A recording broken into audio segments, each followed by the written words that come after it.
Chapter 161. What does death feel like? Heavy thoughts sank into darkness, and Lear felt like he had fallen into the abyss, but he was not afraid at all. When he was fighting with Kostadin, he was thinking about this question. How did he die? The Queen saw the future, but it was very vague, without a definite process. Is the current situation the same as the future the Queen saw? Lear didn't know, he just used magic wantonly, and the Aslan royal swordsmanship was not stingy at all, and it was always turned on. Anyway, he would die in the end, and there was no point in keeping the magic. I didn't expect that he would die in the hands of the blasphemous holy sword. You were killed by the blasphemous true spirit. Due to the effect of the Blood King's long cloth, you are about to be resurrected in the blood incarnation.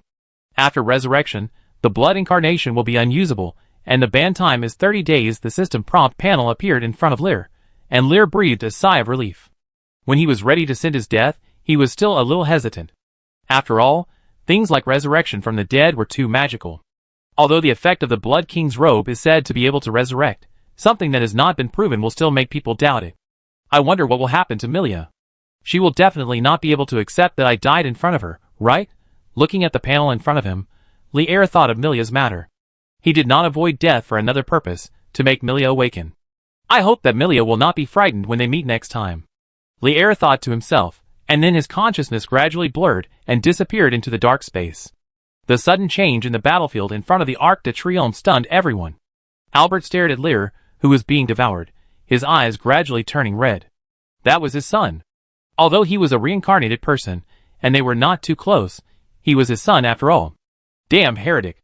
He roared, rushing towards the big snake in the air like crazy.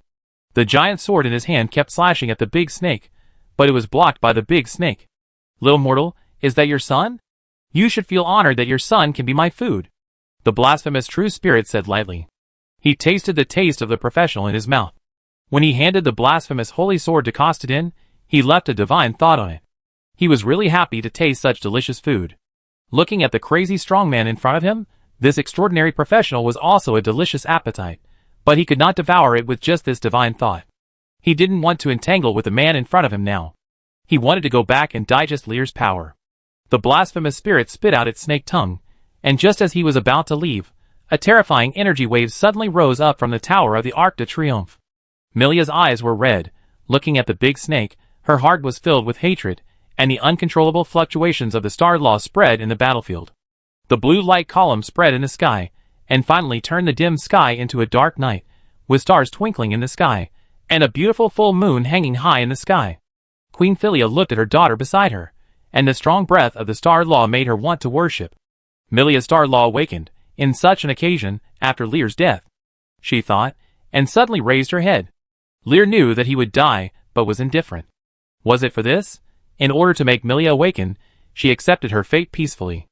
Milia stood up slowly. The cold law of the morning star was spreading, and her aura was also madly soaring. In just a moment, she had reached the extraordinary realm. She recalled everything, remembered her past as the goddess of the morning star, remembered her encounter with Lear, and the scene with Lear. She was once a god, gave up the throne and reincarnated as a human. As a princess, Milia really fell in love with Lear, and that emotion also infected her mind now. This was the first time that the goddess of the morning star felt such an emotion. Sadness?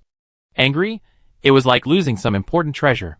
The kind of sadness that could not be expressed in words made her want to destroy everything in front of her. You deserve to die. The cold voice spread in the battlefield. Everyone was shocked by Miria's change. Avian, who was originally angry because of Lear's death, stared at Miria blankly. The girl in front of him was so strange. Blasphemy True Spirit also looked at the girl in front of him, with a flash of horror in his eyes. As a god, he felt the breath of the girl in an instant. You also survived the destruction, he said in a deep voice, but before he finished speaking, meteors in the sky fell towards him. Blasphemy True Spirit widened his eyes, looked at the meteors in the sky, and quickly controlled the Blasphemy Holy Sword to dodge. Boom! Loud noises rang out on the battlefield, and the snake men and monsters below were smashed into meat paste one by one. I don't know if it was intentional, the meteors avoided Stuart's knights. After a brief shock, all the knights began to retreat towards the fortress. The meteorite was still falling, and the blasphemy spirit gritted his teeth. The girl in front of him was a god like him. And the law she possessed was extremely powerful. Controlling the power of the stars? He had never heard of it. Admiring Miria's power, A trace of greed flashed in the eyes of the blasphemy spirit. If he could devour such a law, how powerful would he become? Thinking in his heart, the snake face of the blasphemy spirit laughed. He looked at the angry Miria and said with a smile, "It seems that this kid is very important to you." Hearing the words of the snake, the murderous intent in Miria's eyes became more fierce. The blue star shone, and her long silver hair danced in the fluctuations of magic. The light of the stars rushed towards the blasphemy true spirit like raindrops, drawing beautiful arcs in the night sky. Seeing this, the blasphemy true spirit could only defend passively, and the dark mist formed a protective shield in front of him. But it was still very difficult. A crazy woman, no, a crazy goddess, was not something that his little divine mind could resist. It was really unbelievable that the woman in front of him had such a powerful power just after awakening. "Don't you want this kid to survive?" The blasphemy true spirit suddenly said. The starlight in the sky suddenly paused. Milia stared at the big snake. "For delicious food, I usually prepare it before cooking and tasting it," the blasphemy true spirit said lightly, spitting out a piece of Lear's body from his mouth. He looked at the girl in the air. Deceiving others was his strong point, and even if it was a dead body, he could turn the other party into his Snake Man family puppet. Many of the current snake men were transformed from corpses.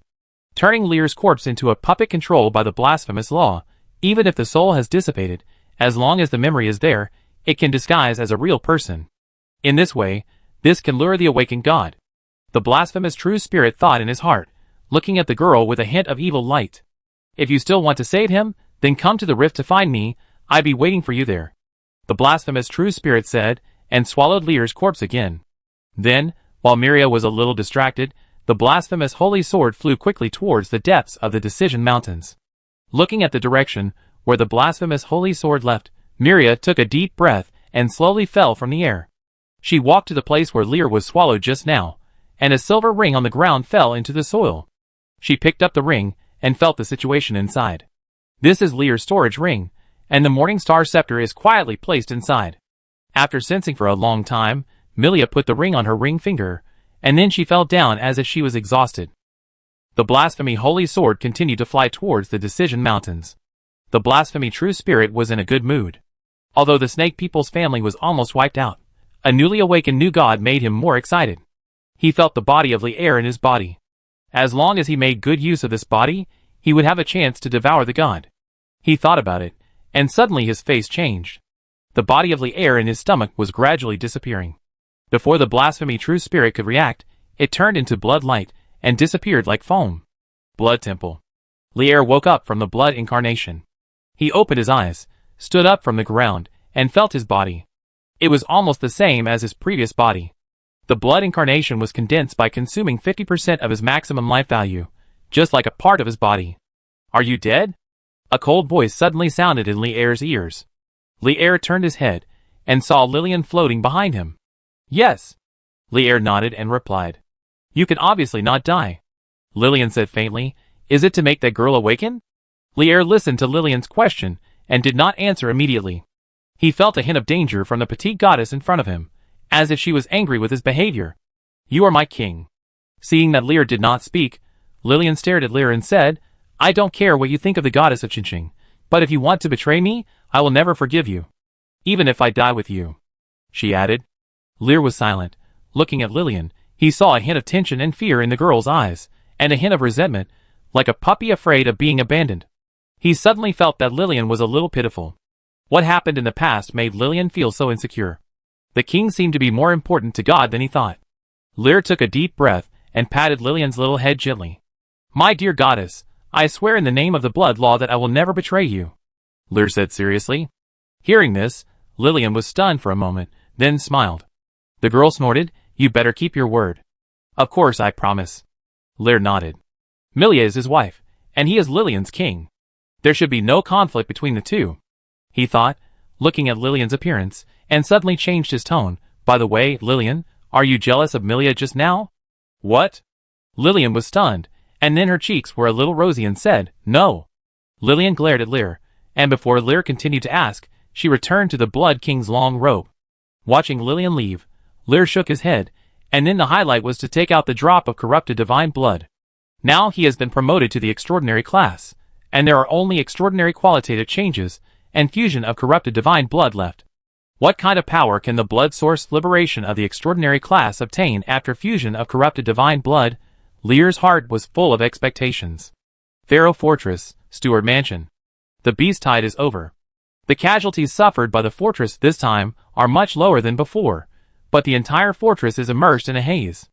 The steward heir who killed the extraordinary snake man, Master Lear, was captured and his life or death is unknown. Many knights saw Lear being swallowed by the snake. Although the snake said that Lear was still alive, no one knew whether it was true or false. The queen was sitting on a chair, and Milia was unconscious on the bed next to her. Milia's body could not bear the high intensity of power she had just awakened. Philia, what did you say to Lear before? Albert stood behind Philia and suddenly asked, Is it about the future when Lear will die? Philia listened to Albert's question, and after a moment of silence, he nodded with his back to Albert. Lear knew that he would die, but he still came to the battlefield. Albert muttered to himself, his voice trembling. He didn't know why Lear concealed the news. Now he just hated why he couldn't get rid of the snake man directly, and needed Lear's help. After a short silence, the queen said, Lear must still be alive. After returning to the Pharaoh fortress, the queen felt something was wrong. Lear's true identity is not only Albert's son, but also the blood apostle. Lear's strength is definitely not as simple as what he showed yesterday. He didn't even use a blood law skill. When he was fighting against the corrupt true spirit before, the Lord of Blood Source appeared. It shows that the Lord of Blood Source attaches great importance to Lear. Would such a believer who is watched by the gods be killed so easily? Albert listened to the queen's words and fell into silence again. He recalled what the blasphemous spirit said before leaving. Maybe Lear is still alive, and in the rift. I know what you are thinking. The rift is too dangerous. Even if Lear is really taken there by the big snake, you can't save him. Wait until Milia wakes up. You have seen Milia's power. The queen seemed to sense Albert's thoughts, and turned her head, and said, Milia is a person favored by Chinching. After her awakening, her strength has reached the extraordinary level. Wait until Milia wakes up before making a plan to go to the rift. Chapter 162. Night fell quickly, and in the room, Milia slowly opened her eyes. She sat up from the bed, her eyes a little confused. As she woke up, the blue light of the morning star lit up in the room. There was no one else in the room, and the queen and Albert had left. She supported her painful forehead, and memories surged into her mind like a tide. The image of Lear being swallowed by a big snake echoed in her mind. Lear! She couldn't help but make a panic sound. Milia covered her head, and the memory of being a god and the memory of herself as a princess were mixed together in her mind, making her feel very confused. After a long time, she calmed down, and the whole person became a little quiet, as if she had changed into a different person. I actually fell in love with a mortal. As if she was mocking herself, Milia said with a chuckle. She is a god who is high above everyone else. She has never had any intimate contact with any member of the opposite sex. In her era, she was the strongest. No one is stronger than her, and no man can catch her eye. But now, when she was reincarnated as a human, she fell in love with a mortal. She thought of that man's face, handsome, who imprisoned her when they first met and bullied her wantonly. Her body was seen by him. Thinking of this, Milia's cheeks turned red. She lowered her head and whispered, "What a bad person." Before choosing to reincarnate, she also thought that if she was married when she woke up, she would erase that man's memory and become the goddess of Chinching again.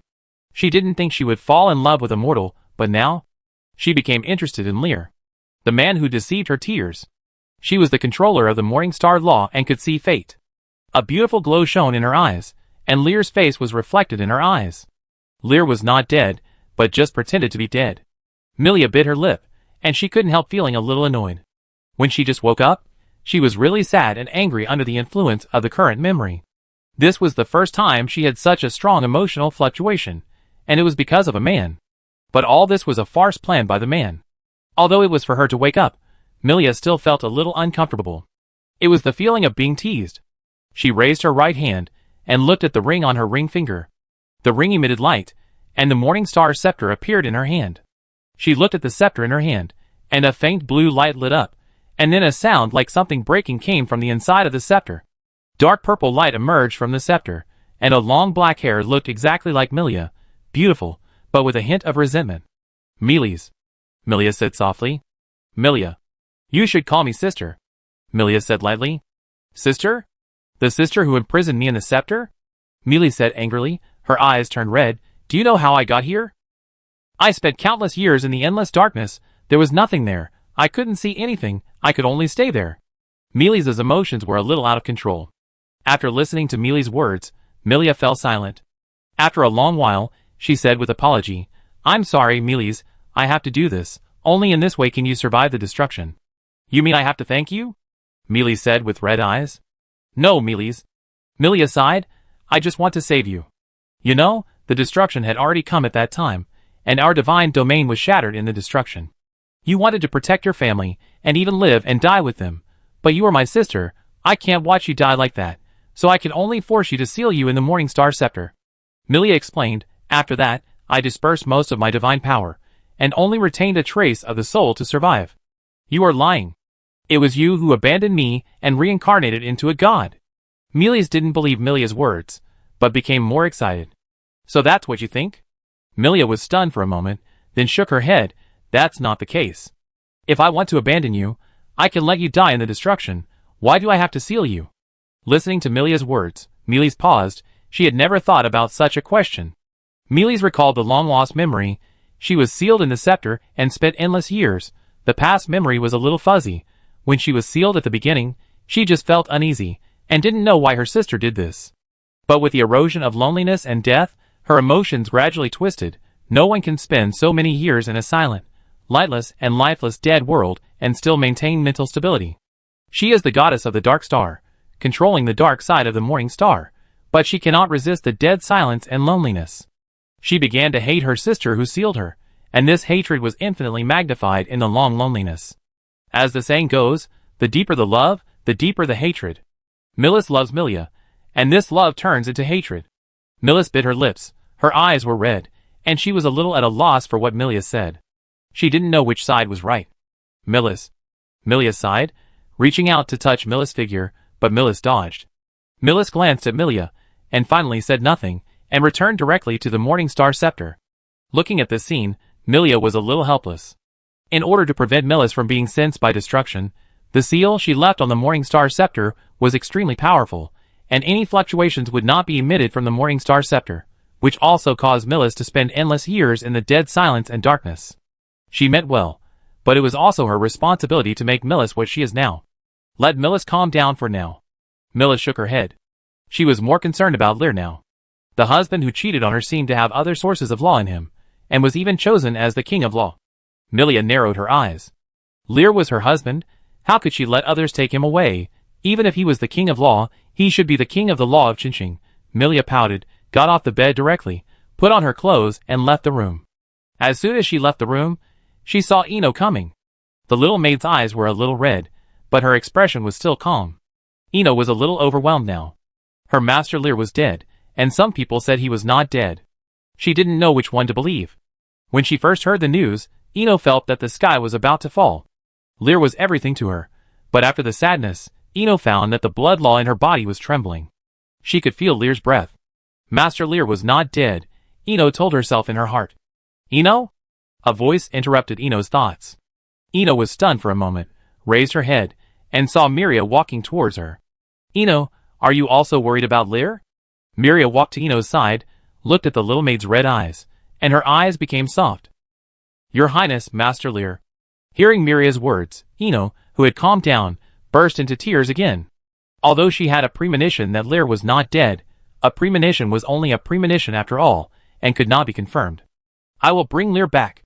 Milia stroked Ino's head gently, and said seriously. Ino was stunned for a moment, and opened his eyes wide in surprise. Almost everyone thought Lear was dead, but Milia said she would bring Lear back. Lear is still alive. You should be able to feel it, right? Milia smiled at Ino, and a faint blue light flashed in her eyes. The blood law breath in Ino's body could not be hidden from her eyes. Lear valued this little maid very much, and he had a deeper intimate behavior with Ino, even more than her. Milia thought, her cheeks flushed again, thinking about those things between men and women. Even if she was a goddess, she would feel shy. After all, she had no experience at all. Let's go. Let's discuss with Uncle Albert how to bring Lear back. The bad man who played with our emotions must be punished. Milia snorted lightly, took Ino's hand directly, and the two walked towards the hall together. Dinner was going on in the restaurant, and everyone was in a low mood, especially Sophia. As Lear's mother, She was the most painful when she knew that Lear was dead or alive. Albert sat next to Sophia, comforting his wife, while Queen Filia sat alone. Milia took Ino to the hall, and everyone looked up when they saw Milia appear. The queen looked at her daughter. Now Milia didn't have the weak temperament before, but had a sense of dignity. Feeling the breath of Milia, the queen wanted to say something but stopped. She felt the breath of the gods from Milia. "Milia, can I still call you Milia now?" Queen Filia said tentatively. Milia looked at the queen, who was the mother of her current body, and also a believer of the law of the morning star. "Mother." Milia smiled. Although she had awakened the memory of the goddess, she still acknowledged the identity of Filia as her mother. "Milia." After hearing this consonant, the queen also smiled. "Milia you were?" Albert suddenly asked. "Uncle Albert, I awakened the memory and power of my previous life," Milia said directly, just like Lear. Albert was stunned, his eyes slowly widened. "You are a reincarnated person like Lear?" "Yes, Uncle Albert." Milia nodded, and then continued, "I plan to go to the rift to bring Lear back." "Are you sure Lear is still alive?" Albert asked in a deep voice after listening to Milia's firm words. "I am sure, my mother, and I are both professionals of the star law and can see the future," Milia answered seriously.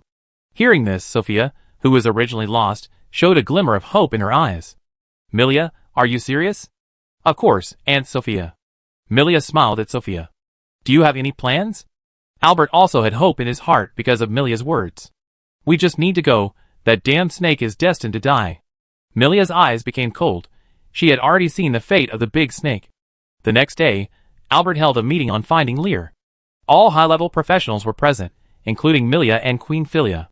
After Milia burst out with amazing power yesterday, everyone knew that the girl in front of them was not simple, and that power was even stronger than Albert. Is it the power of the arcane law? Everyone carefully looked at Milia. As a professional of the war law, they were not particularly familiar with the aura of other laws. That kind of long-range powerful spell attack was very similar to their impression of mages. "Everyone, today I summoned you to discuss the crusade against the heretics in the rift, and to rescue my son." Albert's eyes swept over the knights. The knights looked at each other, and they also guessed the reason why Albert summoned them. "It's nothing to defeat the big snake. A heretic hiding near the fortress should be eliminated, but Lear can be saved." They all watched Lear being swallowed by the big snake. Although the big snake said that Lear was still alive, the knights here were not fools. They could see at a glance that it was a lie told by the big snake. Maybe this is the obsession of a father who doesn't believe that his son died like this. The knights looked at Albert. Some of them wanted to say something but stopped, and some of them had a trace of regret and pity in their eyes. No one refuted what Albert said, and Albert didn't know what these knights thought. Milia dragged her chin helplessly. She had clearly said that only she and Albert could go. In the fate she saw, 2 people were enough, but Albert was still stubborn and wanted to bring the elite of the Stuart family, so he held this meeting. "Everyone, I know that yesterday's battle was very tiring, but the threat to the fortress must be eliminated immediately. Let's prepare. Leave 3 high-level professionals to guard the fortress, and the others will follow me to the rift. We will set off early tomorrow morning." Albert made a decision. The knights had no objections and discussed with each other, and soon decided on the candidates to go to the rift. Albert gave a few more instructions, and the meeting ended quickly. After all the knights left, Milia said, "Uncle Albert, there is really no need to bring so many people. Just in case." Albert shook his head. The other party is a god after all, and more people always mean more power. Listening to Albert's words, Milia felt helpless, but didn't say anything else. Chapter 163. In the old dream of Blood King City, in the Blood Temple. Lyre sat cross-legged in the hall, his eyes closed, exuding a terrifying aura, which was a sign of extraordinary transformation. His golden hair gradually turned pale, as the blood law was integrated.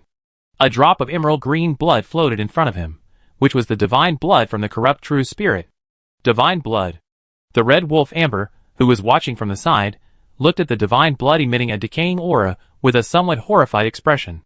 As a family member who had been with Lillian for a long time, her understanding of the blood law was much deeper than that of Lillian. Blood Apostle, this was a profession that Lillian had imagined. Compared with Blood Knight and Blood Hunter, Blood Apostle could be more deeply exposed to the source power of the blood law. Such abilities start from the extraordinary class. Liberate the power of the origin of blood, gain power from it, and even trace back to the roots of blood and gain the bloodline power from ancient times. Lord Lillian, I remember that when fusing blood essence, the phantom of the blood essence itself will appear. Only by defeating the phantom can the blood essence be completely fused. Amber looked at Lillian beside her with some concern. He will defeat the corrupt phantom. Lillian looked at Lier, who was sitting cross-legged, and said in a firm tone. She had confidence in Lier. He was the king she chose. You successfully completed the extraordinary transformation of the Blood Apostle, and your attributes have gained more bonus effects. You have obtained the professional expertise of the Blood Apostle, Blood Domination. Your professional skills of the Blood Law have been strengthened. The system panel appeared in Lier's mind. Lier felt that his whole body was full of strength. This was not the first time he had undergone an extraordinary transformation. He felt the same way when he underwent the extraordinary transformation of the War Knight in his previous life. He opened his eyes and looked at the corrupted divine blood floating in front of him. Only the last step was left, to fuse the corrupted divine blood. Lier's eyes became sharp, and he did not hesitate. The bright red light directly enveloped the corrupted divine blood. The divine blood gradually approached him, and then sank into his brow. Lier only felt a dizzy sensation, and the next moment he came to a dark world. The sky was blood red, a bright red full moon hung high in the sky, and there was an endless pool of blood on the ground, and the blood was over his ankles. You triggered the trial of the corrupted divine blood, killed the phantom of the corrupt true spirit, and completed the liberation of the blood source. The system panel appeared in front of Lier again, and Lier was a little surprised. There was a trial for fusing the divine blood. When Lier was surprised, the blood in the blood pool not far away began to boil, and then the blood surged from the blood pool and gradually turned into a familiar figure. A slender humanoid monster appeared, with cracks and pus all over his body, looking particularly terrifying and hideous. Corrupted True Spirit. Lier recited the monster's name in his heart, and the corrupted true spirit that was swallowed by Lillian appeared again. Compared with the previous corrupted true spirit, the monster in front of him was much weaker in both momentum and strength. In Lier's opinion, the magic power was just the level of an ordinary extraordinary professional. If I kill him, can I complete the blood source liberation? Lier whispered to himself, without the slightest fear.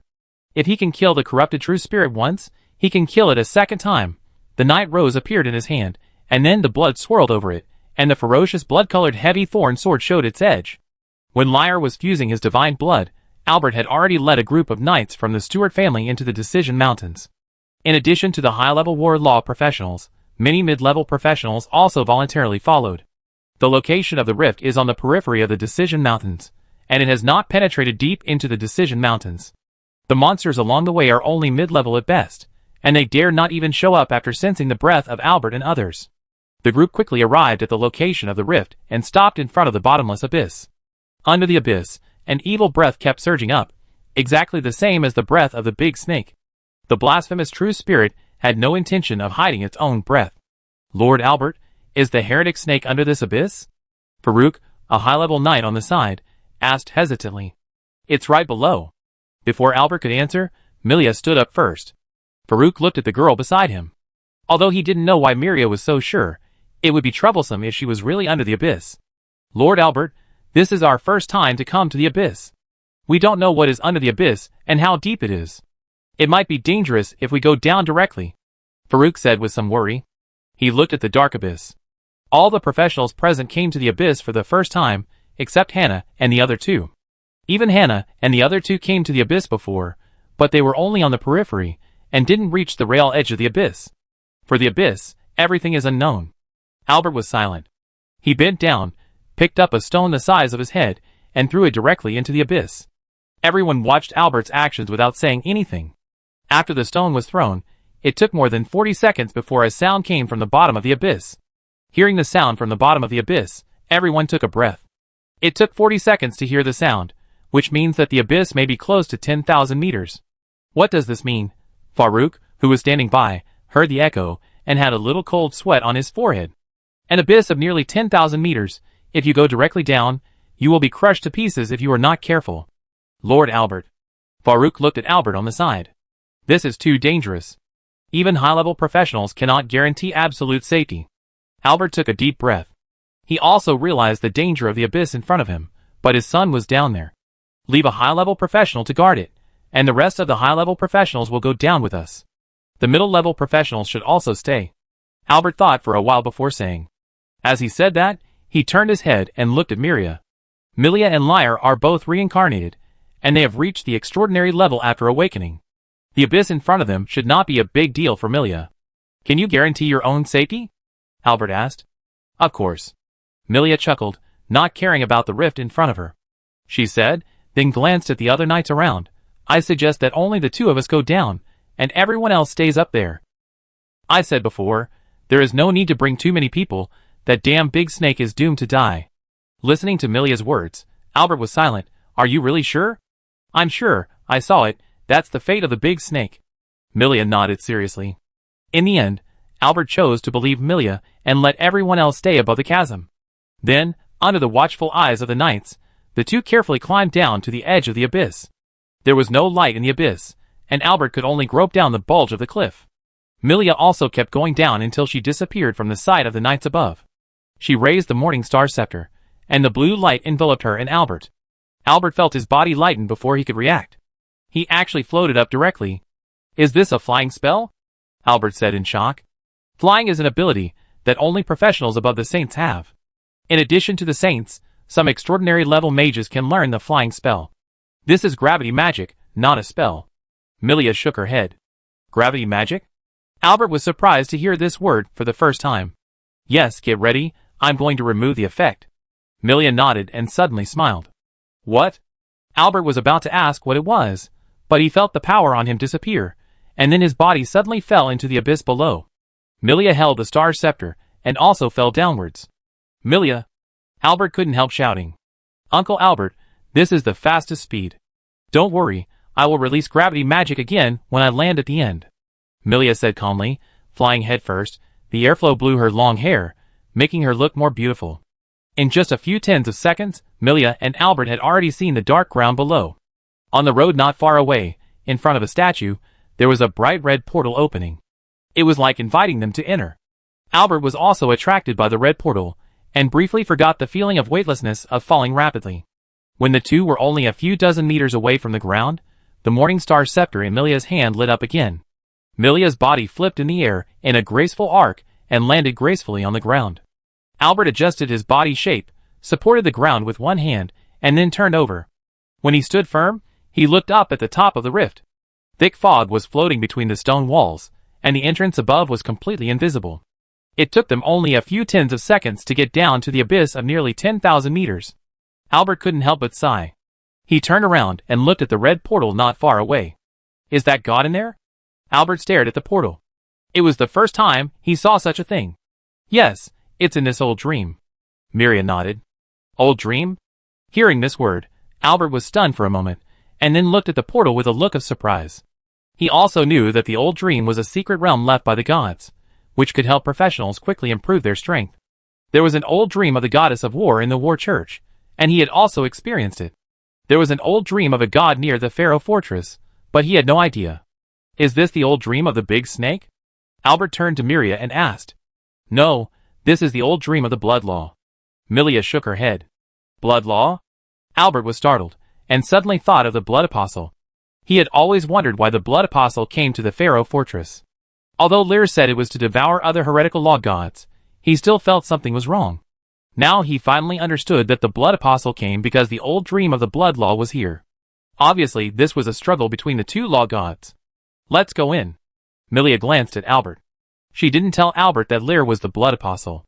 It was better for Lear to say it himself. She shook her head.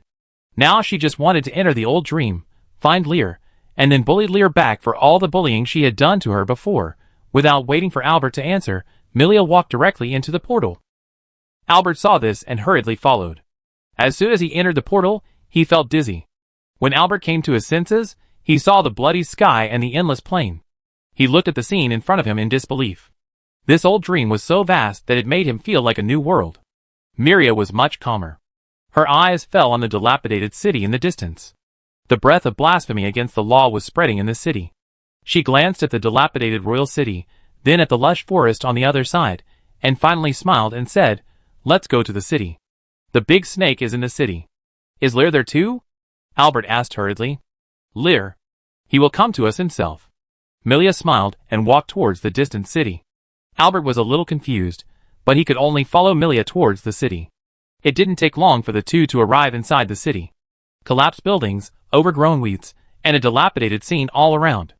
The deeper he went into the city, the more shocked Albert was. Even though it had become a ruin, he could still see the former prosperity of the city. When he walked to the innermost part of the city, Milia stopped. There were many intact buildings in front of him, and burning new firewood was placed on the ground around him. There are people living here. Albert immediately took out his giant sword. Those snake people live here. Milia nodded. At this moment, dozens of snake people came out of the house in front, and the leading ones were wearing robes. If Lear was there, he would be able to see that these leading snake people were the surviving soul masters in the cave. Seeing Lear and Miria appear, the snake men showed hatred in their eyes. They all survived the battlefield. Among thousands of snake men, only dozens of them survived, and the others died. Damn humans! A snakeman roared. Miria saw this, and the morning star scepter in her hand emitted light. She didn't want to waste words with these ugly snake men. Albert also raised the giant sword, and the pressure of the two extraordinary professionals instantly fell on the snake men. The light of the morning star law shone, and Miria's eyes passed over the snakeman and looked at the half-statue behind the snakeman. Right below the statue was a hole, and the breath of blasphemy extended from the hole. Chapter 164. Waving the star scepter, countless starlights pierced the snakemen present like arrows. After awakening the star law, Milia and the blasphemy true spirit are essentially the same. They are gods descended to the mortal world. These snake men in front of them are just ants. Albert had just raised the giant sword, and before he could move, the battle was over. Milia's eyes were always on the hole not far away. Let's go. She walked directly to the hole and jumped down under Albert's gaze. Albert shrugged, feeling a little helpless about his future daughter-in-law, and then followed. The two went down all the way, along the winding underground passage, and soon came to a big door. The door was open, and the air was filled with the smell of blood, not rotten blood, but the smell of fresh blood. Milia stopped and looked inside the door. Blood extended from the door all the way inside. The ground was covered with blood. Inside was a vast pool of blood. A huge blood cocoon was floating in the sky. On the blood cocoon, a human face had its eyes tightly closed. After sensing someone coming, the human face opened its eyes, and looked at Miria and Albert outside the door. Welcome. The human face opened its mouth and smiled. In the bloody space, holding a bloody rose, Lear tossed and turned among the dense tentacles. The corrupted spirit phantom in front of him was covered in blood, and only a quarter of the blood bar on his head was left. The phantom in front of him inherited almost all the power of the corrupted spirit. Although Lear had been promoted to the extraordinary level, it was still a bit troublesome to deal with. Once, Lear reached the extraordinary realm under Lillian's blessing. He also did not release the blood source of blood fusion. At that time, he defeated the corrupt spirit with the cooperation of the Golden High Priest and Albert. And now he is alone. He calmly avoided the attack of the corrupt spirit, and the storm raged on the blood rose.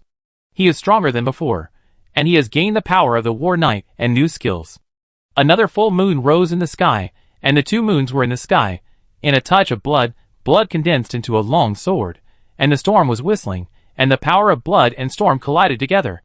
Countless blood blades turned into blood blade storms under the blessing of the storm. After being promoted to extraordinary, Lear gained a new expertise. Blood control. This expertise can greatly improve the effect of his blood law professional skills, and at the same time greatly improve Lear's control over blood magic, allowing Lear to control blood at will. The dense tentacles were all chopped into pieces in the storm. The power of the corrupted true spirit is reflected in its erosion of life, but there is no life in this space for the corrupted true spirit to devour, which greatly weakens the corrupted true spirit's ability to recover. The blood blade storm swept towards the corrupted true spirit, and the blood bar above the corrupted true spirit's head dropped rapidly in the storm. Lear flashed away from the corrupted true spirit, looked at the corrupted true spirit swaying in the storm, and shook his head slightly. The winner has been decided. About half a minute later, the blood bar of the corrupted true spirit disappeared completely. You killed the phantom of the corrupted true spirit, and you completed the trial of the corrupted god's blood. The system prompt panel appeared in front of him. Lear took a look, and the next second, the corrupted true spirit with a blood bar turned into a ball of green light and directly merged into his body. In an instant, the feeling of extreme pain spread throughout Lear's body. His face turned pale, and a withered and decayed breath emanated from Lear, and at the same time the system panel jumped again. You have merged the blood of the corrupt god, you have obtained 5% of the source of the corrupt law, and you have obtained 80% affinity for the corrupt law. Your affinity for the corrupt law has reached 80%. You have gained 40 physical and 40 mystical. Your physical and mystical attributes have reached the attribute limit, and the mandatory limit is 99. You have triggered the attribute limit breaking task. You have obtained the information of the corrupt law profession, plague warlock, honor corruption knight. You can awaken the affinity of the corrupt law for others and transfer to the corrupt law profession, and you can consume skill source crystals to learn the skills of the corrupt law profession. Your skill blood source liberation obtains blood effect. Scarlet corruption. A series of system prompts dazzled Lear, and the pain in his body was gradually disappearing. When the restlessness in his body gradually disappeared, Lear breathed a sigh of relief. At this moment, the system panel that had been quieted down popped up another message. You have triggered the extraordinary advancement task of the War Knight profession. Task: War Knight's professional trial. Task target: kill the blasphemous true spirit. Task reward: War Knight professional class upgrade. Extraordinary War Knight professional skills. Looking at the War Knight's professional advancement task in front of him, Lear was stunned for a moment. When he received the gift of the Goddess of War before, he directly obtained the apprentice to high-level War Knight skills. He thought that after he was promoted to extraordinary, he would also directly obtain the extraordinary skills of the War Knight. It seems that he thinks too much. The promotion task of the War Knight is to kill the blasphemous true spirit, or it is triggered after he merges with the corrupted blood of the gods. Could it be that the Goddess of War is paying attention to him? Lear thought to himself. It seems that you succeeded. A voice with a hint of joy sounded from the side. Lear raised his head, and the bloody space had disappeared. He returned to the blood temple. Looking at Lillian floating over, Lil smiled. Success? Then get ready, it's time to kill the big snake, Lillian said viciously. She hated the heretic who occupied her old dream and was still devouring her blood source. Let's go! Lil nodded. He was already a little impatient. He also had to have a qualified opponent to try out the ability he had just acquired. If we go now, we can just sit back and reap the benefits. The red wolf Amber on the side also came over. Lear and Lillian looked at Amber, a little confused. Someone has gone to help us consume the big snake, Amber said, shaking her tail. Hearing this, Lear and Lillian looked at each other, and both thought of one person. In the abyss of the blood pool, Miria and Albert had already walked into the room. We are here. Where is Lear?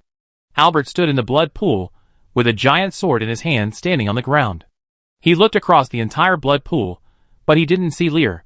Hearing Albert's words, the blasphemous true spirit laughed strangely, and then the blood pool next to it churned, and a figure emerged from the blood pool. With golden hair and handsome looks, it was Lear, but the Lear in front of him was naked, with dull eyes, like a puppet. Seeing Lear appear, Albert was delighted. Just as he was about to run over, he was stopped by Miria. Miria held the star scepter beside Albert, and looked at the naked Lear not far away. She knew that it was not Lear, but she was still a little uncomfortable looking at the naked appearance. Raising the scepter, a starlight shot over, and smashed Lear's body directly. That's not Lear, Uncle Albert, Miria said quietly. Lear is not here at all. When Lear was killed by the big snake, it was just a fake death. The real Lear is still alive, and well somewhere else, Miria continued. Albert was stunned. He looked at the broken body of Lear not far away, and then looked at Miria. He saw with his own eyes that the big snake swallowed Lear, but now Miria said that this was all fake. Uncle Albert, there are some things that Lear will tell you in person when he comes. You know that he is a reincarnated person. Do you think he will be swallowed by this big snake so easily? Miria added. Albert was silent. He knew that Lear had a secret, but he never asked. If Lear was faking his death, where was the real Lear? Blasphemy True Spirit listened to Miria's words and narrowed his eyes. Originally, he planned to use the constructed Lear puppet to make the girl in front of him careless, so that he could kill and swallow her, but now it seems that this plan is no longer feasible. When Lear's body disappeared at that time, Blasphemy True Spirit noticed something wrong. If it was a fake death, it would make sense. Since you know that Lear is not here, why did you come to my domain? Are you here to die? Blasphemy Spirit suddenly said in a dangerous tone. Listening to the words of Blasphemy Spirit, Milia raised her head. Why did she come here? She knew that Lear was still alive and well. Even if she didn't come here, Lear would return to Pharaoh Fortress after a while. She just needed to wait, but she still came here. She didn't come here to save Lear, but for revenge. Whenever she recalled the scene of Lear being swallowed by Blasphemy Spirit, Milia felt a pang in her heart. Even if it was fake, she was still afraid. She was afraid that Lear would really leave her. Her special feelings for Lear made her come here. Maybe it was to vent her anger, or to vent, she wanted to make the big snake that swallowed Lear pay the price. Damn it, it's you. Milia raised the star scepter, without saying any nonsense to Blasphemy Spirit, and directly launched an attack. Countless stars' radiance instantly turned into sharp arrows and flew past. The Blasphemy True Spirit was startled by Miria's decisiveness, and quickly manipulated the blood in the blood pool to form a barrier in front of him. The violent fluctuation of magic power caused cracks in the blood cocoon in the air. Are you devouring the blood law source of this old dream? Miria floated in the air with sharp eyes. Damn woman, you angered me. The Blasphemy True Spirit roared. His devouring of the blood law source has reached the final stage, and he was just talking nonsense with Miria to delay time. He didn't expect Miria to attack so directly. Blasphemy True Spirit was somewhat confused. He did open the portal of the old dream to facilitate the entry of Milia, the god, in order to devour Milia, but Milia came too quickly. In his plan, it would take at least several days for the awakened god in front of him to come to him. The 10,000-meter rift would block them, and it would take some time to find his location after entering the old dream. The old dream of the Blood King city was very large, and he deliberately placed the portal near the Blood Temple in the forest. As a god, Milia must be able to sense the existence of the Blood Temple, but the other party came directly to the King's city, disrupting his plan. Milia turned a blind eye to the anger of the Blasphemy True Spirit. The stars shone one after another, and the dense attacks kept falling like raindrops. Albert, who was standing aside, was not idle either, and launched an attack at the same time. The Blasphemy Spirit kept resisting the attack. He was a god, stronger than Miria and Albert, but he was only a half-saint under the restrictions of the rules. The attack of the starlight finally broke through his defense, and hit the blood cocoon, destroying it in an instant. The true body of the Blasphemy Spirit was revealed, along with a dim bright red crystal. The moment the true body of the Blasphemy Spirit appeared, Albert felt dizzy. Looking at the figure of the big snake, his eyes turned red, and lasted for several seconds before he recovered. Don't look directly at God. There was such a situation when facing the corruption spirit. This was the spiritual pollution of the gods, but the pollution of the Blasphemy Spirit was much stronger than the corruption spirit. The process of devouring the origin of the blood law was interrupted, and the big snake showed its full body. The huge snake head stared at Milia, and the human face on the snake also stared at Milia, with strong anger in all four eyes. Damn woman!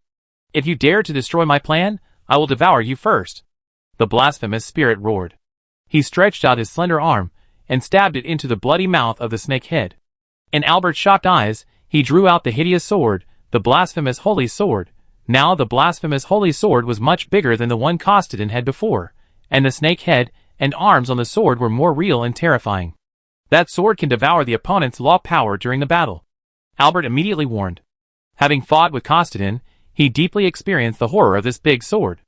Milia also looked at the great sword, with a flash of disdain in her eyes. Judging from the fluctuations of magic power emitted, this great sword is completely inferior to her Morning Star scepter, and she will not collide with the great sword, let alone be devoured. Milia thought so in her heart, but soon her expression changed. When the blasphemy holy sword appeared, she felt the power of law in her body being slowly devoured. You can devour power without touching it? Milia frowned. Everything will be devoured. Any law will become food for the blasphemy law. The blasphemy true spirit shouted in a low voice, and the blasphemy holy sword in his hand chopped directly at Milia. Milia dodged directly when she saw this, and the blasphemy holy sword chopped into the blood pool, raising a huge wave of blood. The blood dyed Albert on the ground red all over his body. Albert hurriedly retreated to the back, but just as he was about to move, he found that his body was somewhat out of control. Chapter 165. The blood was swirling in the air, and the blood pool on the ground became the best weapon for the blasphemy true spirit. The blood in the blood pool turned into a sharp blade, and every drop of blood splashing out had a terrifying power. Milia's figure kept dodging, and in front of her, the power of Chinching turned into a shield. She not only had to protect herself from the blood that penetrated everywhere, but also had to dodge the blasphemy holy sword wielded by the blasphemy true spirit. Her expression was a little angry. If it was just the blasphemy true spirit, even with the blasphemy great sword that could devour the power of the law, she would have the confidence to kill the blasphemy true spirit, but the blasphemy true spirit devoured part of the blood essence. This blood pool also became a weapon for the blasphemy true spirit. Milia gritted her teeth. She could feel that the blasphemy true spirit was once just a weak god, not worth mentioning compared to her, but now she was suppressed. The blasphemy holy sword smashed down on Milia again, with an evil aura. Milia took a deep breath, and the star scepter in her hand also lit up. The dark blue light shone, and countless stars gathered on the scepter. In the surprised eyes of the blasphemy true spirit, a giant sword condensed by the star magic appeared in Milia's hand. The cold star law spread the bone-chilling coldness, and instantly froze the blood pools around. The blood in the sky that attacked Milia was also frozen and stopped. Milia held the big sword and collided with the blasphemy holy sword in the hands of the blasphemy true spirit without hesitation. Bang! A violent buzzing sound sounded, and the dark blue star law magic and the black blasphemy law magic burst out instantly. The frozen blood pool under Milia's feet shattered into pieces, and the blood pool that had not been frozen not far away also set off huge waves. The two great swords collided with each other. One was dark blue and emitting beautiful light, and the other was ferocious with black airflow, forming a sharp contrast. The blasphemy true spirit stared at the shining great sword in Milia's hand, and a sense of crisis inexplicably surged into his heart. At this moment, the dark blue morning star magic extended to the blade of the blasphemy holy sword along with the great sword in Milia's hand, and the cold chill instantly wrapped up the blasphemy holy sword, and even extended along the hilt to the hands of the blasphemy true spirit. The blasphemy true spirit instinctively let go of the blasphemy holy sword when he saw this. The chill directly sealed the blasphemy holy sword, and the snake head and arms on the sword stopped wriggling and fell directly into the frozen blood pool. As the blasphemy holy sword was sealed, the feeling of devouring her power all the time suddenly disappeared. Milia breathed a sigh of relief. This was the sealing technique of the Morning Star Scepter. The star sealing technique can seal all the power of laws, but the opponent is a god in his prime. Even when the corrupted true spirit was sealed, it was when the corrupted true spirit was at the end of its rope. It is difficult to have a good effect by using the star sealing technique directly on the blasphemy true spirit, so Milia turned her target to the blasphemy holy sword in the hands of the blasphemy true spirit. Looking at the blasphemy holy sword falling on the ground, the blasphemy true spirit's expression was a little strange. The power of the sealed law. He muttered to himself. He had never seen such power. Milia had no intention of watching the blasphemy true spirit in a daze. She waved the starlight great sword again, and the cold star magic power turned into sword energy and swept towards the blasphemy true spirit without hesitation. The blasphemy true spirit turned his head, and the blood on the ground suddenly surged up, turning into a blood wall to block the sword energy. Your power is unique and powerful. Blasphemy true spirit slowly looked at Milia. I think you must have been a powerful god in the past, so you came here arrogantly to kill me. You look down on a weak god like me, but it is a weak god like me who survived the destruction. Blasphemy true spirit's tone was full of teasing. His pair of snake pupils and a pair of human eyes stared at Milia. Your arrogance will make you die here. You will become my food. With a roar, blasphemy true spirit once again controlled the blood in the blood pool, and at the same time an invisible spiritual wave was released. Just like the two professions under his blasphemous law, the law thief and the soul master both rely on the power of others to form combat power, and their own power is not strong. The same is true for him as a law spirit. If Kostadin had not helped him occupy the blood pool, he would not have been able to compete with the blood elves. He is a weak god, but a weak ant can also eat an elephant. Milia did not waste time with the blasphemous spirit, waving the starlight sword and launched a fierce attack. Under Milia's attack, the blasphemous spirit could only resist. Just when Milia felt that she had the upper hand, a storm swept towards her, bringing a raging blood wave. Completely unprepared, Milia could only quickly raise the star scepter to summon the protective shield, but the protective shield was broken in a hurry, and she was swept away by the storm, and fell into the blood pool and rolled for a long distance before stopping. She struggled to stand up from the blood pool and looked at the figure standing not far away in disbelief. Albert held a huge sword, his eyes were red, and he pointed the huge sword at her. Foolish woman, I was fully prepared when I said that you should come to me. The blasphemy true spirit watched this scene, crawled to Albert's side, and put his arm on Albert's shoulder. Maybe I look weak in your eyes, but I have devoured many gods, who are much stronger than me. Your arrogance will eventually make you pay the price. As the blasphemy true spirit said, the invisible magic fluctuations became stronger, and Milia clearly felt that her mind was being eroded. This is the power of the blasphemy law, stealing power, controlling the mind, and all the sources of power come from others. This makes the blasphemy true spirit never really comparable to those powerful gods, but such power is like a poisonous snake in the shadow. When you are weak, it will always give you a fatal blow. Is this the realm of the saint? Milia covered her head. She had to admit that she really underestimated this big snake. Previously on the battlefield of the Arc de Triomphe, the big snake did not show the saint's domain at all, even when she was fighting the blasphemy spirit just now. Until now, Albert was controlled in the domain. The blasphemy spirit has the power to control the mind. Under normal circumstances, if Albert resists, the blasphemy spirit will not succeed at the same extraordinary level, but it is different under the blessing of the saint's domain. I will taste you well. The voice of the blasphemy spirit sounded in Miria's ears. The blood in the blood pools around him became agitated again, and Albert also raised his sword, and the storm gathered around him. But Milia calmed down in the face of all this. Her expression was calm, as if it was not herself who was in danger of death. Looking at Milia's appearance, the blasphemy true spirit was a little confused. This was different from the other gods he had defeated many times. Some strong men would beg for mercy from him when they were in a dead end, or fight to the death with all their last strength, but no one would greet death as calmly as Milia. Aren't you afraid of death? The blasphemy true spirit couldn't help asking. Milia smiled, did not answer the blasphemy true spirit's words, but looked outside the hall. A strong breath of blood law suddenly descended from outside the hall, and a blood-colored lightning had pierced the big snake's head before the blasphemy true spirit could react at all. Hiss! A painful wail sounded in the hall. The blasphemy true spirit retreated suddenly, and the red spear nailed the snake's head to the ground. When the red light disappeared, the spear was revealed in its original form. The bright red heavy thorn sword looked particularly ferocious and terrifying. Looking at the heavy thorn sword inserted into his snake head, the man who blasphemed the true spirit showed an angry expression on his face. Blood apostle! He roared, and just as he was about to reach out to pull out the heavy thorn sword inserted into the snake head, he saw the heavy thorn sword turned into a stream of light and fled away. Outside the hall, Lier, wearing a bloody king's long robe and a bloody prisoner's mask on his head, walked in little by little. Milia stood there, staring at the bloody apostle who walked in, with a look of scrutiny in her eyes. After looking for a while, she walked towards the bloody apostle. She walked to the side of the bloody apostle, and her blue eyes seemed to be able to see the face inside through the bloody prisoner's mask. This was the man she fell in love with, a bad man. Milia. Being looked at by Milia, Lier felt a little uneasy for some reason. The Milia in front of him was completely different from the Milia before. Although they had the same appearance, their temperament was like a different person. Don't you have anything to explain to me? Milia snorted. Lier was a little embarrassed. He could guess that it was because of his fake death that made Milia angry. In fact, before faking his death, Lier had thought about a series of situations afterwards. If Milia awakened because of this, then Milia would definitely be able to sense that he was just faking his death. After all, the astrologer of the Morning Star Law has the ability to predict the future. As the goddess of the Morning Star, Milia's ability to predict the future will only be stronger. Now it seems that Milia really saw through everything.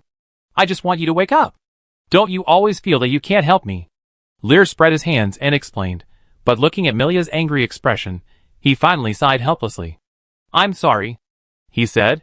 Listening to Lier's apology, Milia's expression gradually softened. She was angry that Lier faked his death, which made her heartbroken, but now she saw that Lier was still alive. She felt fortunate. The two were silent for a long time, and Milia walked to Lier and hugged him gently. I have awakened. No matter what happens in the future, you can tell me. Don't do such dangerous things again, Milia said softly. Listening to Milia's words, Lier also breathed a sigh of relief. It seems that Milia, who awakened the memory of the goddess of the Morning Star, has not changed her temperament. She still recognizes him, and is still his little princess. While the two were talking, the wrath of the blasphemy true spirit not far away grew even stronger. He was actually ignored. The blood apostle and Milia flirted in front of him. Albert, who was controlled, immediately rolled up a storm and swept towards Lier and Milia. Lier held Milia in his arms and blocked her behind him. Then the blood in the blood pool rose into the air and turned into a blood wall to block the storm. After being promoted to the extraordinary, he gained the expertise of blood control. This blood pool can be a weapon for the blasphemy true spirit, and it can also be a weapon for him. Leave this big snake to me, Lier whispered to Milia. Can you? Milia frowned. Don't underestimate your man. Lier chuckled and patted Milia's head. Milia's cheeks were slightly red, but she did not refute Lier's words. She broke away from Lier's arms and stood aside obediently. She used to be a goddess and had never dated other men, but she also understood men. Men always like to show their strength in front of their lovers. This is what every man will do to show their masculine charm. Since Lier said that he would deal with the blasphemy spirit himself, Miria would naturally not sweep Lier off his temper. Smiling at Miria, Lier turned and walked towards the blasphemy spirit. The blood that turned into a blood wall fell from the air, forming blood-colored sword blades, floating in front of Lear. Looking at Albert, who was controlled, Lear's eyes were slightly stern. Albert, who was of the extraordinary class, was controlled by the blasphemy spirit. If he had not yet been promoted to the extraordinary, he would probably be controlled in his mind. This is the realm of the saints of the blasphemy spirit. In addition to the blessing of one's own power, the power of controlling the mind is the most terrifying. You want to defeat me by yourself? Blasphemy True Spirit roared. He had heard the conversation between Lear and Miria. Originally, Blasphemy True Spirit was a little afraid of the appearance of Blood Apostle. If Blood Apostle and Miria joined forces, Blasphemy True Spirit would also feel a headache, but now Blood Apostle actually planned to deal with him alone. This is naked contempt, another arrogant idiot. He was angry on the surface, but Blasphemy True Spirit had a trace of contempt in his heart. He liked such arrogant people the most, trampled their arrogance under his feet, and then ate them. Lear looked at Blasphemy True Spirit and ignored the other party's anger. After fusing with the corrupted blood of God, Lear knew that Blasphemy True Spirit was just fish on the chopping board. The power after fusing with the blood of God was stronger than he imagined. He even felt that he didn't need Lillian's blessing, and he could kill Blasphemy True Spirit. He couldn't wait to try the new power. Lear's face showed an evil smile, and in an instant, a breath of decay burst out from his body. The dark green corrupt law power and the blood law power solidified on his body, and Lear's body suddenly became huge, and grew to a height of about 10 meters under the fusion and transformation of the two law powers. The two magic powers turned into entities, and Lear's body became hideous, and his hands turned into real claw arms, like demons. Dark green lines were wrapped around the two dark red horns on the top of his head, and his eyes also turned dark red, with a faint green halo. Compared with the previous blood source liberation, Lear became more hideous, with a decayed smell in his blood, like a devil revived from ancient times. Chapter 166. You activated the special state of the skill blood source release. Scarlet Corruption. Scarlet Corruption. Your all attributes are greatly improved, and you are immune to all negative curse effects on the body. In the Scarlet Corruption state, you will be immune to all physical damage, and your arbitrary attacks will also be added with the Scarlet Corruption effect, which can quickly decay the target in contact and spread the Scarlet Corruption disease. Scarlet Corruption disease. The infected will continue to damage the upper limit of health and magic points.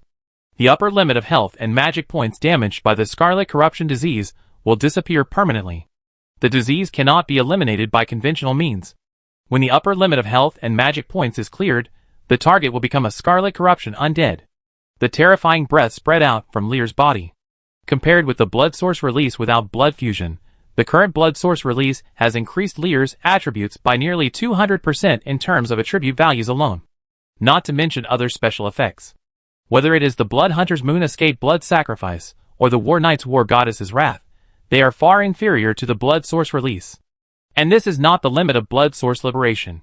After fusing with the corrupted divine blood, Lear obtained a new information. After transcendence, every time he is promoted to a higher level, he can continue to fuse a blood essence and fuse it with the power of the corrupted divine blood.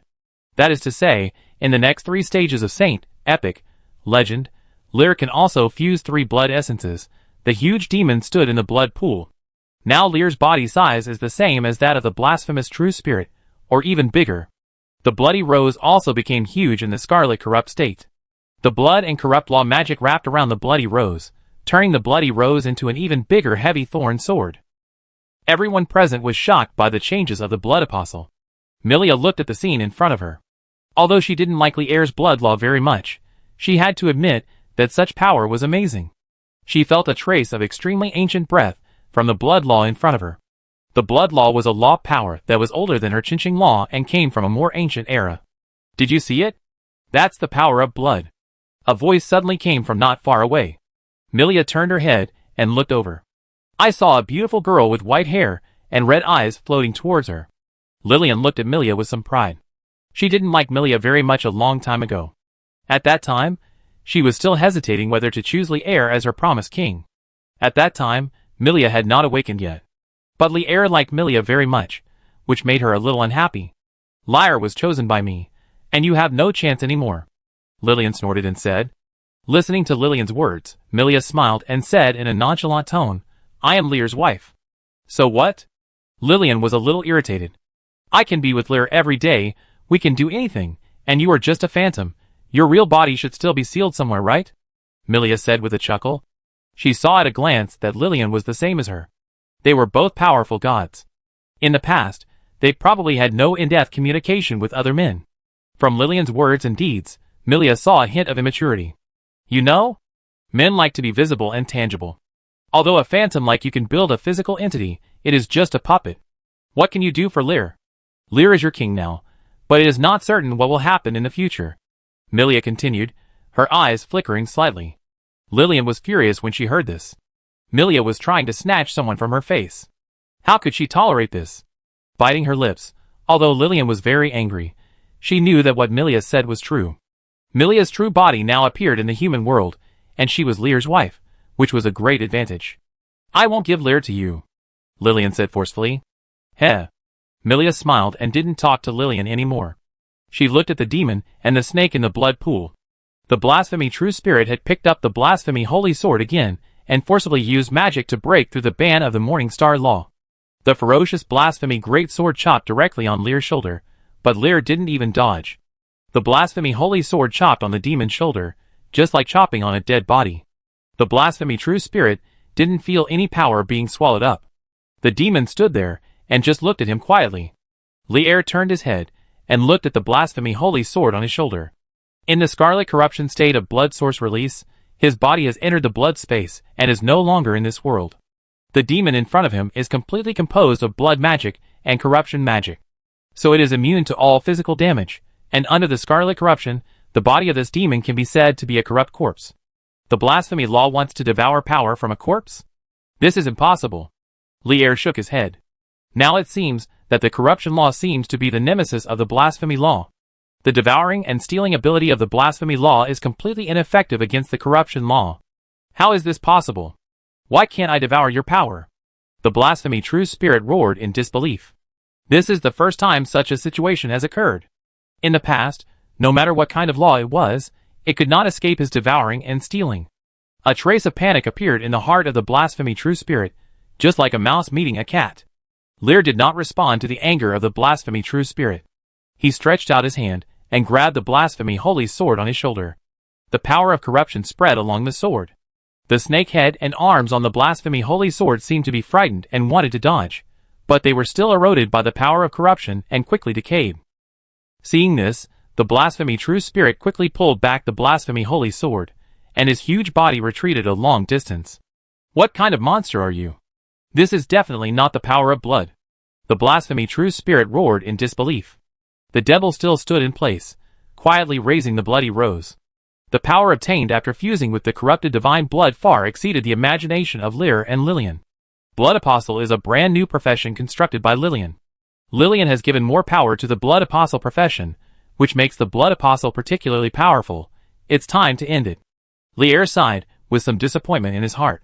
Although the blasphemous true spirit in front of him has strange power, it is not strong in real combat, and it is not even as strong as the corrupt true spirit in the royal city.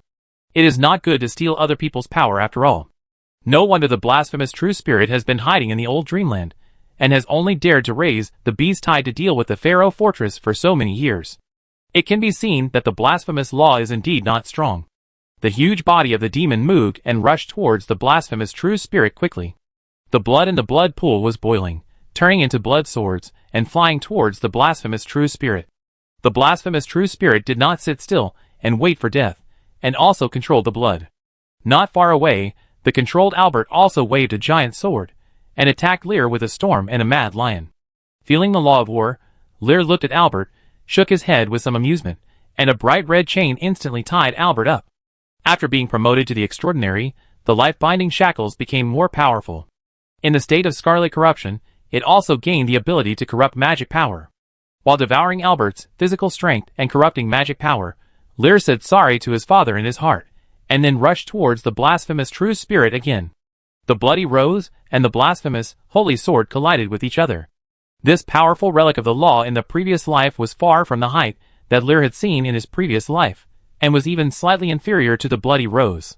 Every time the two weapons collided, the snake head and arms wrapped around the blasphemous holy sword would decay, and the aura of the entire blasphemous holy sword was constantly falling.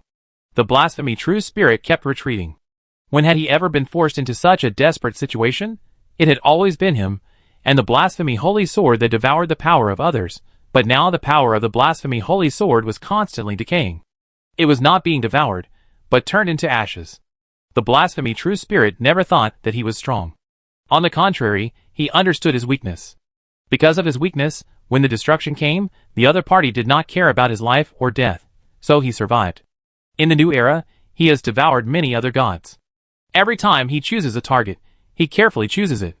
He will only take action when he is sure that he can succeed. The origin of the blood law this time is the same. The blood law is stronger than all the law power he has devoured in the past. After repeatedly confirming that there are no gods in the old dream, he chose to seduce the blood elves to occupy this old dream. But if you often walk by the river, you will get your shoes wet.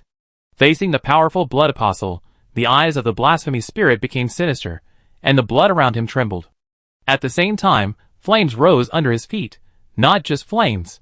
The scales on his body stood up one by one, fell off directly, and turned into sharp blades and rushed towards Lear. On the other side, his snake head also opened its bloody mouth, and a thick green mist spread out. All kinds of power were released by the blasphemy spirit, which were all the power of law he had swallowed. Lear, who attacked the blasphemy spirit, also felt a strange breath. At this moment, the blasphemy spirit released several other law powers. If the blasphemy spirit was transformed into a human, it should be more suitable to be called a multi-law professional than Lear. But these law powers were too weak, so weak that Lear didn't even want to hide. The dark green poisonous fog covered the blood pool and enveloped Lear. The blasphemy spirit itself also disappeared in the poisonous fog. The huge blood demon's bright red eyes scanned the surroundings, and its mental power also spread out, but it failed to detect the breath of the blasphemy spirit. Lear showed a surprised look. He originally thought that this boss battle would become boring, but the blasphemy spirit would obviously not just let itself be killed. In the poisonous fog, a strong magic wave suddenly appeared, and a strong blood light shot towards Lear. The speed was so fast that Lear didn't even react. The blood light pierced the demon's chest, leaving a terrifying big hole. Even Lear's body in the blood space felt the vibration of the magic. Lear frowned. This kind of magic attack was completely different from the previous one.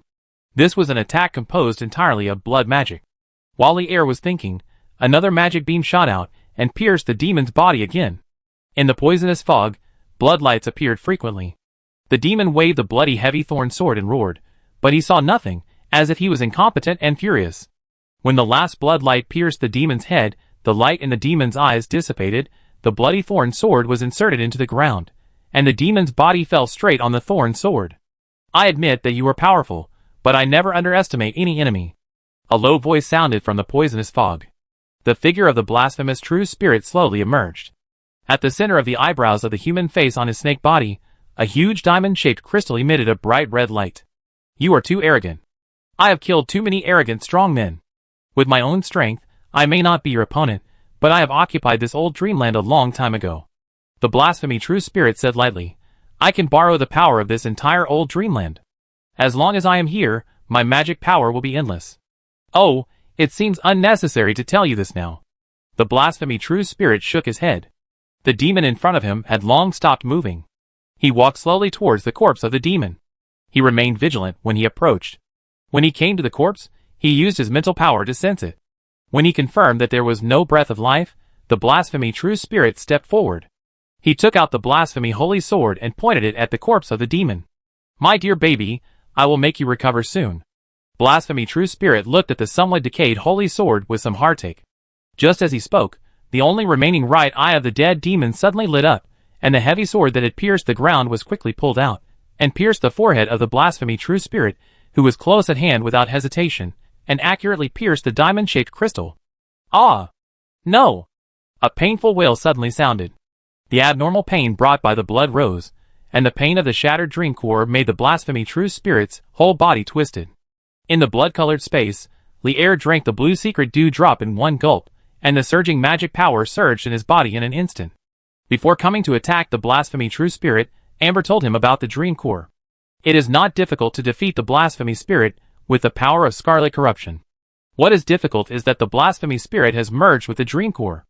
Under the blessing of the dream core, the magic power of the blasphemy spirit can reach a terrifying level. Those weak law powers have also become stronger under the blessing of almost endless magic power. So Lier endured the pain of being pierced by the magic power of the old dream, and staged another fake death. With the help of the blue secret dew drops, the demon body that was originally riddled with holes was recondensed. This is not his original body. As long as there is magic power, it can regenerate all the time. I thought you should be on guard after pretending to die once before. The demon grabbed the snake head of the blasphemy spirit and showed a hideous smile.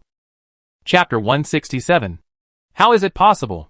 The blasphemy true spirit quickly retreated to the back, and the poisonous fog around it spread again. At this moment, a storm roared. The sound of war spread in the hall, and the raging storm was set off around Lier, directly blowing away the poisonous fog around him. The blasphemy true spirit, which had disappeared in the poisonous fog, reappeared. The snake pupils of the big snake and the eyes of the human face showed a trace of panic. The blasphemy true spirit desperately urged the law power it had swallowed to escape, but at this moment, a loud wolf howl sounded above his head. The red wolf Amber fell from the sky, with a bright red crystal on her forehead. She bit a blood-red blade in her wolf mouth and chopped it directly at the blasphemy true spirit's human face. The shattered dream core of the blasphemy true spirit emitted light. Lier watched this scene not far away. Although he took advantage of the carelessness of the blasphemy true spirit to smash the dream core, the reason why the dream core is called the dream core is because it is the product of the embodiment of the power of the old dream. The red crystal is just a carrier of the power of the dream core. The real dream core is difficult to touch, so Lier can't snatch it. Only Amber, who also has the dream core, can take it back while the blasphemy true spirit is weak. The blasphemy true spirit was able to obtain the power of the dream core because Kostadin betrayed the blood elves and forcibly divided the power of the dream core. No! That's mine. Looking at the red wolf that suddenly appeared, the face of the blasphemy true spirit became ferocious. He waved the blasphemy holy sword to block Amber's attack. But the next second, the bone-chilling ice froze his arm, and the frost quickly covered his whole body. Not far away, a purple arcane light flashed in the demon's eyes. The blasphemy true spirit widened his eyes. How could he not recognize the arcane laws of the three orthodox sects? And the storm just now, that was the law of war. A heretic believer actually possessed the power of the three laws of blood, arcane and war at the same time. The blasphemy true spirit has always been proud of his ability to devour and steal the power of other laws for his own use, but now such pride has been completely trampled by Lier. Not far away, Lillian and Milia also saw the power of Lier through the poisonous fog. You should know it too? Milia suddenly said. Are you talking to me? Lillian looked at Milia strangely. Learn has not only your blood law source essence, but also the source essence of the corrupt law. That should be what you and Lier gave him after devouring the corruption true spirit, right? Milia still kept her eyes on Lier, and continued to ask Lillian. That was obtained after the fusion of the corrupt god blood. Lillian nodded. In addition to the source of the law of corruption, there is also a trace of the source of the law of war. You actually let the goddess of war put her own source of power in Lier's body. Milia turned her head, and looked at Lillian with some dissatisfaction. Just a little bit, the goddess of war just sees Lier's potential. Do you believe such a lie? Milia interrupted Lillian. Lillian was a little stunned by what Milia said. When the goddess of war gave Lier power, she didn't think too much and was powerless to stop it. After all, she was just a phantom now. If you don't see your king, not only me, but other gods will also snatch Lier away, right? Milia glanced at Lillian and said meaningfully. Lillian clenched her fists and replied angrily, Lier will not betray me. Milia shook her head, not commenting on Lillian's words, and then looked at the battlefield not far away again. The red giant wolf held a bright red blade in its mouth and stabbed directly into the broken dream core at the center of the blasphemous true spirit's eyebrows. The blade was not hindered by anything and stabbed deeply. The bright red halo lingering around the broken dream core extended towards the red wolf along the blade's sword body, and finally sank into the center of the red wolf's eyebrows. Stop! That's mine! The blasphemous true spirit roared madly, and the body sealed in the ice layer trembled wildly, and it didn't take long for the ice to be broken. Just when the blasphemy true spirit was about to stop Red Wolf's action, Lier moved, and the heavy rapier in his hand hit the blasphemy holy sword without mercy, and stabbed along the blade of the blasphemy holy sword towards the palm of the blasphemy true spirit, directly nailing the blasphemy true spirit's arm to the ground beside him. Ah! The scream of shock and anger sounded in the hall, and the blasphemy true spirit's body curled up again, because of the pain. Looking at this scene, Red Wolf's eyes also became a little afraid. When Lier first attacked the dream trial, she felt that kind of pain. That rapier has the ability to infinitely magnify pain, which is really evil. Lier waved the bloody rose, and kicked the blasphemy holy sword away directly, and then launched a crazy attack on the blasphemy true spirit. The blood in the blood pool around him turned into bloody swords, and the bloody mist spread to the blasphemy true spirit's body, and a bright moon hung in the sky. Almost all of his abilities were used. During the 60 seconds of the blue secret dewdrop, Lier did not hesitate to use his magic power. Red Wolf Amber absorbed the power of the Dream Core, and looked at Lier's attack with some lingering fear. When Lier was at a high level, he could defeat her Phantom in the Dream Trial. After being promoted to the extraordinary level, he might have easily defeated her. Amber was a little unwilling, but she had no choice. It lasted for about half a minute. When the effect of Lier's blue secret dewdrop was about to disappear, the red crystal on the forehead of the blasphemy true spirit was completely turned into powder. The poisonous fog around, and the lava flames under the feet of the blasphemy true spirit all dissipated. Amber drew out the blood blade without hesitation, and retreated backwards. Lier also raised the blood rose at this time. The power of blood gathered on the heavy thorn sword, turning it into a blood-colored spear. Facing the struggling blasphemous true spirit, Lier gathered his magic power in the last time of the blue secret dewdrops.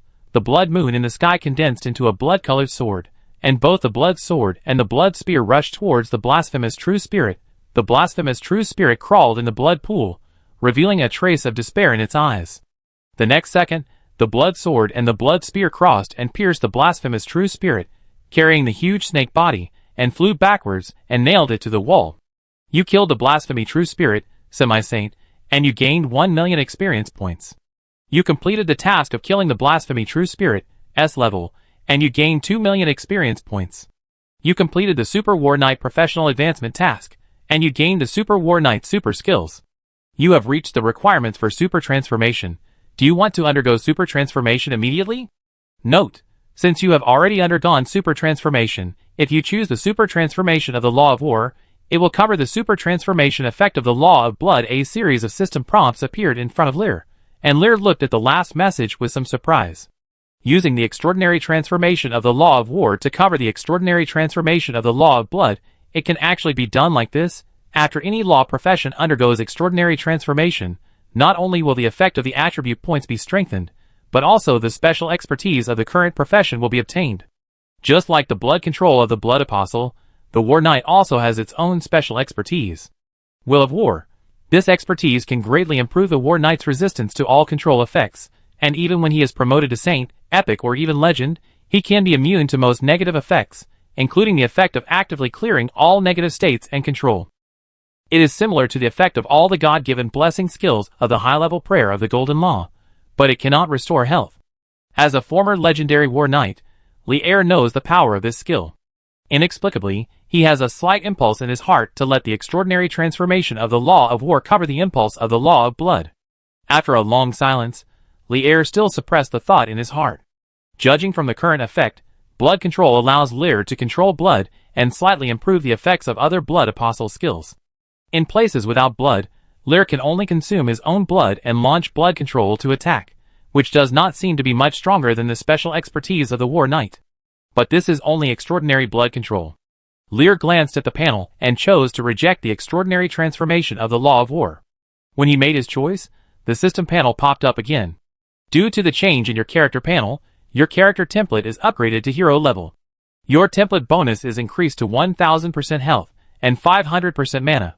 You have obtained the Hero Template Expertise, Hero. Your Leadership Expertise is changed to Hero Expertise. Hero. As a hero, any target with a lower template than you will reduce the damage caused to you by 30%. When your health drops to 30%, your all attributes will be increased by 50%, and the damage reduction will be increased to 50%. The cooldown time of this effect is 12 hours. As the system panel reappeared, Lier felt that the magic power reserves in his body suddenly surged, and his health bar also reached an incredible length. Hero. This is a truly powerful character in the game. If the commander is a small boss, then the hero is the real big boss. In Lier's previous life, every hero-level NPC was extremely difficult to defeat, and it often took a large number of players to succeed. Looking at his exaggerated and perverted attributes now, Lier smiled. Now he has really become a villain boss, and a big boss. What are you grinning at? A puzzled voice suddenly sounded. Red Wolf Amber looked at Lier, who was grinning alone, with a strange look. Lear came back to his senses, nothing, just thinking of something happy. He lifted his own blood source liberation state and turned back to a small form. Looking at Lear with some suspicion, Amber felt that Lear's breath suddenly increased a lot in the moment just now, but this feeling quickly dissipated. Is the blasphemy true spirit dead? Lillian floated over impatiently not far away, and Miria followed behind. Lear turned his head and looked at the two women walking together, raising his eyebrows in surprise. Congratulations, your aura seems to have reached the hero level? Milia walked to Lear and looked him up and down, with a hint of surprise between her eyebrows. Hero level? Lillian and Amber on the side were both surprised. Lillian floated to Lear's side, feeling the aura on Lear's body, and said in shock for a long time, it really reached the hero level. Red Wolf Amber also came to Lear's side, sniffed Lear, and the whole person was a little unbelievable. She was also a hero level, but her strength was greatly damaged in the destruction, and fell to the commander level. As a former hero, she knew better than anyone how difficult it was to break through the hero level, but Lear reached it inexplicably. Why? Amber was a little jealous and indignant. Maybe I'm just lucky? Lear showed a harmless smile. He really didn't know what the promotion requirements of the NPC template were. In his previous life, he was just a player, and the template was always an ordinary player, even after being promoted to a legend. After hearing Lear's words, Amber became even more dissatisfied, as if she was going to bite Lear in the next second. Well, let's not talk about these irrelevant things. The blasphemy true spirit is dead. Lillian. Well, Miria, are you going to devour him? Lear changed the subject and pointed to the corpse of the blasphemy true spirit not far away. The dark blasphemy law mixed with the breath of other laws continued to overflow. The blasphemy true spirit died, but the blasphemy law would not disappear immediately. Any law is a world law. If no one controls it, it will return to the origin of the world. Lillian and Milia looked at the body of the blasphemy true spirit after hearing this. Lillian nodded happily, of course. My blood law origin is also in it. As Lillian's voice fell, a dim blood crystal emerged from the body of the blasphemy true spirit. The crystal looked very similar to the previous dream core, but it was not the dream core, but the blood law origin left by Lillian in the old dream. It's just that the blood law origin is very dim now, and more power is left in the body of the blasphemy true spirit. I don't need it. My law power is completely preserved. I don't need these things. Milia shook her head. Humph. It has nothing to do with you. This is my old dream, and this big snake was also defeated by my king. Lillian snorted lightly, especially indicating Lear's identity. Milia glanced at Lillian, and then looked at Lear. Lear was a little embarrassed. He always felt that there seemed to be some discord between the two goddesses. Lillian floated towards the corpse of the blasphemous true spirit. After devouring the corrupt true spirit, she could already devour other law powers on her own, without Lear holding a sacrifice ceremony. On the other side, Lear looked at Albert, who was still bound by the life-binding shackles. This extraordinary war knight did not help at all, and had been watching the battle on the side. With a wave of his hand, the chains that bound the war knight directly dispersed, and Albert fell into the blood pool and barely stood firm. He looked at the devil-like blood apostle, and then looked at Miria. He saw everything just now. The blood apostle and Miria seemed to have a close relationship, and the blood apostle actually used the power of arcane law and war law. A guess appeared in Albert's mind. Chapter 168. I only brought Uncle Albert in. Milia turned her head and glanced at Lear. Hearing this, Lear smiled slightly and took off the blood prisoner mask on his head. Lear. Seeing the face under the mask, Albert took a deep breath. Even though he had thought of many identities of the blood apostle, he had never thought that the blood apostle was Lear. In the royal city of Brayful, the blood apostle and Lear appeared at the same time. Albert raised his head suddenly, and he remembered the body of Lear that was swallowed by the big snake. Doppel? Albert asked in surprise. Yes, father. Lear nodded. So the Lear in the Pharaoh fortress is actually your avatar? Albert asked again. No, that's my original body.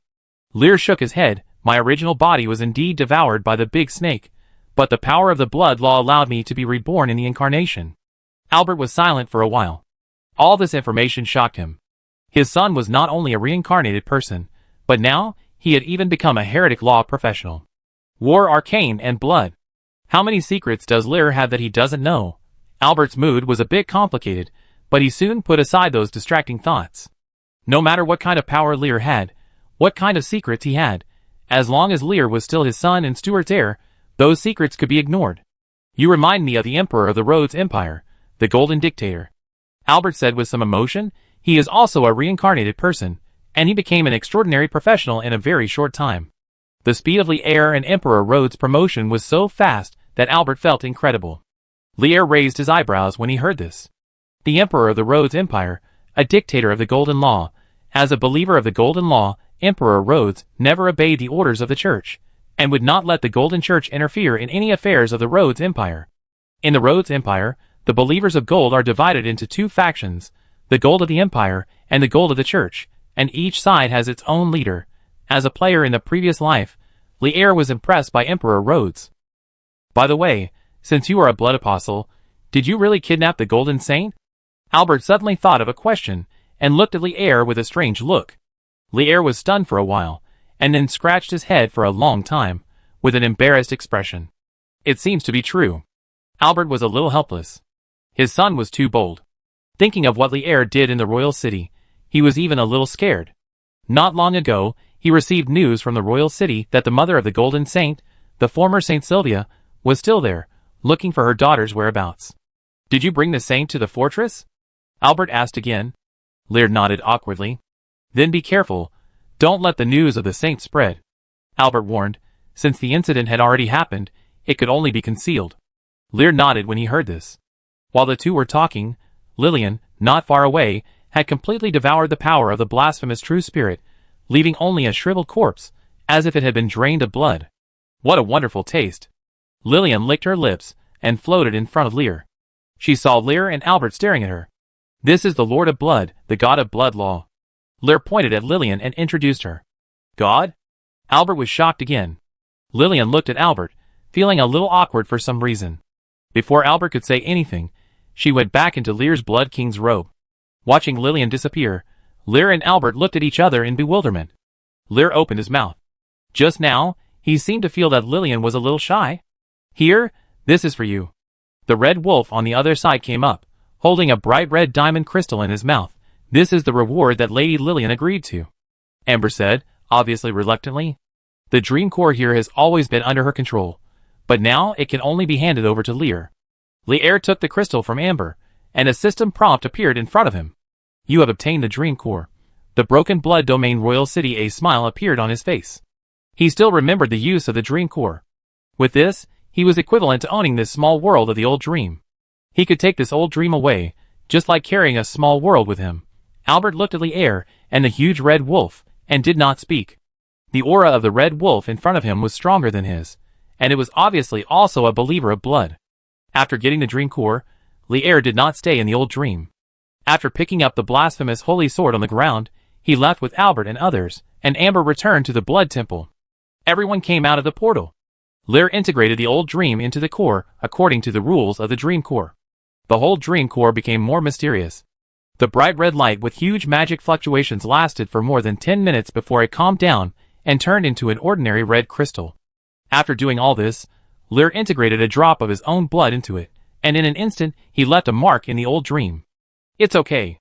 Lier nodded to Milia and Albert. Milia smiled, and although Albert didn't know what happened, he nodded. Taking out the Morning Star Scepter, Milia cast gravity magic, and the figures of the three people floated up instantly and flew quickly upwards.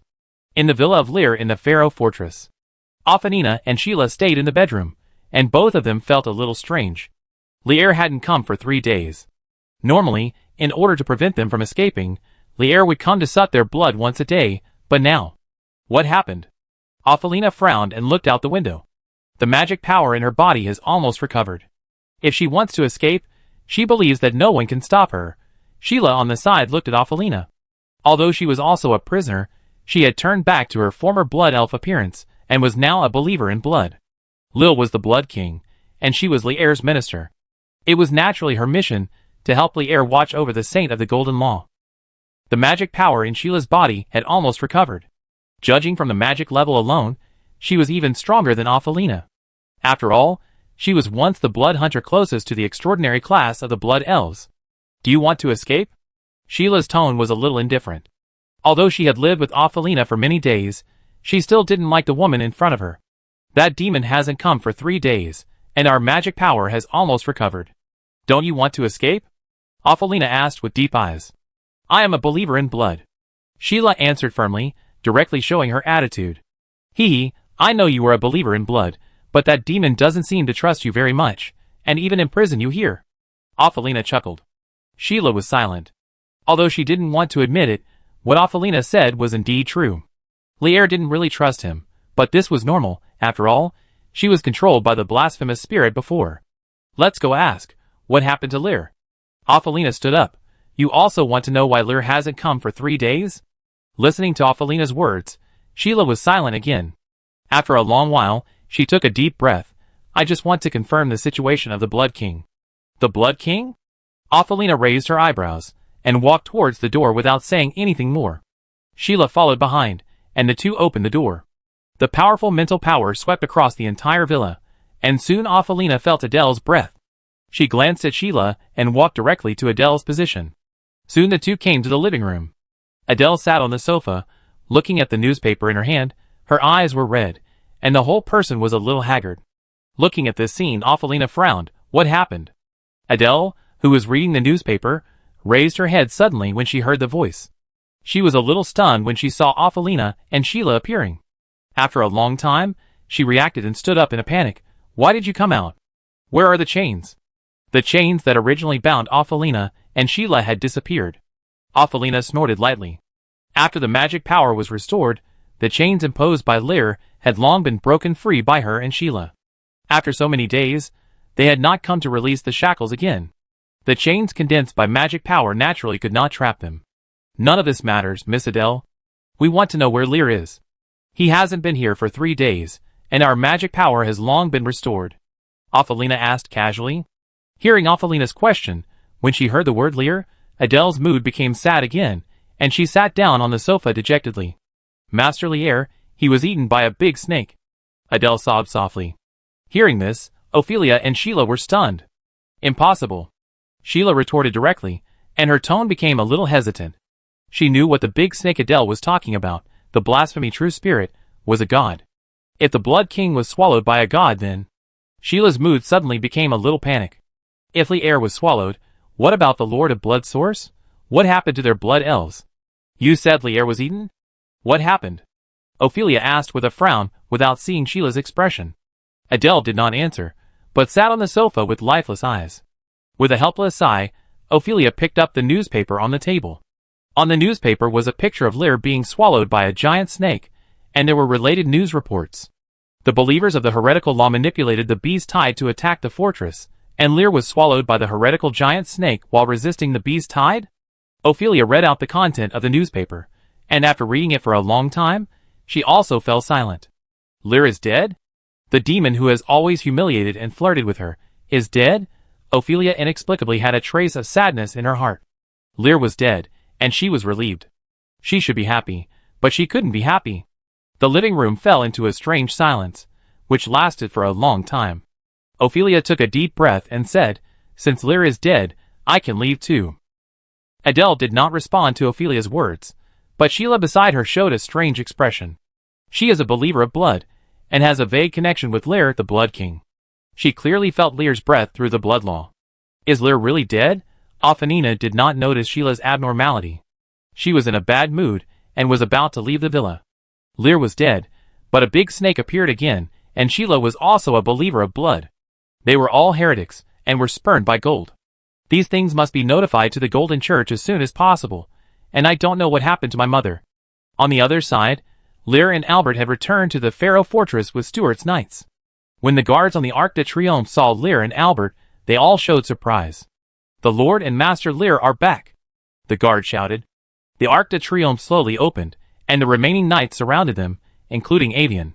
Avian looked a little haggard.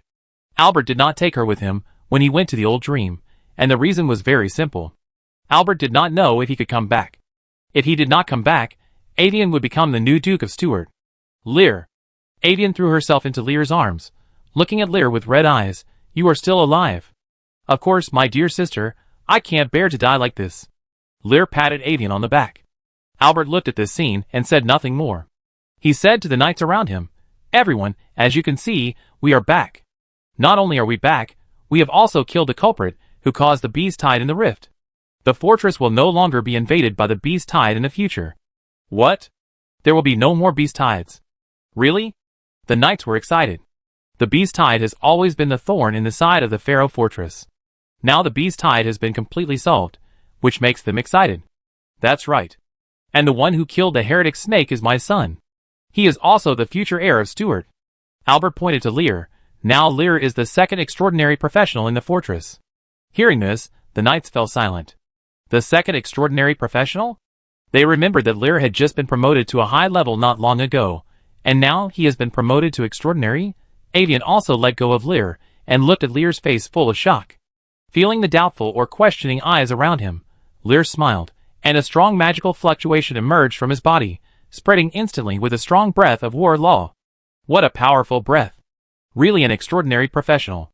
The knights around exclaimed, and Albert looked at this scene with satisfaction. This is the effect he wanted. Lear's prestige will definitely reach its peak in the future. Albert thought so, but Lear didn't care about the atmosphere around him. He looked inside the fortress. In his perception, 2 blood marks were moving inside the fortress. Chapter 169. Father, I have some things to deal with. You should take Milia and sister back to the mansion first. Lear suddenly turned his head and said to Albert. Albert was stunned for a moment, and Avian also raised her head in confusion. Facing the gazes of the two, Lear did not explain anything, but just smiled meaningfully at Albert. Albert looked at Lear, thinking of Lear's identity as a blood apostle, and knew that what Lear was going to deal with now probably could not be known by others. After a few seconds of silence, Albert nodded. Then we will wait for you to come back in the mansion. Father! Avian was a little confused. Lear had just come back, and was leaving again now. She was really worried. I will come back for dinner later. Lear smiled at Avian. As he said that, he let go of Avian's hand, and walked in the other direction of the fortress. Beside Albert, Milia looked at Lear going away, and said nothing, but her expression was a little unhappy. What are you going to do next? Shira walked on the street, following behind Ophelia. The two had already left the villa, and Adele did not stop them, nor was she able to stop them. Of course, leave the fortress as soon as possible and find a caravan to return to the royal city. Ophelia said after thinking for a moment, and she felt something was wrong. Why did she say this to a heretic believer? She stopped and looked at Shira behind her.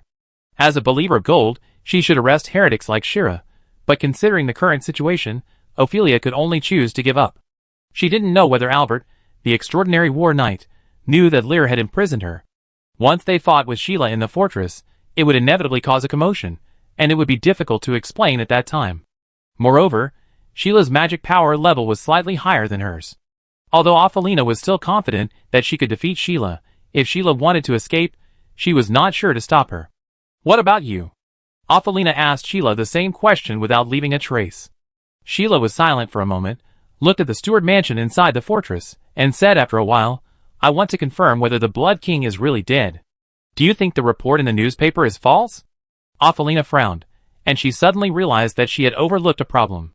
She thought Lear was dead, but that was just the content of the newspaper bought by Adele, and she didn't know the truth. Ophelina turned her head and looked at the downtown area of the fortress. The residents around were still living normally, and there were some patrolling soldiers. This was very wrong. Once in the Rhodes Empire, Ophelia saw a Grand Duke die. At that time, many places in the imperial city of the empire were decorated with funeral furnishings. Lear is Albert's son and Stuart's heir. If Lear is really dead, the atmosphere in the Pharaoh fortress should not be so normal. Even if the citizens have no reaction, the knights should mourn Lear's death.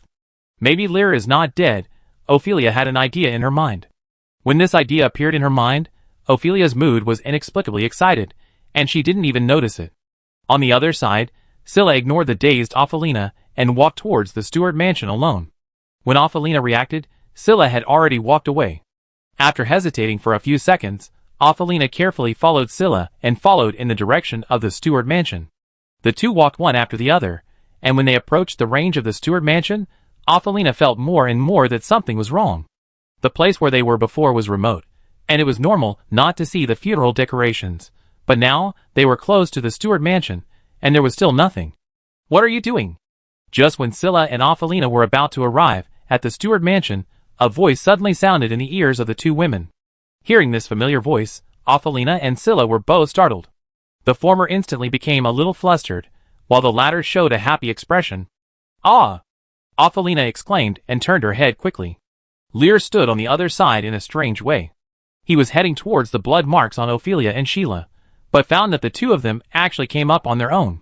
Looking at the two women with different expressions, Lear narrowed his eyes, and his eyes finally fell on Ophelia. Your Highness, I remember I said before that if you want to escape, you will be punished if I catch you. Lear, you are still alive? Ophelia stuttered. Hearing this, Lear raised his eyebrows, and quickly understood the situation. What news did you see? Many people saw him being swallowed by the big snake. There are always some brave newspapers that write some reports that are not conducive to the peace of the fortress, just like what he did in the royal city of Brayful. Ophelina opened her mouth, not knowing how to answer. She was a little annoyed that she actually believed what was written in the newspaper. Before in the royal city, some rumors about her were also published in the newspaper, and Ophelina felt the same way.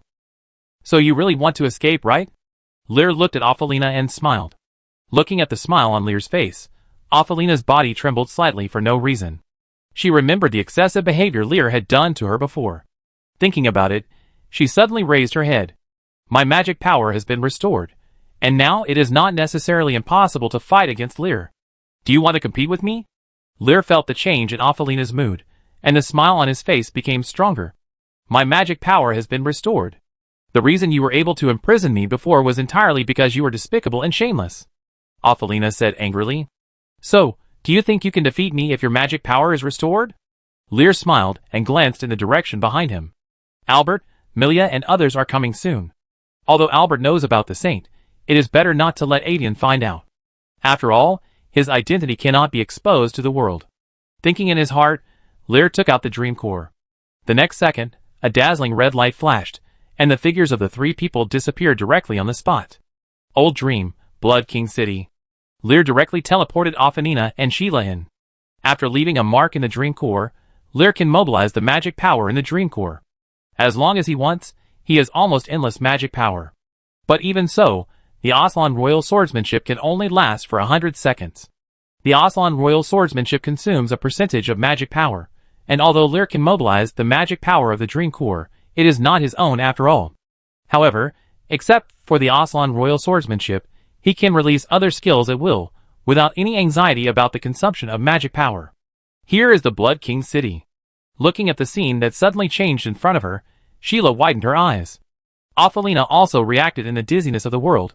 Looking at the situation around her, the whole person became nervous, and the golden law was shaking. The magic power of the heretic law was filled all around, and the golden law on her body was like a little white sheep falling into a wolf pack. Where is this place? Ophelina asked in panic. Welcome to my old dream. Lear smiled. The old dream of the Blood King?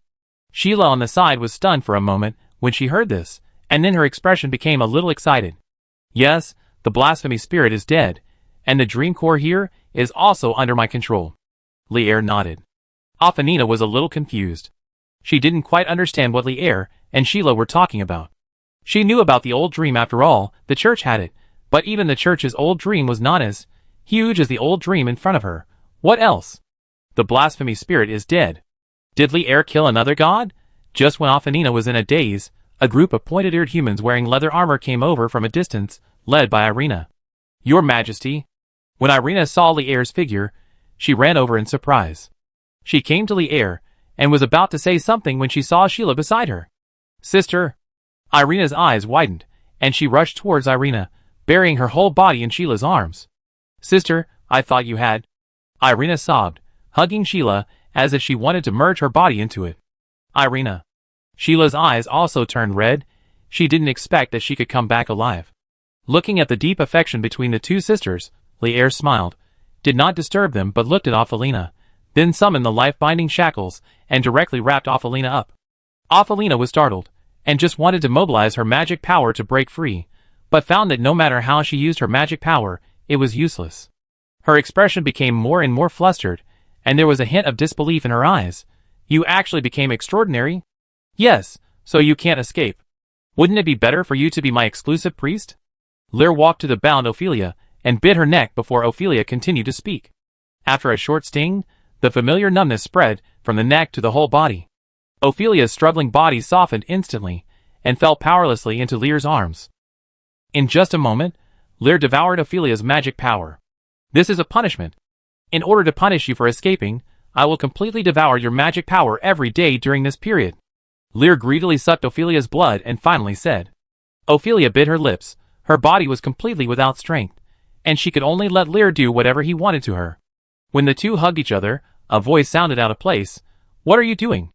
A huge red wolf suddenly appeared on the ruins of a building nearby, watching the actions of Lear and Ophelia, with a hint of inexplicable meaning in its eyes. Xiaohong. I told you not to call me Xiaohong. Only Lady Lillian can call me that. Amber roared. This woman will stay in the old dream for the time being. Please help take care of her. Lear didn't care about Amber's anger and said to himself. What's wrong? Is this your little lover?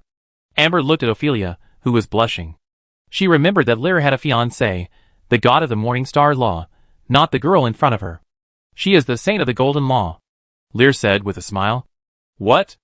Amber was stunned. It's the one favored by the goddess of the Golden Law. The Golden Law? Is it the Golden Law that excludes other laws? Amber seemed to have heard of the Golden Law. Have you heard of it? Lear was a little surprised. The old dream was so closed, and Amber was still hiding in the blood temple. He thought Amber knew nothing about the current world. Well, I heard a little. Amber's expression was a little strange. She looked at Ophelia for a long time before looking away. Ophelia will be placed in the old dream in the future. I will come to see her once a day. Is it okay? Lear asked again. The core of the dream is all yours. Of course, whatever you say is what it is. Amber said unhappily. Lear smiled, looked at Ophelia, and reached out to touch Ophelia's delicate cheek. You have to be a little bit good this time. I won't be so gentle next time.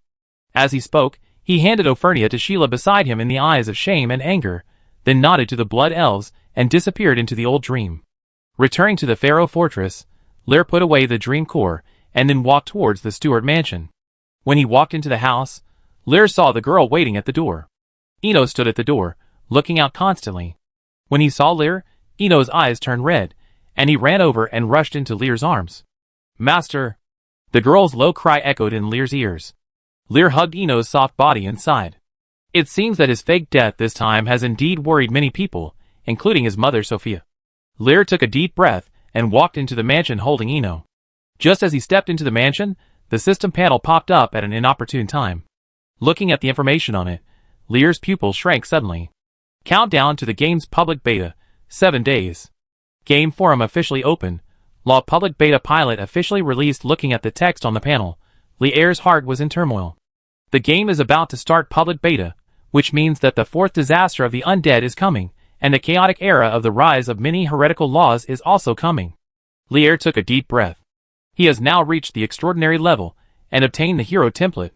With his current strength, he is not afraid of anyone. He is the biggest boss in the early stage of the current version.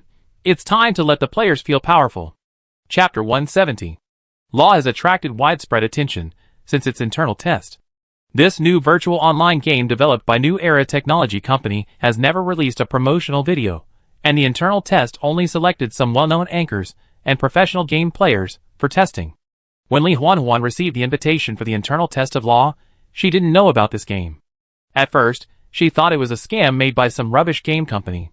There are countless such game companies in the industry. It was not until New Era Technology was willing to pay and give away game login equipment for free that Li Huanhuan accepted it. The last internal test was impressive. Many anchors and players let the gaming industry know about this new virtual online game after live broadcasting or editing videos. Real and quite excellent. This is the evaluation of a game connoisseur who participated in the game internal test. But when the internal test ended, there was no more game information about Law. New Era Technology Company seemed to have evaporated from the face of the earth, and even the forum was closed. Until today, the forum was opened again. Family, guess what news I received? In the live broadcast room, Li Huanhuan made an exaggerated expression mysteriously. Valkyrie, what are you thinking? What game are you playing today? Or did another game company invite you to test it? By the way, will the last game called Law be released? It's been several months, and there's no news at all. This brother named Valkyrie's Underpants is right. Li Huanhuan looked at the name of the barrage ID and said with a frown.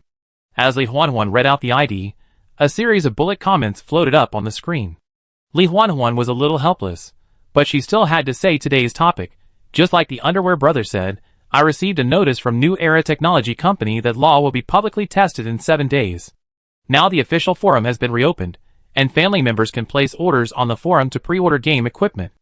Li Huanhuan finished speaking the notice she had just received in one breath. As soon as she finished speaking, the bullet comments in the live broadcast room froze for a moment, but soon started to roll again. Law? Is it the law I know? Damn it, is it finally coming? I thought the company ran away. I went to check and found that the forum can really be logged in, and there is also a promotional PV for the public test. Looking at the bullet comments rolling in the live broadcast room, Li Huanhuan smiled. Before, when there was no news about law, she was still worried that there was a problem with the company's development funding chain, and she also sent an email to New Era Technology Company. Now I finally got a reply. Family, let's take a look at the game's promotional PV. Li Huanhuan excitedly opened the game forum and clicked on the video directly. At the same time, a large number of anchors, professional players, and game companies logged into the official forum of law. In Stewart Mansion, Lear sat on a chair. After accepting the triple torture of Sophia, Milia, and Eno, he finally calmed down the 3 women. Finally, he opened the forum with a helpless look and saw the law pilot film at the top. The video opens with a desolate world, the gray-black fog covers the sky, and there are corpses and ruins everywhere. This is a destroyed world. A deep female voice sounded, accompanied by desperate background music, and a feeling of the end of the world emerged in the hearts of all the audience. All gods are dead. The female voice spoke again, and in the darkness, figures fell one by one. Those figures could not see their faces, only silhouettes could be seen, but each one gave people a powerful feeling. All gods are dead.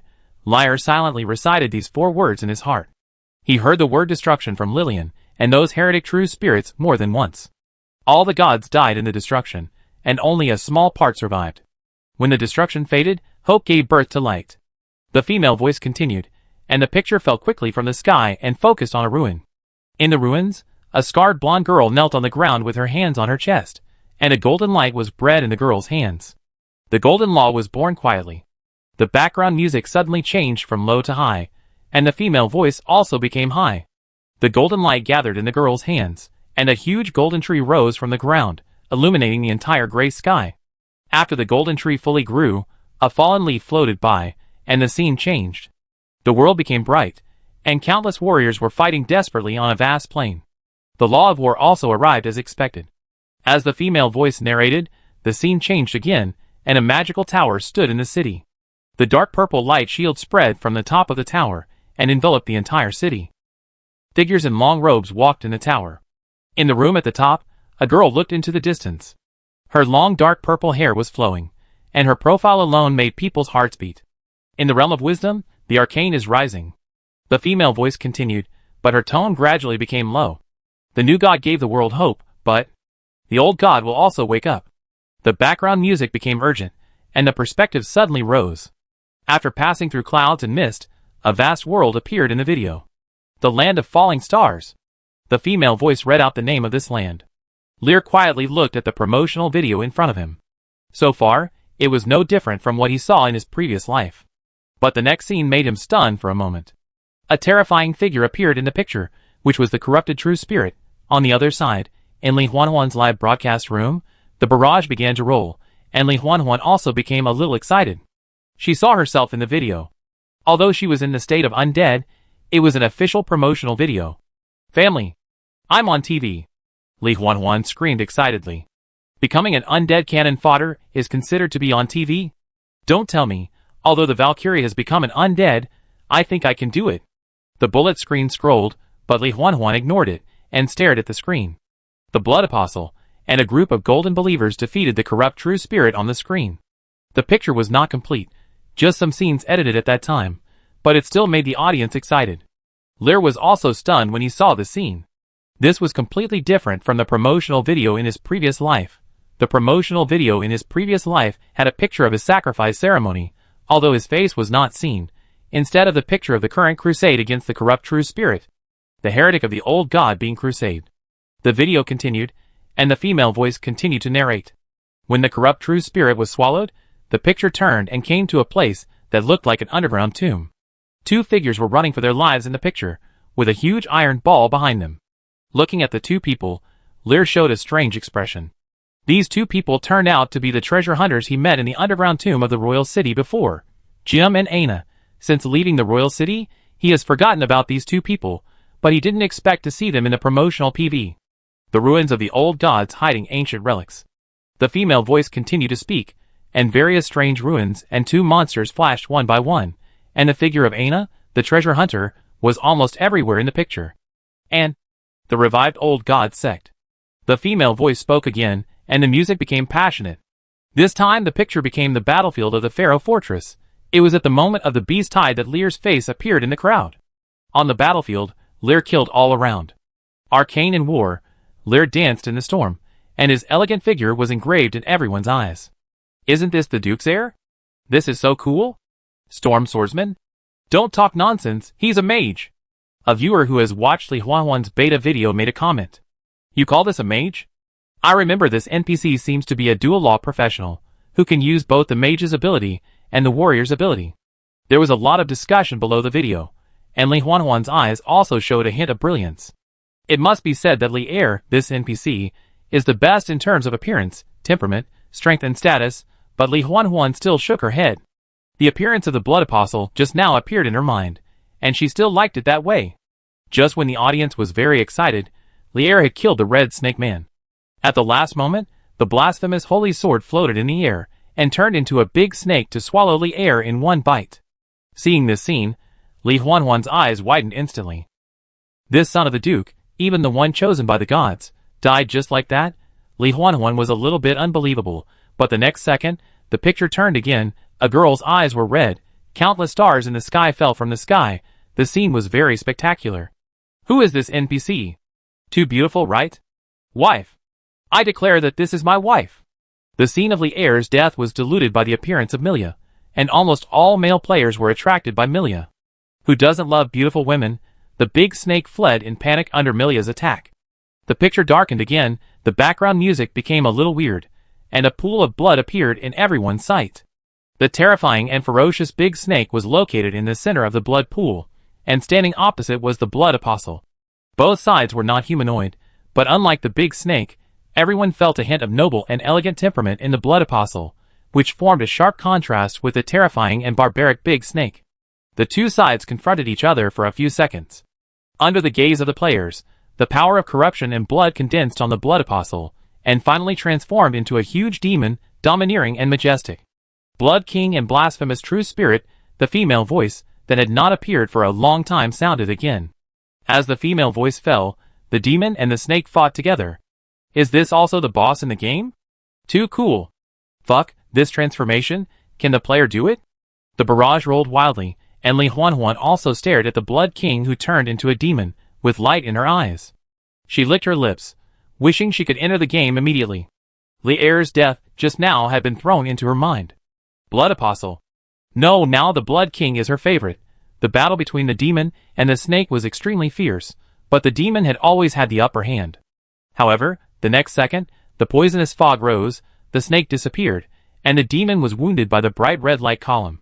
Li Huanhuan watched this scene nervously, and his worry about the Blood Apostle was revealed without any concealment.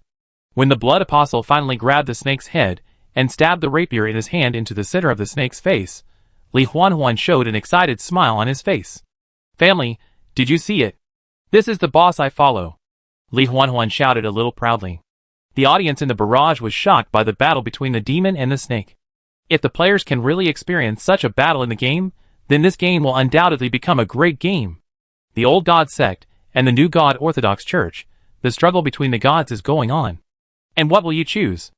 At the end of the video, the light female voice sounded again, the picture slowly dimmed, and the title of the game appeared. Law. Two big words appeared in the center of the screen. After watching the game trailer, Li Huanhuan took a deep breath. Although she was full of confidence in this game during the internal test, she was even more shocked when she saw this video. The previous corrupt true spirit seemed to be just a minor role. The real theme of the game is about to be staged, which is the struggle between gods, new gods and old gods, and even different old gods will fight each other. Blood must be a powerful old god sect, and she has joined the Blood sect. In Stewart Mansion, Li Er looked at the black video with a strange expression. This game trailer was so strange no matter how he looked at it. Except for the world background that appears at the beginning, Almost all the subsequent scenes are related to him. Whether it is the corrupt true spirit or the blasphemous true spirit, he killed them all. Just call it the Blood Apostle trailer. The protagonist of the previous life's game pilot was Miria, and he, Lil Stewart, was the villain who was conquered. Now Miria only appeared in a short scene. He is still the villain, but seems to have the treatment of the protagonist. Are you reflecting on yourself? Sophia, who was standing aside, was furious when she saw Lil's absent-minded look. Just now, Lil had explained his fake death and used illusion spells to cover it up. Only Albert and Miria knew the truth. Sophia and Avian, who didn't know much about spells, believed such words under Lil's deception. I'm sorry, Mother. I promise I won't do this again next time. Lil quickly stood up and hugged Sophia. Do you want to have a next time? Sophia raised her eyebrows. There won't be a next time. Lear quickly changed his words and said with a wry smile. After another round of torture, Lear finally calmed Sophia down. On the other side, Milia looked at the two of them and said nothing. Lear turned his head and saw Milia's calm eyes. Suddenly, he shuddered for no reason. The once weak and shy Milia disappeared. Now she is the goddess of Chinching. Lear can no longer understand what Milia is thinking now. Chapter 171. At night, Lear and Milia returned to their room after dinner. Milia followed Lear and remained silent until they reached the bedroom door. Lear stopped. He had felt Milia's eyes on his back since he had walked all the way here. Milia. Lear turned around and looked at Milia, who looked calm. For a moment, he didn't know what to say. You weren't like this when you treated me toughly before. Milia suddenly smiled, and her beautiful and delicate face made Lear stunned. Looking at the stunned Lear, Milia was in a good mood. Lear was distracted by her appearance. She was beautiful, and Milia knew it. After a brief joy, Milia felt a little incredible again. She was actually happy because a man was obsessed with her appearance. She was a god, but had such a little girl's emotions. When she met Lear before, the memory of this life dominated, so she behaved the same as the little princess Milia before. That was very shameful and inconsistent with her identity as a goddess, but Milia didn't hate that feeling. Now she has regained the demeanor of a goddess in her previous life, so she has become mature and calm. Let's go in. Milia smiled, then walked past Lear and went directly into the room. Lear was a little surprised, and after hesitating for a moment, he also walked in. He remembered that Milia said that after she awakened, she could give herself to him. Lear has been waiting for this day for a long time. He loved Milia and respected Milia, but there was such a beautiful princess that he could only look at but not eat, and Lear was also helpless. He coveted Miria's body.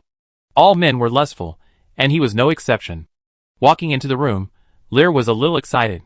He was not the first innocent boy to do this. He had already experienced that kind of feeling with Eno and Adele, but he was still very excited now. But this excitement disappeared after he entered the room. Miria held the star scepter and looked at Lear with a smile. The next second, Lear felt that all the power in his body disappeared. Star sealing technique. Miria actually blocked his power directly. Lear was stunned for a moment, and the next second, the twinkling starlight turned into chains to bind Lear. Using magic power to turn into chains. This is really a very practical ability. This is the power I created with inspiration from your blood shackles. It's great, right? Miria looked at Lear sitting on the ground, looking down at him, as if she had become a real goddess of the star. Milia, you. Lear came back to his senses, and his eyes became deep. Why do you want to know why I sealed your power and bound you? Milia interrupted Lear. Lear was silent, waiting for Milia's explanation. Of course it's because I'm angry. Milia looked at Lear, speaking angrily, but with a smile on her face. I actually fell in love with you. You treated me so rudely, and did whatever you wanted to me, but I actually fell in love with you. Milia's tone was a little ambiguous, and Lear's expression became a little heavy. When considering letting Milia awaken, Lear also considered this issue. If Milia recovered the memory of the goddess of Morning Star, would she still maintain her previous attitude towards him? Now it seems that the situation is a little bad. Lear took a deep breath and said, Then what do you want to do? Lady Goddess Chinching. Of course I will take revenge on you. Milia said without hesitation. How do you take revenge on me? A drop of cold sweat dripped down Lear's forehead. Hearing this, Milia did not answer immediately, but her cheeks turned red, and the room inexplicably fell into a strange silence. The silence lasted for a long time, and Milia put down the Chinching scepter and walked to Lear. I said before that when I awaken, I can give myself to you completely. Milia suddenly said. You have always been reckless to me, and now it's my turn to be reckless to you."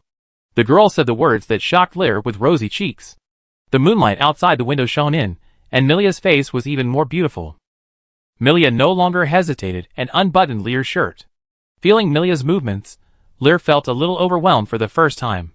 Is this what Milia's so-called revenge is? With Milia's movements, Lear felt more and more amused.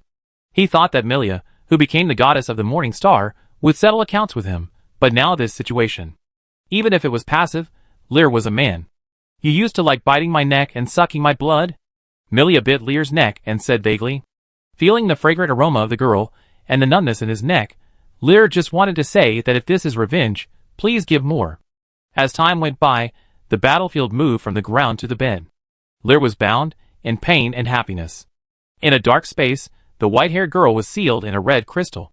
Lillian's eyes opened slightly, feeling a little strange. She left a trace of her soul phantom in the Blood King's long robe to facilitate communication with Lier, but now she suddenly couldn't feel Lier's breath. It seemed that something blocked her perception of Lier. Lillian frowned. This was the first time she had seen such a situation. Was there any danger? After thinking for a while, Lillian mobilized her own strength, and the huge red crystal lit up. The battle in the dark room gradually subsided. Lier felt the warmth in his arms. Milia's movements were very unfamiliar, and Lier could only passively bear it, but this feeling made Lier more excited. Who would have thought that Milia, the goddess of the morning star, would have such a bold side? Looking at the girl in his arms, Lier was about to say something when a deafening voice sounded. "What are you doing?" Lillian floated in the room, looking at the two people in front of her, and shouted in shame and anger. Lear and Milia turned their heads and looked at Lillian, who suddenly appeared. Lear was stunned, and then he felt like he was caught in bed. Milia seemed much calmer. She stretched out her hands to hug Lear's neck and said lightly, "We are husband and wife, of course. We should do things between husband and wife. But you, breaking into someone else's house late at night, don't you think it's very rude?" Milia was not too surprised by Lillian's appearance. When she sealed Lear's power, she also sealed Lillian's soul perception hidden in the Blood King's long clothes. It was natural that Lillian's main body would sense it, but I didn't expect that Lillian would actually appear so late. It seems that this Lord of Blood is really concerned about Lier, but she has done what she should do, and now Lier belongs to her, or rather, it belongs to her king. You have received the love of the goddess of Qinqing, and your affinity for Qinqing law has increased to 90%. Your affinity for Qinqing law has reached 90%, and you have gained 21 intelligence and 49 mysticism. Since you have not completed the attribute limit breaking task, the mystic attribute is limited to 99. You have obtained the Qinqing law occupation information. Astrologer, you can awaken the affinity of Qinqing law for others and transfer to Qinqing law. Law profession, you can consume skill source crystals to learn Qinqing law profession skills. You have obtained 10% of Qinqing law source essence. The current Qinqing law source essence is 10%. You have obtained the title, Qinqing King. Title, Qinqing King. Introduction. Each god can only have one king. The king is the spokesperson of the god, and the sustenance of the god.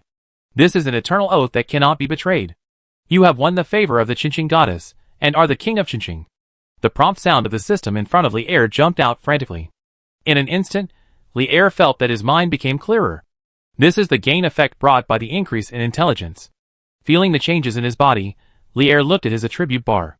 Basic attributes, Strength 56, Constitution 131, 99, Dexterity 45, Intelligence 89, Mystery 179, 99.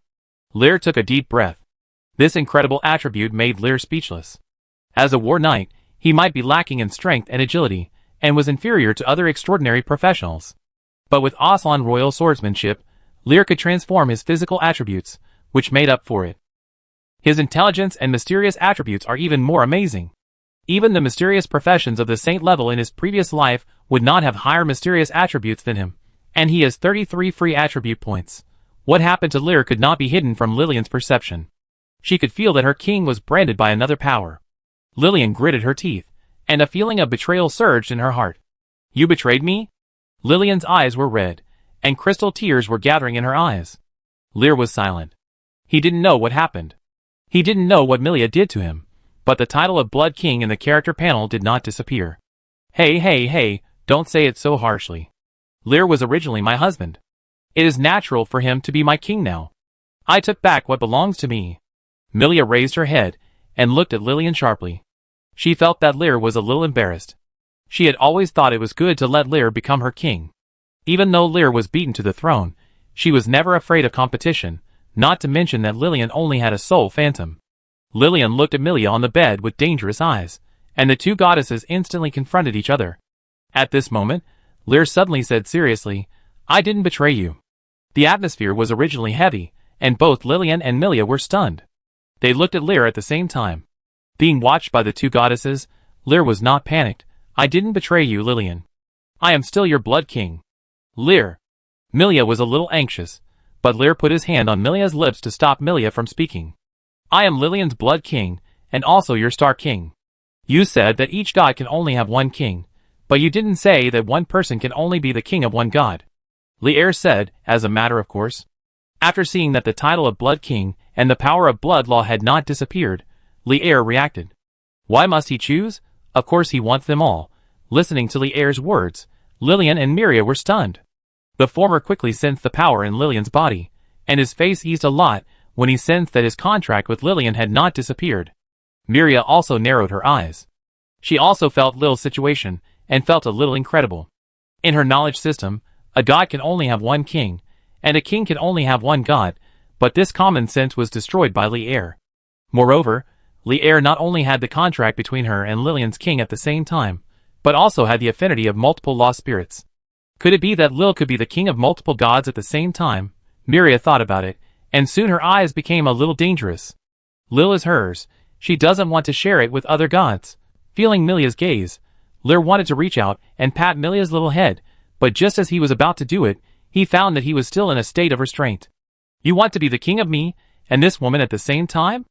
Milia stared into Lear's eyes, and anyone could see the displeasure in Milia's eyes.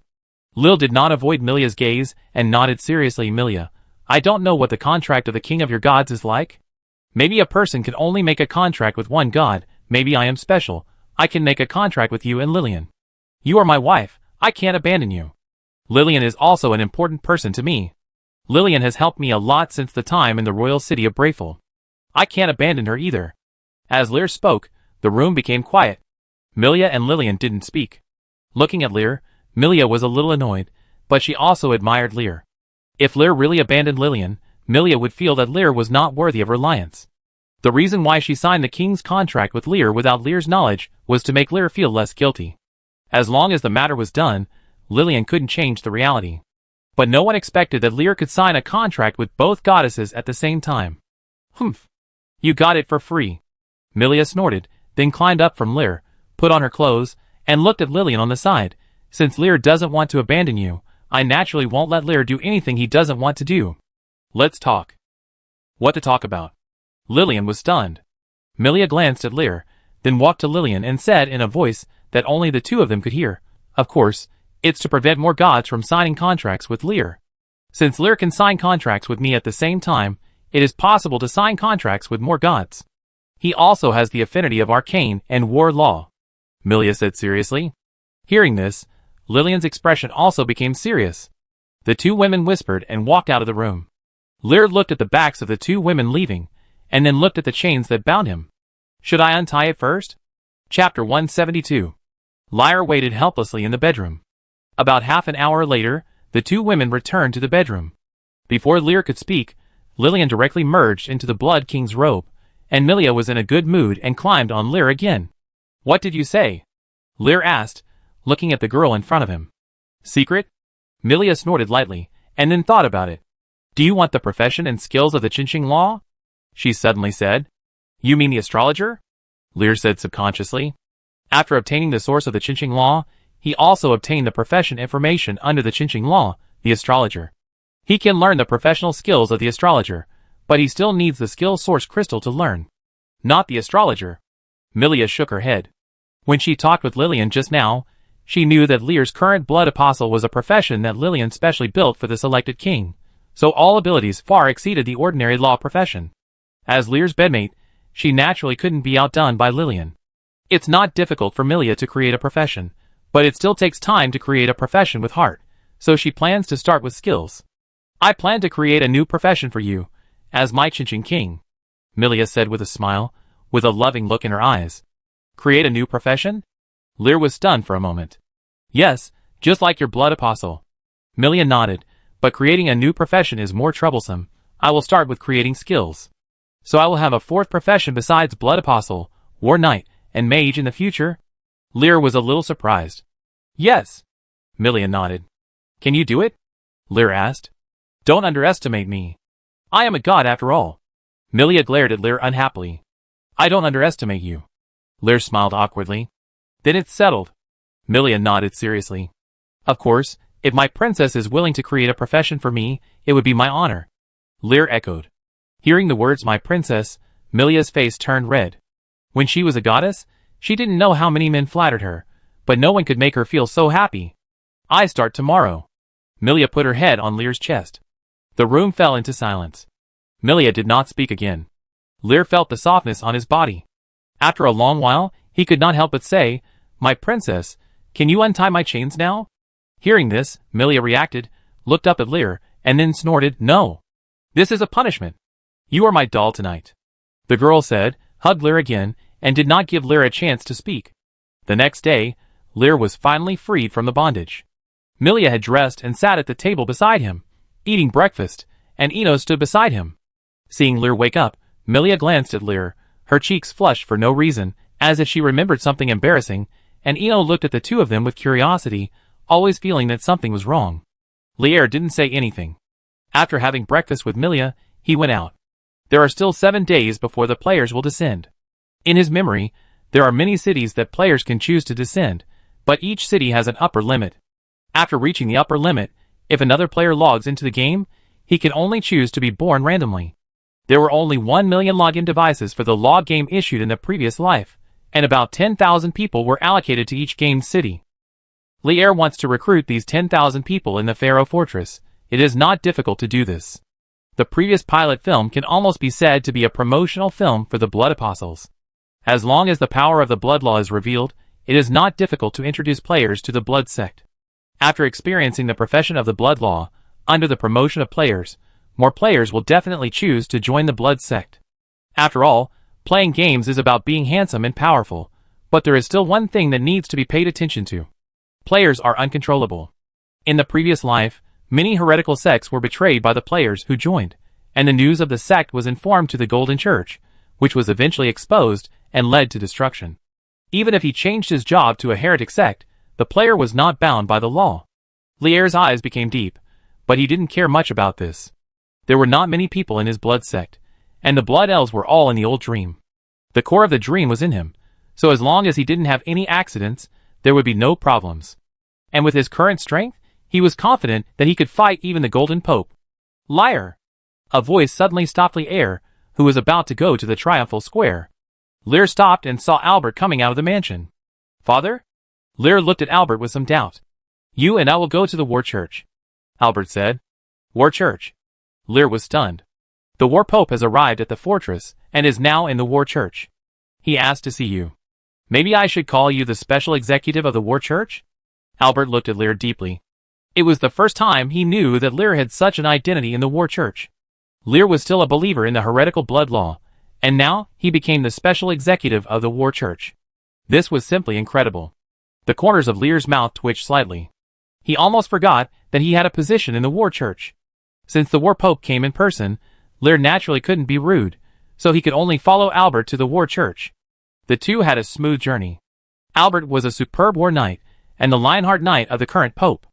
Although he was not affiliated with the War Church, he also had a high status in the church. The church knights along the way looked at Albert respectfully, and when they saw Lear, their eyes were also stern. Lear Stewart, who has been in the limelight recently, is a newly promoted extraordinary war knight, who even solved the beast tide. It is incredible that he looks so young. Lear followed Albert, and walked into the cathedral. As soon as he entered the door, Lear saw everyone standing in front of the statue of the goddess of war. In addition to the war bishop Luca, there was another acquaintance, Greta, who left the Pharaoh Fortress. When she saw Lear, Greta showed joy on her face, and was about to run to Lear, but was stopped by the tall man next to her.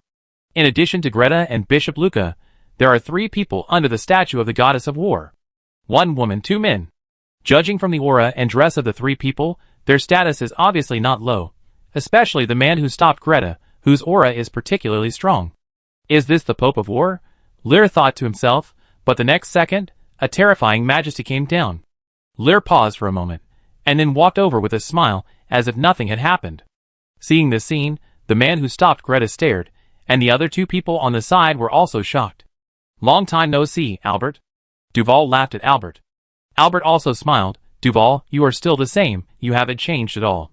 The two exchanged a few words, and Duval looked at Lear. "Is this your son? I heard that he has been promoted to extraordinary." "Promoted to extraordinary?" Before Albert could answer, Greta on the side exclaimed. The girl turned her head and looked at Lear in disbelief. "You have been promoted to extraordinary?" "Yes, Miss Greta." Lear nodded with a smile. "How could this happen?" Hearing Lear's reply, Greta suddenly became disappointed, as if she was hit. Looking at Greta, who suddenly changed her style, Lear raised his eyebrows. "It was just that she was promoted to extraordinary. Is it necessary to be so disappointed?" "Greta is disappointed because she can't let you become her Lionheart Knight." As if seeing Lear's doubts, Dival said on the side. Lear looked at Dival with some confusion. When he saw Greta, he realized that the other party might come this time to make him Greta's Lionheart Knight. But what is going on now? The contract of the Lionheart Knight can only be concluded before the Transcendent. Now that you have been promoted to the Transcendent, the contract can no longer be concluded, Dival explained. "Is that the case?" Lear was a little surprised, but he didn't feel anything. It didn't matter to him whether he could conclude the Lionheart contract or not. He pondered for a moment and said, "Since I can't conclude a contract with Greta, I can let Greta conclude a contract with my sister. My sister is also an excellent war knight." As Lear said this, everyone was stunned for a moment. Dival looked at Lear and suddenly said meaningfully, "Is this a request made as a special executive?" Feeling Dival's gaze, Lear raised his eyebrows and chuckled. "Of course not. This is a suggestion I made on behalf of my father." Lear looked at Albert. Albert was stunned for a moment, then reacted, "Well, that's right, Dival, my daughter is also very good. You will definitely not lose out if you conclude a contract with Greta." Hearing Albert's words, Lear smiled and nodded, and looked at the man in front of him named Dival again. This man should be the Pope. He is worthy of being a man sitting on the Pope's throne. He wants me to owe him a favor with just one sentence. If I foolishly agree to Duval's words, and Duval asks Greta and Avian to sign a contract, then I, as a special executive, will owe the Pope a favor. But if I say that I am speaking on behalf of Albert, then it is different. The subject is Albert, so even if it is a favor, it is Albert's. Lear shook his head in his heart. It seems that the Pope still has some opinions about him, the special executive, who is hanging over his head. The other two people beside him also reacted after hearing what Lear said. They cursed Duval's cunning in their hearts, and at the same time, they had a new understanding of Lear, the special executive. "Since it is your proposal, Albert, I am willing to accept it." Duval smiled, as if he had no intention of calculating Lear just now. "Let's put Greta's matter aside for the time being. We are here mainly to meet the new special executive." Duval waved his hand, and said to Lear, "Let me introduce you. This is Sharon Hoffman, the war high priest of the Hoffman family, one of the three major Archon families. This is Rigid Moreno, from another Archon family, the Moreno family. I am Duval Cardenas, the current war pope." Listening to Duval's introduction, Lear looked at the two people on the side and smiled. Lear Stewart, the new special executive. The two sides introduced each other, and then the atmosphere became a little weird, and no one spoke again. The three of them felt that it was a bit difficult to deal with Lear, the special executive. In the past, the three families had the final say in the war church. Now there is a person who controls them. No one will be happy. If Lear was just a person with an empty position but no power, it would be fine, but now Lear is an extraordinary war knight, and it is said that he is also a dual-law professional of arcane and war. Adding the power of the Stewart family, two extraordinary professionals are no weaker than their three Archon families. If Lear wants to come to the war church to share a wave of pie, how should they choose? This is a big problem. Feeling the strange atmosphere, Lear is not a fool, and naturally knows what the three popes are thinking. He does not want to interfere in the affairs of the war church. Is it not good to run his own blood sect secretly? Lear complained in his heart, and just when he was about to say something, the system panel suddenly popped up. "You have triggered the mandatory task, the trial of the war pope, S level. The pope trial of the war church is about to begin. At that time, the new war pope will be selected. As the special executive of the war church, you should supervise the trial. Task target, go to the headquarters of the war church, supervise and conduct the war trial until the new war pope appears. Task reward, ? Note, This task is a mandatory task issued by the goddess of war, and cannot be refused. Looking at the system panel that suddenly jumped in front of him, Lier widened his eyes. Making trouble, right? He was planning to tell the war pope that he had no intention of supervising the war church, but now he is doing this again?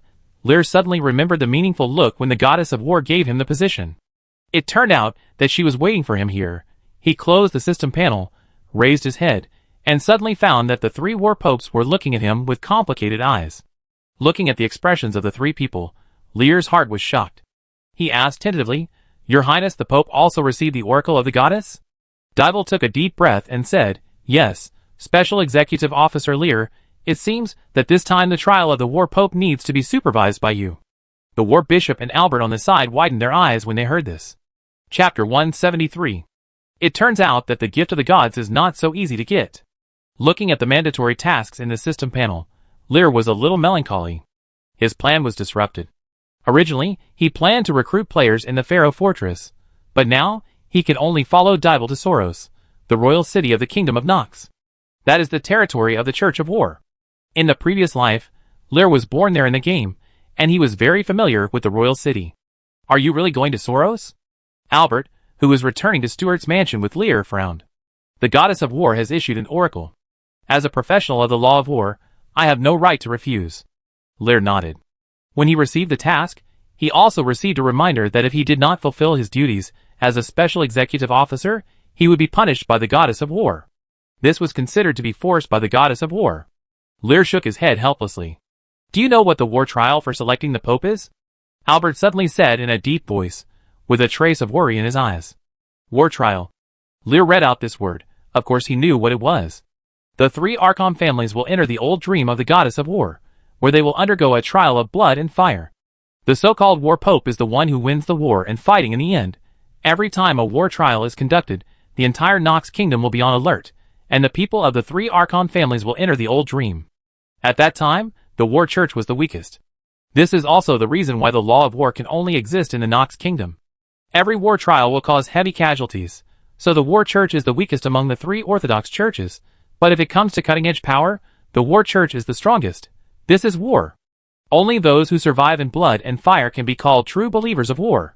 The players who came to the kingdom of Nox in the previous life are the players who have experienced the most battles. They are also the players with the fastest strength improvement. Coincidentally, during the war trial, any player can enter the old dream of the war trial after paying a certain price. There are a large number of alien monsters in it, which are completely invincible. The most important thing is that there are experience points and skill source crystals dropped. The goddess of war has told me about the content of the war trial. Lier turned his head and smiled at Albert. "I will be careful in the old dream of the goddess of war." Back to Stuart Mansion, Lier returned to the bedroom. In the bedroom, Milia sat on the bed, with the morning star scepter floating in front of her chest, and the bright starlight shone in the room. Lier could feel a strong fluctuation of the law. It should be Milia who is building her own special profession. Feeling that Lier had come to the room, Milia immediately put away her staff and walked to Lier obediently.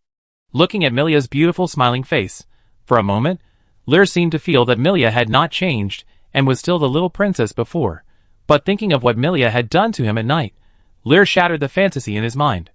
"What's wrong?" Milia asked, as if she felt that something was wrong with Lier. "Well, I met the Pope of the War Church, and I received a mandatory task issued by the goddess of war. It's like this." Lier suppressed the little thoughts in his heart, and told what happened in the church. Supervising the war trial? The special executive officer of the war church? After listening to Lier's description, Milia frowned. That war goddess really has bad intentions. Milia was angry in her heart. Sure enough, giving Lier 1% of the war law source essence was a conspiracy. Lillian didn't even tell her about such a big thing. Thinking of that unreliable white-haired woman, Milia was a little angry again. "Do I have to go?" Milia bit her lip. "This is a mandatory task. If you don't go, there will be a punishment." Lier waved his hand helplessly. Milia's expression became even uglier. As her husband, Lier was now trapped by another woman. How could she not be angry? "I go with you." Milia made a decision immediately. "I've awakened and can help you. And now I can also hide my own law aura, and no one will find it," Milia continued. "That's what I was planning too." Seeing Milia's somewhat anxious look, Lier smiled slightly. "I can't bear to leave such a beautiful wife alone at home." Milia, who was originally a little anxious, blushed immediately after hearing this, and glared at Lier with her beautiful eyes, slippery tongue. Lier held Milia in his arms. He already had the old dream of the Blood King city with him, so it was no problem to bring Milia with him. She would not only take Milia away, but also Eno and Adele. Since he couldn't stay in the Pharaoh fortress, he would develop the followers of the blood cult in Soros. Lillian has not yet released the next round of tasks for the revival of blood. Since swallowing the power of corruption and blasphemy, Lillian seems to be much more stable, and has become more out of tune. In the past, Lillian rushed to issue tasks to him, but now, he took the initiative to develop the blood cult. Lier was somewhat helpless. Not only the blood cult, but also the professions that Lier can teach now include corruption and Morning Star. The professions of corruption include Plague Warlock and Honored Corruption Knight. The power of Plague Warlock is too evil, and Lier does not intend to teach it to the lawless players, but Honored Corruption Knight can. There is only one profession of Morning Star, Astrologer, which is a very powerful profession. In the previous life, there were very few players who obtained this profession, and it required Milia's extremely high favorability. Lier looked at Milia. Milia, can I spread your Morning Star law profession? Astrologer is a very competitive profession, which is very good for attracting players. My Morning Star law will not be passed on to others, it will. Milia shook her head. Lier was a little surprised. Don't you need it? I remember that with more believers, the power of your gods will also increase, right? That's right, but my law comes from the universe's star, and it doesn't rely much on believers. Unlike blood, the blood law comes from the blood in the body, so the increase in believers will greatly increase the power of blood. Miria explained. Lier nodded thoughtfully. I understand. Since Miria was unwilling to spread the profession of the star law, Lier also respected Miria's decision. The next day, the Stewart family's training ground. A huge magic circle was carved on the ground in the center, and Greta and Avian both stood in the magic circle. This is the contract ceremony of the Lionheart Knight. As I said yesterday, Avian and Greta signed the contract. In the center of the magic circle, the two girls faced each other, and Greta still had some regrets in her heart. In her heart, Lier was the most suitable candidate, but after Lier was promoted to extraordinary, the only one she could choose was Avian. This was also her initial choice. Beside the magic circle, Lier and Milia stood together and watched the ceremony. On the other side stood Albert and 3 other big figures of the Church of War. You should be glad that you didn't sign a contract with that girl. Looking at the ceremony in the training ground, Milia suddenly leaned close to Lier's ear and said. Feeling the gentle voice coming from his ear, Lier turned his head in confusion and looked at the girl, who was close at hand. What does this mean? This so-called Lionheart Knight's contract can improve your strength, but it is also a shackle. Milia explained with a blush on her cheeks. Shackles? Yes, a part of the lion spirit is separated and attached to you, and the main body of the lion spirit can experience the improvement of magic power and the improvement of law affinity from you. Milia continued, but this is not the point. What is really important is that your strength will not be able to widen the gap with the main body of the lion spirit of the contract. In simple terms, if Greta is of intermediate strength, you will never be able to break through to the extraordinary realm. Your class can only be 1 class higher than the main body of the lion spirit. However, even so, the Lionheart Knight is still a powerful benefit to ordinary professionals. Milia added. Lier was a little surprised. This was the first time he heard of such a rule. No wonder Dival said that he could no longer sign a contract with Greta after hearing that he had broken through to the extraordinary level. So this is the reason? Greta's current magic fluctuation is only intermediate, close to the high level, so at most she can only find a high-level war knight to sign a contract. Then when Greta breaks through to the high level, can't she sign a contract with me? Lier thought of another question. She can't break through. Milia shook her head. The bloodline of the war lion allows her to reach the middle level at most before the contract is signed. You know it very well. Lier looked at Milia in surprise. He, the reincarnated person, didn't know this information, but Milia said it casually. Don't underestimate the power of astrology, Milia said with some pride.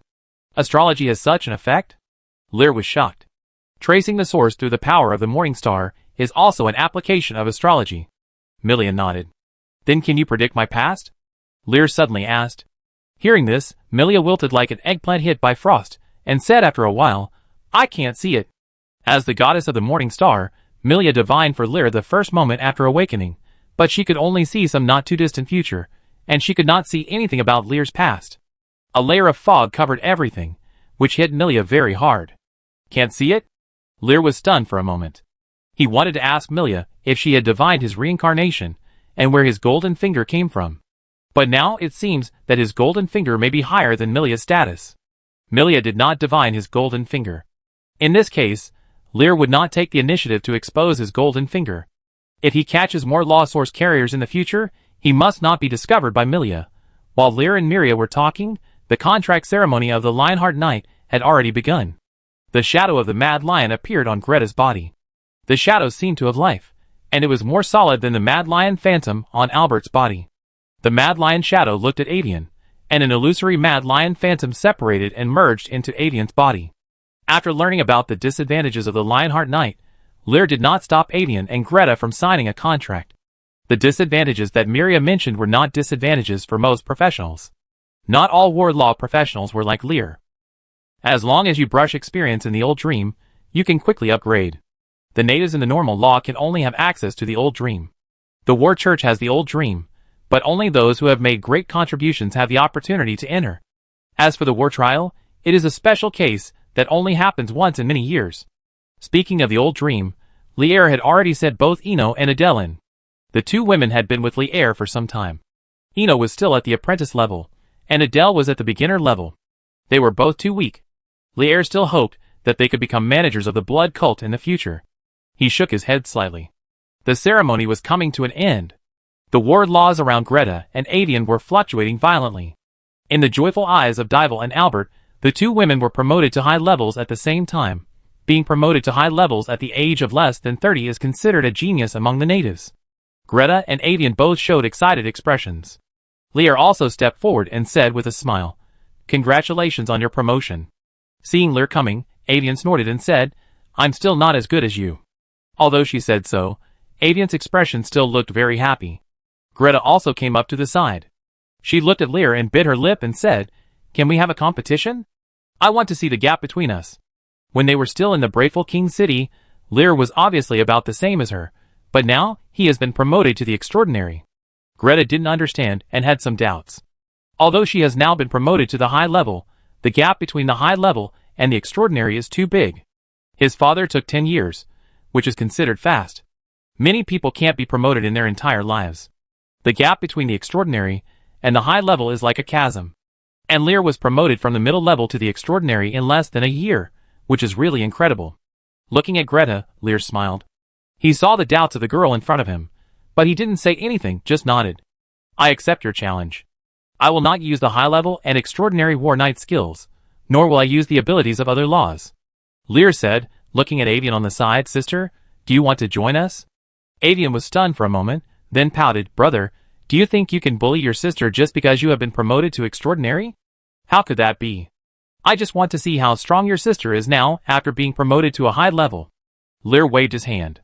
Greta on the side gritted her teeth, and Albert was also a little hesitant. He knew Lear's strength very well. He could even single-handedly kill the blasphemy true spirit. It was like using an anti-aircraft gun to kill a mosquito to deal with Greta and Avian.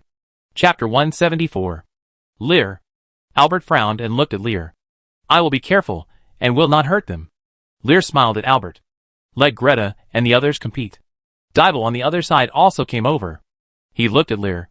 He was very interested in Lear's strength. Although the Extraordinary was a direct crush against the high level, Lear's strength could still be seen. Dival had already spoken, and Albert could not stop him. He could only shake his head helplessly. "Ladies, let's start." Lear turned his head and looked at Greta and Avian. The two women looked at each other and walked to the open space of the training ground with Lear, and the two sides pulled away. Dival glanced at the three people and directly announced the start of the competition. With Dival's order, Avian and Greta both summoned the Phantom of the War Lion, and Lear also took out the Night Rose. With the gorgeous rapier erected in front of his chest, Lear just stood there waiting for the two women's attacks. After being promoted to Extraordinary, his attributes were much higher than the two women. Avian and Greta had just been promoted to high level, that is, level 60, and they only had 60 free attribute points. War Knight is a very balanced profession. The general way of adding points is strength first, followed by physique, and finally dexterity. Avian added points in this way. Holding a long sword, Avian had rushed to Lear. Under the blessing of the state of the Mad Lion Phantom, Avian's various attributes were improved, but compared with Lear, there was still a world of difference. The long sword and the rapier in Lear's hand collided together. Lear did not move at all, but Avian felt a violent vibration coming from the hilt. She was a little bit unbelievable. Even though Lear was at the extraordinary level, this result still exceeded her expectations. Lear had always been showing up in front of the world at an astonishing speed. She naturally regarded Lear as a professional of the dexterity system, and Lear could also use the power of the arcane law. This means that Lear also allocated some attribute points to intelligence and mystery, two attributes that are not very useful to war knights. This means that Lear will not have too many attribute points to add to strength, but the fact broke Avian's cognition. And Lear still used a light weapon like a rapier. Looking at Avian's puzzled eyes, Lear raised his eyebrows, swung his sword and shook Avian away, and Greta also attacked at this time. Greta's aura was obviously much sharper than Avian's. Obviously, Greta allocated more attributes to strength, just looking at the big sword in Greta's hand. But even so, Lear still did not move, just raised the knight rose to block. The greatsword in Greta's hand was also a supernatural weapon, even more powerful than Lear's knight rose. The surging flames rose from the greatsword and collided with the knight rose. But it was the same as Avian's situation. The slender thorn sword seemed to be unshakable and directly blocked the greatsword, but it was slightly bent. Seeing this scene, the pupils of the three leaders of the war church shrank. Being able to resist Greta's attack so easily showed that Lear's strength attribute was far superior to Greta's. Even after the attribute after the supernatural transformation, the gap was at least more than 10 points. Greta's strength attribute is 50 points, but Lear's strength attribute is more than 60 points? Dybel said in disbelief. According to Lear's promotion to extraordinary, he is at level 80. If this is the case, then Lear has at least allocated 50 attribute points to strength, but this is different from the rumors heard before. Dybel's words fell into the ears of everyone present. Avian and Greta were also shocked. Lear glanced at Dybel. In fact, his strength attribute was only 56 points. Although it was also terrifying, it did not reach 60 points. The reason why he could easily block the attacks of the two women was because of his own hero template. Any target with a lower template than him will reduce the damage caused to him by 30%. After hearing Dybel's words, Avian became a little helpless. Such attributes far exceeded hers. She would never be Lear's opponent, but Greta gritted her teeth. The storm suddenly rose up, engulfing the flames on the great sword, and then the girl let out a roar. Roar. Lear felt his body become slightly heavier, but only slightly, and then a white light lit up on the great sword in Greta's hand. War Knight's high-level skill, Knight's determination. Your next attack power is increased by 100%, a very powerful skill. Greta gritted her teeth, and the firestorm raged around her body. When the magic power gathered to the peak, the firestorm roared towards Lear. With the blessing of Knight's determination and the power of the extraordinary great sword, the power of this attack has reached the threshold of the extraordinary. Everyone stared at Lear intently. But in the face of this terrifying blow, Lear still smiled, and the power of the storm also rose around him. The wind was howling, and the storm gradually attached to the rapier in Lear's hand. Then, with the continuous injection of magic power, the storm on the rapier suddenly broke out. In Dybel's unbelievable eyes, the storm of more than 10 meters surrounded the rapier, as if it had turned into a giant sword of more than 10 meters. Lear raised the storm sword and waved it at the incoming firestorm.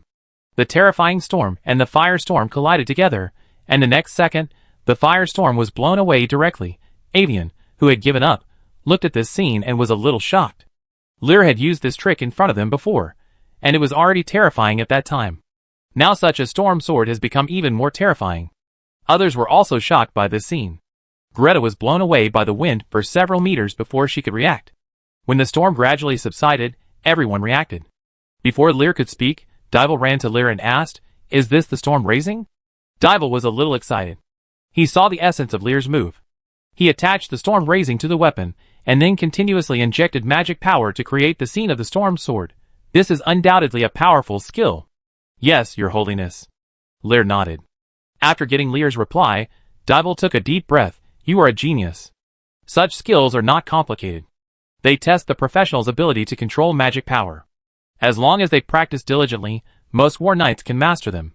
This can greatly enhance the ability of the war knight. Although it seems that the magic power required must reach a high level before it can be used, no one will complain about having too many skills." Dybel was a little emotional. As the war pope, the ability to summon the storm to exert such a powerful force was not developed by their war church. They have always used skills roughly, but have not considered that the skills may have uses beyond the skill description. Not far away, Greta got up from the ground. She also saw that the power used by Lear was just the mid-level skill of the War Knight, summoning the storm. She also used the summoning storm to integrate the flames into the storm to obtain more powerful power, but the flame storm was too loose and was directly split in front of the storm sword. It was also summoning the storm, but Lear obviously used it more skillfully. Greta was a little frustrated. Lear really defeated her with only the mid-level skills. Okay, Greta, you should know the gap between you and Lear's special executive now, right? Looking at Greta, who came over with a dusty face, Dybel smiled. Let's end the competition here. He announced the result. Greta nodded. She now knew the gap between herself and Lear. Special Executive Lear, the Lionheart Knight's contract has been completed. We need to return to Soros King City as soon as possible. Dybel looked at Lear. I know. I get ready and go with you. Lear shrugged. The mission of the Goddess of War could not be refused, so he could only go to Soros. Dybel nodded. After a few words of greeting, everyone went to prepare. The next day, everyone was ready to leave. At the gate of the Pharaoh Fortress, everyone saw Lear off. Dybel looked at Avian and another outstanding girl standing next to Lear, with a strange expression. Originally, he thought that only Lear would follow them back to Soros, but he didn't expect that he would bring Avian and another woman with him. Who is this? Dybel asked curiously. He didn't feel too much magic fluctuations from Milia, but his intuition told him that the girl in front of him was not simple. This is my wife, Lear explained with a smile. Wife? Dybel was stunned. He had never heard that Lear had a wife. He only heard that he had a fiancée, who was the princess of the kingdom of Brayful, but she seemed to have been captured by the heretics and her whereabouts are still unknown. Greta, who was standing by, heard this and her expression changed. Looking at the girl next to Lear, her mood became slightly depressed. Although she failed to make Lear her Lionheart Knight, she still had some good feelings for Lear. I'm Millie. Millis. Milia lifted her skirt towards Dybel as a courtesy. When she saw Greta beside her, her eyes flickered and she changed the name she was about to say. Greta had been to the royal city of Brayful and had heard of the princess. When she heard the name Millis, Greta frowned. She felt that it sounded familiar, but she couldn't remember it. Albert and Avian beside her also flickered slightly when they heard Milia's self-introduction. They knew Milia's identity. Albert did not recommend Milia to go with Lear. After all, Milia's identity was sensitive. Although the War Church is not as extreme as the Golden Church in its heresy laws, it is not friendly either. Dybel did not notice the strange atmosphere. He did not ask too much about Lear's family affairs, which was not polite. He just smiled at Milia and looked at Lear. Then let's go now. Dybel, my son and daughter are in your hands, Albert said seriously before leaving.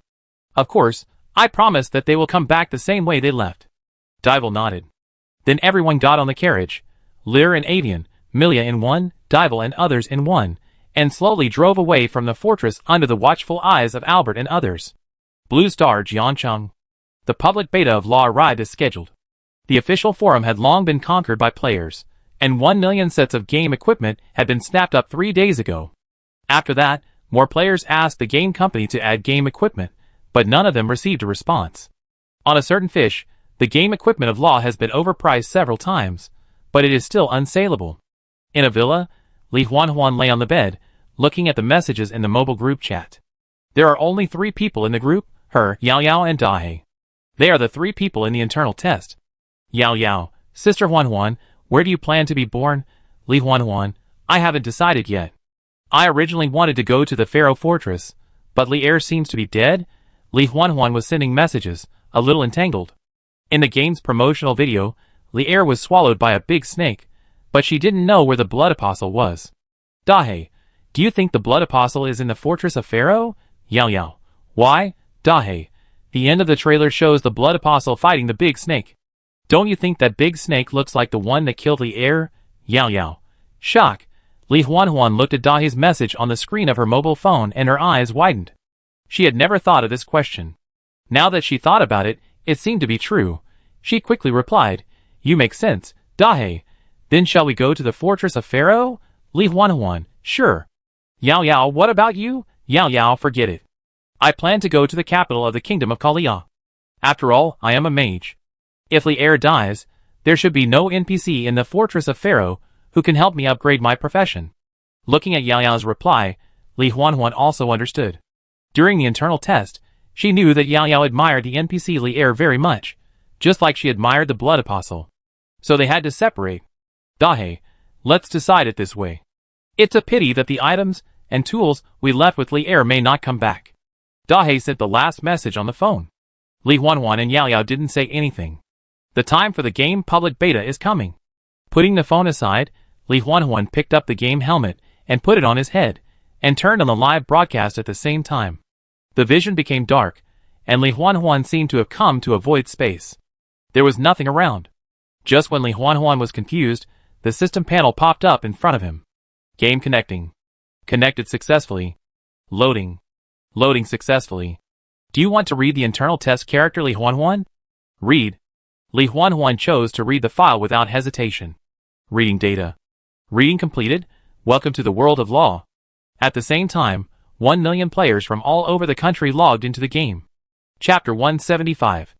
The dark fog in front of him made Li Huanhuan feel a little familiar.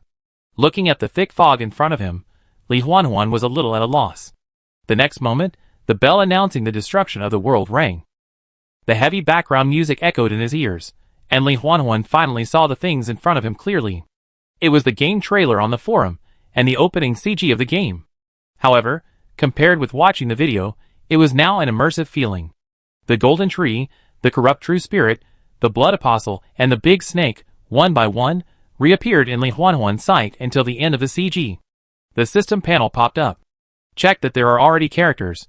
The character creation has been skipped. Please select the city to descend. With the prompt of the system, rows of city names were listed. Li Huanhuan took a look and soon saw the words of the Pharaoh Fortress, and quickly clicked it. The number of players available in this city is full. Another system prompt came out. Li Huanhuan's eyes widened. She clicked on the option of Pharaoh Fortress a few more times in disbelief. But the prompt did not change. Are you kidding me? Is it full right after entering the game? Li Huanhuan couldn't understand, and at this moment a system message came over. Valkyrie, did you choose Pharaoh Fortress? It was the message from Dahe. It's full. Li Huanhuan replied. You came in after watching the opening CG, right? Any questions? Li Huanhuan asked subconsciously.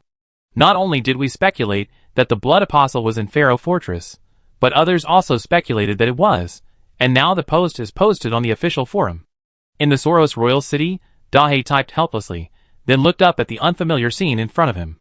He had entered the game as soon as possible, but because he had watched the game CG, he was a little slow, and the number of players who could choose from the Fortress of Pharaoh was full. He could only choose to teleport randomly to see if he could be teleported to the Fortress of Pharaoh, but in the end, he came to the royal city of Soros. It is said that it is the capital of the Kingdom of Nox, and the headquarters of the Church of War.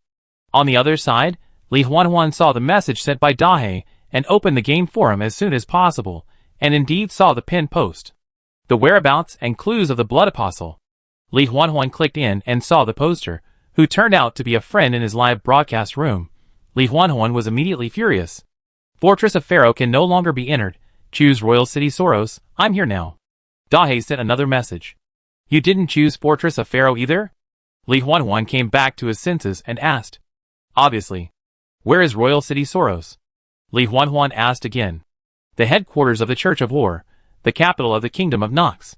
Dahe explained, typing, thinking for a moment and adding, not far from the Fortress of Pharaoh. We are all apostles of blood. Anyway, the Fortress of Pharaoh can no longer be chosen. Why not go together? Li Huanhuan looked at Dahe's message, somewhat unwillingly, but finally chose the same city as Dahe. City selected. Soros, teleporting in progress. A flash of white light passed, and Li Huanhuan appeared in an empty alley. Feeling the familiar touch, she looked up at the sky. The sun was high in the sky, it was noon, and the bustling hawking could be heard not far away. Li Huanhuan was a little dazed. It had been a while since she left the world of law. When she returned to the game, she still couldn't tell whether it was a game or reality. Everything was too real. After taking a deep breath, Li Huanhuan raised her head after a long while. The system panel popped up at this time. It was a message from Dahe. 10 minutes later, Li Huanhuan and Dahe met. The two behaved very naturally, and found an empty public seat near the city gate and sat down. As internal test players, they understood the game much more deeply than ordinary players, especially the fact that NPCs in the game like to arrest people. Don't expose the power of the heretical law, And don't expose the secret of resurrection, it will be unfortunate. Dahe glanced at the forum. Some desperate players have been caught by the Golden Church. What awaits him can only be long-term imprisonment or starvation and resurrection. Are we going to Fortress Pharaoh now? Li Huanhuan asked Dahe. Lord Valkyrie, do you think it's realistic for us to go to the Fortress of Pharaoh with our current level and equipment? Dahe shook his head. At least we have to get weapons to upgrade our level a little bit. Li Huanhuan frowned. She knew she was a little impatient, but as she went to the Fortress of Pharaoh later, she didn't know whether the Blood Apostle would still be there. She was tangled in her heart. We are different from other players. We already have the law profession. This is our advantage. Dahe didn't know what Li Huanhuan was thinking, and analyzed it by himself. Just as he was talking, a carriage drove in from the city gate not far away. The carriage was painted with the emblem of a book and a staff. Li Huanhuan was attracted by the carriage, and felt that it looked familiar. After a long while, Li Huanhuan recalled, Arcane Academy? What Arcane Academy? What are you talking about? Dahe frowned, and followed Li Huanhuan's gaze. The emblem on the carriage is the logo of the Arcane Academy. I saw it when I was in the royal city of Brayful. Li Huanhuan said quickly. Arcane Academy? Dahe was stunned. The carriage with gorgeous decoration slowly drove into the city. Many people on the street looked over. The decoration style of this carriage was completely different from that of the Kingdom of Nox, and it looked deep and elegant. Li Huanhuan and Dahe also looked at the carriage. When the carriage passed by, the two saw a delicate profile and long purple hair. The two stood there and reacted after a long time. The two looked at each other. The profile just now, Li Huanhuan said uncertainly. It's the mage with long purple hair in the promotional video, Dahe said decisively. I really don't know why the goddess issued such an oracle. Will the War Church really allow us to build an arcane school in the Kingdom of Nox? In the carriage, a young girl looked at the scenery outside the window boredly. Compared with the elegance of Kalia, the architectural style here is more rough and not delicate at all. Divine, that is the oracle of the goddess. The goddess has her reasons for saying so, and we are here to negotiate. Not only do we want to build an arcane school in the Kingdom of Nox, but we also want to introduce the War Church to Kalia. On the other side of the seat, a handsome middle-aged man said in a deep voice. If Lear were here, he would definitely recognize the identities of these two people. They were Erwin, the former dean of the Arcane Academy in the royal city of Brayful, and his daughter Divine. Erwin and Divine were talking, but the purple-haired girl next to them did not speak. She glanced out the window of the carriage. In the corner, two sneaky figures were quietly following the carriage. Li Huanhuan and Dahe followed the carriage carefully, not realizing that they had been discovered. Both of them looked a little excited. This was a character in the game CG. He must be a big shot. Although the two were not believers in the arcane law, it was a pity to leave like this after finally meeting the character in the CG. The carriage drove all the way to the Pope's area of the War Church, and was finally stopped by a war believer in armor. The area ahead is the Pope's hall. No outsiders are allowed to enter. The guard at the door blocked the long spear in front of the carriage. In the carriage, Erwin saw this scene and nodded to the purple-haired girl, then got off the carriage. Walking up to the guard, Erwin smiled and said, I am Duke Bane of the Kingdom of Kalia, and a member of the Arcane Council. The people in the carriage are my daughter, and Princess Maya of the Kalia royal family. Kalia royal family? The guard was obviously stunned when he heard the name, and looked at the carriage suspiciously. After thinking for a while, he said, I need to inform someone. Please wait here for a while. The guard turned around and walked into the interior of the Pope's hall. About 10 minutes later, the guard came back, and a man in a robe came with him. Rafar walked to the front of the carriage, and his eyes fell on Erwin. He could feel that the man in front of him was not inferior to himself in terms of magic power. I am Rafar Cardanus, one of the Archons of the Church of War. Rafar introduced himself first, and then said, I heard that you are from the Arcane Council, and the royal family of Kalia? Yes. Do you have a token? Rafar asked. Erwin took out a complex geometric emblem from the storage item. Seeing the emblem, Rafar nodded, and then smiled, Please come in, I will let the guards take care of the carriage. Erwin also smiled, and Divine, and the purple-haired girl on the carriage also got off, and everyone walked towards the interior of the Pope's hall. What is the matter with the three of you visiting? Rafar asked as he led the three people to the hall. We have received the oracle of the goddess, and need to meet His Holiness the Pope? Erwin answered ambiguously. You want to see the Pope? Rafar pondered for a moment. Then you have to wait for a while. Wait for a while. What happened to His Holiness the Pope? Erwin asked in confusion. The Pope is out for something, and is not in Soros now. Rafar shook his head. Hearing this, Erwin paused and his expression became surprised. In the vast wilderness, 2 carriages were moving slowly forward. They were Lear and others, who were heading towards the Soros royal city. It had been 7 days since they set out from the Pharaoh fortress, and they had just passed half of the journey. The public beta of the game was also launched 3 days ago. Lear did not see any players along the way. After all, they were just driving on the road and did not enter the city. Although he didn't see the players in person, Lear was watching the game forum with great interest. It was like browsing the phone in the previous life. In just 3 days of the public beta, there were already thousands of posts in the forum. Most of them were players who used reconnaissance skills casually and were discovered and taught a lesson by NPCs. Some tragic guys were killed or imprisoned. There were also many players who exposed the secret of resurrection. Everything was exactly the same as the development in the previous life. At first, the NPCs in the game were not friendly to the players who could be resurrected. Lear was browsing the forum, and soon a post attracted his attention. The picture was a side face of a purple-haired girl. There were tens of thousands of comments in the comment area, and everyone saw that this was the great wizard in the game CG. Lear looked at the girl's picture and smiled with interest.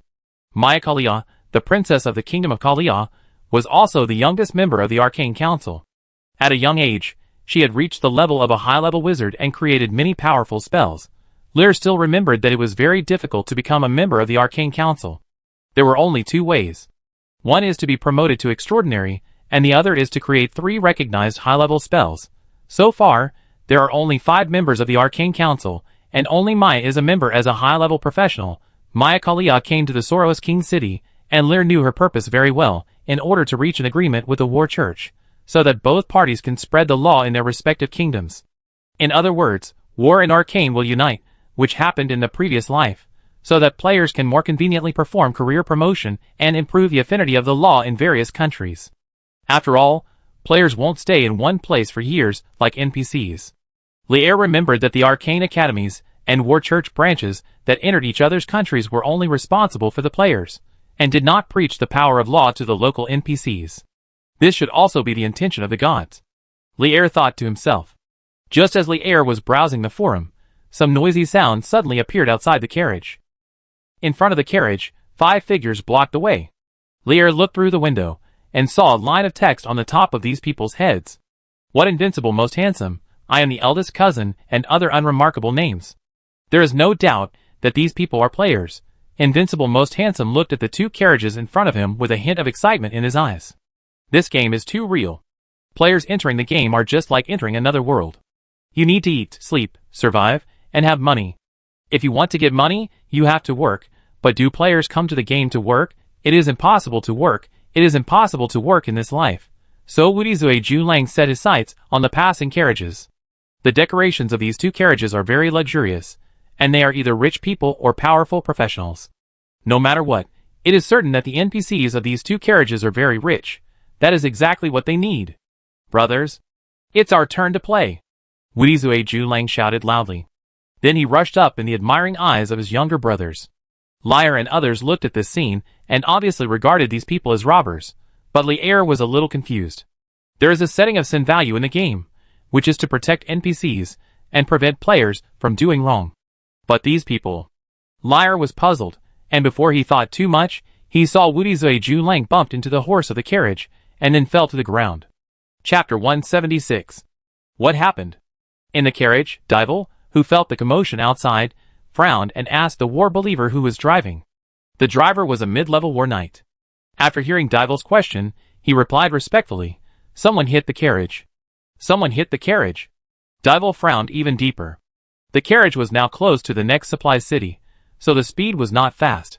He didn't think his subordinates would hit passers-by, and there was a War Church emblem on the carriage. Normally, passers-by and other vehicles should avoid it. "Ah, my leg. My leg is broken." A miserable voice sounded outside the carriage. The most handsome man Invincible was lying on the ground, holding his leg. There was some blood on his thigh, which he cut with a knife. This game is very real, and players will suffer real injuries. There was a painful look on the face of the most handsome man Invincible, but there was a hint of cunning between his eyebrows. This was the way he thought of to make money. Bumping into someone who looks rich. This place is close to the city. Find a target who looks rich. When there are fewer people around, pretend to bump into him accidentally. Then let the brothers hiding in the dark come out. Demand compensation. As long as you shout that you will go to the city gate to find the guards, if you don't want compensation, most caravans will give in. After all, when the guards see Woody's Widgelang, they will think that Woody's Widgelang is the victim. For players, there is no cost to make money in this way. Anyway, you have just entered the game at a low level and have no equipment. It doesn't matter if you die. On the contrary, if you are hit to death, you can get more compensation by keeping the body in the state. The game has been in beta for 3 days, and he has made a lot of money this way. How did you drive? You hit my brother like this. If anything happens to my brother, I will fight you. Several other players not far away also ran over and shouted angrily. You go and deal with it. Since we hit someone, give them some compensation. Don't waste too much time on this kind of thing. Dival shook his head and glanced at the people outside the window. These people were dressed very ordinary, without any magic fluctuations. They were obviously ordinary people. He originally thought that they were robbed or something, but now it seems to be just an ordinary accident. The knight driving the car opened his mouth. He saw with his own eyes that the man took the initiative to hit the carriage without caring about his life. This looked like a gang extortion crime. Looking at Dival's calm expression, he finally sighed helplessly. Since the Pope wanted to return to the royal city as soon as possible, he did it. Putting down the reins, the knight got off the carriage and threw a gold coin directly to Woody's Widgelang on the ground. Get out of the way immediately, the knight said coldly. Looking at the golden coins on the ground, Woody's Widgelang's eyes were straight. He had been scamming here for more than a day, and he only had a few silver coins on him. The man in front of him actually took out a gold coin. 1 gold coin is worth 100 silver coins. What kind of Woody Jintuha is this? After being stunned for a few seconds, he quickly picked up the gold coin on the ground and crawled aside to get out of the way. Someone who can take out a gold coin must not be a simple NPC. Just when he wanted to look carefully, a system prompt appeared in front of him. Lear Stewart's favorability towards you has decreased, and is currently disgusting. Looking at the system prompt that suddenly appeared in front of him, Woody Zui Jun Lang was stunned for a moment. Lear Stewart? He felt a little familiar, as if he had heard it somewhere before. The carriage in front continued to move, and just as the next carriage passed by him, he saw a cold face. Lear looked at Woody Zui Jun Lang on the ground, expressionless, but the disdain in his eyes was clearly revealed. Woody Zui Jun Lang stared blankly at the carriage passing by, and he finally thought of what the name Lear Stewart meant. It appeared in the game trailer, and it was the Duke's heir that the Valkyrie came into contact with during the internal test. But wasn't this person swallowed by a giant snake in the trailer? Woody Zui Jun Lang was a little puzzled, until the carriage went away, and the players around gathered up. Brother, I just got a tip that an NPC's favorability has decreased. Let's follow him, Woody Zui Jun Lang said after thinking for a moment. Do we have to touch the porcelain again? A player asked. Idiot! I told you to read more books. How can you ask such a question? Woody Zui Jun Lang said angrily. We are following him to see the situation, understand? The NPC whose favorability has decreased in the system prompt was encountered by the Valkyrie during the internal test, and that NPC has legendary skills to teach. Woody Zui Jun Lang said with regret. Looking at the carriage going away, he regretted it a little. For a gold coin, he lost a forest. If he had known that this NPC was on the carriage, he would never touch the porcelain. The other party obviously knew their player identities, and knew that he was trying to scam people. After all, during the internal test, the Duke's heir received an oracle, and knew that these aliens were about to arrive. Being hated by such an NPC is a sad story. After passing the scammers, the carriage arrived in front of the city. Ryan City is a transit station to the royal city of Soros. When the guard at the city gate saw the carriage, his face suddenly changed, and he hurried forward. Excuse me, is this the Pope? The war knight driving the car nodded. Yes, we plan to rest in Ryan City for 1 night, and leave tomorrow to return to Soros. Please inform the Lord of Brian.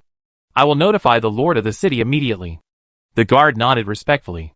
Did something happen in the city? The knight driving the car turned his head, and looked to the side. There were many guards at the city gate who were on martial law. It was not so strict when they came here before.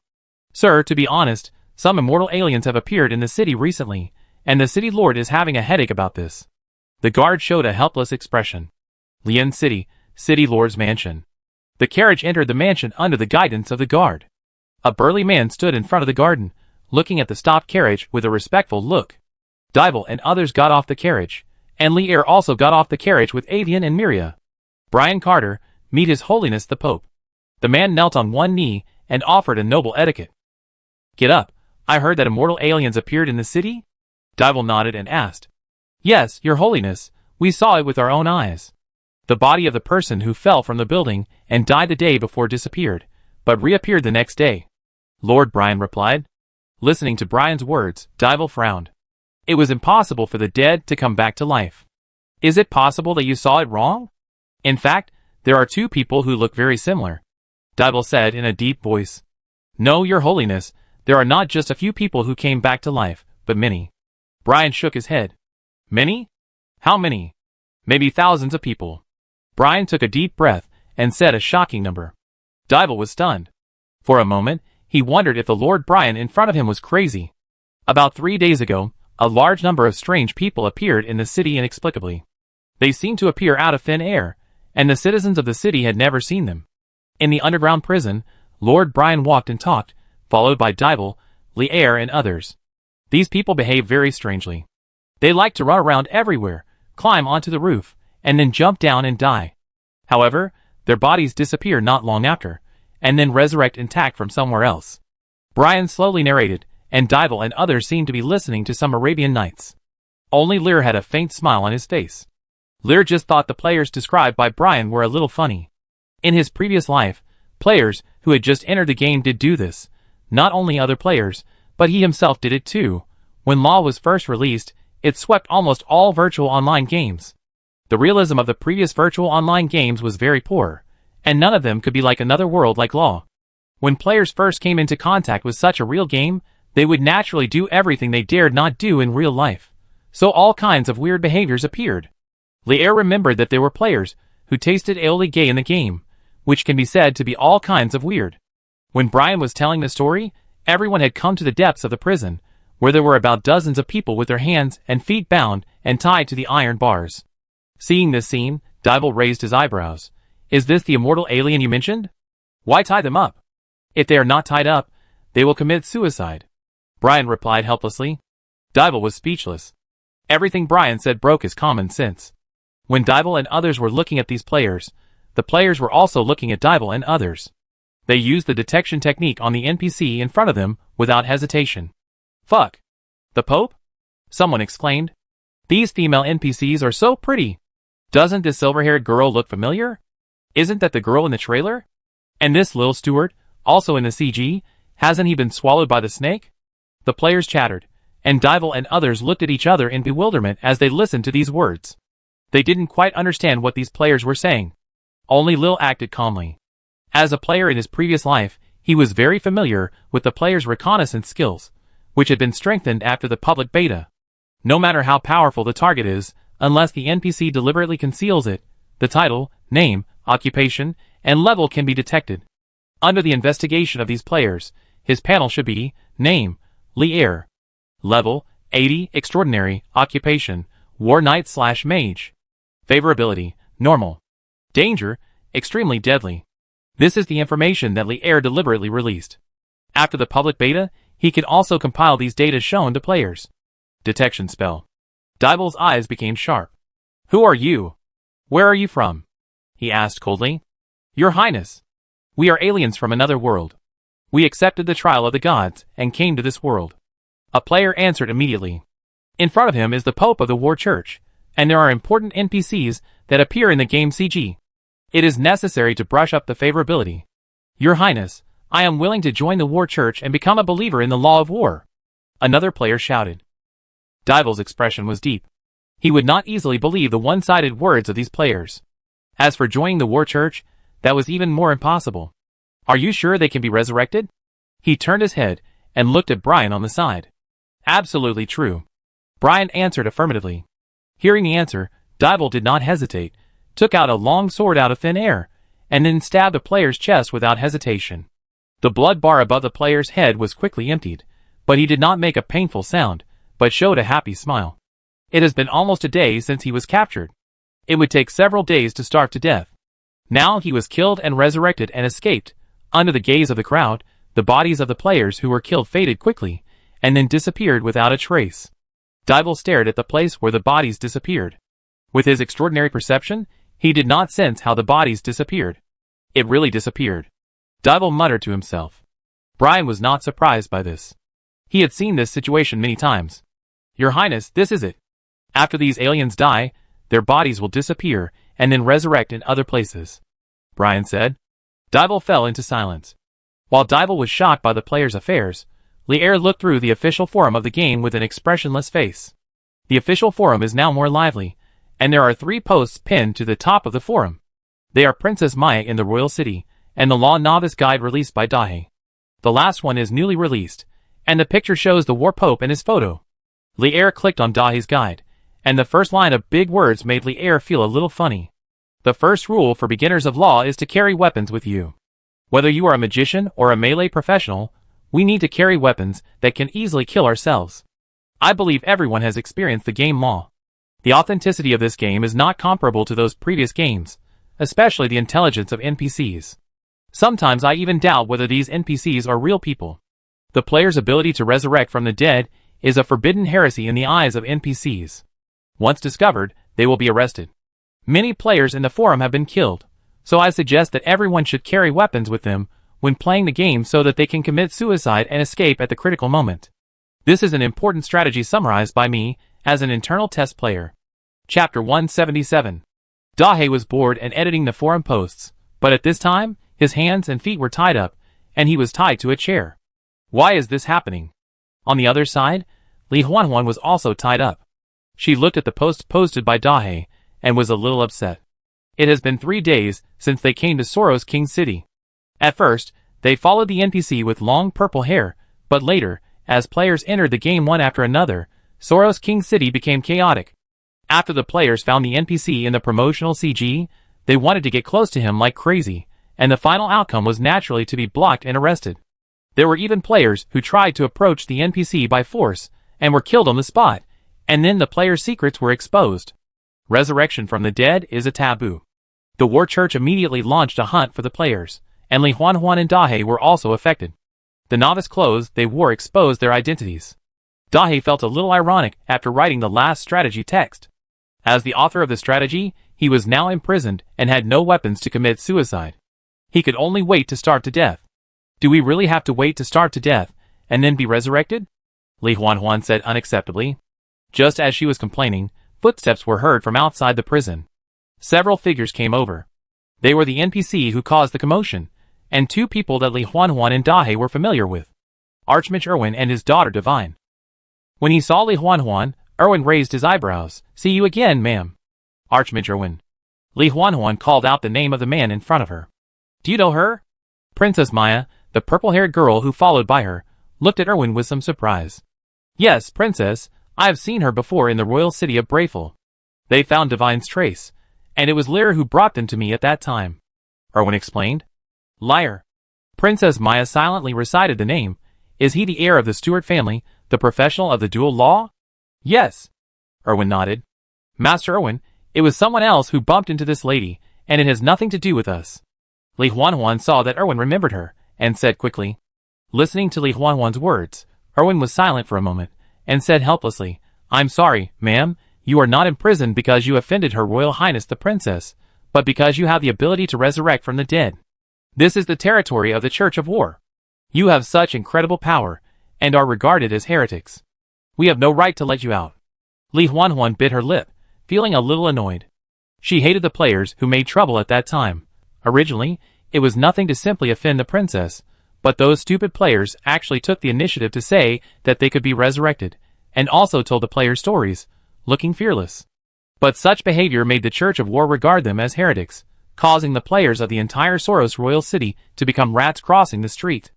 It also caused her and Dahe, who were watching the show, to be arrested. Li Huanhuan inexplicably missed Lear. The son of the Duke was the one who received the oracle, knew the identity of their players, and knew that the players were not heretics, which was completely different from these pedantic orthodox believers. It's a pity that such a person is already dead. How will you deal with us? Li Huanhuan asked helplessly. They seem to wait until the War Pope returns to the royal city before dealing with your affairs. Elvin answered patiently. War Pope? Yes, I heard that the war pope went to the Pharaoh fortress and should be back soon. Elvin nodded. During this period, I will let the prison guards treat you well. After all, my daughter can be saved because of your information. After saying this, Elvin stopped talking, nodded to Li Huanhuan, and left with the purple-haired girl, as if he came to the prison just to see Li Huanhuan. On the other side, Ryan's city. Li'er and Dybel sat on the sofa in the living room. There were several letters on the table, with news from some surrounding cities. In just one day, the situation of the surrounding cities was delivered. In the surrounding cities, immortal aliens appeared, not just in Ryan City. So many immortal aliens appeared in multiple cities at once. Such a move shocked Dybel. He thought of what the aliens said in the prison yesterday. Aliens came to this world after accepting the trial of the gods. Could it be that these aliens are really the work of the gods? There was silence in the living room. After a long time, Dybel raised his head and said, Brian, I can't solve the matter of aliens now. I will return to Soros and ask the goddess for help. Since aliens have appeared in the surrounding cities, there may be aliens in Soros. I must rush back to the royal city as soon as possible. Dybel's tone was a little heavy. Dybel left immediately without staying in Ryan City for long. He set off again with Li'er and others in the afternoon. Li'er had not said anything, and Dybel felt a little strange. The special executive officer did not seem surprised by the appearance of the alien. At the gate of Ryan City, looking at the carriage going away, Wudizui Junlang was a little entangled. He already knew the identity of the NPC on the carriage. In addition to Li'er, there was also the War Pope and 2 Archons. Did he touch the War Pope? Wudizui Junlang regretted it so much that his intestines turned green. If he had known, he would have gone up to hug his thigh without hesitation. But now, he only got a gold coin. Brother, what should we do now? Asked the younger brother beside him. Wudizui Junlang was silent for a few seconds, and finally gritted his teeth. Let's follow him and go to the royal city. How can you not hug a big thigh? Although Li'er's favorability towards him has dropped, it can be refreshed again, and now the royal city Soros is the most lively city, and a large number of players are heading to the royal city Soros. The information about Princess Maya in the forum has been dug out. Princess Maya is an NPC in the promotional CG, which is enough to attract players. Now Li'er has also gone. How can Wudizui Junlang give up such an opportunity? Even if the situation of the players in the royal city is not good now, and they will be arrested, wealth and honor are sought in danger. In the carriage, Li'er looked at the hot forum with relish. Compared to the forum he had seen before, the posts on the forum have increased several times. So far, except for the players who obtained the legal profession during the internal test, no new players have obtained the legal profession. In the game of law, you can't change your job as soon as you go online. Normal job change and awakening to the 3 major orthodox sects require money. This is the case for the Golden Church and the Arcane Academy. Although the War Church will awaken civilians for free, it will focus on a time every year. If you miss it, you will have to pay for active awakening. The most popular posts on the forum now are about how to make money, and then about Princess Maya who appeared in the Soros royal city. Li'er clicked on the princess's post, and looked at the beautiful and elegant girl in the picture. He felt a strange feeling in his heart.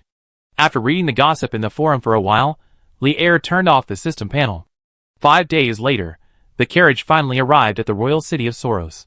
In the distance, a magnificent city stood. In front of the city gate, a long line was formed. At a glance, Li'er saw many players with IDs on their heads. These players were all dressed in ordinary clothes and mixed in the crowd, just like ordinary citizens. Throwing away the novices' clothing, the players and NPCs can't tell the difference at all, but Li'er has a game panel and can tell at a glance. Dybel and Li'er's carriage appeared in the team, and the guards in front of the city gate saw it at a glance, and quickly evacuated the crowd to let the 2 carriages pass first. The queue looked at the emblem on the carriage and said nothing, and the players in the team also found something unusual. But no player took action, just quietly watching the carriage enter the city. Li'er opened the curtains and looked out the window, taking in the performance of the players outside. The players also saw Li'er's face, and many of them showed excited expressions. Li'er smiled, and his goal was achieved. Attracting the attention of players and gathering players now is just a preliminary appearance. The real seduction of players still needs to wait for the appearance of the Blood King.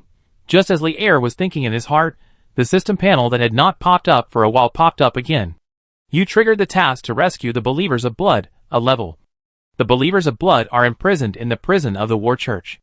As the King of Blood, you can't ignore it. Task Goal: Rescue the Believers of Blood from the prison. Task Reward: 1 million experience points. Looking at the task in front of him, Lier remembered the post he saw in the forum. The only blood believers among the players are Li Huanhuan and Dahe, who are now imprisoned in the prison of the War Church. This task looks very ordinary. Whether it is the content or the reward, it seems that Lillian posted it casually just to show her presence. Lillian hasn't appeared recently, and I don't know what she is doing. Lier raised his eyebrows and closed the system panel. The carriage had already entered the royal city and was heading towards the area of the Soros Pope's Hall. Through the window, Lier looked at the familiar scene in front of him. He was a player here in his previous life and felt a little nostalgic. There were many vendors hawking on the street, and patrolling knights passed by from time to time. About half an hour later, the carriage arrived at the destination. Someone was already waiting in front of the door of the Pope's Hall. Lier and others got off the carriage, and he saw the princess with long purple hair at first sight. Discover the carrier of the arcane law source. Make the law source carrier produce a certain degree of negative emotional fluctuations, and obtain the corresponding law affinity. The system panel popped up in front of Lier, and Lier's eyes slowly narrowed. He felt something strange when he looked at the photo of Princess Maya before, and the system prompt confirmed his thoughts.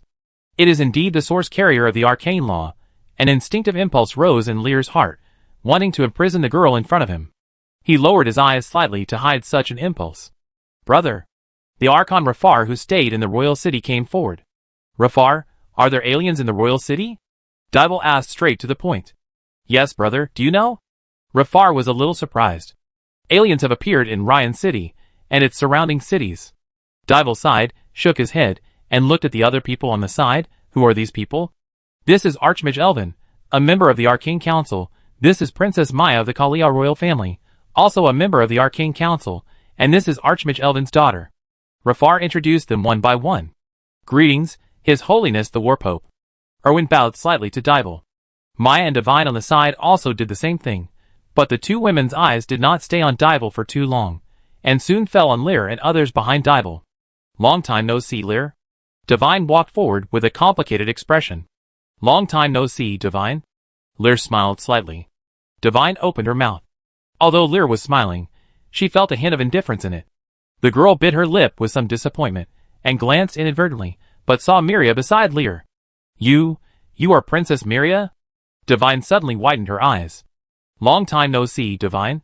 Miria nodded in the face of the smile. She still had information about Divine in her memory, but the two were not familiar with each other. Princess Miria, weren't you killed by the Blood Apostle? Divine said in shock. I saved Miria. Lier interrupted Divine. When we left Brayfield, we met the Blood Apostle, and then saved Miria. Lier said the prepared speech. Is that so? Divine was stunned for a moment, then asked, Then you are now. Miria is my wife. Lier reached out, and hugged Miria in his arms. Seeing the scene, Divine's emotions obviously fluctuated a little, but soon calmed down. She reluctantly said then, Really, congratulations to you. Lier.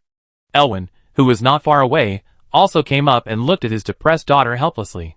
He understood his daughter's thoughts, but some things were not something he could control. He shook his head slightly, looked at Lier, felt the breath of Lier, and had an incredible look on his face. You have been promoted to extraordinary? As soon as this was said, it immediately attracted everyone's attention. Except for those who already knew Lier's strength, the others looked at Lier.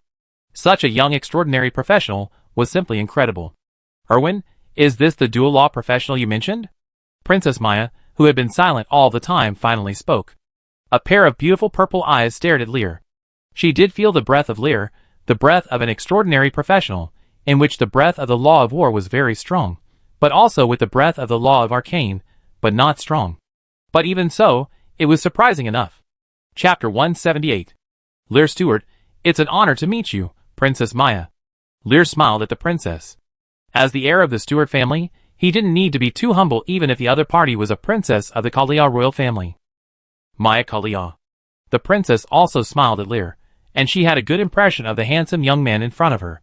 Maya looked at Lier for a while, not hiding her interest in Lier, a dual law professional, and then she looked at the girl holding Lier's arm. Milia also looked at Maya, and the two women looked at each other, and they were amazed at each other's appearance. This was the first time Milia saw a woman who could compare with her appearance. Even the Lord of Blood Source Lillian couldn't compare with her, because she was too young. As the goddess of the morning star, Milia saw the law source carried by the girl in front of her at a glance, and she also felt the strange emotions that Lear had when he first met Princess Maya. Milia Brayful. Milia introduced herself to Maya. I'm Avian, Lear's sister. Avian also said. Maya smiled and greeted the two women, and then said nothing more. The crowd exchanged a few words, and followed Dibble into the interior of the Pope's hall. Lear and Milia walked at the back, and his eyes fell on Princess Maya from time to time. Are you planning to hit Princess Maya? Milia and Lear walked side by side, and suddenly whispered. Hearing this, Lear's steps paused, but soon returned to normal. How could it be? You imprisoned me before, and the Saint of the Golden Law, and before that, Sheila, they all carried the source of the law. Milia looked at Lear suspiciously. When she awakened the memory of the goddess of Morning Star, Milia noticed something wrong. The other law affinities on Lear also appeared after that, including her Morning Star law. She couldn't figure out how Lear got the affinity of Morning Star law before she awakened. Feeling Miria's suspicious eyes, Lear was a little helpless. The law affinity on his body could not be hidden from Miria's eyes. Do you have the ability to obtain law affinity from the carrier of law source? Miria seemed to understand the truth. My princess, I can't hide anything from you. Lear shrugged and gave up hiding. So, you are really planning to hit Maya? Miria's tone became dangerous. She pouted her lips and looked very cute, not like a goddess at all. Are you jealous? Lear looked at Miria with a smile. I just covet the source of law in Maya. I have no other thoughts. He said, holding Miria in his arms, and whispered in Miria's ear. I really love you. Miria's cheeks were slightly red, leaning on Lear's arms, and finally just snorted. Everyone followed Dibble into the meeting hall of the War Church. Dibble sat at the main seat of the round table. The 4 seats on both sides were the seats of the other 3 archons, and there was only one left. Dibble nodded to Lear, and Lear sat over with a gentle expression. Seeing this scene, Erwin and Maya were a little surprised, but they didn't say anything and sat on the other side of the round table. Greta, you take Avian, Miria, and the daughter of the great wizard Erwin, and leave for a while, and arrange a place to stay by the way. Dibble turned his head, and looked at Greta on the side. Greta nodded, and left with the 3 women. After the 3 women left, and closed the door of the conference hall, Dibble looked at Erwin and Princess Maya. 2 counselors, I'm sorry to have kept you waiting for so long. Do you have anything important to talk to me about? Erwin and Maya looked at each other, and then said, Your Holiness, we have received the oracle of the goddess of Arcane, and come to cooperate with the Church of War. Cooperation? Dibble was stunned. Yes, Your Holiness, the goddess hopes that we can establish an arcane academy in the kingdom of Nox. Erwin said, but before he finished, Dibble frowned. Establishing an arcane academy in the kingdom of Nox is meaningless, and is robbing the believers of the Church of War. Originally, the kingdom of Nox and the kingdom of Briefill believed in the law of war, but under the erosion of the Golden Law and the Arcane Law, the kingdom of Briefill has rarely seen believers of the law of war, except for the territory of the Stuart family. Now the goddess of Arcane wants to extend her hand to the kingdom of Nox? Dibble's expression became somewhat gloomy, and his eyes towards Erwin and Maya also became unfriendly. As if he felt the pressure from Dibble, Erwin quickly explained, Your Holiness, we are not trying to compete for the believers of the kingdom of Nox. We also hope that Your Holiness can also develop the War Church to the kingdom of Kalia. And we have received the oracle. Although we have established the Arcane Academy, the goddess does not allow us to spread the faith among the citizens of the kingdom of Nox. Erwin added. Dibble's expression was restrained, but still not friendly. Someone came up and said he would stay at your home, and then asked you to stay at his home. He also said he would not steal your things. The War Church and the Arcane Council are in a competitive relationship. This is unreliable. The conference hall fell silent. The expressions of the 3 war archons on the side were not very good. Only Lear had no expression. Special Executive Lear, what do you think of the cooperation request of the Archmage Elvin? Dibble noticed Lear's performance and suddenly asked. Lear turned his head, and the others looked at him, still smiling. Establishing the Arcane Academy in the kingdom of Nox, and the branch of the Church of War in the royal family of Kalia seems fair, but it is a disadvantage for our Church of War. Although at a high level, the law of war is not inferior to the arcane law, and can even be said to be stronger, but at a low level, the arcane law has more advantages than the law of war, and will attract more people to become believers. Hearing Lear's words, Dibble and the 3 archons all thought about it. What Lear said was the reality of the 2 major law powers, which is why the Church of War faded in the kingdom of Briefill. In the early stage, the long-range attack of the arcane law is easier to use, and more elegant, But the arcane law also has its shortcomings. That is, the magic power consumption is much higher than that of the profession of the war law. If you want to quickly restore magic power, you need potions, so the arcane law is more studied by nobles and wealthy businessmen. On the other side, Alvin and Maya also frowned when they heard what Lear said. The former was worried about this cooperation while the latter was unhappy with what Lear said, that the law of war would be stronger than the law of arcane at a high level.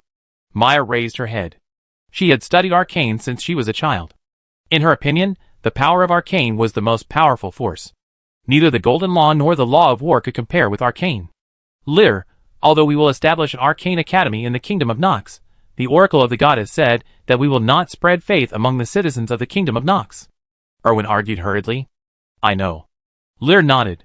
So my suggestion is that the Pope can seek the oracle from the goddess of war first, and then make a decision.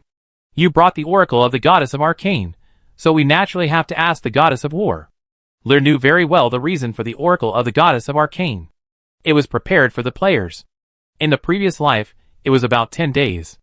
The 3 Orthodox sects spread the news that the aliens were born into this world by the gods for trials. Today is the 8th day, and the time is almost up. After that, the 3 major kingdoms and the 3 major sects established churches and academies. No matter what the national conditions were before, the 3 major churches would stand on their own. For the church and the country in the mortal world, the oracle of the gods is above everything else. Special Executive Officer Lear is right. I need to ask the goddess of war for instructions on this matter. Dybel nodded seriously. Please wait a moment. Erwin and Maya couldn't say anything more after hearing this, so they could only nod.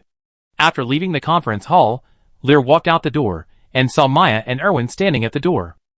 The power of arcane is stronger than war, Maya said to Lear seriously, and then turned and left. Elvin on the side smiled awkwardly at Lear, and then followed him. Lear raised his eyebrows, somewhat puzzled, shook his head, and left. Under the leadership of the war believer, he came to the guest room of the Pope's hall, where Milia had been waiting for a long time. The light of the morning star in the girl's hand outlined a complex pattern. Seeing Lear walk into the room, Milia stopped her movements. I should be able to create the first skill in a few days, and I will teach you then. The room was shrouded in a layer of azure light, so that the breath of the morning star law did not spread out. Milia was creating a new morning star law profession Lear knew. Lear smiled. Thank you for your hard work. Did you say anything? Milia asked. The Arcane Academy plans to cooperate with the War Church to establish their own branches in the Kingdom of Nox and the Kingdom of Kalia. Lear briefly explained the content of the meeting. Milia blinked, feeling a little strange. Lear went to bed and hugged Milia, quietly enjoying the smell of the girl. At this moment, a figure floated out from him. Lillian appeared in the room, looking at Lear and Milia hugging each other, pouted, I'm going to give you a task. Looking at Lillian, who suddenly appeared, Milia struggled for a while, trying to get out of Lear's arms, but was held tightly by Lear. Lear said to Lillian, Didn't you already give the task? Rescue those 2 blood believers, and I will act at night. Lear said casually, although he felt that even if he didn't rescue them, those players would be released soon. After all, the 3 major sects should soon receive the oracle about the alien players from the gods. It's not that task. Lillian snorted, it's about the revival of the blood cult. This time I hope you can develop more blood believers. Listening to Lillian's words, Lear was thoughtful. The serial task of blood revival has not appeared for a long time. So, my goddess, what kind of reward will you give me? Lear looked at Lillian with a smile. Solving the corrupted true spirit will get the corrupted god blood, and solving the blasphemous true spirit will get the dream core of the old dream. The rewards are very generous. Hearing this, Lillian suddenly became embarrassed. She bit her lip. Is 2 million experience points okay? Only 2 million experience points? Lear was stunned for a moment, and then asked tentatively. I have given you everything I have. Lillian looked at Lear pitifully. Lear was silent. Thinking carefully, except for the Blood Prisoner mask, Blood Swirl and Blood King's long clothes, it seems that the other rewards Lillian gave him were just some skills, or they were obtained from other places. The blood of the corrupted gods comes from the corrupted true spirits, and the dream core belongs to the Red Wolf Amber, not Lillian. Could it be that the gods are actually very poor? Okay, just agree to Lillian. We, the surviving heretic gods, don't actually have many treasures. Milia, who was leaning on Lear's arms, interrupted. Most of our law relics have turned into dust under the erosion of destruction. Only a few law relics have been preserved, and the power of the preserved law relics has also greatly decreased. I only have a morning star scepter. Milia sighed and said. Lear pondered for a moment. He hadn't thought about such a question. Well then, who makes you my goddess? Lear glanced at Lillian and said with a chuckle. Hearing this, Lillian smiled. You have triggered the mission blood revival. You already have powerful power. It's time to make blood great again. Mission goal: increase the popularity of the blood law, and teach 100 blood law believers in Soros City. Mission reward: 2 million experience points. Is it enough to have 100 blood law professionals? Lear raised his eyebrows and asked. What? Lillian was stunned. In this city, there are countless aliens who pursue powerful power. Lear's eyes became deep. 100 people? Too few. As long as he shows the power of blood to the players, there are players willing to join the blood sect. It just so happens that he is going to rescue Li Huanhuan and Dahe from the prison. That's when he will show his power. Lear doesn't mind a battle with Pope Dibel, so that the name of the Blood King will resound throughout the Soros City. To bring the players under his command and compete with the 3 major sects for people, this is his goal. 100 people are not enough. Chapter 179. At night, the Soros Royal City is still bustling. Unlike the Brayful Royal City, the Church of War helps citizens awaken their law affinity for free every year, so there are many professionals in Soros and even the entire Nox Kingdom. This also leads to various taverns all over Soros, and even at night there are adventurers staying up all night in the taverns. This actually includes the hidden player group. Wudizue Junlang sat by the window of the tavern. In the end, he came to the Soros Royal City. He hired a carriage along the way, and spent most of the money he got from the fraud. Looking at the sparse crowds coming and going outside the window, he was a little irritated. Is it really worth spending so much money to come to Soros? Wudizue Junlang asked himself in his heart, and took a sip of wine. He inadvertently glanced at the people in the tavern. At least half of them had player IDs on their heads. So many people came for Lear and Princess Maya, but they haven't seen Lear and the princess for a few days. He shook his head. Just as he was about to pay the bill and log off, a loud noise came from the Soros Pope Hall not far away. The players in the tavern looked out the window one by one. What happened? Someone asked in confusion. That direction is the Soros Pope Hall. Could it be that someone couldn't help but attack the Pope Hall? What are you kidding? We haven't changed our jobs yet. Are we going to attack the Pope Hall with our heads? There was a lot of discussion in the tavern. Suddenly, someone exclaimed. Someone on the forum took a picture. Someone broke into the Soros Pope Hall. All the players were stunned for a moment, and then they opened the forum and started to read. The bartender in the tavern looked at the guests, who suddenly became strange in confusion. Everyone stretched out their hands and pointed at something in the air, but he saw nothing. Wudizue Junlang also opened the forum, and saw the figure in the air.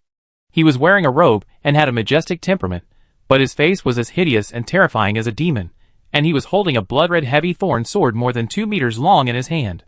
Blood King? Wudizue Junlang directly read out the name of the demon. This face appeared in the announcement film and left a deep impression on him. The players around him obviously also saw the identity of the demon. One by one, they threw down their money and rushed out of the tavern. Wudizue Junlang also reacted. Let's go, he said to his companion beside him, and also rushed out of the tavern. This scene was staged in various taverns in Soros. Originally, the players came for Lear and Princess Maya, but now the Blood King appeared. This NPC, who occupied most of the roles in the announcement CG, showed a power in the CG that everyone yearned for. In the Soros Pope's Hall, Lear stood on the roof, and the powerful magic power spread out in all directions. The gate of the prison not far away had been broken open by him with a bloody rose, and the guard beside him was knocked to the ground and fainted by the powerful impact. He glanced at the guard lying on the ground, stretched out his hand, and the bloody rose he shot out turned into a bloody light and returned to his hand. Then Lear looked at the boiling game forum again. The post that appeared in the forum just now was posted by him. Lear suddenly found that he could post in the players' game forum. It just so happened that he was going to rescue Li Huanhuan and Dahe, and show the power of the Blood King to other players in the prison. Now that he could post, he naturally planned to let the players outside see it. When the noise he made attracted Dibel and other masters of the War Church, the guards of the Pope's Hall were also attracted, and there would always be players who would rush in to check without caring about their lives. There is no place where there will be no death. The fourth calamity will not come, not to mention that the number of players in Soros King City should be the largest now, and the guards cannot stop all the players. Wait for the players to arrive, and make them interested in the law of blood. Then let Dahe and Li Huanhuan promoted, and start recruiting believers of blood. Just as Li Er released his magic power, and waited for the response of the war church, he suddenly felt a trace of magic fluctuation on the side. The first to arrive at the scene were Erwin and Princess Maya. Seeing the elegant demon on the roof, Erwin was stunned. Blood Apostle? Erwin recognized the identity of the demon in front of him at a glance. When he was in Brayful, the Blood Apostle played the golden church around. In an instant, the expression of the great wizard became solemn. He knew something about the power of the Blood Apostle. Even the corrupt true spirit was almost killed by the Blood Apostle. It was a god. Erwin walked in front of Maya, blocked Maya behind him, and looked at the demon above with a nervous face. I remember you. You are the great wizard in Brayful King City before, the demon said in a low voice, with a dangerous red light flashing in his eyes.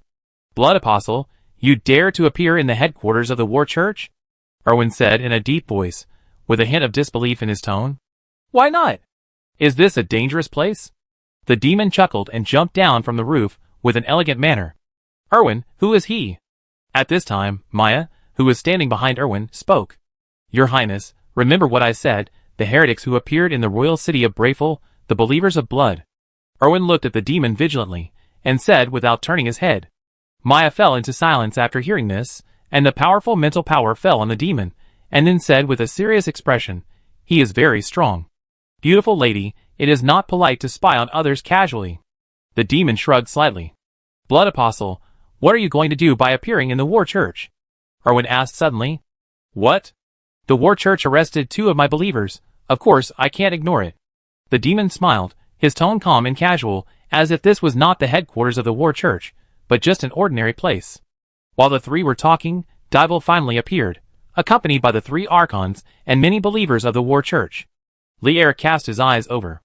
The reason why he appeared here so high profile to rescue Li Huanhuan and Dahe was to make a big deal. It would be better to become known to everyone to attract the attention of players. He was ready to fight the war church, 1 against 4, for extraordinary professionals, and many high-level believers of the war church. It was very challenging. If Li Er was blessed with the blood source liberation and Aslan royal swordsmanship, he would have the confidence to fight, but Li Er did not intend to show all his strength right away. After all, his goal was not to fight to the death with Dival and others, but just to show off and rescue Dahe and Li Huanhuan. If you can't defeat a blood echo, you can run away. Players can just stab them to death and revive them. Who are you? Dival looked at the demon not far away with a cold look. It has been a long time since anyone dared to make trouble in Soros. Now they have directly attacked the Pope's Hall.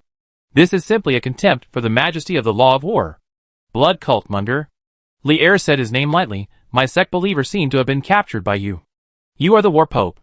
Can you return my believers to me? The demon's flat voice echoed in the night sky. Dival almost thought he had heard it wrong. Because the war church captured the believers of the blood cult, the demon in front of him came to the door in person? A heretic sect he had never heard of dared to run wild in the territory of the war church. Are you looking down on the war church? Dival took a deep breath and looked at the demon with an increasingly cold look. Erwin and Maya on the side were also shocked by the demon's words, and also felt the surging anger in Dival. The demon looked at the angry Dival without answering the question. His eyes inadvertently passed over Dival and the bodies of the war church believers and looked further back. In the bushes, a player had already arrived at the scene, and the bright idea appeared in Lear's sight. Invincible and handsome. Lear had a strange smile on his face. The player who made money by hitting porcelain also came to Soros. The demon didn't speak, but smiled on his face. This scene also fell into Dival's eyes, as if to say, I just looked down on the war church. So what? The anger in Dival's heart was instantly ignited. Heretic! I don't care who you are. Anyone who dares to defy the laws of war will be judged. Dival roared, waving the giant sword in his hand and charging towards Lear, while a phantom of a mad lion appeared behind him. Facing Dival's attack, the demon's expression did not change. Lear was a legendary war knight in his previous life. His birthplace was the royal city of Soros, and he knew the war church inside and out. Dival is a professional who focuses more on strength like Albert. Looking at the strength attribute alone, it is probably more than 70 points, which is much higher than Lear, but the other attributes are much inferior. Dival's giant sword slashed down, and the demon lightly blocked it with a bloody rose. The giant sword slid down along the thorny and slender sword body, creating sparks, and finally fell heavily on the ground, smashing the marble floor. Lier retreated several meters under the impact of Dival's attack, and distanced himself from Dival. Then bloody chains appeared in the air, and wrapped around Dival. The speed was so fast that almost everyone present could not react. Only Rafar, who was not far away, rushed to Dival in time. "Brother, be careful!" he roared, waving the long sword in his hand, picking up the chain, and at the same time holding up the shield to block Dival. The other two war archons on the other side saw this scene and hurried forward, and surrounded the demon with the rest of the war believers. Lier glanced at everyone. Although he was surrounded, he was not panicked at all. The smile on the demon's face continued, as if he was not in danger. In the demon's eyes, a bright red light flashed, and the light red halo quickly spread. The war believers around felt a suffocation before they could react. Their faces flushed, and they hugged their chests tightly. Some people even fell to the ground with convulsions in just a few seconds. Blood resonance. After obtaining the expertise of blood control, the effect of this skill became even more powerful.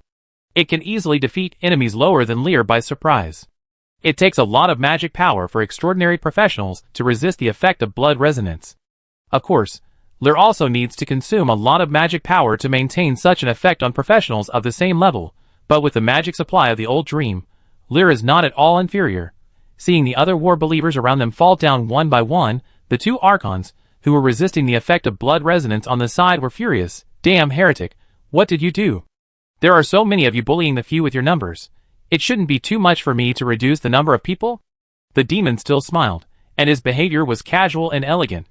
I have no intention of fighting with you. I will leave as long as you rescue my blood cult believers." The demon interrupted the archon's words, and even ignored Dival and Rafar, who were not far away, but looked at the prison not far away. The prison of the war church was not underground, but on the ground, 2 stories high, and held many prisoners. Inside the prison, the imprisoned players were staring at the empty space in front of them. In their sight, it was the live broadcast of the battle between Lier and Dival. "Mr. Munger is here to save us!" Li Huanhuan shouted excitedly. She had planned to starve to death and restart the game, but she didn't expect the Blood Apostle to appear in the prison to save her. Oh no, he should be called the Blood King now. Dahe, who was beside her, was also watching the live broadcast with an equally excited expression. He originally thought that the Blood Apostle would be in the Pharaoh Fortress, but now he appeared in the Soros Royal City. Could it be that he came to find them? In the live broadcast, Wudizui Junlang was excitedly watching the battle not far away. He threw a reconnaissance spell at the Blood Apostle without hesitation. Name, Munger, Blood King Hero, Level, 80, Extraordinary, Occupation, Blood Apostle. Favorability, Normal. Danger, Extremely Deadly. Hero? This NPC is actually a hero. Wudizui Junlang couldn't help but blurt out. In the game information on the official forum, there is information about the class division of NPCs in the game. Ordinary, Elite, Commander, Hero. This is already a big boss level NPC. Wudizui Junlang sent out reconnaissance to other NPCs on the side.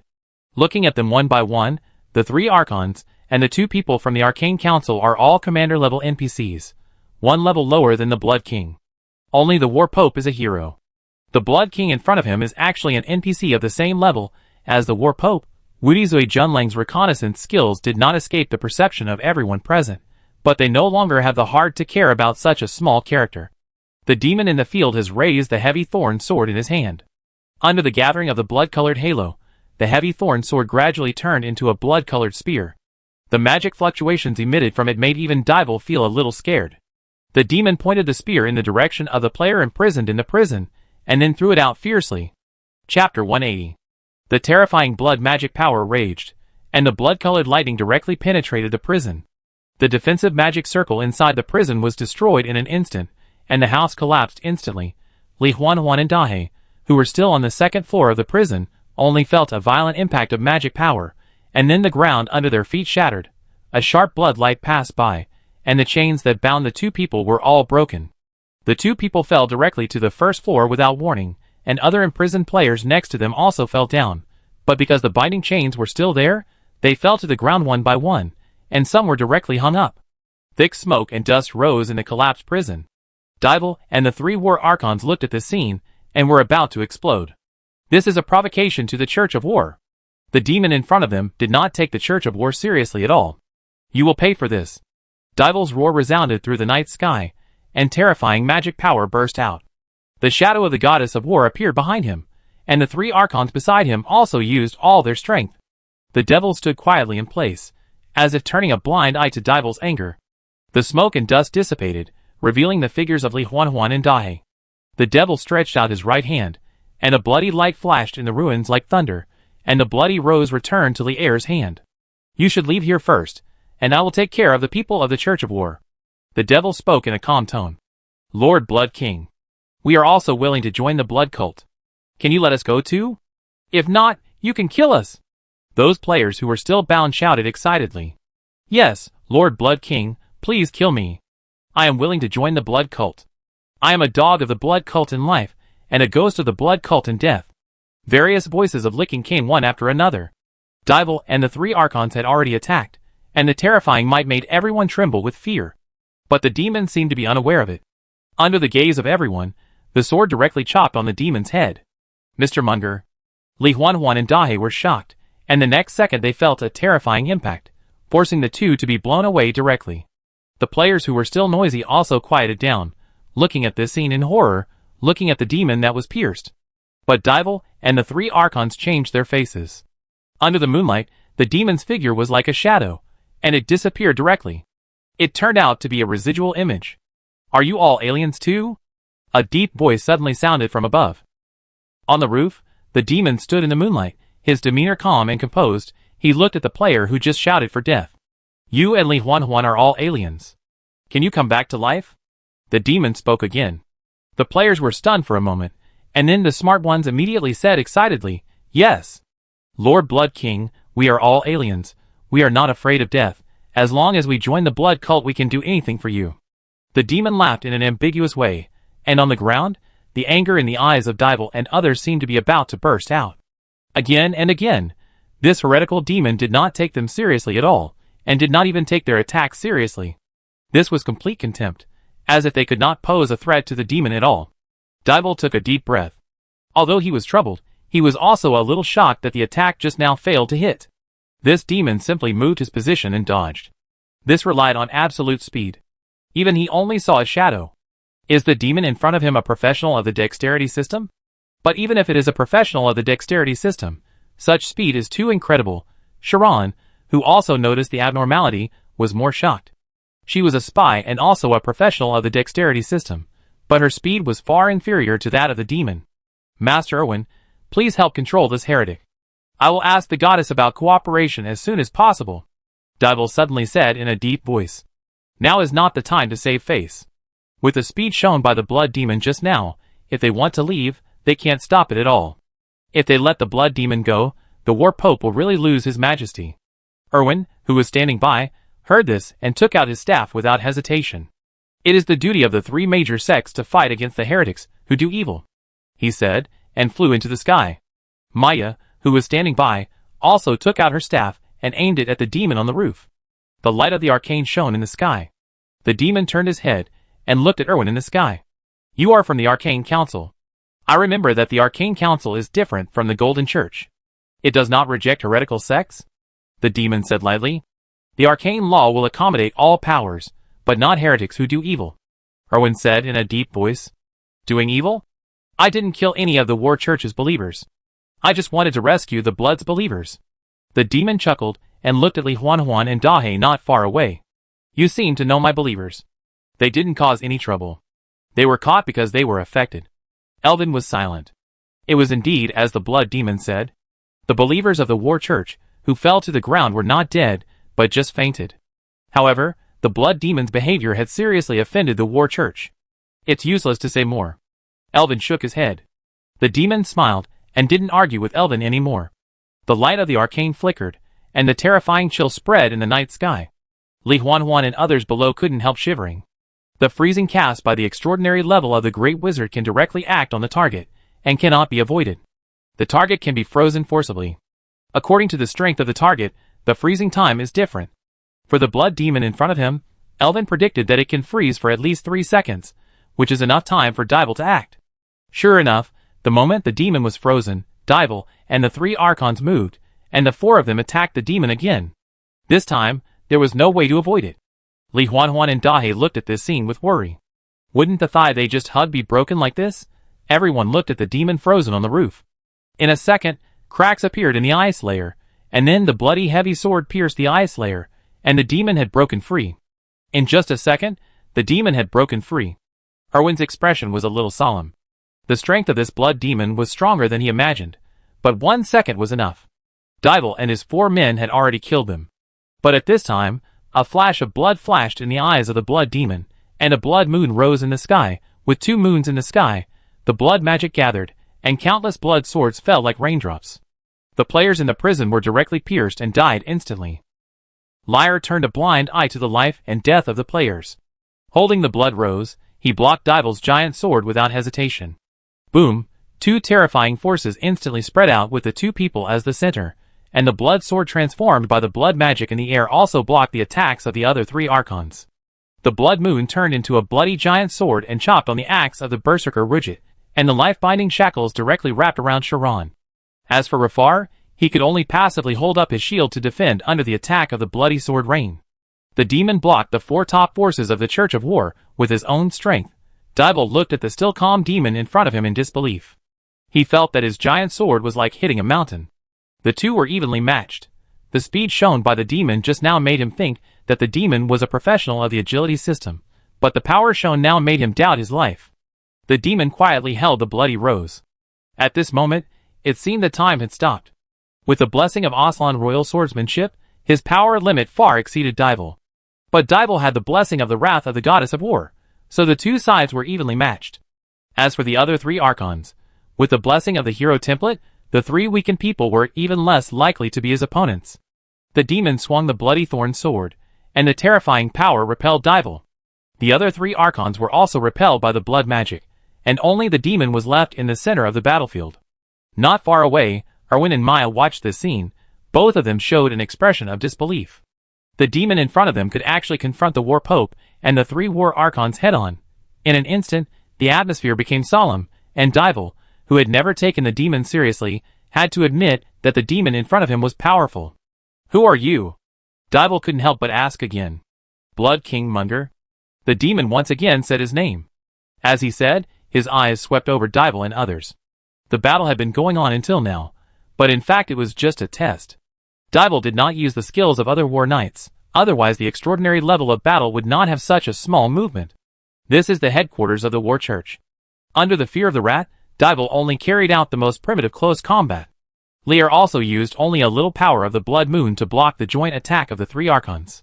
He did not use the blood source release, and he did not really want to fight to the death with the War Church.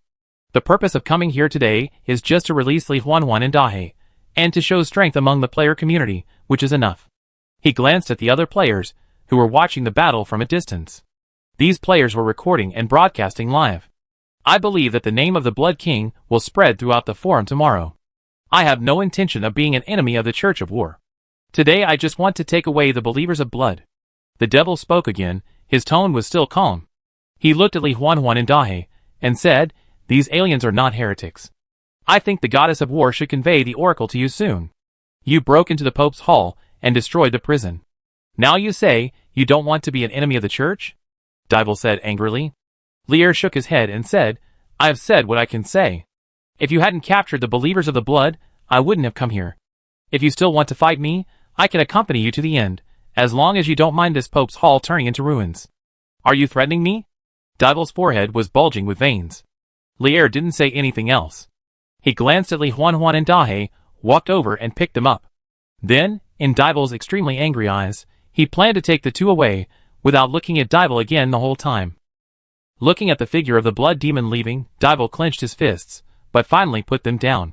He was not afraid of the blood demon's strength, but this was the Pope's hall of the War Church. Once a fight broke out, the believers and knights' families of the entire Pope's hall would suffer. This was unacceptable to him. If the blood demon wanted to slaughter the believers of the Pope's hall, he would probably be powerless to stop it. It was the first time that Dibble felt so aggrieved. Since he became the Pope, when had he ever suffered such a loss? Blood King Meng. Dibble gritted his teeth and pronounced the name. Where did such a heretic come from? He had only felt such strength in the Golden Pope and the President of the Arcane Council. And the Blood King was a hero, which shocked Dibble even more. "Your Majesty?" Erwin on the side hesitantly broke the silence. The Blood King had already left with Dahe and Li Huanhuan, and many players hiding not far away also left, seemingly following the direction the Blood King left. Daible looked at the players, who were still staying in the Pope's Hall area, and he was immediately furious. He had ignored these players before in order to deal with the Blood King, but now it was different. These players were the unlucky ones, who ran into the gun. Some players felt something was wrong and wanted to escape instantly, but the next second, the cold ice froze these players. Elvin raised his staff. How do you plan to deal with these alien popes? I will pray to the goddess tomorrow. Daible answered with a dull expression. He remembered what the blood heretic said just now. Are aliens really related to gods? Late at night, the tavern in Soros King City was still very lively. A large number of players started a fierce discussion in the forum, and live videos from various angles were spread everywhere. Especially the scene where the Blood King blocked the 4 extraordinary professionals of the War Church by himself, which made the player group climax directly. The War Pope is a strongman standing at the top of the game now. Such a strongman can't do anything to the Blood King. He can only watch the Blood King leave. Doesn't this mean anything? In the dark alley, Li Huanhuan and Dahe also watched the discussion in the forum, where their names were mentioned from time to time. The Blood King broke into the War Church to rescue them. Players who have watched the beta live broadcast know how Li Huanhuan and Dahe became believers of the Blood Law. With the strength of Li Huanhuan and Dahe, they are actually cannon fodder, but even so, the Blood King is willing to fight for them. Who doesn't want a boss who protects his shortcomings like this? Chapter 181. Leading Dahe and Li Huanhuan, Lier came to a dark alley and then put them down. Mr. Munger. As soon as he was put down, Li Huanhuan looked at the tall demon in front of him with admiration. The unique shape and temperament really made him unable to stop. It seems that you aliens have begun to descend on a large scale, Lier said in a solemn voice. Mr. Munger, do you know? Li Huanhuan was a little surprised. Although Munger knew that they could be resurrected from the dead, he did not know the information about aliens. The only one who knew about aliens was the heir of Stuart. I got the oracle. Lier nodded solemnly. The immortal aliens are about to descend on a large scale, and the blood cult should also return to the world. I need you to help me spread the faith of blood among your alien groups. You triggered the task spreading the blood cult a level. The Blood King wants to make the blood cult great again, and decides to spread the faith of the blood law. Task goal: help the Blood King recruit believers who are willing to be loyal to blood.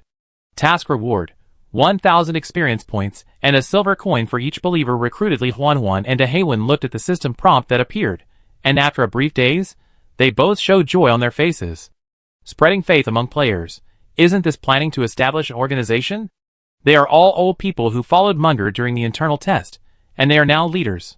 Mr. Munger, this matter is up to us. I wonder how you need us to spread the faith.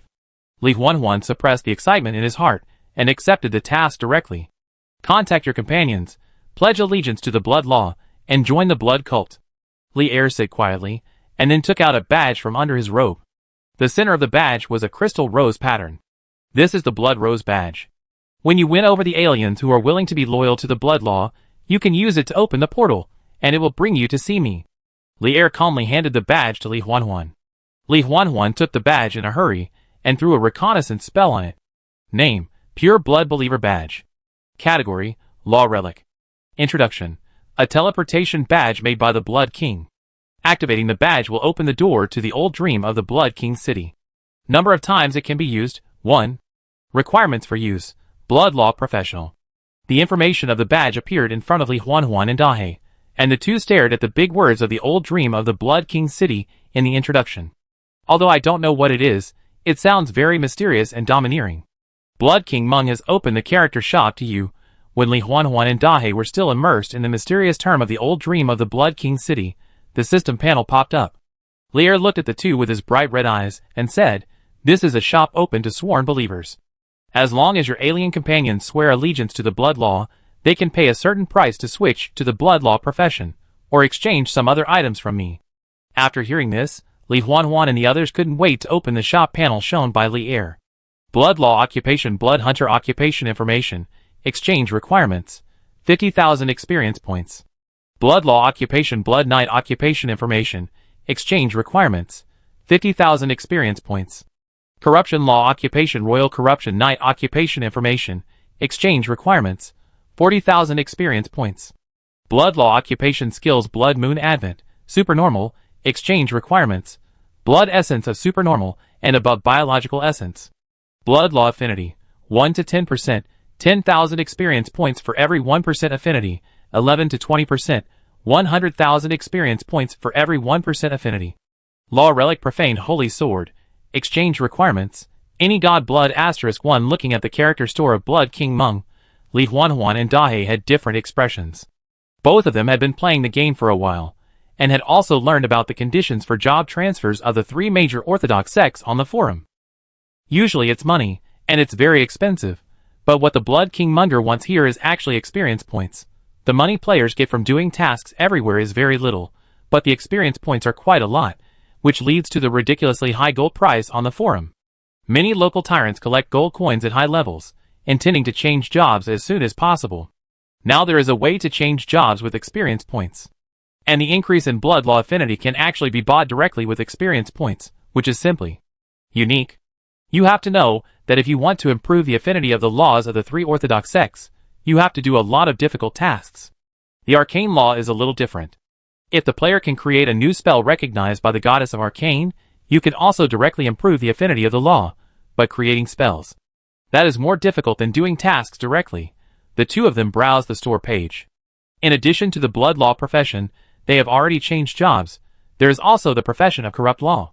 Li Huanhuan and Dahe couldn't help but think of the corrupt true spirit that was swallowed by the Lord of Blood Source during the internal test. It seems that the power of corrupt law has also been incorporated by the Lord of Blood Source. Finally, the two of them looked at the Blood Moon and the Blasphemy Sword, two things that players could not possibly touch now. Blood Moon was okay, it was a supernatural skill, and after seeing Oslin's royal swordsmanship, the two of them were somewhat immune to it, but when they saw the effect of the Blasphemy Sword, they both widened their eyes. Name: Blasphemy Sword. Category: Law Relic. Attribute: Attack Strength plus 500. Feature 1. Blasphemy Law. The Blasphemy Sword can rely on constantly devouring other law relics and equipment items to improve its capabilities and obtain other stunts or characteristic effects. Feature 2. Magic Stealing. The Blasphemy Sword can devour the magic of others in battle to replenish itself. Special 1. Flame Burst. Raise hot flames to launch a burst attack on the target. Special 2. Toxic Mist. Release a large range of severe toxins to cover the battlefield. Special 3. Silver Light Falling Blade. Condense the magic blade to launch a long-range attack on the target. Requirement: Strength 50, Mystery 50. Description: A mysterious relic from the Blasphemy Law. Since the Blasphemy True Spirit has died, this law relic has also lost its former glory, but it still contains the power of the Blasphemy Law. It can be continuously restored by devouring other law powers, becoming stronger and even comparable to legendary items, but the holder, Blasphemy, has never disappeared. Lier looked at the stunned Li Huanhuan and Dahe expressionlessly. He deliberately put the Blasphemy Sword there, just like using Lier's identity to release Aslan Royal Swordsmanship. Whether it is the legendary swordsmanship or the Blasphemy Sword, they are just to give players a thought. When players know that an NPC has a heaven-defying item, they will not forget him, even if the item cannot be obtained. Moreover, this greatsword is not of much use to Lier, and he has set an almost impossible price for the exchange, which is the bait. Dahe and Li Huanhuan felt almost suffocated, staring at the pattern of the Blasphemy Sword.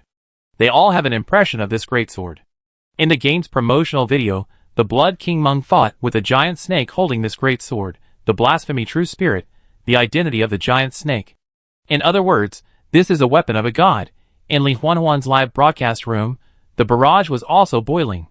As early as when Lier took Li Huanhuan and Dahe away, a large number of players poured into Li Huanhuan's live broadcast room. The tasks and store list that Lier issued to Li Huanhuan were all exposed to the players. Some players were already madly adding Li Huanhuan and Dahe as friends. Valkyrie, friends, please pass. I am willing to swear allegiance to the blood law. Me too. You can change your job by spending experience points directly? This is much simpler than spending money. The affinity of the law can actually be increased by spending experience points. Until the live broadcast room was noisy, Li Huanhuan took a deep breath and looked at the hideous and terrifying blasphemous holy sword with some reluctance. Whether it was the curious appearance or the powerful effect, this greatsword almost grew on Li Huanhuan's aesthetics. Exchangeable requirements. God's blood. Li Huanhuan was a little helpless. She was just a blood knight apprentice now. Where could she get God's blood? Looking at the great sword in the store, Li Huanhuan was silent for a long time. Her eyes became firm. She was indeed weak now, but one day she would become strong. This great sword was her ultimate goal. The girl clenched her fists. Dahe beside her was also thinking. Dahe's eyes fell on the skill of the blood moon coming. This skill also has a thoughtful effect picture of the skill release, which is the picture of the blood moon rising when Li Er resisted the war pope and the 3 archons. It is very powerful and handsome. He had no idea about blaspheming the holy sword, but he could still think about this skill. The two of them had their own thoughts. At this time, Li Er coughed lightly. These are what I can give you for the time being. If you have enough chips, you can exchange them here. There are also people who are willing to join the blood sect that I asked you to gather. I hope you can carefully select them. The blood cult only wants elites, not just anyone can join. Not only that, character and morality are also important. You can gather 1,000 people first. When you come to the old dream of the Blood King city, I will select again. Li Er continued, I give you a month, should it be enough? Only 1,000 places? Li Huanhuan said to himself. It's better to have nothing than to have something mediocre.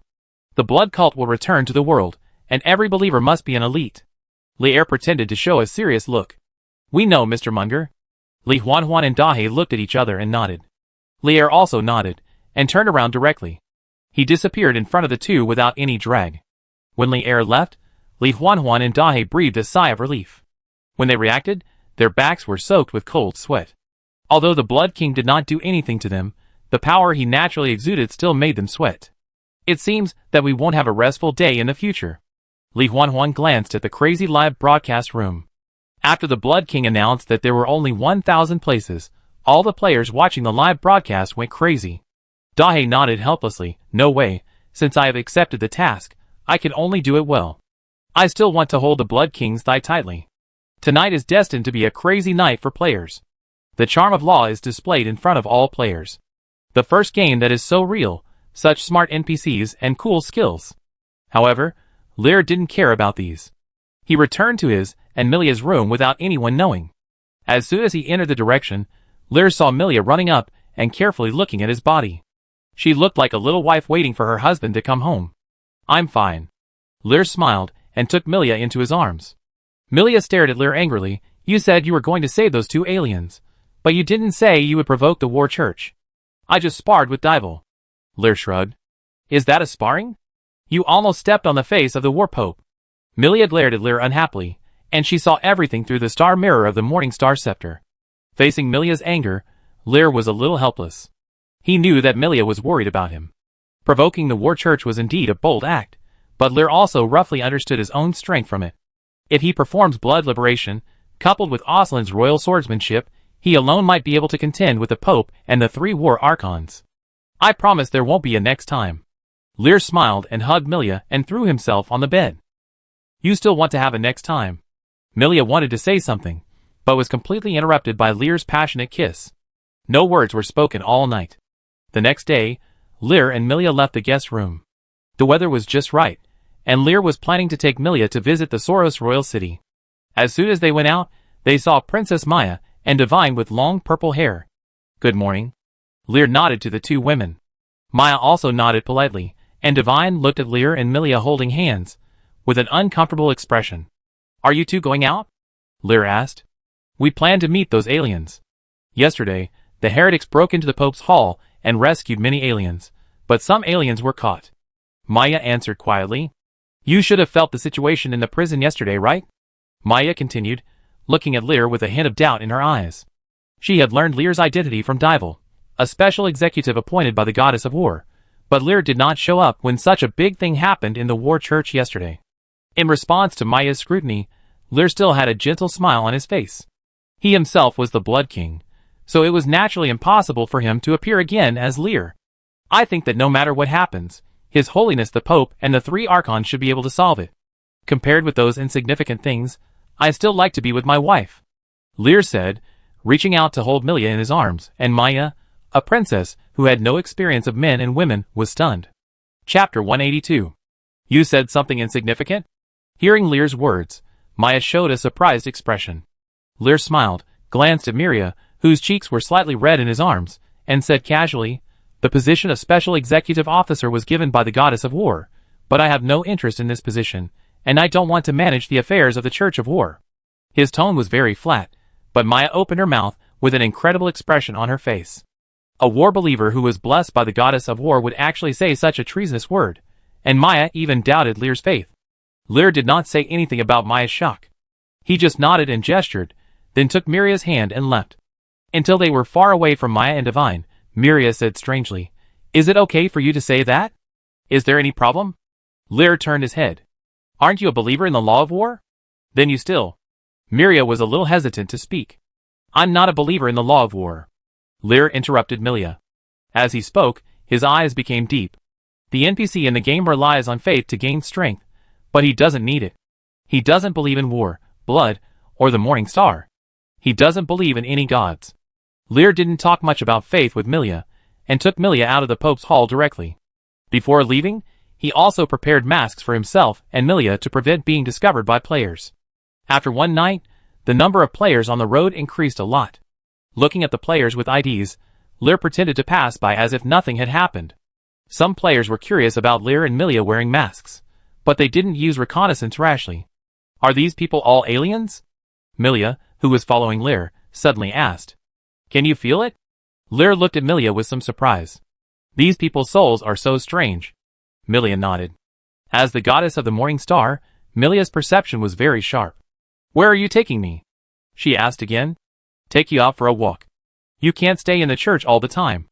Lear smiled slightly. "Is that so?" Milia looked at Lear suspiciously. In the next few hours, Lear confirmed that he was not lying. He took Milia to visit the Soros King City until the afternoon. Milia held a cone in her hand and licked the cream ice cream with her tongue. Her eyes were a little strange. "You seem to be very familiar with the Soros King City?" "I've been here before." Lear nodded, without saying anything in detail. He took Milia to a remote alley. There was an open shop in the alley, and the sign in front of the door read Mina's Book House. This was a bookstore. From the door, you could only see piles of books. Inside the bookstore, a woman with glasses was reading a book seriously. "What is this place?" Milia asked in confusion. "A bookstore," Lear answered with a chuckle. Hearing Lear's answer, Milia pouted. Of course she knew it was a bookstore. After all, it was written on the sign, but this was not what she wanted to ask. Lear did not explain much, and walked into the bookstore with a smile on his face. As a player born in the Soros King City in his previous life, he knew everything about Soros, including some hidden tasks. The bookstore in front of us is one of them. Feeling someone walk into the bookstore, the woman who was reading a book raised her head, and when she saw Lear and Miria wearing masks, she frowned. The woman put down the book in her hand. "What's the matter?" Lear ignored the woman's question, but walked to the bookcase and read the books on the bookcase. Seeing that the masked weirdo didn't speak, the woman frowned even deeper, and she said in a deep voice, "If you have nothing to do, please leave." "Isn't this a bookstore? I should come in and read a book, right?" Lear finally spoke, and he turned his head to look at the woman next to him. At this time, Miria also walked in, and was stunned when she saw the woman's appearance. The woman with glasses in front of her gave her a very familiar feeling, as if she had seen it somewhere. "You can read books, but my bookstore does not welcome people who hide their heads and show their tails." After hearing Lear's words, the woman's expression became cold, and the temperature in the room seemed to drop a lot. The atmosphere became a little subtle, but Lear did not take any action because of the woman's words. He just continued to look at the books on the bookshelf, and then said lightly, "Why is Princess Mina angry?" As Lear spoke, when she heard the words Princess Mina, the pupils of the woman wearing glasses suddenly shrank, and then she showed a dangerous expression. "Who are you?" the woman said coldly. Lear took off the mask on his face, and revealed his appearance. Lear Stewart, Special Executive of the Church of War. He introduced himself. Looking at Lear's face, Mina recalled carefully. She had no impression of the name or the face in front of her. What about the Special Executive of the Church of War? She had only heard of the War Archon, but she had never heard of what the Special Executive was. "How did you know my identity? What do you know?" Mina took a deep breath and asked in a deep voice. "You are Mina Kalia, the eldest princess of the Kalia royal family, and your sister is Maya Kalia." Facing Mina's question, Lear did not answer, but spoke to himself. 5 years ago, you stole the forbidden arcane book of the Kalia royal family, then fled the Kalia kingdom, came to the Soros royal city, and hid there. Mina Kalia is Maya Kalia's sister.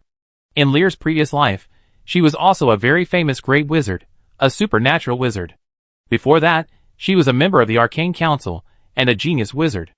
It sounds incredible that a great wizard of extraordinary level hides in the headquarters of the Church of War, but Mina Kalia used this to escape the capture of the Arcane Council. In the previous life, a wizard player accidentally discovered the bookstore and triggered the task. Lier didn't know how the wizard player triggered the task, but he still knew the content of the task. After getting the forbidden arcane book, Princess Mina wanted to unlock the secret of the arcane book, but this arcane book was not simple. This is an arcane book that records forbidden spells, and it is also a powerful relic of the law. Princess Mina's expression became more and more ugly as Lier narrated, and she was horrified and a little unbelievable. During the 5 years she had been hiding in the royal city of Soros, she had never told anyone about her affairs, but the young man in front of her knew her affairs very well. How did the other party know? Mina's eyes flickered, and she was thinking about countermeasures in her heart. Kill the young man in front of her and then escape from Soros? A dangerous idea appeared in Mina's mind. She had reached the last moment of analyzing the forbidden arcane book. For the sake of the arcane book, she gave up her identity and status in the royal family of Kalia and hid for 5 years. She must not fail at the last moment. Mina's eyes became sharp, and at this time, Lier's voice sounded again, I advise you not to do anything too dangerous. We are all extraordinary professionals, you can't do anything to me, and your sister, Maya Kalia, is now in Soros. You don't want your sister and the Arcane Council to know your whereabouts. Lier said slowly, with a calm tone. In the previous life, the player completed the task with great effort and finally received some powerful spell rewards from Mina. But these were not what Lier wanted. What he wanted was the spells in the forbidden arcane book. The Undead Witch. This was the title of Mina Kalia in the previous life. It was only after analyzing the arcane book that Mina showed her amazing power. No matter how many times she was killed, she could always be reborn from death. With Lier's current strength, there was almost nothing in the Soros King City that could attract his attention, and Mina's arcane book was one of the few things that could interest Lier. Resurrection from the dead was an ability that only players had. How could Maya appear in Soros? Mina questioned with disbelief. How long have you not left this house? Lier did not answer Mina's question, but asked back. Mina was stunned for a moment, thinking that she had not been out for half a month, and she really did not know much about what happened in Soros Royal City. If Maya is really in Soros now, there must be members of the Arcane Council protecting her. If she fights with the man in front of her, it will be a big noise. The other party is a special executive of the War Church. If she attracts the attention of the War Church and Maya, she will lose more than she gains. After weighing the pros and cons, Mina's face became extremely ugly. She took a deep breath and said to Lier, What do you want? I want your arcane book. Lier replied. Impossible. Mina refused without hesitation, and her eyes looking at Lier became fierce. Do you want the Arcane Council to find out your whereabouts? Lier threatened. Even if I'm caught by the Council, I will never give you the arcane book. Mina's attitude remained tough. She almost gave up everything for the arcane book. Lier narrowed his eyes, and the two looked at each other. The atmosphere in the room became a little solemn. Milia watched this scene from the side, and her expression became a little strange. She knew Lier, and now Lier's attitude always felt like a trick. After a short silence, Lier spoke again, Then I changed the conditions. When you finish analyzing the arcane book, you have to share the spells in it with me. Why? Mina was a little annoyed, and even her plump chest was heaving up and down. She had worked hard to hide for 5 years, and finally analyzed the spells, and she had to share them with a stranger? She couldn't accept it at all. I have already made concessions, Princess Mina, and I am not negotiating with you. Lier chuckled. Now he has the princess in his hands, and the initiative is in his hands. Hearing this, Mina gritted her teeth and wanted to fight with Lier on the spot, but thinking of the result, she reluctantly suppressed the impulse in her heart. You are a member of the Church of War. What do you need magic for? Mina asked with gritted teeth. Then don't bother your highness. Lier smiled slightly. In this case, I will take it as your highness's promise. I will wait for your good news. Your highness, don't think about escaping. I will send someone to watch you. Lier said again, stretched out his hand and patted Mina's shoulder, and a barely detectable red light went along Lier's arm and sank into Mina's body. After doing all this, Lier waved his hand, and then took Milia and turned away, leaving only the angry Mina standing there. After walking out of the alley with Milia, Milia asked, Is this the reason why you came out today? I guess so, but the main reason is to take you out for a walk. Lier nodded and smiled at Milia. Milia pouted when she heard this, but didn't say anything else. The two continued to wander around the royal city until the evening and finally returned to the Pope's hall. Back in the Pope's hall, Dybel was standing with Erwin and Maya, and three war archons, seemingly discussing something. Seeing Lear walk into the church, Dybel waved to Lear. "Special Executive Lear, you are finally back. Are you waiting for me?" "What's the matter?" Lear asked. "It's about the aliens and the cooperation. We have received the oracle," Dybel explained. "Oh, what did the goddess say?" Lear asked with pretended curiosity. "It is indeed as those aliens said. The aliens are summoned by the gods. The goddess hopes that we will accept those aliens and let them join the church." Dybel said, "Well, the three major sects have received the oracle, not only the Arcane Council, but also the Golden Church. We will set up branches in various countries. Since it is the oracle of the goddess, there is no problem." Lear nodded. "The cooperation will have to wait for the arrival of the Golden Church. Now the church has relaxed its control over aliens," Dybel added. "The Golden Church is coming too?" Lear raised his eyebrows. "Yes, about half a month later, when the Golden Church arrives, I will hold a banquet in the Pope's hall to notify the cooperation matters, and announce your identity as the Special Executive Officer, Lear," Dybel continued. Lear nodded. He had no opinion on the announcement of his Special Executive Officer. He was interested in the arrival of the Golden Church. He used the identity of the Blood King to make a scene in the War Church. He wondered if Afanina's mother would come to the Soros King city after knowing the appearance of the Blood King. "I heard that a heretic broke into the Pope's hall yesterday?" Lear suddenly asked. Hearing this, Dybel's expression was a little dull, but he still nodded. "Yes, I asked the goddess, but the goddess did not respond to the matter about the heretic." Dybel was a little confused. Someone bullied the War Church, but the goddess of war was indifferent. He sighed, and could only think that the goddess did not take the heretic seriously. Chapter 183. After exchanging a few pleasantries with Dybel and others, Lear took Milia back to the guest room. Milia was not interested in the affairs of the three major sections. She walked beside Lear, and when she saw Maya, she thought of Mina, whom she had just seen outside. Are the two sisters? But the feeling she gave her was very different. She inexplicably thought of Melis, who was still imprisoned in the Star Scepter. Sighing helplessly, she asked Lear, "The one you just saw outside was Maya's sister?" "Yes." Lear nodded. "You just threatened the other party verbally. Do you think Maya's sister will really obey?" Milia asked again. When Lear threatened Mina, she felt it was a bit of a joke. The other party was a great wizard of extraordinary level. Lear said that he would arrange people to keep an eye on him, but if the other party escaped now, who could stop him? "It doesn't matter whether she listens or not." Lear smiled. He didn't expect to get what he wanted by threatening. In the previous life, Mina's mission was done by him with the help of another wizard. He knew Mina's character very well. The other party might be thinking about how to escape now, but she would not leave immediately. Mina would definitely investigate his information clearly, and would definitely come to get back before leaving. The princess, who was willing to betray the royal family of Kalia to learn the forbidden spell, was not so easy to bully. Milia looked at Lear, who was smiling, frowned, and said in a dangerous tone, "Why do you listen to you? You seem to know that princess very well?" "Of course I..." Lear was about to answer subconsciously, but when he turned around and saw Miria's narrowed eyes, he quickly stopped talking. "Of course I don't understand." "Really?" Miria walked to Lear and looked at Lear's eyes with a scrutinizing look. She was very curious when she was in the bookstore just now. How did Lear know that Mina Kalia was there? From Mina's reaction, it was obvious that she didn't know Lear, but Lear knew Mina, which was very abnormal, and Lear didn't have the astrology of the Morning Star Law.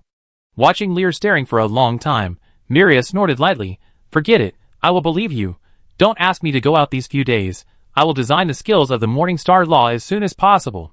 The girl raised her head and said angrily, "I promise that the skills I design will definitely be stronger than the skills in the arcane book you want." After that, Miria turned around and went back to the room directly.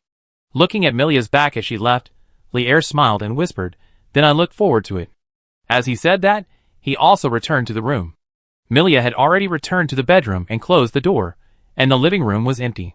Lear sat on the sofa and took out the dream core of the old dream of the Blood King city from the storage ring. A burst of bright red light flashed, and Lear's figure disappeared in the room. The old dream of the Blood King city. Afelina stood in the field, holding a hoe in her hand, surrounded by working blood elves. She was a saint of the Golden Church, but now she was farming. Afelina couldn't accept it, but she couldn't resist.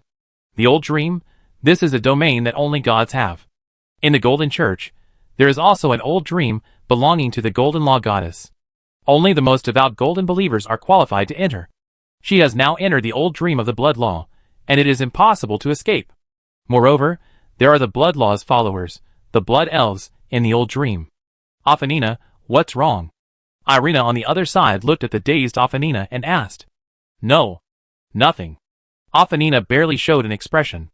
Lord Lear is here. There was a sudden commotion from the Blood Elves working not far away.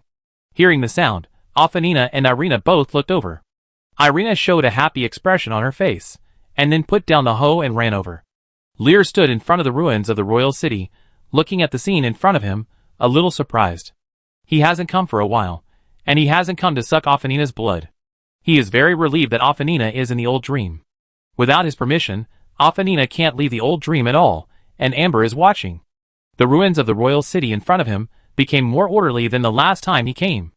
Many collapsed buildings were rebuilt, like a small town, but most of the other places in the royal city were still in ruins. Master! Ino and Adele ran out of the crowd. The two women were a little excited when they came to Lier.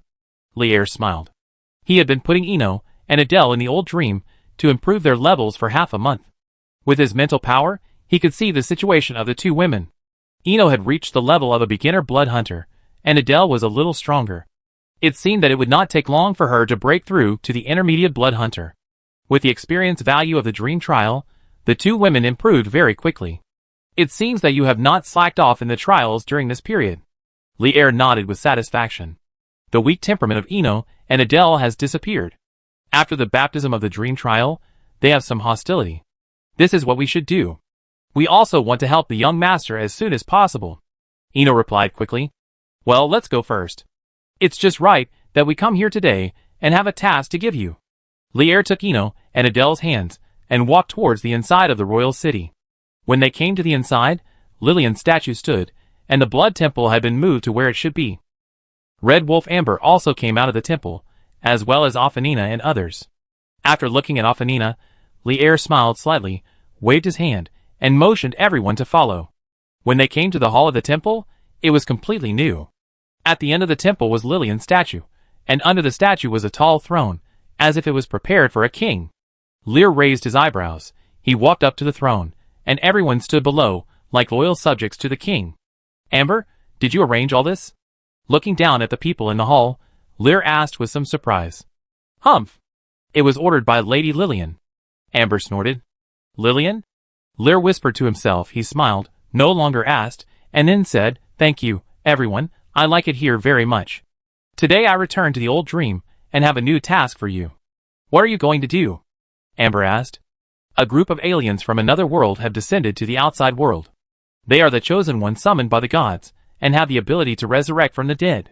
Lier said slowly, Our blood cult will no longer be dormant. I have summoned thousands of aliens, and will let them join the blood cult. The blood cult will be officially born. Aliens? Are they the immortal aliens that Lady Lillian mentioned? Amber seemed to have thought of something. It seems that Lillian has already told you. Lier nodded. In another month, those aliens will come to the old dream. I hope that in this month, you can rebuild some Blood King cities, so that there will be enough space for those 1,000 aliens. Are you planning to let those aliens live here? Amber frowned. The Blood King city has always been the residence of the Blood Elves. She was a little worried about letting aliens live there suddenly. Of course not. Lier shook his head. What I need is a mysterious and powerful royal city. Only those who are truly loyal to the blood law and powerful aliens are qualified to stay in the royal city for a long time. This will become a holy place of blood in the hearts of alien believers. In this month, I hope you can show a majestic holy city. I roughly understand what you mean.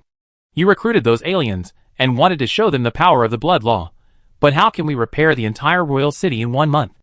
Amber shook her head. There is no need to repair the entire royal city.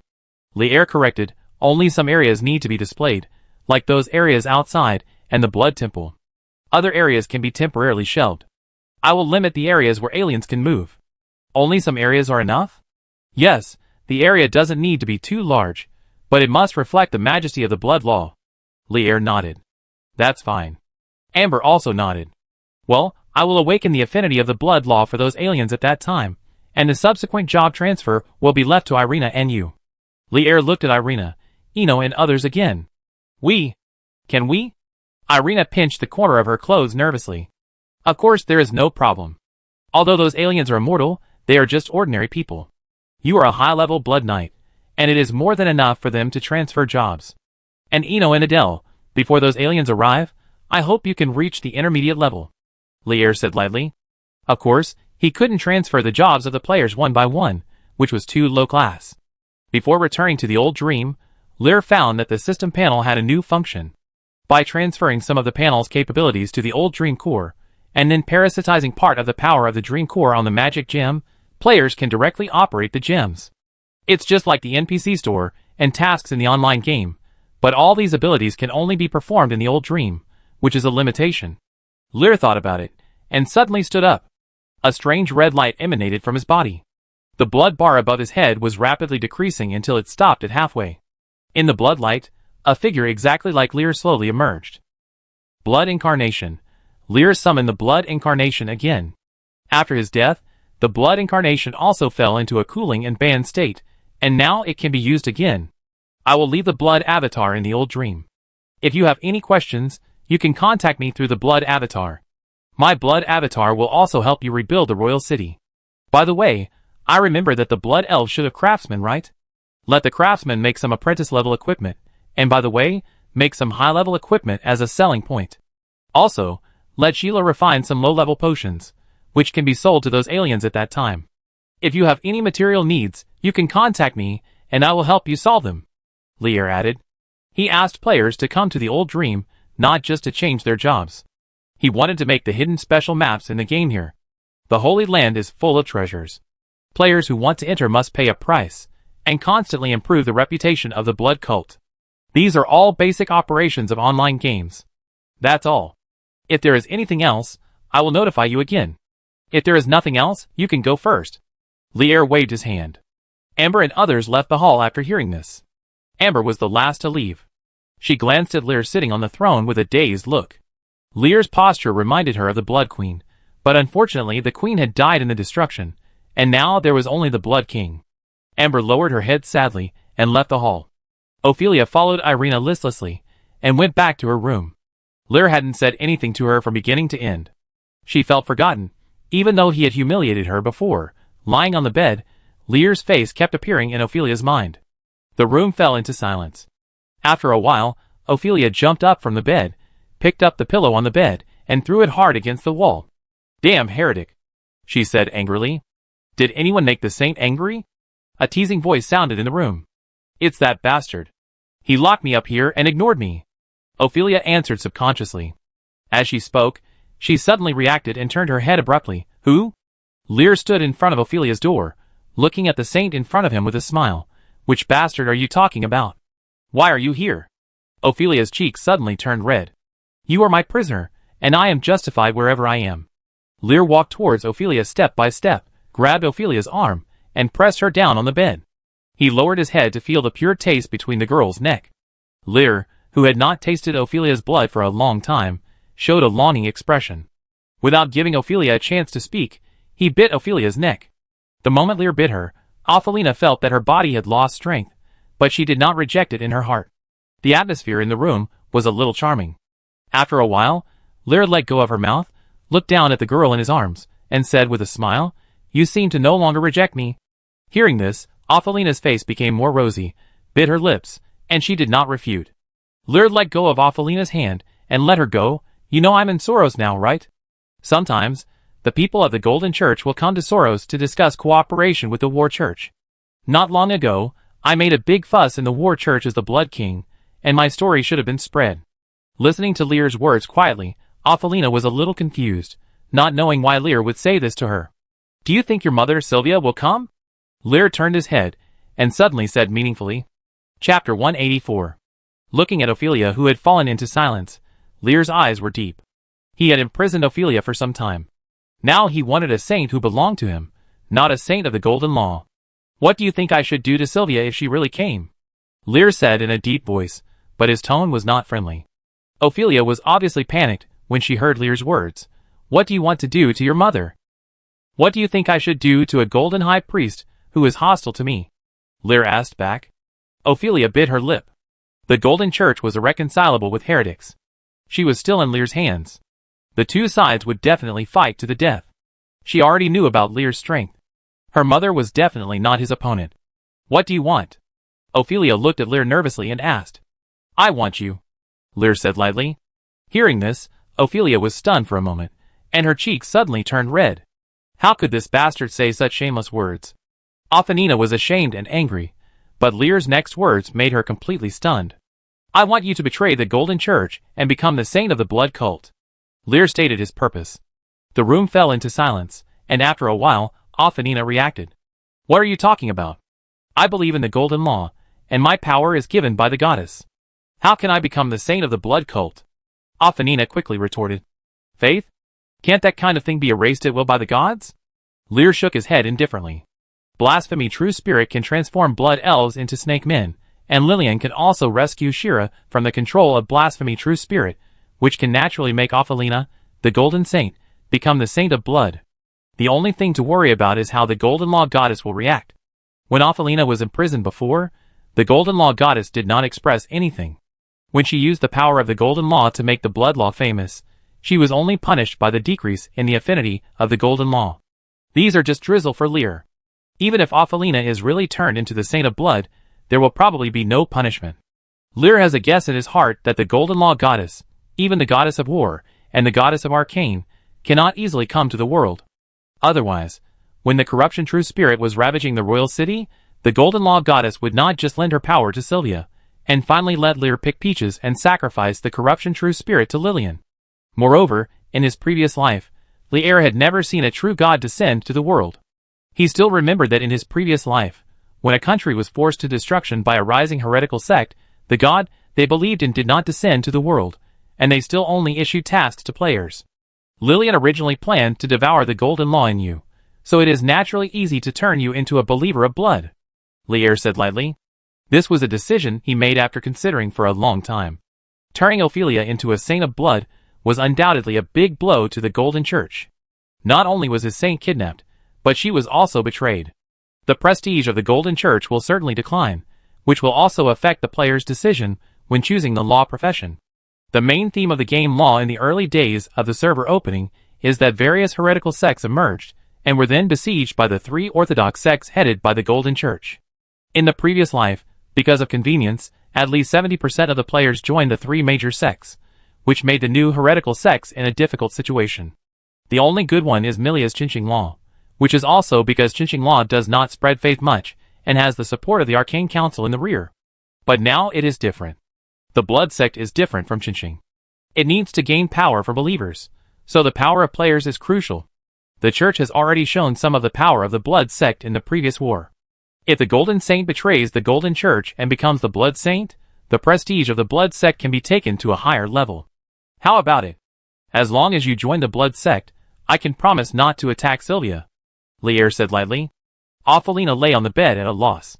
On one side was the Golden Law she believed in, and on the other side was her mother. She didn't want to lose either side. Seeing Ophalina's entanglement, Lear chuckled. I can give you time to think about it, but I won't wait for you too long. As long as you take the initiative to tell Sylvia that you are already mine, I promise that neither you nor Sylvia will be in danger. After saying the last sentence, Lear got up and left the room. After leaving the room and closing the door, Lillian floated out of Lear. You want me to devour the law essence in her body? Lillian asked impatiently. Don't you want it? Lear smiled. Of course I want it, Lillian answered. Aren't you afraid that the Golden Law Goddess will cause trouble for us? Lillian asked. Humph! She can't interfere with us. Lillian snorted fearlessly. Lillian raised his eyebrows in surprise. Although he also speculated that the Golden Law Goddess probably couldn't interfere too much in the affairs of the mortal world, he was not as sure as Lillian. It seems that there is indeed a connection between the gods. Lil shook his head and didn't ask any more questions. He returned to the Blood Temple and said hello to everyone before leaving the old dream. Brayfield Royal City, Golden Cathedral. Sylvia stood in front of the statue of the Golden Law Goddess. She had been searching for the whereabouts of the Blood Apostle here for several months, but she didn't find any clues, nor did she get any news from Ophalina. She looked at the goddess she believed in. This was her belief all along, but the Golden Law Goddess did not respond to Ophalina's affairs. Sylvia clenched her fists subconsciously, and at this moment a solemn voice appeared in her mind. Go to Soros Royal City, cooperate with the War Church and the Arcane Council, release the aliens, who are summoned by the gods, and recruit them to join the Golden Church. Sylvia raised her head suddenly. This was the first time she received the oracle from the Golden Goddess of Law after a few months, but as the Golden High Priest, she felt that the content of this oracle was a bit absurd. Just as Sylvia was stunned, the Golden Bishop hurried to the cathedral, and when he saw Sylvia, he immediately showed a respectful expression. Your Excellency the High Priest, I have heard the news about the Blood Apostle. What did you say? Hearing the word Blood Apostle, Sylvia threw the oracle behind her. It's the news from the Soros Royal City in Nox, and it's related to the aliens who appeared in Breffel recently. The Blood Apostle broke into the War Church and forcibly rescued the Blood Cult believers among the aliens. The Golden Bishop did not dare to neglect to tell all the information. Is the news accurate? Are you sure it's the heretic Blood Apostle? Sylvia's emotions became a little excited. It's true. It's the insider of Soros Royal City. The news sent back through the Hummingbird Messenger has just arrived. The Golden Bishop replied. Blood Apostle. After getting a definite response, Sylvia took a deep breath. She muttered the 4 words Blood Apostle, and her eyes became fierce. Get ready and set off to Soros Royal City immediately, as fast as possible. At the same time, the 3 major Orthodox sects in major cities received the oracle, information about the cooperation of the 3 major sects, and how to deal with aliens. At that moment, the army of players imprisoned in the prison was finally released. Lier returned to the Pope's Hall, which was already crowded with players, and many players were looking forward to the career change to the war law. It's too expensive, isn't it? It takes 10 silver coins to change to the war law profession. How long do I have to work? A player complained. I calculated that working 3 jobs a day would take a week. Some players also rationally calculated the time it would take to change jobs. I haven't worked in real life, and I have to work in the game? You've never worked in real life? Are you a rich second generation? No, I stay at home. Various opinions were heard one after another, and Lier almost couldn't help laughing. According to the experience of the previous life, after the 3 major sects lifted the ban on players, except for the local tyrants, who spent a lot of money to collect gold, the normal player's job change time was about 10 days. Looking at the crowded scene in front of him, Lier was not surprised. Although he showed the power of the blood law to the players, he only mentioned 1,000 places.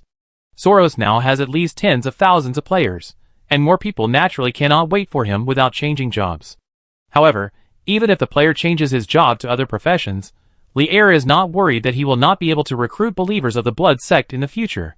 In the game, players need very precious props to change their professions, but this restriction does not include heretical sections. If players want to change the faith of a heretical sect, they can change directly, but there is only one free opportunity. After scanning the group of players, Lier did not see the famous players in his previous life. He was about to leave, but at this moment, a sharp-eyed player saw Lier.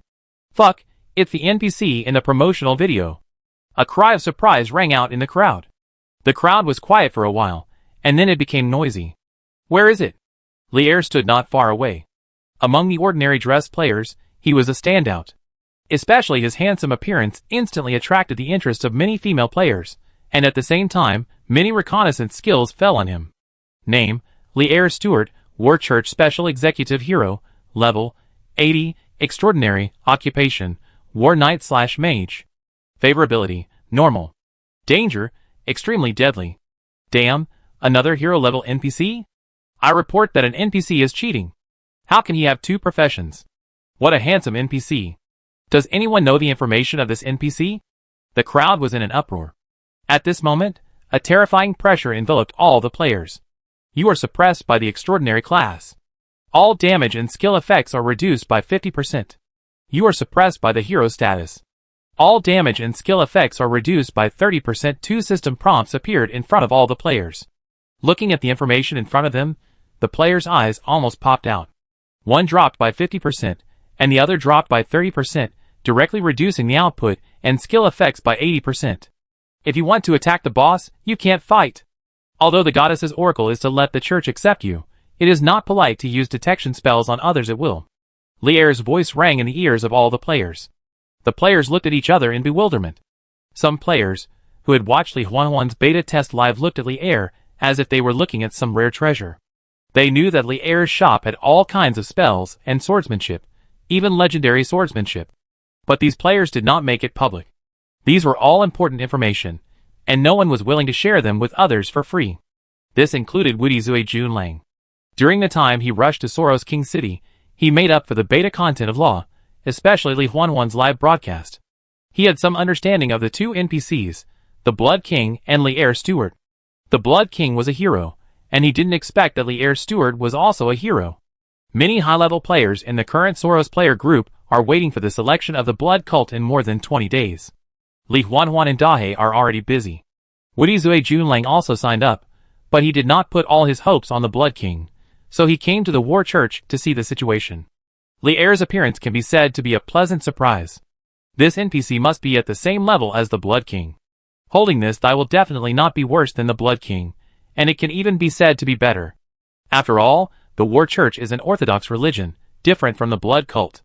Just when Wudizue Junlang was still thinking about how to get close to Li'er had already turned around and left, leaving the chaotic players to discuss. When Li'er showed up, Li Huanhuan and Dahe were tortured and depressed. Their private messages have exploded, and various messages about wanting to join the Blood Cult have emerged one after another. There are famous players in the previous game, major well-known anchors, professional players, and even some players who are not in Soros Royal City have sent private messages. Li Huanhuan looked at the list she had written down. The Blood King wanted elites, so she selected anchors and professional players who were powerful in the previous gaming industry, as well as some players who claimed to be elites in reality, such as boxers, athletes, and so on. But even so, there were still a lot of people. Li Huanhuan knew that there must be fakes among them, so she had to screen them again. We initially selected 3,000 people, but Mr. Munder only wanted 1,000 people. Dahe on the side was thinking about countermeasures. Do you want to hold a fight? Li Huanhuan suggested. Fight? Dahe looked at Li Huanhuan with a look of a fool. Sister, do you know that we are now labeled as heretics? Do you dare to hold a fight openly? And we have no money and no venue. What should I do? Li Huanhuan lay on the table helplessly. She opened the forum and read it casually. Suddenly, a post caught her attention. The photo in the post shows Li'er's face and Li'er's NPC information. Chapter 185. As the days passed, a large number of players became workers, and many fearless aliens who could accept any commission appeared in major cities. As long as they were paid, these aliens could do anything. Li'er stayed in the Pope's hall with Milia. In the room, the light of the Morning Star flickered, and the Morning Star's scepter floated in front of Milia. Li'er was not in the room now, and Milia was the only one in the room. When Milia was building new professional skills, the figure of Melis floated out of the Morning Star scepter. Seeing Melis suddenly appear, Milia raised her head. Melis had been hiding in the Morning Star scepter for a while. Milia did not restrict Melis's actions. She also tried to communicate with Melis, but Melis had not responded until now. Melis, looking at her sister floating in the air with an expressionless face, Milia didn't know what to say for a while. It's really unbecoming. Melis suddenly sneered. Looking at her sister, who was working hard to study skills for another man, she found it difficult to compare the woman in front of her with her former sister. The former goddess of Qinqing was arrogant and noble, standing above everything else. She represented absolute majesty, but now Milia is like a little woman. Listening to Melis's ridicule, Milia was not angry. Melis was willing to come to see her, which meant that at least she no longer hated her as much as before. As Melis's sister, although a long time had passed, Milia still understood Melis. Unbecoming? I don't know what my dear sister means. Milia smiled. You actually got together with that mortal. And did that kind of shameless thing with that mortal. Melis said angrily, and her face became slightly red. You mean Li'er? And what are the shameless things? Milia still smiled and asked knowingly. It's that kind of, anyway, it's shameless. Melis's cheeks became even redder. Then what about my sister who peeked at that shameless thing? Milia said slowly. Melis was immediately stagnant, and she didn't know how to respond at all. Looking at her sister's blushing face, Milia's mood became happy. Melis was her sister, and she had never experienced anything between men and women. Although she was a goddess, she was still very naive, like a child. Milia had always protected Melis too well, which made Melis less humane. So after sealing Melis felt betrayed and hated her so much. Milia sighed, stood up, and before Melis could react, she took Melis into her arms. I'm sorry, it's my fault. I shouldn't have left you alone. Milia whispered. Being hugged by Milia, Mila's body trembled. After Milia awakened, she had been hiding in the Star Scepter, thinking about what Milia said. Did her sister really seal her to protect her? The more she thought about it, the more she felt that this was true. Milia had always been unconditionally doting on her, and had never hurt her. But after thinking through all this, Milia panicked again. Before Milia had not awakened, she had done a lot of things to hurt her sister, including bewitching Queen Philia to die, and even wanting to possess Milia. She was afraid that Milia would hate her, so she had been hiding in the Morning Star Scepter, and had not come out. Milia hid in the Morning Star Scepter every day to watch her sister, and after watching, Milia couldn't stand it again. Milia and that mortal were together every day, which made her very jealous. How could a mortal get her sister? And he did such shameful things to her sister every day. So, until today, while Lear was away, she appeared from the Morning Star Scepter and wanted her sister to turn back. Feeling her sister's embrace, Milia's nervous heart slowly calmed down. Milia was still the same Milia. Except for falling in love with a mortal, Milia was still her sister. "I'm sorry," Milia said in a low voice. Hearing Milia's voice, Milia was stunned for a moment, and then some tears overflowed from her eyes. "No, it's not Milia's fault, it's all my sister's fault." The two women hugged each other, and the gap between the sisters disappeared at this moment. After a long time, the room calmed down. Milia hugged Milia, raised her head, and looked at Milia with a pair of beautiful black eyes. "Sister, what's so good about Lear, the mortal? Why do you want to accommodate him so much?" "Accommodate him?"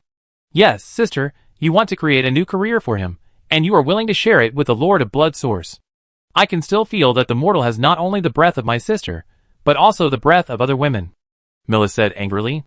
Hearing what Milia said, Milia was stunned for a moment, then laughed and said, "Are you jealous?" "No. No," Milia retorted with a ruddy face. Milia shook her head. She recalled the memories related to Lear. Obviously, Lear was so excessive to her at the beginning, but as they got along later, she also understood that Lear was not a bad person. Although sometimes her attitude was very tough, it was not a shortcoming. When she was still a weak princess, Lear's toughness was more attractive. Moreover, Lear would respect her ideas. In order to make her awaken, he even chose to die. Although he could be resurrected, there were risks after all. That's why she fell in love with Lear. "I don't care, sister. Can you not always stay with that mortal in the future?" Milia said coquettishly. Milia was a little helpless. Milia used to be like this, always liked to pester her, but now it's not possible. She is a married woman. Lear didn't know what happened in the bedroom, nor did he know that he had an inexplicable rival in love. At this time, he came to the training ground of the Pope's Hall. Avian and Greta were fighting with Davini and Princess Maya. Avian and Greta were on one team, Davini and Maya were on another team, and the battle between the two sides was fierce. The four beautiful women attracted many war believers to watch. The four were all high-level professionals, and Maya was the strongest. She was not like the other three, who had just entered the high level, but was already close to the extraordinary. The magic of the arcane was like a smart tentacle, constantly attacking Avian and Greta. Davini also released a fire spell, and the fireball was amazing. This is the attack of the mage, annihilating the enemy before the enemy has touched him, which looks extremely elegant. Lear stood not far away and watched. His eyes fell on Maya. From beginning to end, Maya did not make any extra movements, just releasing a spell. Arcane Blast. An improved version of the basic spell Arcane Missiles, a very strange spell, without a grade. Rumor has it that this is a spell created by Maya herself. Unlike Arcane Missiles, the magic power released by Arcane Blast is more flexible, and it can hit wherever you point it, just like a mage's arm, and the consumption of magic power is also different from other spells. Depending on the amount of magic input, the power of Arcane Blast is also different. According to the magic level of the mage, in the hands of an extraordinary mage, this spell can exert the power of an extraordinary spell. This spell can be said to be an all-round attack spell, and it is also a spell that mage players in the previous life must learn. There is another name for Arcane Blast, the mage's flat attack. Dark purple arcane magic continued to attack Avian and Greta, but Avian and Greta were not vegetarians. The shadow of a mad lion appeared behind them, and the storm gathered around Avian. In an instant, the storm wrapped around Avian, and Avian's speed was instantly greatly improved. On the other side, Dival, Erwin and others were also watching the fight between the four women. When he saw Avian's actions, Dival's eyes lit up. As the Pope of War, he saw Avian's fighting skills at a glance. Enchanting the power of the storm to increase his speed was another new fighting skill. After seeing Li'er's storm sword in the Pharaoh fortress, he was ready to spread the skills of the storm sword in the church, but he didn't expect there would be a surprise. The sudden burst of speed surprised Divine and Maya, but the two women quickly reacted, and the arcane shock continued to attack Avian, as well as Divine's thrust spell. Avian ignored the attacks of the two, and the power of the storm gathered and wrapped around the long sword in her hand, followed by a storm stab. Avian's speed once again rose to a higher level, and a burst of white light appeared under her feet. Charge. In an instant, Avian broke through Divine and Maya's spell interception network and came directly in front of the two women. The sword blade raging in the storm stabbed at Divine without hesitation, and a magic shield emerged in front of Divine, which was the last protection for the mage after being approached. But under the storm thrust with the storm enchantment, this magic shield was like paper, and was shattered in an instant. Tiffany's face turned pale all of a sudden. At this moment, Maya, who was beside her, grabbed Tiffany, and a dark purple light lit up. The two bodies disappeared in an instant. When they reappeared, they had already arrived at the other side of the training ground. The mage's life-saving skills flashed. When Maya and Tiffany appeared on the other side, Tiffany's face was a little pale. She was really scared at that moment. She had never experienced a real battle. She had only fought in the academy, and had never fought with other law professionals. Maya's expression was also a little ugly. The war knight in front of her was beyond her expectations, and different from the war knights she had seen before. The attack was fierce and fast, and this speed was almost the same as that of a professional in the agility system. But the war knight was obviously not a profession in the agility system. On the other side, Greta was also a little surprised. She saw that Avian used a new skill, just like the storm sword, which she had never seen before. Okay, let's stop here. Not far away, Dival and Erwin had already walked over. Erwin walked to Divany, and carefully checked Divany. He was relieved to find that she was not injured. The battle just now really scared him. The speed that Avian burst out was too amazing. Even if he hadn't taken precautions in advance, he would probably have been hit. Avian, did you also use the storm rays just now? Greta trotted over and looked at Avian eagerly. Yes, Li'er taught me. Avian nodded. Liar? Greta was stunned for a moment, and Dival beside her also showed a thoughtful expression. It's just some simple skills. If His Holiness the Pope needs it, you can ask your sister to teach these skills to the church. Not far away, Li'er slowly walked over. This is the variant use of the storm raising that I studied. The previous storm sword is also the same. What your sister showed just now was the storm enchantment plus the storm thrust. With the combination of these two powers, a mid-level war knight can also burst out with power close to that of a high-level knight, but such skills require a high level of control over magic power. Li'er came to the front of everyone and explained. Special Executive Officer Li'er, I thank you for your selflessness on behalf of the believers of war. Dival said with a serious expression of gratitude. This thank you came from the heart. If such skills were popularized among the war knights, the combat power of all the war knights would definitely be raised to a higher level. Nothing, I am also a believer of war, and I naturally want to see the war church become stronger. Li'er waved his hand casually. After hearing Li'er's words, the war believers around him all showed respectful expressions. For so many days, they also heard that a special executive appeared in the church to monitor the entire church.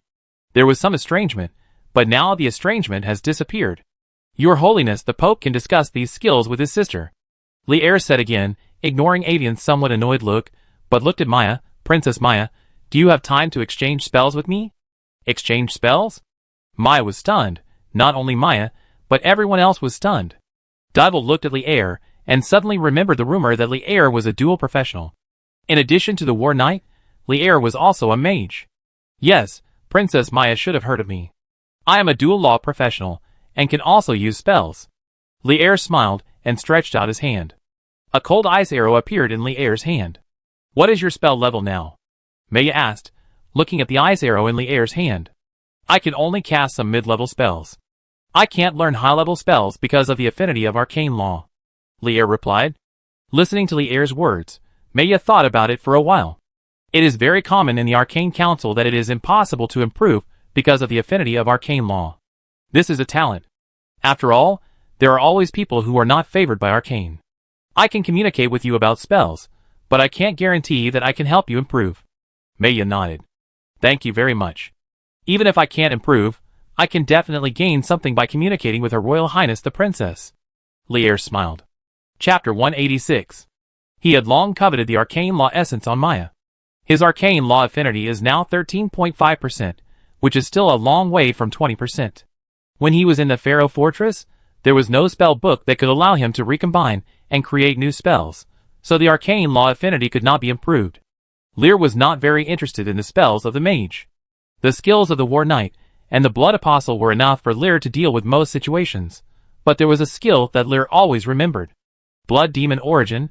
This was the thank you gift from the great wizard Elvin after he rescued Divine in the royal city of Brayful. The effect of Blood Demon Origin is that the consumption of skill release is replaced by the same value of health points. As long as Lear learns this skill, the time Lear can maintain the royal swordsmanship of Aslan can be greatly increased. Although Lear now has the Dream Core and almost unlimited magic power, the magic power in the old dream does not belong to Lear himself, and the Aslan royal swordsmanship consumes a percentage of magic power, which cannot be used directly by calling the magic power in the old dream. So Lear's Aslan royal swordsmanship can still only be used for 100 seconds, but with the Blood Demon Origin, the situation is different. Then let's make an appointment for tomorrow, Lear suggested to Maya. Okay. Maya nodded. She never rejected someone asking her for spells. This was the case when she was in Kalia. She herself was a lecturer at Kalia's Arcane Academy. Then see you tomorrow. After receiving the reply, Lear smiled at Maya and turned away. The people present looked at Lear's back as he left, and they always felt a little strange. Lear was a dual law professional, and it was nothing to communicate spells with Maya, but it always made people feel like Xiang Zhuang was dancing with a sword and aiming at Pei Gong. Erwin looked at Maya, whose beauty was extremely rare in Kalia. In Erwin's opinion, the only one who could compare with Maya was Lear's wife, Miria. Could it be that Lear had taken a fancy to Maya? If so, it would be difficult to deal with. Although Lear's strength and status were enough for Maya, would the Kalia royal family choose a person from the War Church as Maya's husband? And Lear already had a wife. Princess, do you need me to accompany you tomorrow? Erwin said. Accompany? Maya looked at Erwin. Do you think Lear's special executive officer will be bad for me? No, it's just... Erwin opened his mouth and glanced at the people present. Some words cannot be said in public. I know what you are worried about. Looking at Erwin, Maya suddenly chuckled. She was very smart, and knew what Erwin was thinking. I am a believer in the arcane, and I only have the arcane in my heart. Master Erwin, your worry is completely unnecessary. Maya smiled, and looked at Lear's back in the distance. She admitted that Lear was excellent in all aspects, but she was a believer in the arcane. As early as the moment she became a mage, she had decided to devote everything to the arcane. She was not interested in those male and female relationships. On the way back to the guest room, Lear thought about how to obtain the affinity of the arcane law. The most convenient way is to capture Maya and imprison her, just like what he did to Miria and Afanina, but if you want to do that, you must plan it well and not alert the enemy. If they attack Maya directly, they don't know if Maya has any trump cards. If they alarm Elvin, they will offend even the Arcane Council. Kidnapping Afanina has already offended the Golden Church. Breaking into the Pope's Hall before also made the War Church lose face. If they kidnap Maya again, they will offend the 3 Orthodox sects. Even though Lear is confident in his current strength, he can't resist. You should know that the 3 major sects are not only in the 3 kingdoms and the Rhodes Empire. Outside the Decision Mountains, the vast land is the real home of the 3 major sects. Now here can only be said to be a novice village, and the highest professional is only at the extraordinary level of the semi-saint level, which is not really powerful at all. If the blood sect is to appear in the world, Lear has more to consider. If he forcibly kidnaps Maya, if the matter is exposed, he will probably be labeled as an evil villain in the player group, which will also make the righteous reputation he has established for the blood sect in the Brayful King City become useless. Lear walked in thought, and came to the guest room, and directly pushed open the door of the guest room. As soon as he entered the door, the azure light of the Morning Star Law came into view, and there was also a trace of dark purple light, which belonged to the light of the Dark Star Law. Lear looked closely, and next to Milia, a girl with black hair and black eyes, who looked like Milia, was sitting next to Milia obediently, and she was still saying something to Milia from time to time. Seeing this scene, Lear was stunned for a moment, but it was only a moment. He walked into the room and closed the door. Seeing Lear coming in, Milia snorted lightly, and turned her head away. Sister, I'm going back first. Milia left a word, and returned directly to the Morning Star Scepter. Only Lear and Miria were left in the room. She called you sister? You guys reconciled? Lear took off his coat, and put it on the cabinet beside him. I guess so. Miria nodded, then picked up the floating Morningstar scepter. I have already built a new professional skill. Do you want to try it? Of course. Lear showed a hint of curiosity on his face. Miria had always said that she would create a special skill for him, and he was looking forward to it. After getting Lear's reply, Miria did not hesitate, and the Morningstar scepter emitted a glow, and then sank into Lear's body. You have obtained the extraordinary skill. Moon Robe Star Armor Extraordinary Skill. Moon Robe Star Armor. Introduction. A unique skill created by the goddess of Morning Star and the goddess of Dark Star, which gathers the power of the dark moon and the stars. Effect 1. Dark Moon Robe. Condenses the magic power of the dark star to form a robe. Your attack damage increases by 50%, movement speed increases by 50%, and all magic consumption is reduced by 30%. Effect 2. Morning Star Armor. Condenses the magic power of the Morning Star to form an armor. All damage you receive is reduced by 50%. 1% of the maximum health is restored per second, and you are immune to all curses and control effects. Fruit. Only one effect can be activated at the same time. The skill has no cooldown time, and magic power is continuously consumed during the skill activation. Learning requirements. Exclusive to the King of Qinqing, Mysterious Attribute 80, Intelligence Attribute 60. The system prompt flashed in front of Li'er's eyes. Looking at the newly acquired skills, Li'er couldn't help but take a deep breath. What kind of heaven-defying skill is this? Moon Robe Star Armor, 1 attack and 1 defense. The attributes enhanced by the 2 effects are stronger than the extraordinary skills of ordinary law professions. Perhaps a little worse than Blood Source Liberation, but Blood Source Liberation is a fusion of the divine blood of the corrupt true spirit. How is it? Seeing Lear's silence, Milia asked nervously. Milia. Lear raised his head and pulled Milia into his arms before Milia could react. I like it very much. Thank you for your hard work. As long as you like it.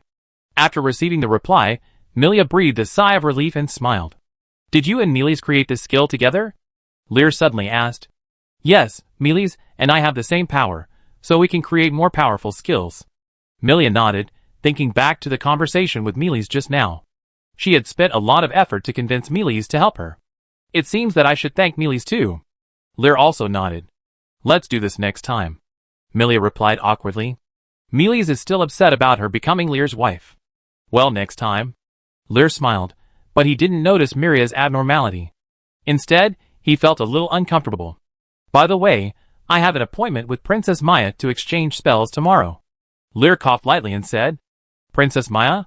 Miria was stunned for a moment. Yes, you know, I can get the affinity of law from the carrier of law source. Lear explained. So you have set your sights on Maya? Miria's eyes became a little unfriendly. I guess so, but Miria, don't worry. Lear wanted to defend himself. Miria put her hand on Lear's lips and interrupted Lear directly. I don't care what you want to do to Maya, but I hope you understand that you are the king I chose and my husband. No woman likes her husband to find a woman outside. Milia's tone was particularly strict. Lear saw Milia's expression for the first time and was a little stunned. After a long while, Lear said helplessly, Milia, I assure you that I just want the affinity of the arcane law and have no other ideas about Maya. It's better to be like this. Milia snorted lightly, and then kissed Lear's lips under Lear's surprised eyes. The sky outside the house had dimmed, the moon rose, and soon, the lights in the room dimmed. The next day, Lear left the room alone, feeling physically exhausted. He was almost drained by Milia last night. It turned out that the goddess was not so easy to control. In the room, after Lear left, Milia also got up from the bed, and the quilt slipped off her body, revealing her fair and smooth skin. The morning star scepter on the side lit up at this time, and Mealy's floated out of the scepter, with a hint of blush on her face. Millis watched everything that happened last night from beginning to end. Sister, he's been so philandering. Why are you still willing to be with him? Millis said dissatisfiedly. Millis, I love him, so I can tolerate him. At least he told me about Maya, right? Milia smiled. But, Millis, you have to know that men are like this. Wasn't it the same in our time before? Milia interrupted Millis. Men are greedy, and the more powerful men are, the more so, and Lear is still very young. However, although I can tolerate Lear, such tolerance is also limited. Milia said again. She can indeed allow Lear to have other women. She knows everything about Adele and Eno. Astrology has restrictions on Lear, but not on others.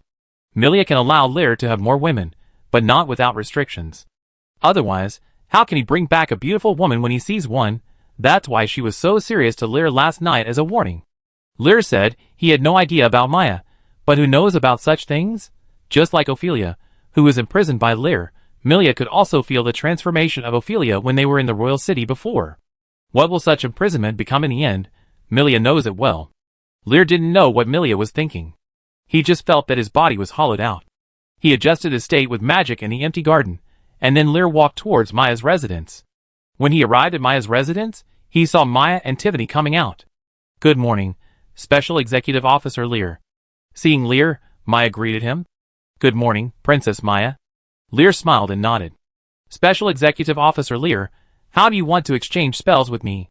Maya asked. "Princess Maya, we are about the same age, just call me Lear. When we exchange spells, it is naturally not just a matter of talking on paper. Why don't we go to the training ground?" Lear suggested. Hearing Lear's suggestion, Maya nodded. "Okay." She looked at Divine on the side. "Will Divine come with us?" "Okay." Divine nodded, but her eyes were always on Lear. Lear had no opinion on Maya's decision. He felt a faint spiritual power coming over, obviously from Elvin. The great wizard was obviously worried about leaving Maya alone with him, so he asked Divini to watch over her. Lear smiled. He just wanted to increase the affinity of the arcane law and make Maya have negative emotional fluctuations. It didn't need to be too extreme. He had already thought of a countermeasure. "Then shall we set off now?" Lear said again. Maya and Divini looked at each other and nodded without saying anything. The three of them walked towards the training ground together. In order not to hinder the training of the war believers, Lear took the two women to a separate open training ground. Walking into the training ground, there were many training dummies placed in the center. "Special Executive Officer Lear, I don't want to discourage you, but if you can't learn high-level spells because of your affinity with the arcane law, I may not have a good solution." Before the exchange began, Maya gave Lear a shot of prevention in advance. She had a good impression of Lear, and didn't want to create a gap between Lear and him because of this exchange. After all, Lear was a super powerful person, and it would be best to make friends with him. "It doesn't matter, even if this exchange is just about exchanging spells, it will definitely help me." Lear nodded nonchalantly. "Well, now let me see what spells you know, Special Executive Officer Lear." Maya also nodded. Chapter 187. In the training ground, a lavender arcane glow flickered around Lear, and Lear released spells one after another. Frost Arrow, Freeze, Magic Shield, Frost Nova. Almost all of them were ice spells, which were also the spells that Lear had majored in before. Maya and Divine watched from the side without any expression. These were all common spells, and only Frost Nova was a little complicated among the intermediate spells. Lear released spells on his own, while observing Maya's reaction without leaving any trace. Suddenly, a dazzling purple light lit up in his hand, and the arcane missile expanded rapidly, and finally turned into a cannonball. The cannonball drew a purple arc, and smashed into the training dummies. The terrifying arcane magic power raged, and in an instant, these dummies, that were strong enough to withstand the attack of intermediate magic power, were blown into pieces. When watching this spell, Divine and Maya's expressions changed significantly. Divine's expression was a little complicated. Lear's arcane cannon, this is a spell created by Lear himself. It was from that time that Lear's attitude towards her changed, and the subsequent development was unstoppable. The name of the dual law professional spread in the royal city. Lear had been very considerate to her before, but now there was nothing. Maya was also shocked by Lear's spell. This was a spell she had never seen before, and it was quite powerful. The grade of the spell was probably mid-level, but the power was close to high level. With Lear's extraordinary strength, it can be said that this spell has reached the level of an excellent high-level spell.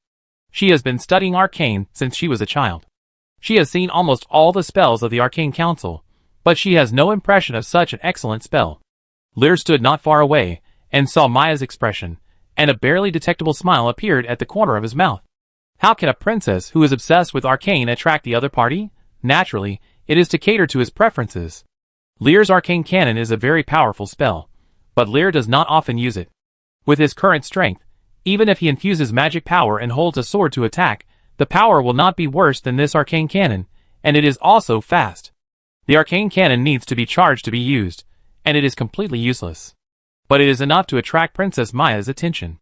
After all, the arcane cannon spell was created by the player, and does not exist in the game. How is it, Princess Maya? Lear walked towards Maya, and asked humbly. Is the spell just now improved from the arcane missile? Maya did not answer Lear's question, but asked instead. Your Highness is worthy of being a member of the Arcane Parliament, and saw it at a glance. Lear nodded. Where did you learn that spell? Maya continued to ask. Her tone was a little anxious. The spell just now was extremely excellent. To be able to improve such a spell from arcane missiles, this person must be a wizard with a deep understanding of arcane. There are too few such people. Even in the Arcane Council, there are only a handful of wizards who can improve their own spells. In the history of the Arcane Council, the last powerful spell created by Maya was the Arcane Shock improved by arcane missiles. Seeing Maya's eager look, Lear knew that his goal had been achieved. He successfully hooked the princess. Just when he was about to explain, Divine on the side spoke for Lear. This spell was created by Lear himself, Divine said, with an inexplicable sense of pride in her tone. Lear opened his mouth, his eyebrows twitched slightly, but he didn't say much. Lear created it himself? Maya's eyes widened, a little unbelievable. She turned her head and looked at Lear. Although the spell just now seemed to use more magic to enhance the power of arcane missiles, it was definitely not that simple to create such a spell. The skill of arcane missiles is extremely special. It is a spell directly bestowed by the goddess of arcane. The spell rune of arcane missiles is a truly perfect spell rune. Both the structure and the magic channel are perfect. Any change will destroy this rune, and cause the spell of arcane missiles to collapse. Unlike spells created by other mages, the structure is bloated, not perfect, and there is huge room for improvement, but the spell of arcane missiles has almost no room for improvement. Therefore, arcane missiles is also known as the most difficult spell to improve. Even Maya's arcane blast took her 5 years to improve on the basis of arcane missiles. The improved arcane blast is more versatile, but of course, it is more difficult to learn. Did you really create that skill just now? Maya took a while to react. Yes, princess, it took me a lot of effort. In order to marry my wife, I spent a week to improve this spell. Lear nodded and answered seriously. After these words came out, Maya was stunned again. She looked at Lear with a strange look, and there was a hint of strange emotions in it. A week? Maya clenched her fists. It took her 5 years to create her arcane blast, which was a spell improved from arcane missile. Although it seemed that her arcane blast was more powerful, the time difference was too big. Could it be that the special executive of the Church of War in front of him was a genius? Yes, by the way, I have another spell of my own creation. Lear suddenly spoke again. Another? Maya was stunned. Yes, but it's just a defensive spell that I constructed casually. Lear nodded. I wonder if Princess Maya knows a mid-level fire spell. I can show you. A defensive spell against fire spells? Maya seemed to understand the effect of Lear's spell. Yes. Maya nodded. After seeing the arcane cannon, Maya was not so surprised by the new spell. After all, Lear could improve the most difficult arcane missile, so it was nothing to improve another spell. She paused, took out her staff, and planned to see what the spell was. Special Officer Lear, be careful. Maya said in a deep voice. Your Highness, just cast your spells. Lear smiled. Maya did not reply. The light of arcane gathered on the staff, and the scorching flames appeared out of thin air, condensing into a scorching fire spear in the air. The intermediate spell Flame Spear is the strongest single-target intermediate spell of the fire system. Lear stepped back, and the faint arcane light flickered in his hand. Seeing Lear preparing arcane magic, but not seeing any protective shield, Maya frowned. Special Officer Lear, why don't you release your defensive spell? Princess, just attack. I will use it when needed. Lear waved his hand casually. Seeing Lear's confident look, Maya frowned even more. She didn't know what Lear's defensive spell was, but Lear's current attitude made her a little dissatisfied.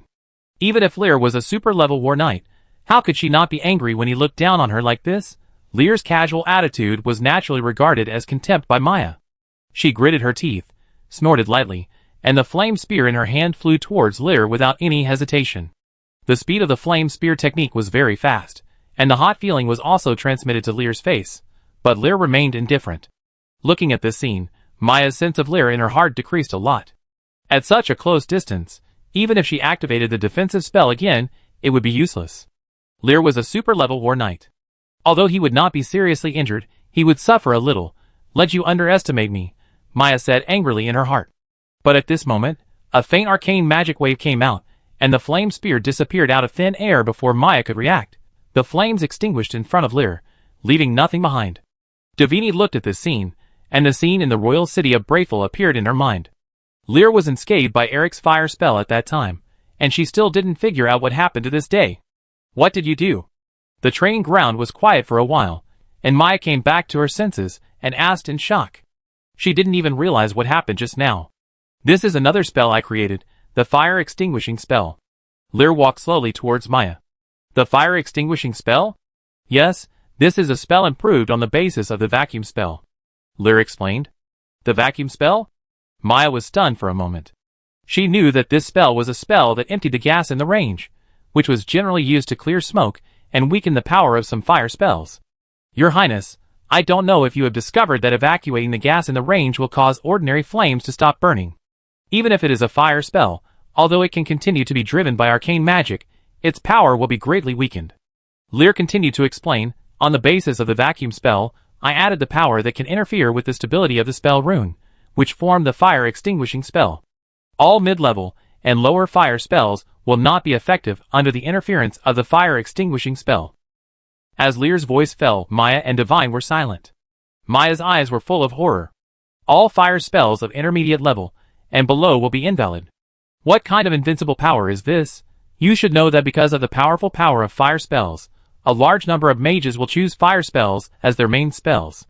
Now this fire extinguishing spell directly makes intermediate level and below fire spells lose their effects? Isn't this equivalent to making a large number of intermediate level and below fire spells unemployed? Intermediate level, this is already considered a powerful professional. High-level professionals are also managers in major forces. As for extraordinary, they are the top forces in the Three Kingdoms and even the Rhodes Empire. If this spell spreads, a large number of intermediate level fire spells in the Arcane Council will be restrained. The shock emotion fluctuation value of the arcane law source carrier has reached 90%, and you have gained 1% arcane law affinity. A system prompt appeared in front of Lear, and a hint of joy flashed in Lear's eyes. After so much effort, he finally saw the long-lost law affinity increase, but there was still 5.5% left, and he needed to continue working hard.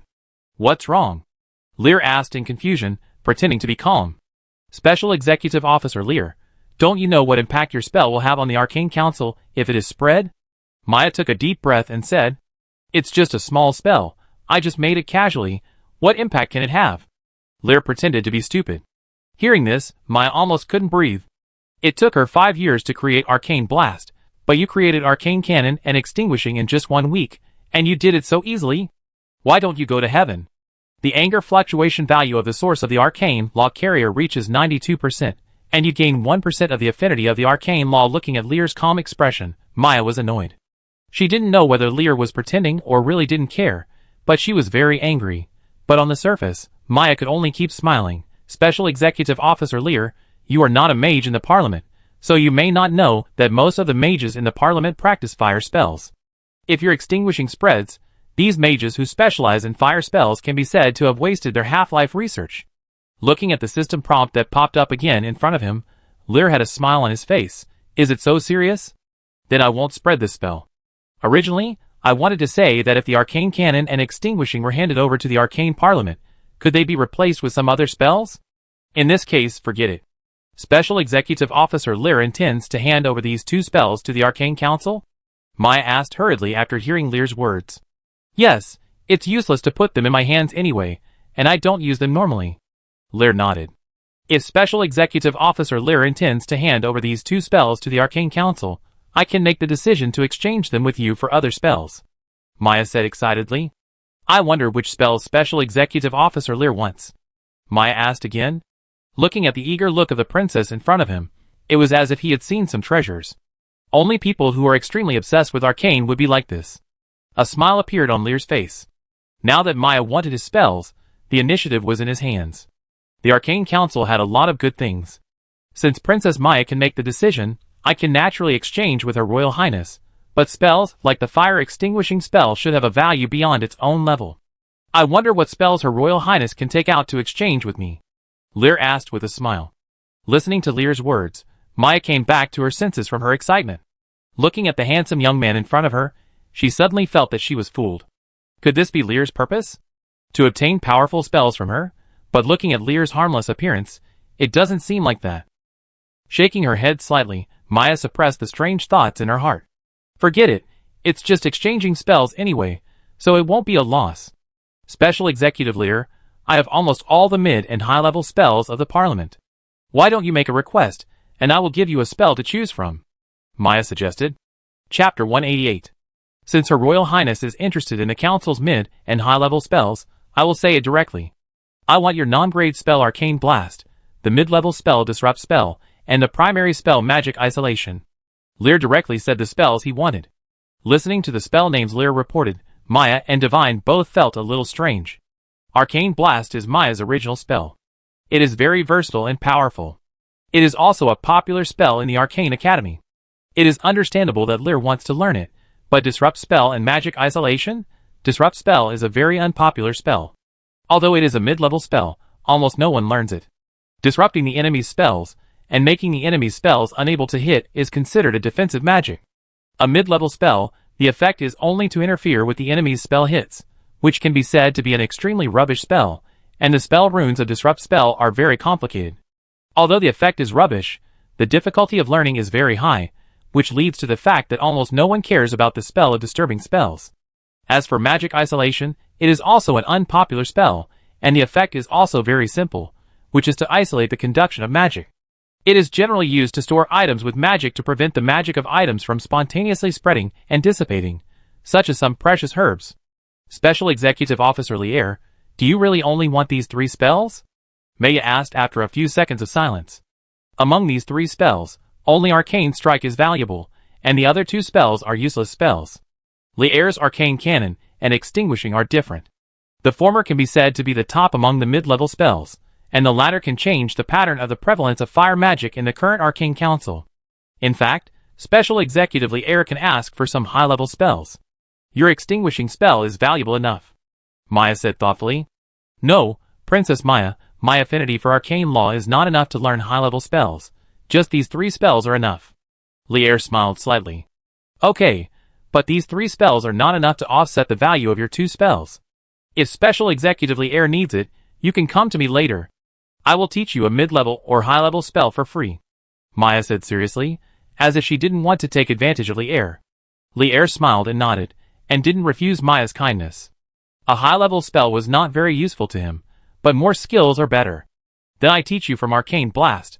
Maya nodded. Arcane Blast and Distortion are both relatively complicated. If Special Executive Lier has any questions, you can ask me at any time. As she spoke, she waved the staff in her hand, and spell runes appeared in the air. Lier watched this scene quietly, not understanding anything, but acting very seriously. At the same time, the system prompt popped up in front of him.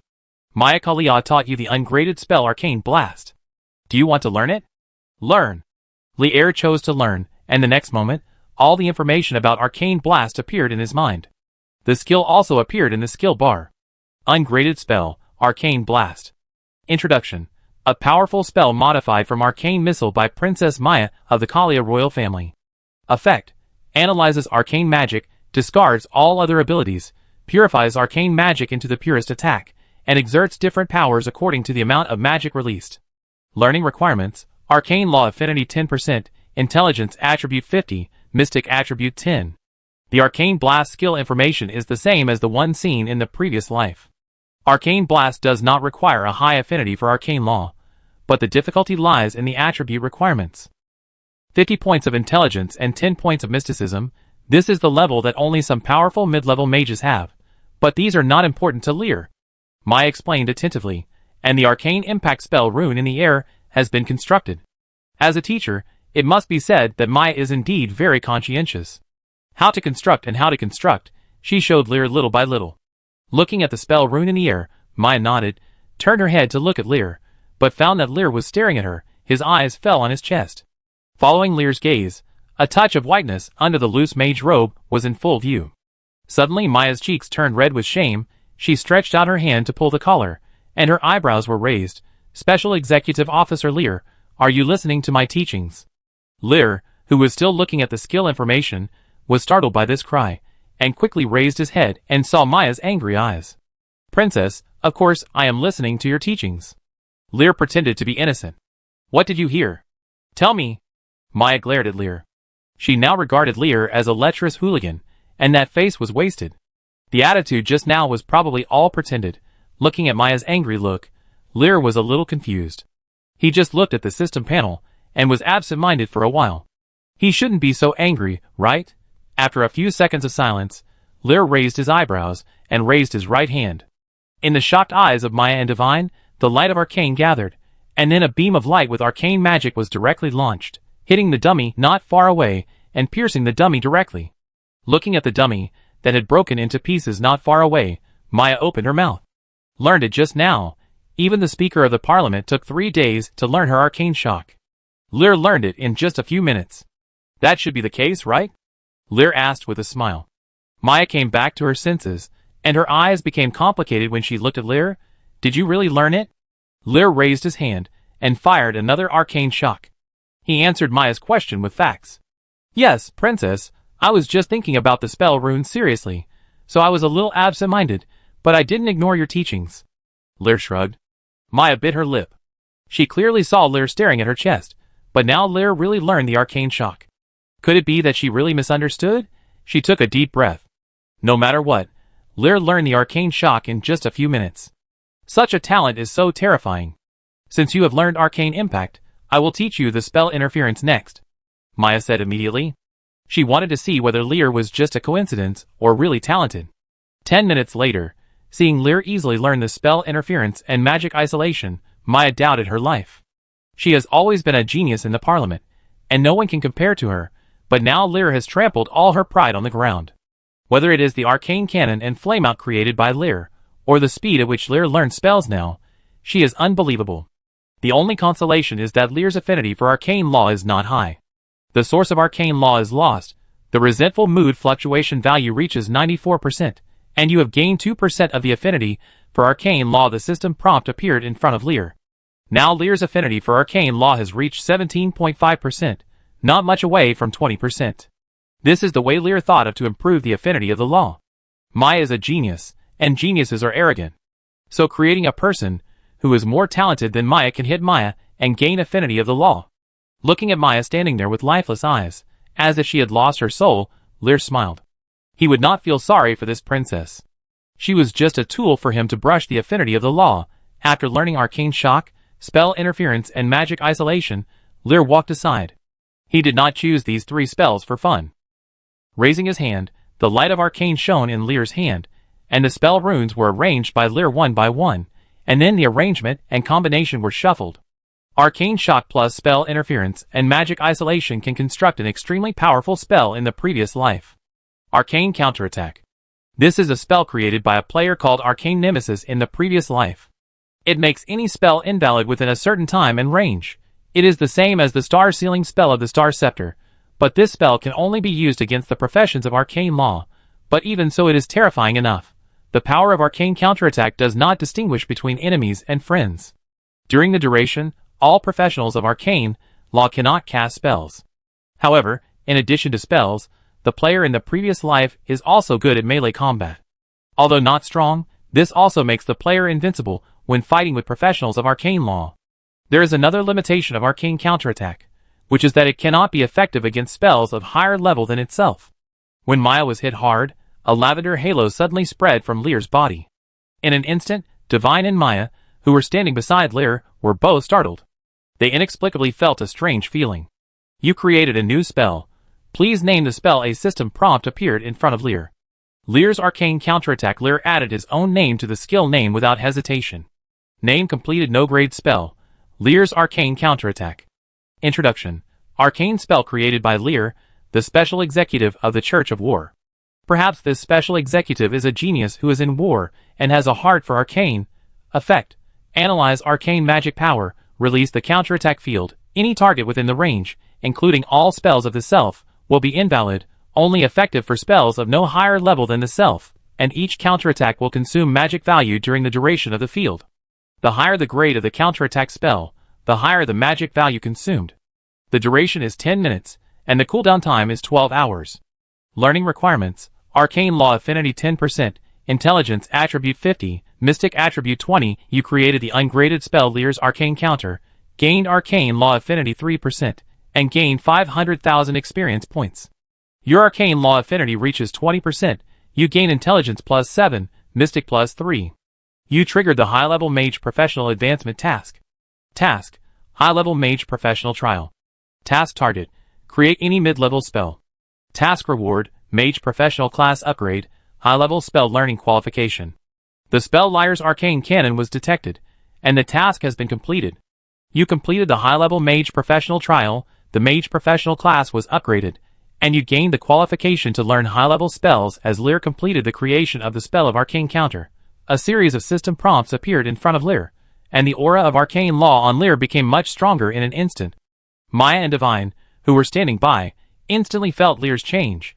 You've made a breakthrough? Maya asked in disbelief. Hearing this, Lear turned off the system panel and turned around. Thanks to the teaching of Her Royal Highness, I have become a high-level mage, and can now learn high-level spells. Maya opened her mouth, and the whole person was a little dazed. Everything Lear showed today made her feel like she was dreaming. Oh, by the way, I just created another spell. Lear suddenly said. What? Maya was stunned for a moment. Your Royal Highness, you can release a spell now. Lear smiled mysteriously. Some people don't understand what Lear is keeping in suspense, but Maya still did it. She picked up the staff, the light of arcane flickered, and she was about to release the arcane shock, but the arcane magic condensed on the staff seemed to be hindered by something. After trembling for a few seconds, it dissipated directly. Maya's eyes widened, and she glanced at Lear, and found that he was looking at her with a smile on his face. She frowned, and the magic power gathered again, but it was the same as before. After a few seconds, the condensed magic power dissipated again. What did you do? Maya finally found the abnormality, and she felt the faint purple halo around her. This is the new spell I created, Arcane Counterattack. Lear said with a smile. Within 10 minutes of the Arcane Counterattack field I released, the spells of all arcane law professionals, whose ranks are not higher than mine, will be invalid and cannot be used. This is a new spell I created after listening to the teachings of Her Royal Highness the Princess, and drawing experience from the fire extinguishing technique. What do you think, Her Royal Highness the Princess? Lear asked. Impossible? How could there be such a spell? Maya couldn't believe Lear's words. If the fire extinguishing technique made the fire mages of the middle level and below lose their effectiveness, then this arcane counterattack made all mages lose their effectiveness. Not higher than his own class, now Lear is a high-level wizard. Doesn't that mean that spells below the extraordinary will be ineffective against Lear? Such a spell appeared in the hands of the special executive of the Church of War. If Lear is promoted to the extraordinary wizard later, doesn't it mean that no one in the Arcane Council can threaten Lear anymore? Is it possible? Your Highness Princess has already tried it. Lear didn't care about Maya's panic. He made an invitation gesture. If your Highness Princess doesn't believe it, you can try it again. Maya gritted her teeth and picked up the staff in her hand again. She used the apprentice, elementary, intermediate and even high-level spells, but no matter what spell it was, the magic power collapsed after a few seconds of condensation and could not be released at all. At this moment, Maya finally panicked. The panic emotion fluctuation value of the arcane law source carrier reached 97%, and you gained 1% arcane law affinity. A system prompt appeared in Lear's eyes. Chapter 189. Your Highness, you should believe it, right? Lear smiled faintly. How did you do it? At this point, Maya had to admit it. Lear created an incredible spell, and it seemed that she also contributed to it. Lear created the new spell under her guidance. In a sense, it was she who gave the council an additional natural enemy, and it was in the Church of War. Maya was already in a state of confusion at this moment. Later, Lear would become a major concern for the council. She didn't understand why it would develop like this when she was just exchanging spells with Lear. I suddenly got an inspiration, so I tried it. I have to thank your Highness for creating this spell. Lear smiled modestly, as if he didn't see Maya's thoughts at all. Since Special Executive Lear thinks that this spell also has my credit, can I give this spell to the council? I can exchange it with any spell, even a supernatural spell. Maya asked tentatively. Now that the spell has appeared, it is extremely disadvantageous to the Arcane Council. We can only see if we can get the spell, and use the power of the council to study it. It would be best if we can find a way to contain it. Hearing Maya's words, Lear still had a smile on his face. Maya thought Lear would agree to her request, but the next second, she heard Lear say lightly, "Of course." "No." Lear showed a playful expression, like a cunning fox showing his true face. "Your Highness, you and I both know the meaning of this spell. It's not fair to want to exchange it just for the extraordinary spell." "What do you want?" Maya asked. "What do you want?" Lear thought about it, looking up and down at Maya. Maya Kalia, as the princess of the Kalia royal family and the future queen, has a noble status, but that is all in the future. The current Maya cannot command the Kalia royal family, let alone the Arcane Council. Arcane Counter is an extremely terrifying spell. The player in the previous life became a new member of the Arcane Council because of this spell, and gained a very high status. But Lear is barely a member of the Church of War. It is hard to say whether the Arcane Council will accept him. Lear's idea is that it would be perfect if he can get the support of the Arcane Council because of this spell. But these are all things in the future.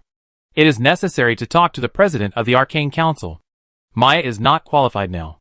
Seeing Lear looking at her with a lustful look, Maya's cheeks became rosy. Thinking of Lear peeking at her just now, her face slowly became more rosy. What if Lear is plotting against me? Maya asked herself in her heart.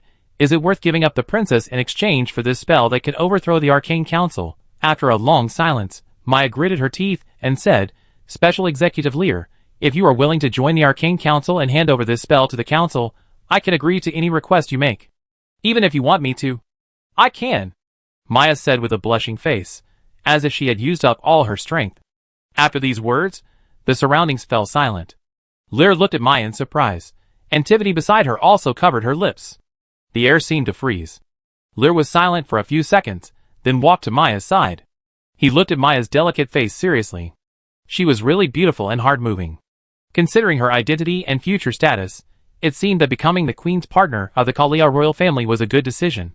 In that way, the Kalia royal family and the Arcane Council could be completely controlled. But Lear shook his head. The spell of Arcane Counterattack was indeed aimed at the Arcane Council, but only professionals of the arcane law could learn it. In the world, apart from the people of the Arcane Council, I am afraid that only Lear could learn it, so the impact was not great. So the Arcane Council would not give the precious Queen heir to others because of this spell. Moreover, Lear was a high-level member of the Church of War on the surface. The three orthodox sects were not hostile but just competitive. Even if Lear learned Arcane Counterattack, he could not attack the Arcane Council at will. Maya was probably overwhelmed by the effect of Arcane Counterattack, and said such words without considering the real impact at all. Princess, although I am very good, I am a married man, Lear suddenly said with a smile. Maya was stunned for a moment. She didn't expect the heir to answer like this. If Princess wants magic, you should notify other members of the Arcane Council to come and talk to me. Lear continued, showing a playful smile to Maya, and then took out Lear's Arcane Cannon and Fire Extinguishing Spellbook, and handed them to Maya. This is the Arcane Cannon and Fire Extinguishing Spell. Our previous deal is concluded. Lear said the last sentence and turned around and left. Looking at Lear's back as he left, Maya took a while to react. She thought Lear was plotting against her, but now it seems that this is not the case at all. Thinking back to what she had done just now, she wanted to find a crack in the ground to crawl into. Your Highness, Divine said in a low voice, with a strange look in her eyes. Stop talking. Maya quickly stopped Divine from saying the following. Let's go back to find Archmagearwin. What happened today must be reported back to the Parliament as soon as possible and informed to Mother. Maya continued. After speaking, she picked up the staff and walked out of the training ground. The arcane law source material carrier shame and anger emotional fluctuation value reached 96%, and you gained 1% arcane law affinity walking on the road to the Pope's Hall. A system prompt popped up in front of Lear. After a glance, Lear closed it directly. In her previous life, Maya Kalia was a proud and majestic queen, but she didn't expect that there was such a side to her. He shook his head, paused for a moment in the garden of the Pope's Hall, and then walked out of the Pope's Hall. In his perception, there were 2 red dots that had been outside the Pope's Hall for a day. 2 players with blood marks. Why did Li Huanhuan and Dahe stay outside the Pope's Hall instead of selecting players? Lear was a little confused. Outside the Pope's Hall, Dahe and Li Huanhuan sat in a newly opened tavern not far away, watching the situation in the Pope's Hall from time to time. Dahe, do we really have to ask Mr. Lear for money? Li Huanhuan asked hesitantly. What's wrong? He has dozens of gold coins from our internal test and props. It's enough for us to hold a selection. Why not? Dahe said, as a matter of course. But we have joined the blood cult. Mr. Lear is the special executive of the War Church and a hero-level NPC. Won't he kill us with one sword? Li Huanhuan said helplessly. What are you afraid of? At worst, I can die and resurrect. Dahe still did his own thing. Just as the two were talking, a figure slowly walked out of the Pope's Hall. Lear glanced outside the Pope's Hall. It was more lively than before. There were some new shops, but the number of players was not as many as before. Most people had already accepted the job transfer task. Next, they just had to work and make money. Seeing Li'er appear, some players outside were stunned, and then they became excited one by one. They were about to come forward to get close to him, but they found that Li'er's figure disappeared. Behind the players, Li'er pushed open the door of the tavern. Dahe stood up immediately after seeing this scene, and Li'er also looked at the two of them. Mr. Li'er. Dahe came to Li'er, a little embarrassed. Although he said he was carefree, when he really saw Li'er, Dahe still felt a strong sense of oppression, which was the pressure from the superior. Long time no see, you two. Let's go to the box to talk. Li'er smiled and directly booked a private room from the waiter of the tavern. Li Huanhuan and Dahe looked at each other. Li'er's attitude was a little different from what they imagined. The three of them came to the private room. Li'er sat down, took out a stack of gold coins and a pin from the storage ring, and some miscellaneous things. This is what you left here when you left before. Li'er put the things down and said casually. Looking at the piles of gold coins on the table, Li Huanhuan always felt uncomfortable. They joined the blood cult, but Li'er did not hate them at all, and kept their things well. Mr. Li'er. I know what you want to say. Since you have joined the blood cult, I can't take you in anymore.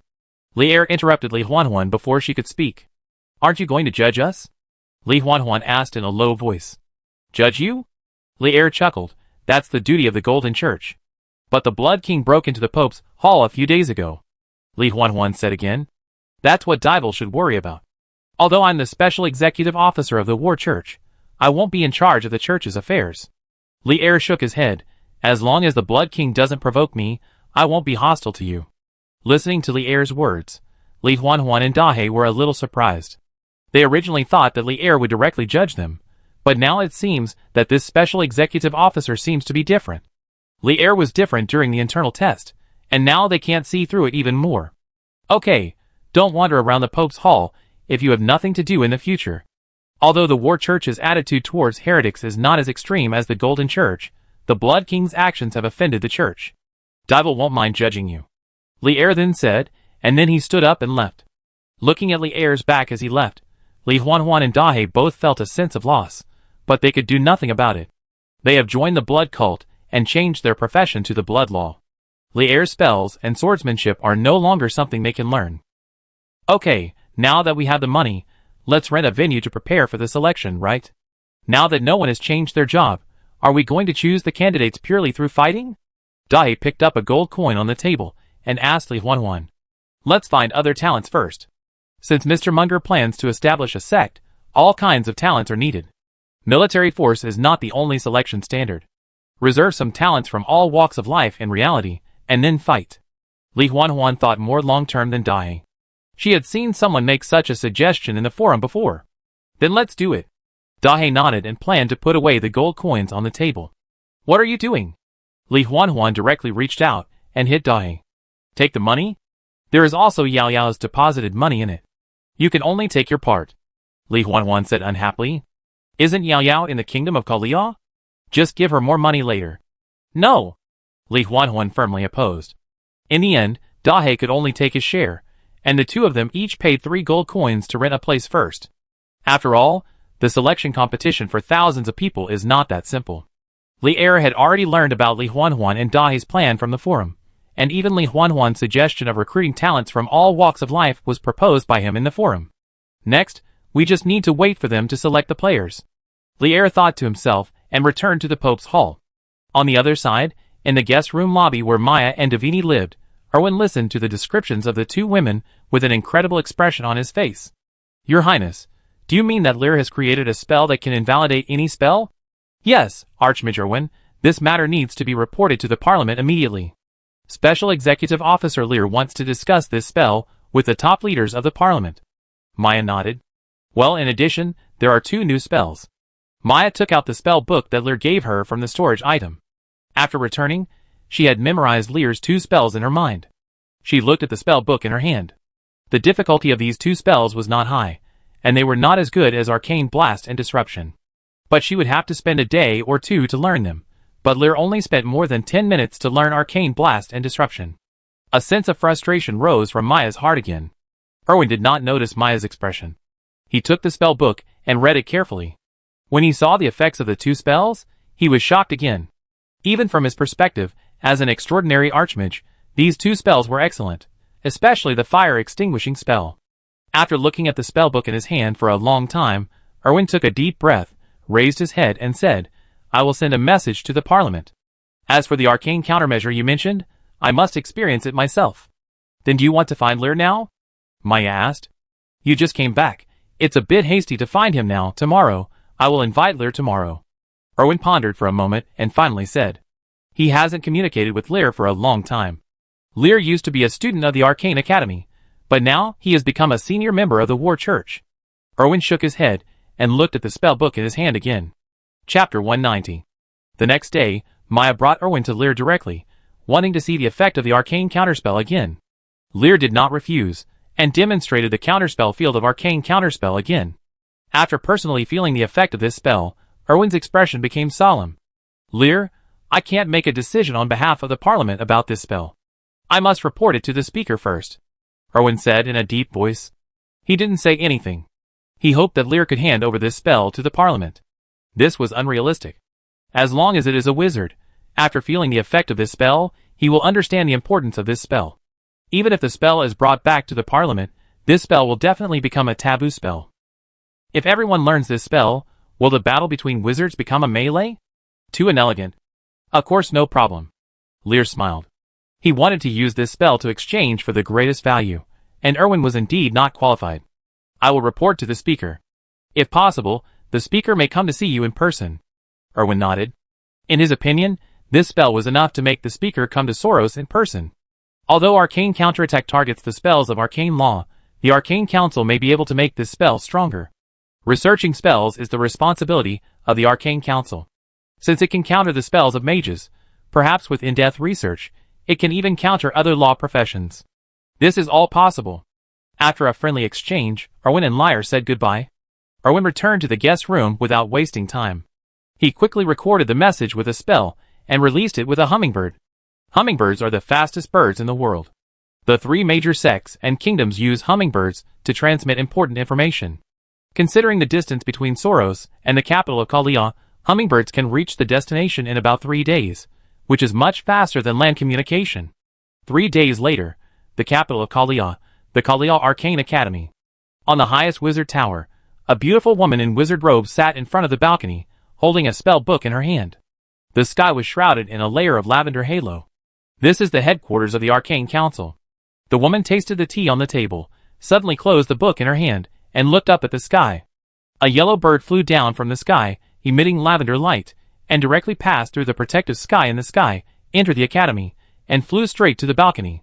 The woman stretched out her hand, and the bird landed on her fingertips. A crystal tied to the bird's ankle lit up, and a voice came out of it. "Speaker Lorena, we have successfully arrived in Soros and met the War Pope. The cooperation will be carried out when the people from the Golden Church arrive, but before that, I have an important matter to report." Elvin's voice kept coming out of the crystal. The woman named Lorena listened quietly. Her expression gradually became surprised. When Elvin finished the last words, the crystal dimmed. "Arcane counterattack? Lear Stewart?" Lorena said to herself, "It's really interesting. It seems necessary to go to Soros." Time passed little by little. Soros Pope Hall, training ground. Lear and Maya, Davini, Avian and Greta were fighting a 1-on-4 duel. The requirement is that Lear cannot use arcane counterspell, and his magic power level and physical attributes must be suppressed to a high level. This was brought up by Maya. Originally, she and Divine wanted to fight Lear alone, but later Avian and Greta found out, so it turned into a 1-on-4 battle. Since she showed her spells to Erwin, Maya has often come to Lear to exchange spells, and brought Divine with her, asking about arcane counterspells from time to time. Lear naturally knew what Maya was thinking, so Lear just practiced spells with Maya perfunctorily.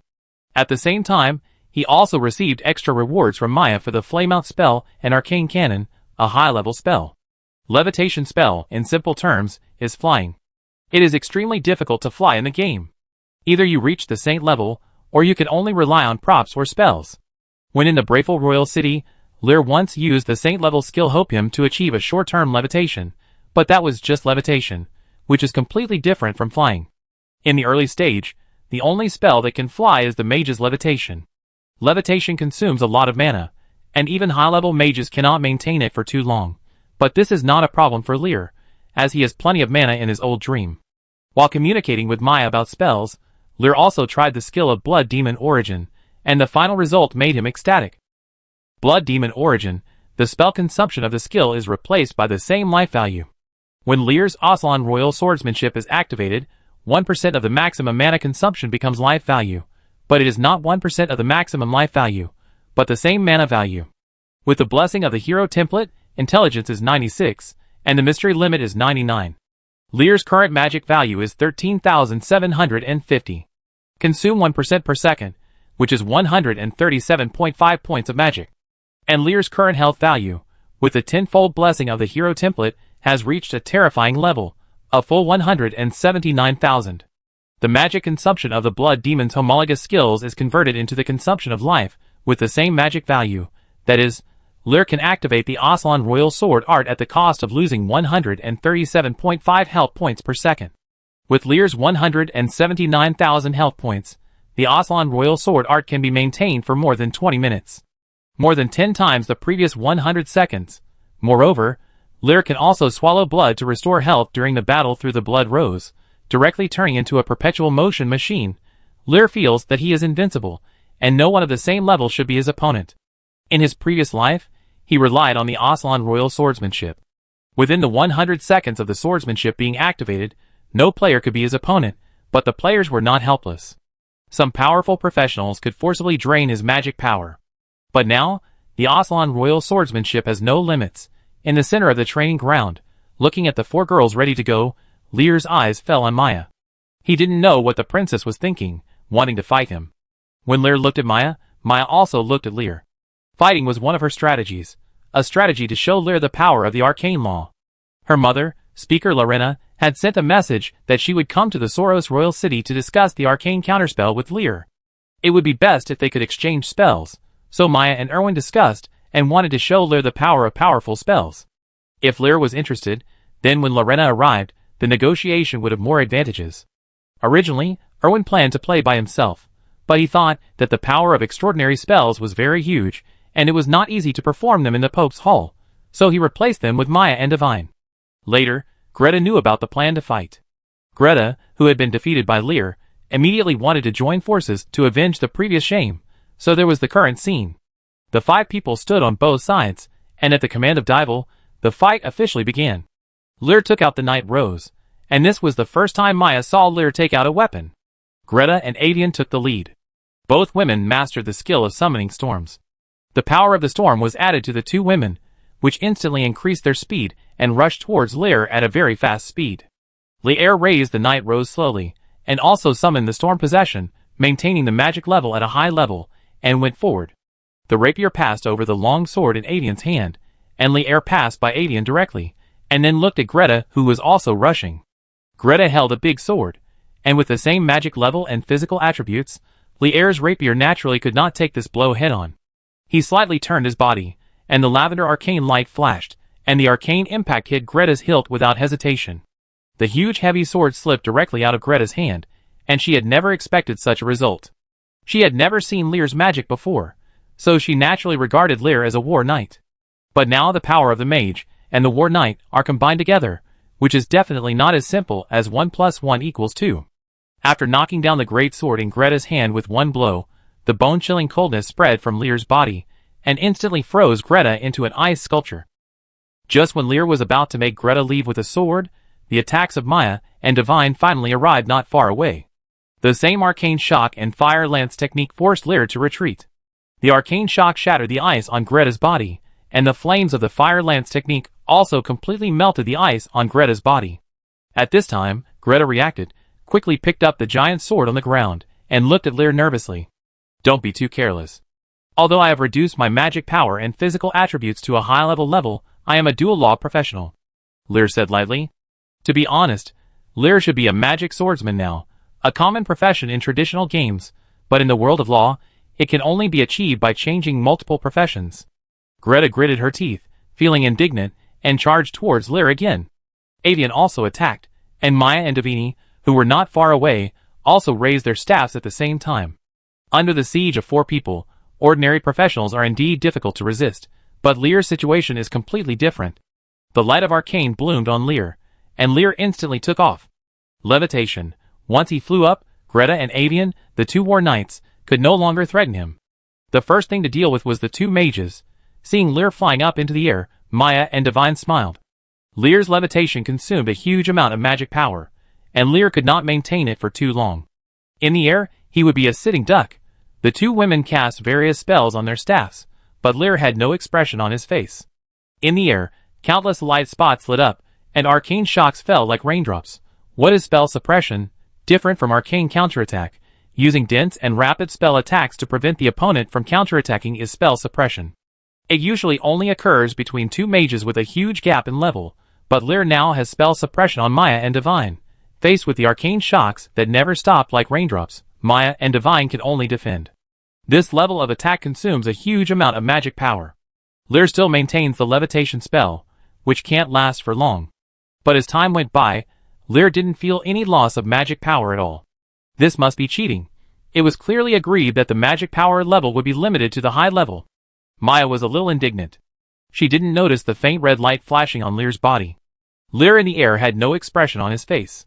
He flew down quickly, and the knight rose in his hand pierced the magic shields of the two women without hesitation. Shield breaking means exit. Then Lear looked at Greta and Avian. The two rushed towards him with the power of the storm, but faced with a dense arcane impact, they could only keep retreating. A duel ended under Lear's crushing attack. You cheated? Maya, who didn't show her strength at all, said angrily. Princess Maya, don't talk nonsense. How did I cheat? Lear shrugged. The magic power of a high-level professional simply cannot sustain that level of arcane impact. Maya looked at Lear fearlessly, with anger in her eyes. Your Highness, Lear did not cheat. Before Lear could explain himself, Erwin, who was watching the battle not far away, came up. He looked at Lear with a serious look. Although Lear only used magic power to crush Maya and the other two women, they also saw the advantages of multi-law professionals.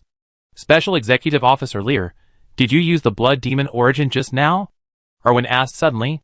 Yes. Lear smiled, and did not deny it. Blood demon origin? Hearing this, Maya was also stunned.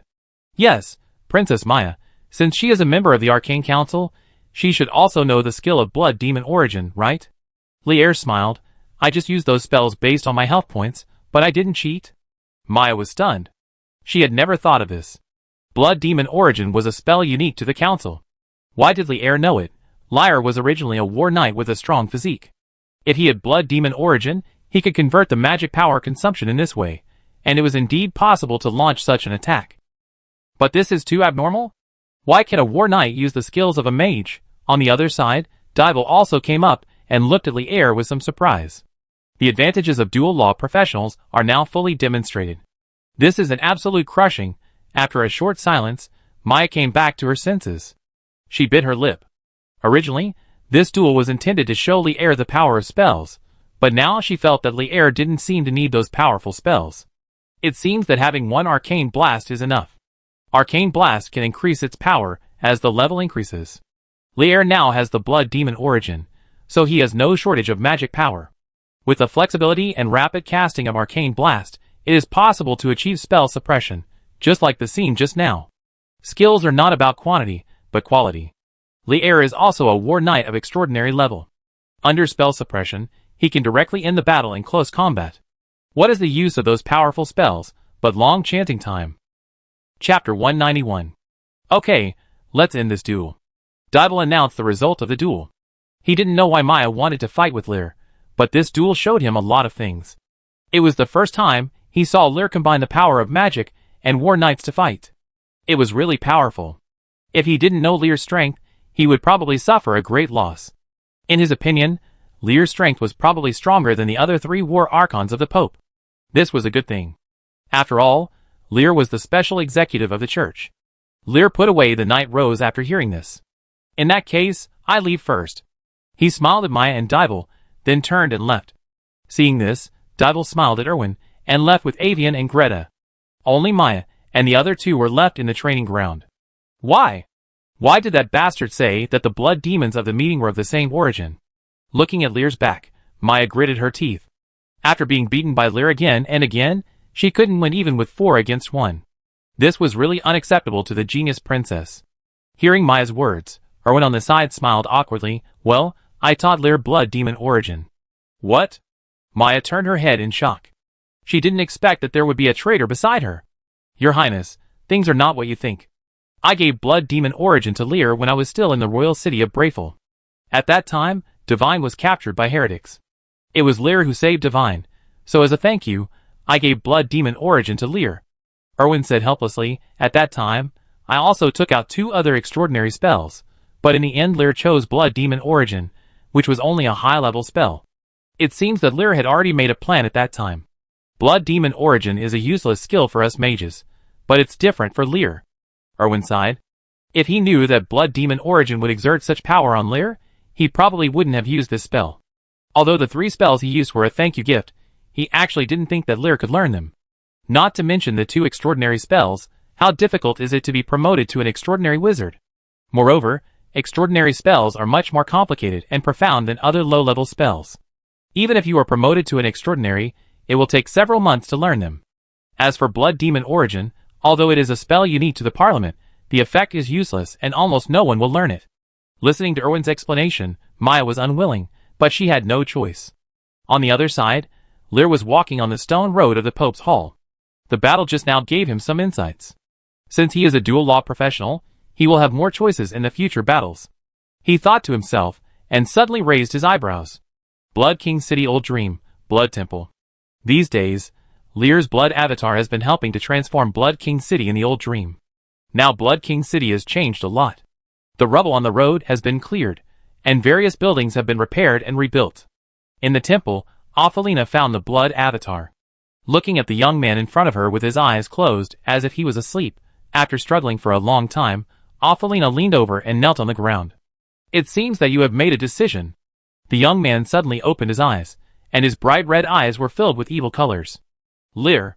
Hearing the voice, Ophelia looked up with a complicated expression. Since Lear talked to her, she has been thinking for a long time.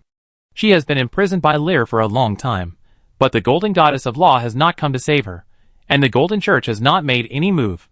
She is the one chosen by the Golden Goddess of Law. She knows that if the Golden Goddess of Law wants to save her, she can easily find her location, but the Golden Church has not made any move. It seems that only her mother cares about her life and death.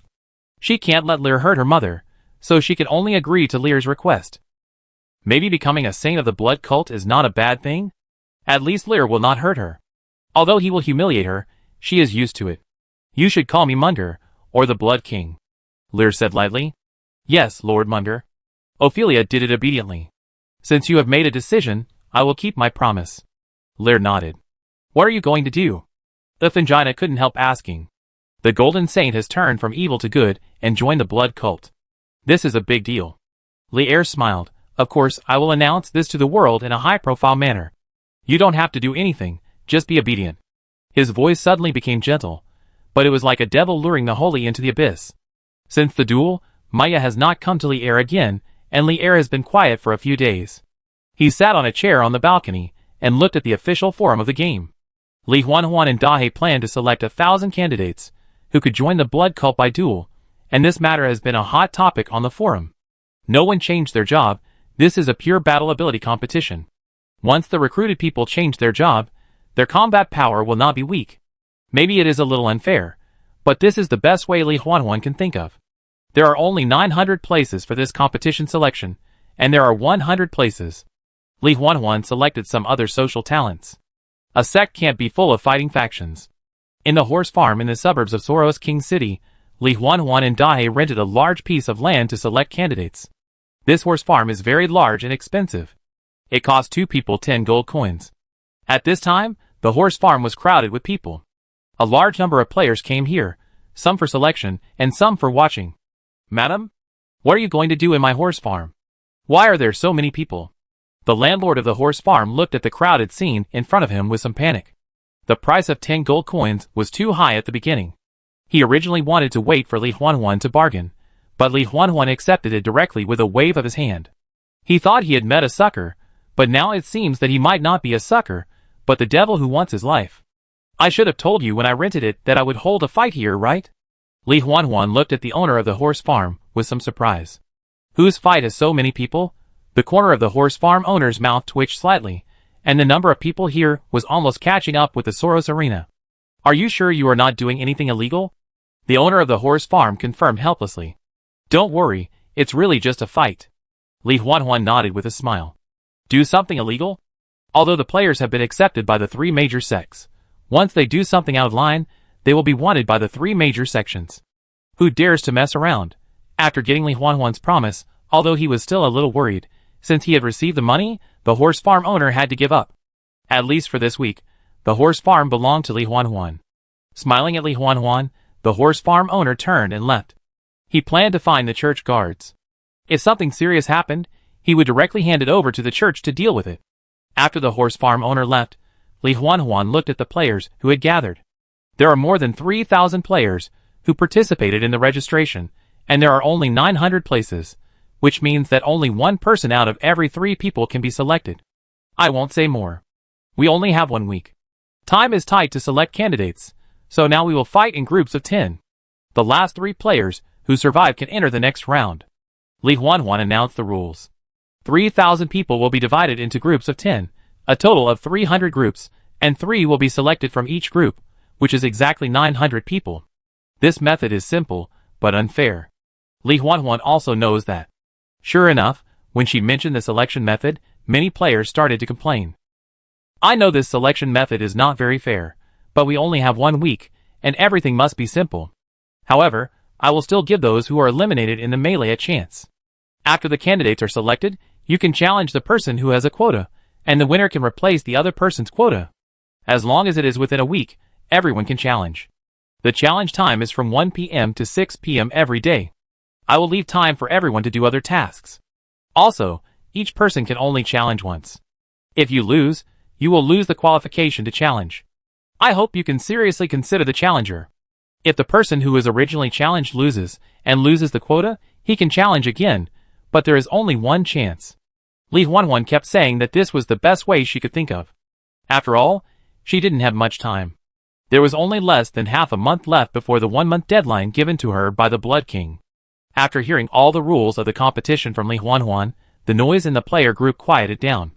If the candidates were selected by a melee, it would be too much of a joke. Everyone has not changed their job now, and 2 fists cannot beat 4 hands. It is possible that a strong person will be defeated. Since there is still a chance for a one-on-one duel, it will be much fairer. That's it. According to the grouping I sent to you, let's start the competition now. Li Huanhuan breathed a sigh of relief and was about to start the competition, but at this moment, an untimely voice sounded. Valkyrie, your heretic sect is openly fighting in the royal city. Isn't that a bad idea? Several players in armor walked out of the crowd. The players wore the standard armor of the Church of War, and had long swords on their waists. Li Huanhuan looked over and saw 3 people in total, with IDs of Longtu, Nolan, Longtu, Jesse, Longtu, and Chanfeng. Longtu, this is the name of a professional player club. Li Huanhuan has an impression of them. Many world-class game competitions have involved them. I didn't expect that even people from the professional player club would enter law. Li Huanhuan was a little surprised. Captain Nolan, do you have anything to say? Or do you plan to inform the Church of War? Li Huanhuan asked in a deep voice. We are all players, so I will not do such a thankless task. The young man named Nolan shook his head. In fact, I have been paying attention to the Valkyrie since the internal test, and I am also very interested in the game law, as well as the Blood Apostle. It should be called the Blood King now. Nolan continued. They all said that the professions of the Blood Cult are very strong, so I want to ask the Valkyrie to see whether the professions of the Blood Cult are stronger or the professions of the War Church are better. As Nolan spoke, the players around him fell silent. They chose to join the Blood Cult because they saw the power of the Blood King. But the NPC's strength does not mean that the players can be as strong as the NPC. These are 2 different concepts. Nolan has now joined the War Church, so he will consider it from the standpoint of the War Church. Originally, he also wanted to join the Blood Cult, but after seeing Li Er's information, he chose the War Church. They are all hero-level NPCs. He doesn't think Li Er is worse than the Blood King. Moreover, when watching the internal test live broadcast recording of Li Huanhuan, he felt that Li Er was not a simple NPC. He was a dual law professional who got the Oracle to know the player's identity, and appeared in the promotional PV. Although he was swallowed by the big snake, he is still alive now, which represents Li Er's strength. I'm afraid Li Er and the Blood King know each other. Captain Nolan just wants to compete with me? Li Huanhuan felt a little strange. Yes, the Valkyrie won't dare, right? Nolan smiled. Humph, I'm afraid you will lose face if I defeat you. Li Huanhuan snorted coldly. As a Valkyrie, her temper is straightforward. You don't have to worry about that, Valkyrie. Nolan didn't care, and drew out the long sword from his waist. Li Huanhuan didn't waste time and took out the weapon that was deposited with Li Air. In terms of weapon quality, both sides are similar. Now it's the early stage of the game. Nolan has just bought gold and got the money to change his job. Li Huanhuan has only been preparing for the selection these days, so the level of the two is the same. Now it's just a simple competition of professions and combat skills. Li Huanhuan is very confident. She got the Universal Swordsmanship White Crow Swordsmanship from Li Air. This is an elementary swordsmanship. She practiced for a long time to master it. It's not just a simple game skill. Even in real life, she can gain powerful combat power through White Crow Swordsmanship. Both sides open their positions. Li Huanhuan didn't know much about the apprentice-level War Knight, but Nolan was different. He carefully studied Li Huanhuan's live broadcast video. The apprentice Blood Knight has two skills, Blood Contract and Bloodthirsty Slash. Nolan directly activated the War Knight's apprentice skill, Knight's Oath. Increasing dual resistance and attack power is a skill that improves one's own attributes in all aspects. Although the improvement is not much, it is very practical. Li Huanhuan also activated the Blood Contract. In the state of the Blood Contract, the less blood she has, the higher her attack is, and she can also rebound a small part of the opponent's damage. In terms of skills, the Blood Knight is indeed stronger than the War Knight. Nolan didn't know the effect of Li Huanhuan's skills, and rushed up with an apprentice skill charge. His speed instantly increased, and he came directly in front of Li Huanhuan. Li Huanhuan was directly rushed into a dizzy state. Nolan smiled, and slashed at Li Huanhuan with a long sword. Chapter 192. The long sword chopped at Li Huanhuan's head, attacking the weak spot. Li Huanhuan's health suddenly dropped a bit, and Nolan smiled. The Valkyrie was well known in the live broadcast industry. She was known for her fierce fighting style in various games before, but she was an amateur player after all. But he was different. He grew up in a martial arts hall since he was a child. Both his skills and combat awareness were far superior to Li Huanhuan. Nolan continued to swing the long sword at Li Huanhuan. The stun time of the charge was not long. He wanted to expand his advantage before Li Huanhuan could react. That being said, as Nolan continued to swing the sword, he was surprised to find that his health bar was also slowly decreasing. Every time he swung the sword, his health would decrease accordingly. Although it was not much, it was real damage. Counterattack? Nolan instantly thought of a game attribute. Apprentice-level Blood Knights have the attribute of anti-injury. Isn't this unreasonable? Nolan's expression became ugly. The stun effect was over.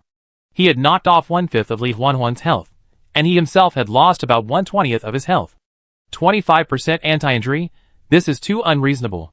Doesn't it mean that even if Li Huanhuan stood still and let him hit him, he would still lose 1/4 of his health? Recovering from the stunned state, Li Huanhuan's face was full of anger. You actually sneak attacked. Valkyrie, I just took the initiative. Nolan said lightly. There was no change on the surface, but his heart had become extremely cautious. Humph! Li Huanhuan snorted coldly, without saying a word, raised his long sword and fought with Nolan again. On one side is a professional player from a martial arts family, and on the other side is a famous fierce female anchor. The fight between the two is particularly fierce, and the number of people in Li Huanhuan's live broadcast room has skyrocketed instantly. With the blessing of White Crow swordsmanship, Li Huanhuan's attack speed and attack strength are higher than Nolan's. Coupled with the continuous reduction of blood volume, the effect of the blood contract has played a greater role. The strange red light gradually became thicker, covering the surface of Li Huanhuan's body, looking particularly majestic and domineering. Nolan parried Li Huanhuan's attack, and he clearly felt that the strength of the long sword in Li Huanhuan's hand was constantly increasing. The reduction of blood volume also increased the attack power. Can it still counter-injure? What the hell is this? Nolan complained crazily in his heart, and even envied Li Huanhuan's professional skills. Compared with the conventional amplification skills such as the Knight's Oath, the blood contract is obviously more extreme. However, even if he fell into a disadvantage, Nolan still did not give up. The skills from the martial arts family allowed him to barely resist Li Huanhuan's offensive. In terms of health, he still has the advantage, and he is waiting for the cooldown time of the charge. Although Li Huanhuan's attack strength is getting more and more terrifying, it is increased at the cost of lower health. Li Huanhuan did not dodge Nolan's attack at all, as if he intended to consume his health in exchange for powerful strength to directly crush Nolan. This is in line with the temperament of the Valkyrie, but it is too reckless. Just when Li Huanhuan's health dropped to only 1/5, Nolan found the right opportunity, and the cooldown time of the charge was also over.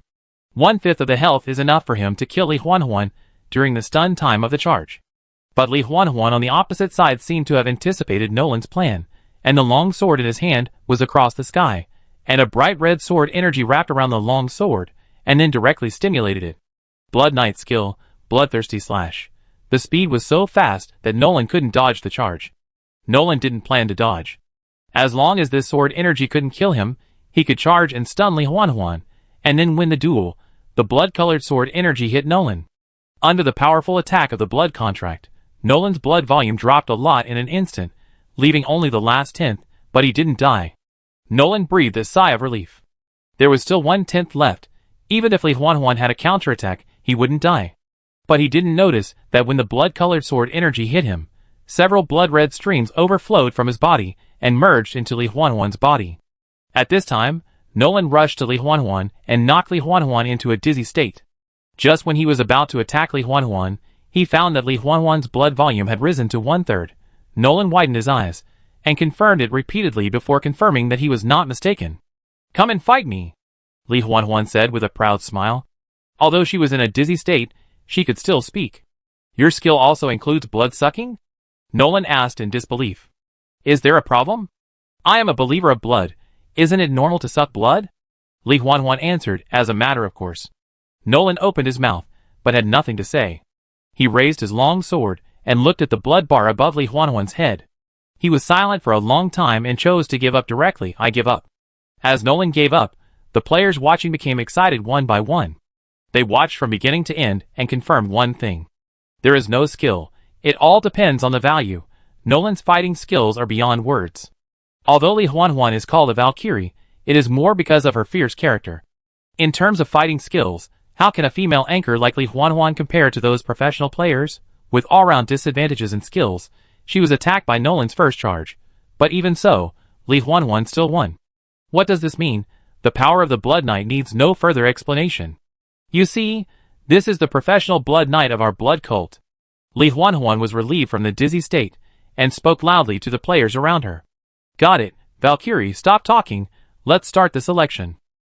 My broadsword is thirsty, Blood Knight, this is the profession tailor-made for me. How about showing the Blood Hunter? Isn't Dahe a Blood Hunter?" "Dahe? He is a rookie who is particular about the plot. You plan to let him fight Nolan? The Valkyrie has some strength after all." The crowd was talking. Dahe, who was originally excited about Li Huanhuan's victory, started to argue with his beard and eyes after listening to the discussions around him.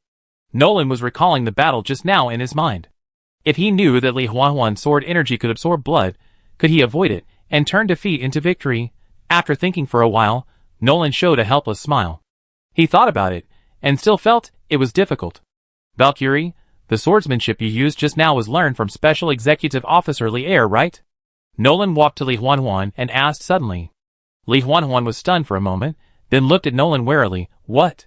If you know Special Executive Officer Li'er, can you introduce him to me?" Nolan said a little embarrassedly. If he had the same swordsmanship as Li Huanhuan, the outcome of the battle just now might not be certain. He lost not only in his profession, but also in his swordsmanship. And the swordsmanship in law can also increase attributes. If you want to cling to Li'er's thigh, don't look for us. Dahe, who was standing aside, heard this and shook his head and interrupted. "We were just expelled from this sect by Li'er. Li'er is the special executive of the Church of War. We have joined the Blood sect, and can no longer talk to each other." Nolan was stagnant at Dahe's words. "That's it. We can no longer talk to each other." Li Huanhuan also shrugged, confirming Dahe's words. "Okay then." Nolan nodded helplessly. It seems that he has to rely on himself to get close to him. He did not stay at the horse farm any longer, and turned around and left. In the Pope's hall, Li'er sat on the balcony, and in the living room, Milia and Mealy sat together. Since Milia and Mealy's were found together last time, the two sisters often stayed together. Only at night, Mealy's would leave, and Li'er had the opportunity to get close to Milia. Li'er always felt that Mealy's looked at him with a strange look. He shook his head, retracted his gaze, and looked back at the live broadcast room of the forum. He had seen the battle between Li Huanhuan and Nolan just now. Compared with the strong profession, the Blood Knight was indeed stronger than the War Knight. The Blood Knight was stronger than the War Knight in terms of both resistance and damage. Even if the overall quality was increased, the damage would be very high as the blood volume decreased. It could resist and fight, which could be said to be extremely abnormal. However, the War Knight is not completely useless. As a widely spread legal profession, the advantage of the War Knight lies in various powerful swordsmanship and sword skills. Unlike the rare profession of Blood Knight, there are many strong War Knights, and many powerful swordsmanship are hidden in the hands of those strong people, while the Blood Knight can only rely on professional skills and some common low-level swordsmanship. As long as those powerful swordsmanship and sword skills can be obtained, the combat power of the War Knight can be qualitatively improved, such as Lear's Aslan Royal Swordsmanship. After reading the forum for a while, Lear stood up and looked into the distance. In his perception, a red dot entered the Soros Royal City.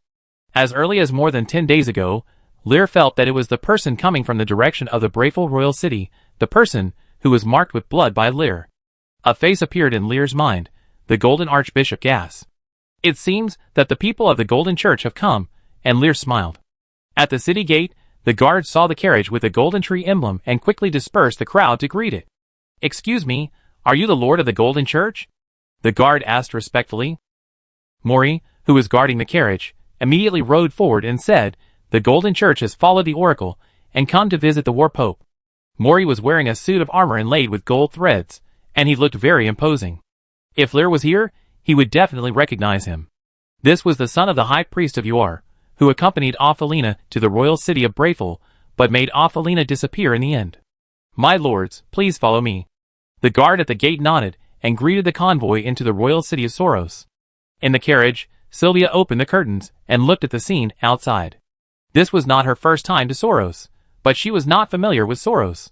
The purpose of coming here this time was just to find Ophelina. If Ophelina was still alive. Sylvia's eyes were a little dim. This was the persistence of a mother. Before she saw Ophelina's body, she would not give up no matter what, even if the church had already assumed that Ophelina was dead. About half an hour later, the convoy arrived at the Pope's hall. Many players at the door showed curious expressions when they saw the carriage. When Sylvia got off the carriage, the image of a mature and melancholy beauty appeared, and many players' eyes were straight. "Fuck, what kind of NPC is this? The Golden High Priest of the Golden Church? Former Saint. Extraordinary NPC. Some players have already used reconnaissance. Although using reconnaissance will be discovered, there are always players who are not afraid of death. At worst, they can commit suicide and resurrect. At the beginning, they have not reached many levels and have no burden." Sylvia also felt the spying and looked to the side. The player who used the reconnaissance technique saw that the situation was not good and committed suicide on the spot. This scene made Sylvia stunned for a while, and it took a while for her to react. "Archpriest Sylvia." A hearty voice broke the strange silence. In the Pope's hall, Raffle walked out with a smile on his face. Archon Raffle. Sylvia came back to her senses. What happened? Looking at the strange people, Raffle asked in confusion. "Nothing, I just saw a stranger commit suicide," Sylvia said calmly, and she understood the situation when she saw the disappearance of the suicide body. As for the aliens, she had heard a lot of news along the way, such as suicide in front of her, but she just saw it with her own eyes. Rafar was speechless. Well, there are indeed such situations recently. I hope Archpriest Sylvia will not mind. After all, those aliens were summoned by the gods. Sylvia nodded and said nothing more. The Pope has arranged a dinner, and the members of the Arcane Council have arrived. Archpriest, please follow me. Rafar also nodded, and then nodded to the guard beside him. The guard led the carriage of the Golden Church to the parking place, and Sylvia and others followed behind Rafar. Not many people from the Golden Church arrived in the Soros King City: Sylvia, Golden Bishop Gas, Mori, and 3 mid-level guards. A total of 6 people. Following Alfred all the way into the Pope's hall, Rafar found a war believer and asked him to lead Sylvia and others to the guest room. The banquet was in the evening, and there was still some time. After doing all this, Rafar left first. He also needed to make some preparations for the dinner. Under the leadership of the War Knight, everyone came to the guest room. Mori stood in the team. It was his first time to come to the War Church. He couldn't help but compare the War Church with the Golden Church. He looked around and suddenly saw 2 girls wearing wizard robes in the garden. Mori's eyes lit up immediately. The appearance of the 2 girls was stunning. He looked at the blonde girl a little familiar, but he couldn't remember. As for the other purple-haired girl, he was shocked. The appearance of the girl in front of him was enough to rank among the women he had seen so far. He even felt that she was no worse than Affinina, whom he had always secretly loved, and even better. Chapter 193. Tiffany, you also lived in Brayfield before, and it seems that you have a good relationship with Lear. Can you tell me about it? Maya stood in front of the flower bed. It was winter, but there were still flowers blooming in the flower bed. This is the snow orchid that can only be found in Soros. Hearing Maya's question, Tiffany's expression changed slightly. Thinking of the scene in Brayfield, she became irritated. I'm sorry, Princess. Lear used to put almost all his energy on spells, and my relationship with Lear was pretty good, but then Lear suddenly changed. I don't know why. From that time on, Lear became a dual law professional. Tiffany didn't want to say too much, just briefly talked about Lear's transformation, and didn't even mention how much Lear loved her before. It's meaningless. Sudden change? Maya was stunned. Ladies.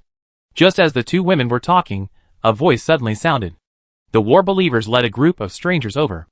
Maya didn't recognize them, but she raised her eyebrows when she saw the golden tree emblem on the church robes of the visitors. Who are these people? Maya asked softly. This beautiful lady, my name is Mori, and I am the royal guard knight of the Golden Church. Mori immediately stepped forward and introduced himself. The expressions of the people around him became a little strange when they saw this. This frivolous tone was really too rude. And Mori was just an accompanying guard. Even though his father was a golden high priest, Sylvia had the highest status here, so Mori should not be the one to greet him anyway.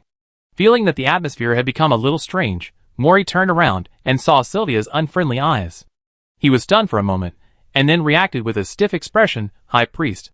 Step back, don't embarrass yourself. Sylvia snorted coldly. After scolding Mori, Sylvia turned around and looked at Maya on the other side.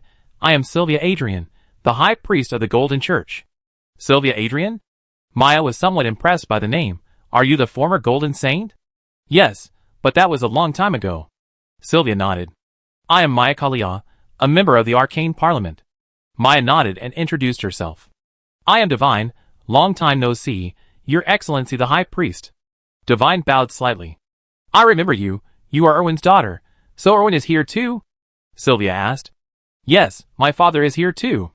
Divine nodded. Sylvia also nodded, but she didn't seem to want to say anything more about Elvin. She looked at Maya.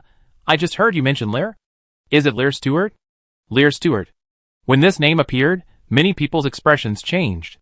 Especially Mori, he didn't have Sylvia's extraordinary strength, so he didn't hear the conversation between Maya and Divine just now. After hearing the name Lear, his expression became a little gloomy. When he was in the Brayfield royal city, he had a strong hostility towards Lear.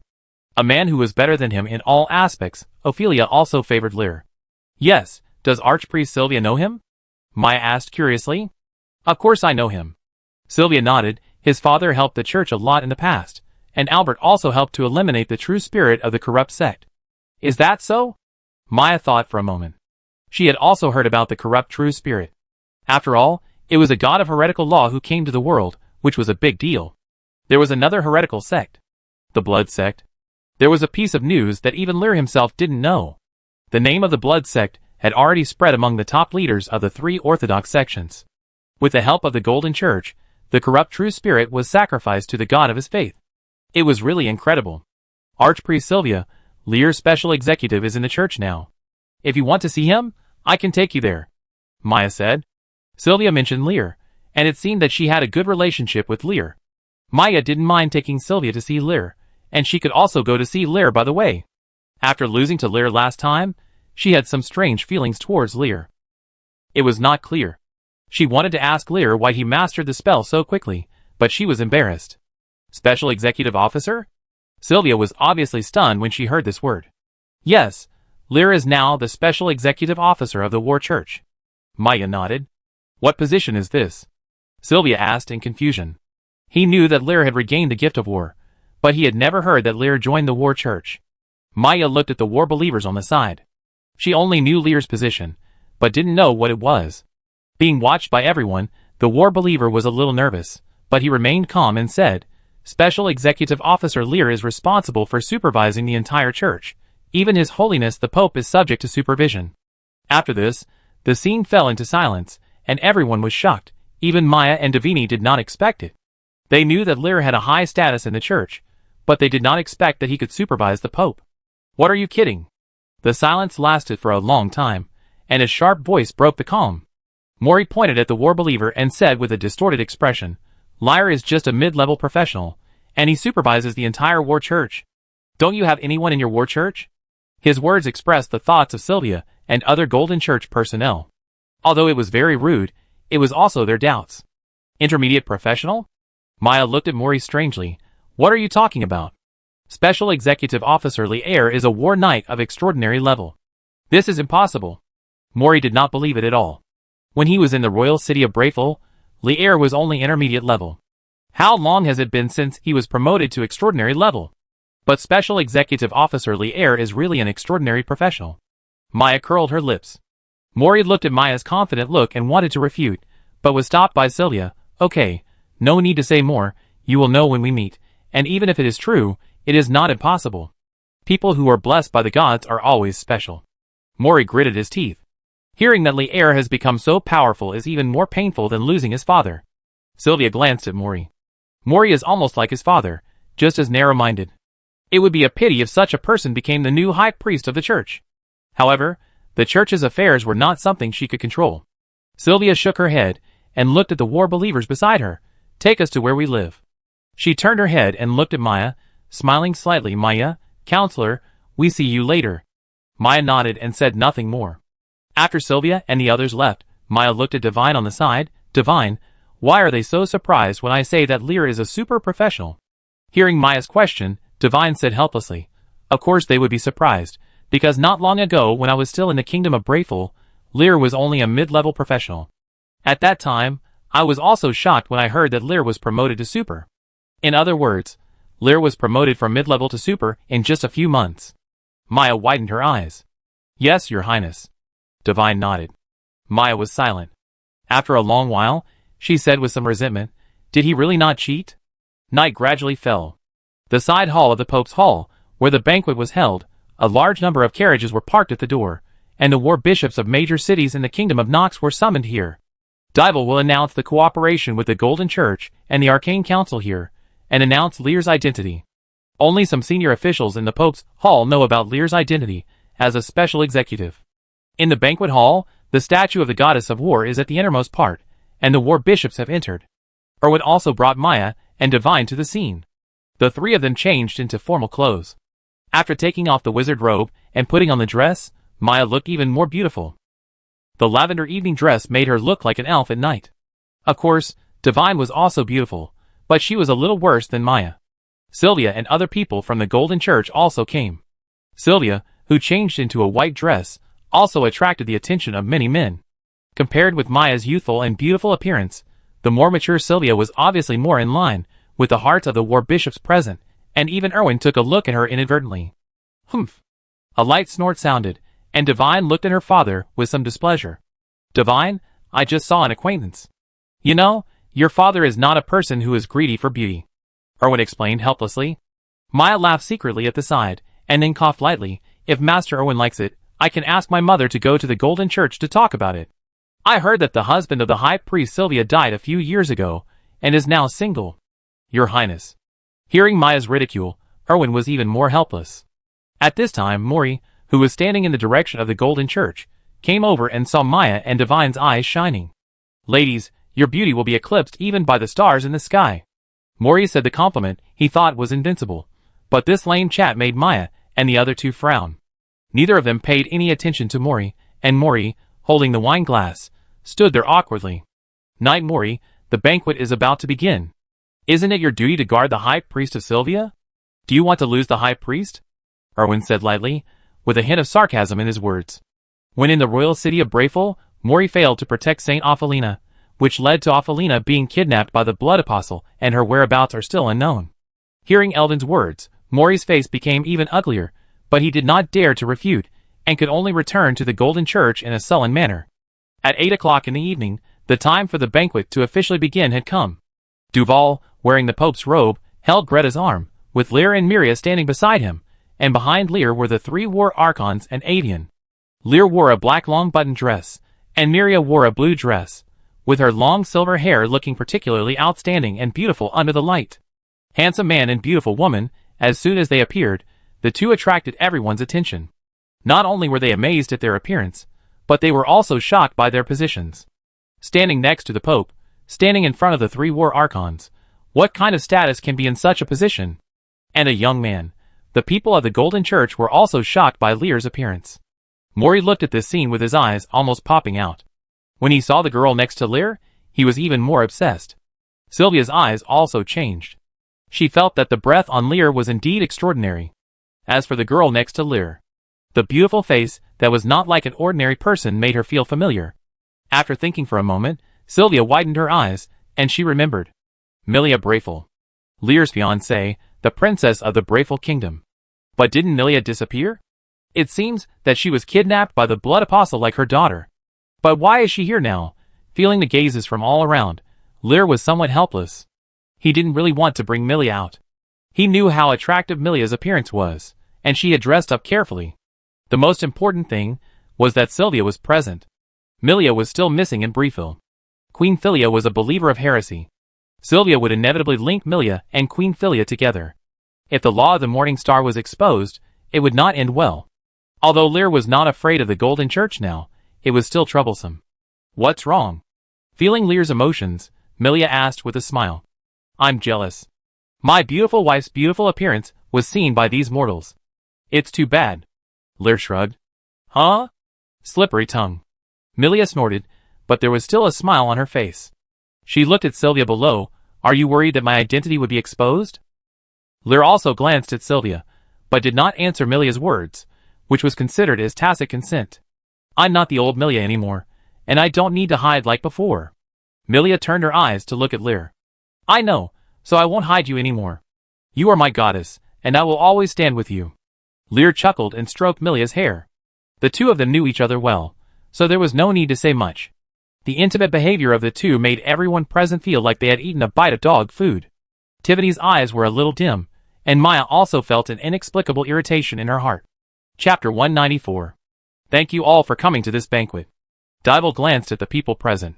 He was the war pope, but he never put on airs, and had a very good reputation in the church. The main reason for inviting you here this time is to announce the cooperation with the Arcane Council and the Golden Church, as well as the recent large number of aliens, and to introduce a person. Dival said the theme of the banquet. The war bishops present were surprised by Dival's words. Although the three Orthodox sects were not hostile, they were also competitive. For example, the War Church, which was once the faith of the Kingdom of Brayful, has now been replaced by the Golden Church and the Arcane Council. This is a clear fight for faith, and now they have to cooperate? For a while, there were waves of discussions in the banquet hall. Quiet, Dival said loudly. This is the oracle of the goddess, and the decision was made by the three goddesses themselves. As soon as these words came out, the war bishops in the audience fell silent. They could not interfere with matters related to the gods at will. Seeing that everyone had quieted down, Dival continued, regarding this cooperation, our three major sects will introduce the forces of the other two major sects to their respective faith areas. But this does not mean that we will spread faith in other people's territories. The branches established in other countries are only open to aliens, helping aliens to change jobs and issuing tasks to improve the affinity of the law. You should have heard of those aliens. They are the ones chosen by the gods and are immortal, Dival said lightly. So far, no one knows the origin of the aliens. Although there are oracles saying that they are people chosen by the gods, why do the gods choose aliens to descend? Especially now that the war trial is about to take place, the entire war church will be activated because of the trial, and those terrifying things sealed in the old dream are not so easy to suppress. Now that uncontrollable aliens have appeared, he needs to draw out some of his strength to establish branches of the war church in other areas. Dival is really a bit of a headache. By then, the Arcane Council and the Golden Church will establish branches in major cities in the kingdom, and our war church will also send war bishops to other countries to establish branches. This requires your cooperation, Dival continued. The war bishops present looked at each other, but did not say anything. Since it was the oracle of the gods, they should obey it. Seeing that there was no objection, Dival nodded, then looked at Elvin and Sylvia on the side. These two are members of the Arcane Council, and the High Priest of the Golden Church respectively. If you are interested, you can take the initiative to ask the two excellencies at the banquet later to go to other countries, to establish branches, and then report to Rafar. I will issue a unified transfer order. Dibble did not want to intervene in the establishment of branches, so he chose to give the power of choice to many war bishops. Rafar on the side sighed helplessly. This kind of trouble is always thrown to him. As the Pope, Dibble likes to be a hands-off shopkeeper. It's really hateful. As if he didn't feel Rafar's resentful eyes, Dibble finally looked at Lier. Well, there is one last thing. Dibble slightly turned his body, and put Lier in the center.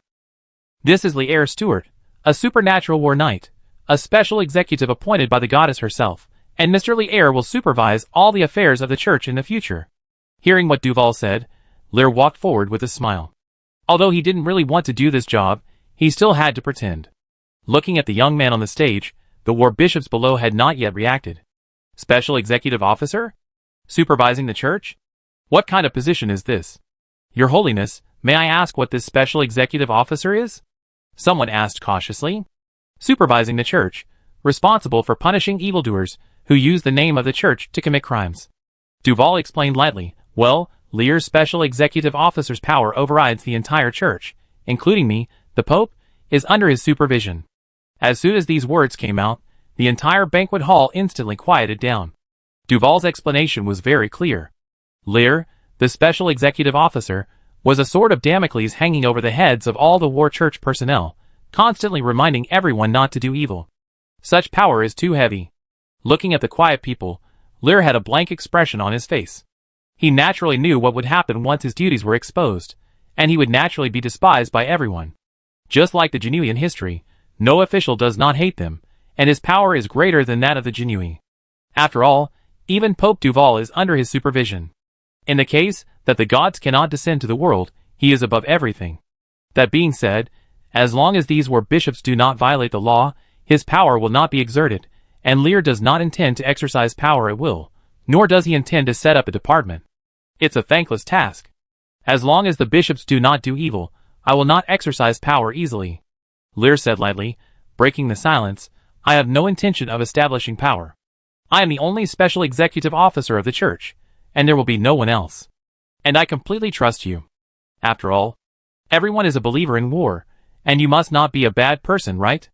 Lier's voice echoed in the hall. After a short silence, the serious atmosphere became relaxed. The originally tense war bishops echoed one by one. The executive officer is right. Our war believers can never be evil people who do evil things. Right.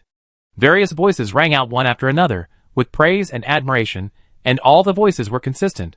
Although I don't know why a special executive of the supervisory church suddenly appeared, this is the goddess who personally appointed him, and he is also a supernatural war knight. No one wants to offend him. Dibble looked at Lier and was relieved. He was really afraid that Lier would act rashly and make too many enemies, and he, the Pope, would not be able to justify it. Well, that's all I want to say. Next, please enjoy the banquet. If you want to set up a branch, you can go to the two lords to understand the situation and then report to Rafar after the banquet. Dibble finally said with a smile and waved his hand. The enjoyment after the banquet officially began. Many war bishops came directly to Lier. Although Lier said that he would not exercise power at will, who would not want to hug the thigh of a new high-level official? Out of courtesy, Lier simply responded. After a long time, many people dispersed. Dibble walked up to Lier and said with a smile, How do you feel? It's very troublesome. Lier answered directly. Dibble was stunned for a moment, then laughed and said, It seems that you and I are the same kind of people. We believers of war only need to fight. It's too troublesome to manage those troubles. Dibble shook his head. He became the Pope because of his strength, not his management ability. Speaking of management ability, Rafar is much stronger, so many affairs of the church are handled by Rafar. The two chatted casually. Dibble admired Lier very much. He was valued by the goddess, powerful, and a dual law professional. If such a person could become his son-in-law, he would be very happy. But Dibble sighed after taking a look at the beautiful and extraordinary Milia beside Lier. Greta was compared in all aspects, whether it was appearance or temperament. Even in terms of strength. Dibble could not feel the magic fluctuations on Milia, but his intuition told him that the girl in front of him was not simple. As if she felt the gaze, Milia raised her head and smiled at Dibble. The star-like smile made Dibble stunned, and then he looked away, as if looking at her any more would be blasphemy. Are you Milia Briefil? A cold voice suddenly came from not far away. Yes, I'm Milia Brayful. Seeing the newcomer, Milia nodded. Sylvia stepped forward, looked at Milia with scrutiny, and said, I remember you were captured by the Blood Apostle in Brayful Royal City. Why are you here? Sylvia's tone was questioning, as if she was interrogating a prisoner. The expression on Lear's face gradually turned cold, and Dival also frowned. It seems that this has nothing to do with the High Priest, right? Milia smiled indifferently.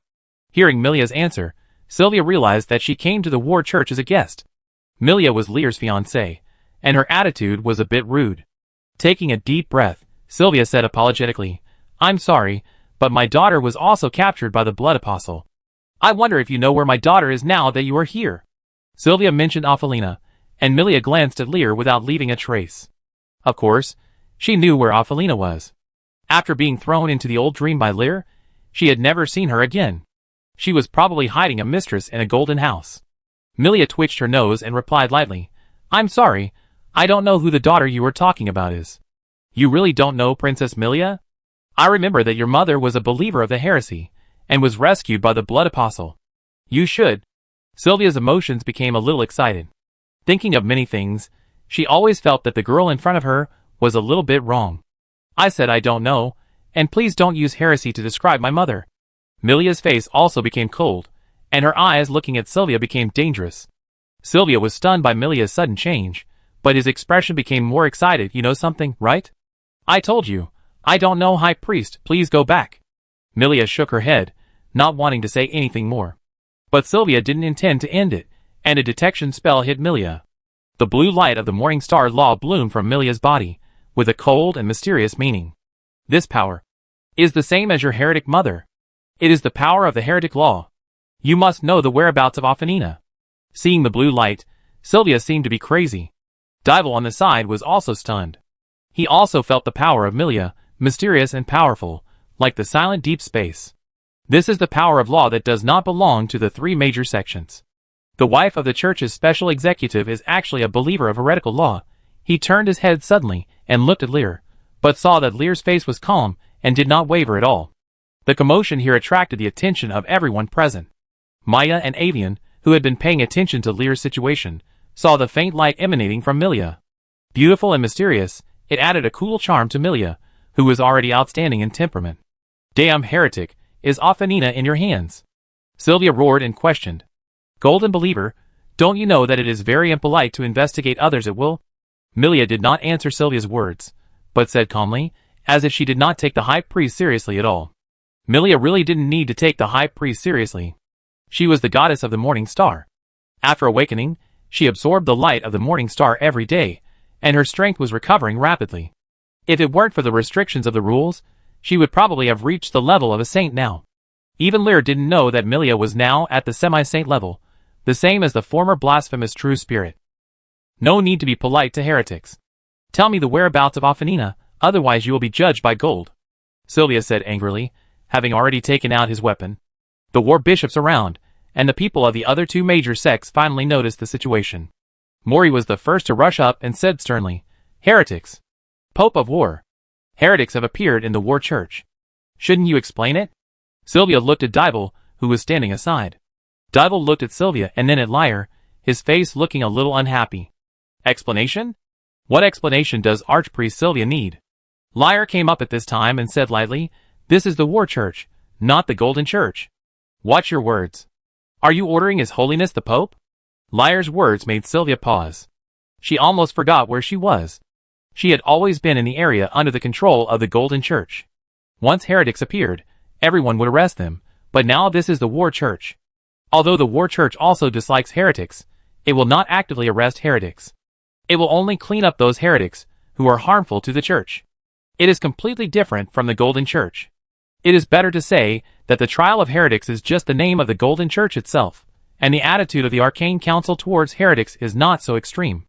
I apologize for my words and actions, Your Holiness. Sylvia took a deep breath and apologized, but his eyes were still fixed on Milia. I shouldn't be rude to Your Holiness, but she is a heretic. I hope Your Holiness will not interfere with the Golden Church's trial of heretics. Dival's expression eased slightly. Sylvia's attitude just now did make him angry, but now he was a little embarrassed about Sylvia's request.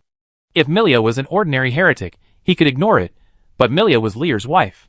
After thinking for a while, Dival looked at Lear with a calm expression and made a decision. Archpriest Sylvia, Milia is the wife of Lear's special executive. Even if she is a believer in the heresy law, she is not someone that the Golden Church can judge. When this was said, everyone was shocked, and even Lear looked at Dival unexpectedly. Is Dival going to offend the Golden Church to support him? In the previous life, the Arcane Council supported Miria despite the pressure from the Golden Church, but I didn't expect it to become the War Church now. Chapter 195. Looking at the ugly expression of the High Priest Sylvia, Dival's face was calm. It was the Golden Church that shouted the slogan of judging heretics. At that time, the three major sects were still in the stage of working together, so to give face to the Golden Church, the War Church, and the Arcane Council also shouted the slogan of judging heretics. After all, this is also beneficial, which is conducive to the spread of one's own beliefs. But now, Milia is Lear's wife, and Lear is the one chosen by the goddess of war. Milia is a believer in the law of heresy, and the goddess of war cannot be unaware of this, but even so, the goddess of war still gave Lear an extraordinary status. What this represents is self-evident. Dival looked at Milia, who was emitting an awe-inspiring aura. He could feel that the girl in front of him was very strong, stronger than anyone imagined. Your Holiness, do you really want to go against the Golden Church? Sylvia gritted her teeth. If the War Pope really wanted to protect Milia, she would have to give up. He alone could never compete with the entire War Church. This is the War Church, Archpriest Sylvia, Dival said lightly. Although he did not directly confront Sylvia, his tone was tough. The War Church does not need to intervene in this matter. Just as Sylvia was struggling in his heart, Milia on the side spoke. She took out the star scepter, and the blue starlight was released without concealment. I hate people who offend me, Milia said lightly. You want to judge me? Then come and try. Milia's voice was not loud, but it was clearly heard by everyone present. This is a naked provocation, treating the Golden Church and Sylvia as nothing. Hearing Milia's words, Dival was stunned. He took the initiative to protect Milia, but Milia didn't seem to appreciate it. For a moment, the corner of his mouth twitched slightly. Doesn't my War Pope have any face? Lear. Dival looked at Lear on the side, but saw a smile on Lear's face. Your Highness, since Milia said not to intervene, let her go, Lear said softly. Maybe Milia wanted to show her strength to show that she was not a vase. She was the goddess of the morning star, and anyone who disrespected the gods would be judged. Dival opened his mouth and was speechless to the couple, but since Lear said so, he could only obey. Lear smiled at Duval, walked to Milia, leaned over and whispered in Milia's ear, My princess, if possible, please spare Sylvia's life. Milia glanced at Lear. She did intend to kill Sylvia, which was like killing an aunt to her. She is Ophelina's mother. Ophelina has now joined the blood cult, so, Lear said awkwardly. Not long ago, he promised Ophelina that he would not kill Sylvia. If Sylvia was killed by Milia, it would be a breach of promise. Listening to Lear's explanation, Milia stared at Lear for a long time, and finally snorted, I cannot kill her, but she must be severely punished. Of course, this is the punishment she deserves. Lear breathed a sigh of relief, and at the same time felt a little guilty. I want to make up for it. Milia looked at Lear and said again, I will meet all your requirements. Lear nodded with a wry smile. He was indeed in the wrong. After giving Milia a light kiss on the cheek, Lear turned around and returned to Dival. What did you say to her? Dival's expression was strange. In such a solemn atmosphere, Lear actually kissed Milia. This really didn't treat everyone as outsiders. I asked Milia to show mercy. Lear's expression returned to calm, and he turned his head to look at Dival. You don't want the High Priest of the Golden Church to die in the War Church, do you? Dival reacted at this time. He had never thought that Milia would kill Sylvia. The girl in front of him was not a docile sheep, but a proud lion. Let's go outside, Milia said to Sylvia lightly, and then walked out of the banquet hall with the scepter. Watching Milia's back as she left, Sylvia gnashed her teeth, took out her own scepter, and followed. A group of war bishops followed closely, and Lear and Dival also walked out of the door. Outside the hall, in the square, Milia stood on the left. The morning star in the sky was shining, and countless stars seemed to be attracted and gathered around Milia. Sylvia was not afraid at all when she saw this. She had her own pride. As a former saint, she had cleared countless heretics for the church. Apart from the Pope, she was the strongest in the church, and she would never lose to a little girl. Both of them stood in the square, and Milia placed the morning star scepter on the ground. The terrifying morning star magic power burst out instantly, and the dark blue light column shot up into the sky. The breath of magic power blew the robes of everyone present, and even the players far outside the Pope's hall saw the light column rising into the sky, and they became excited. What is that? What happened in the Pope's hall again? The players talked about it, and gathered towards the Pope's hall. Inside the Pope's hall, the light column rising into the sky gradually dissipated, and a dark blue barrier wrapped the entire square area, like a protective shield. Is this a magic shield? Outside the protective shield, Erwin reached out and touched the protective shield with an incredible expression on his face. Father, what is this? Tiffany on the side was shocked by the scene in front of her. This is a protective shield made of magic power by Miss Milia, which can prevent the magic power of the battle from damaging the surrounding environment, but it is ineffective against physical damage.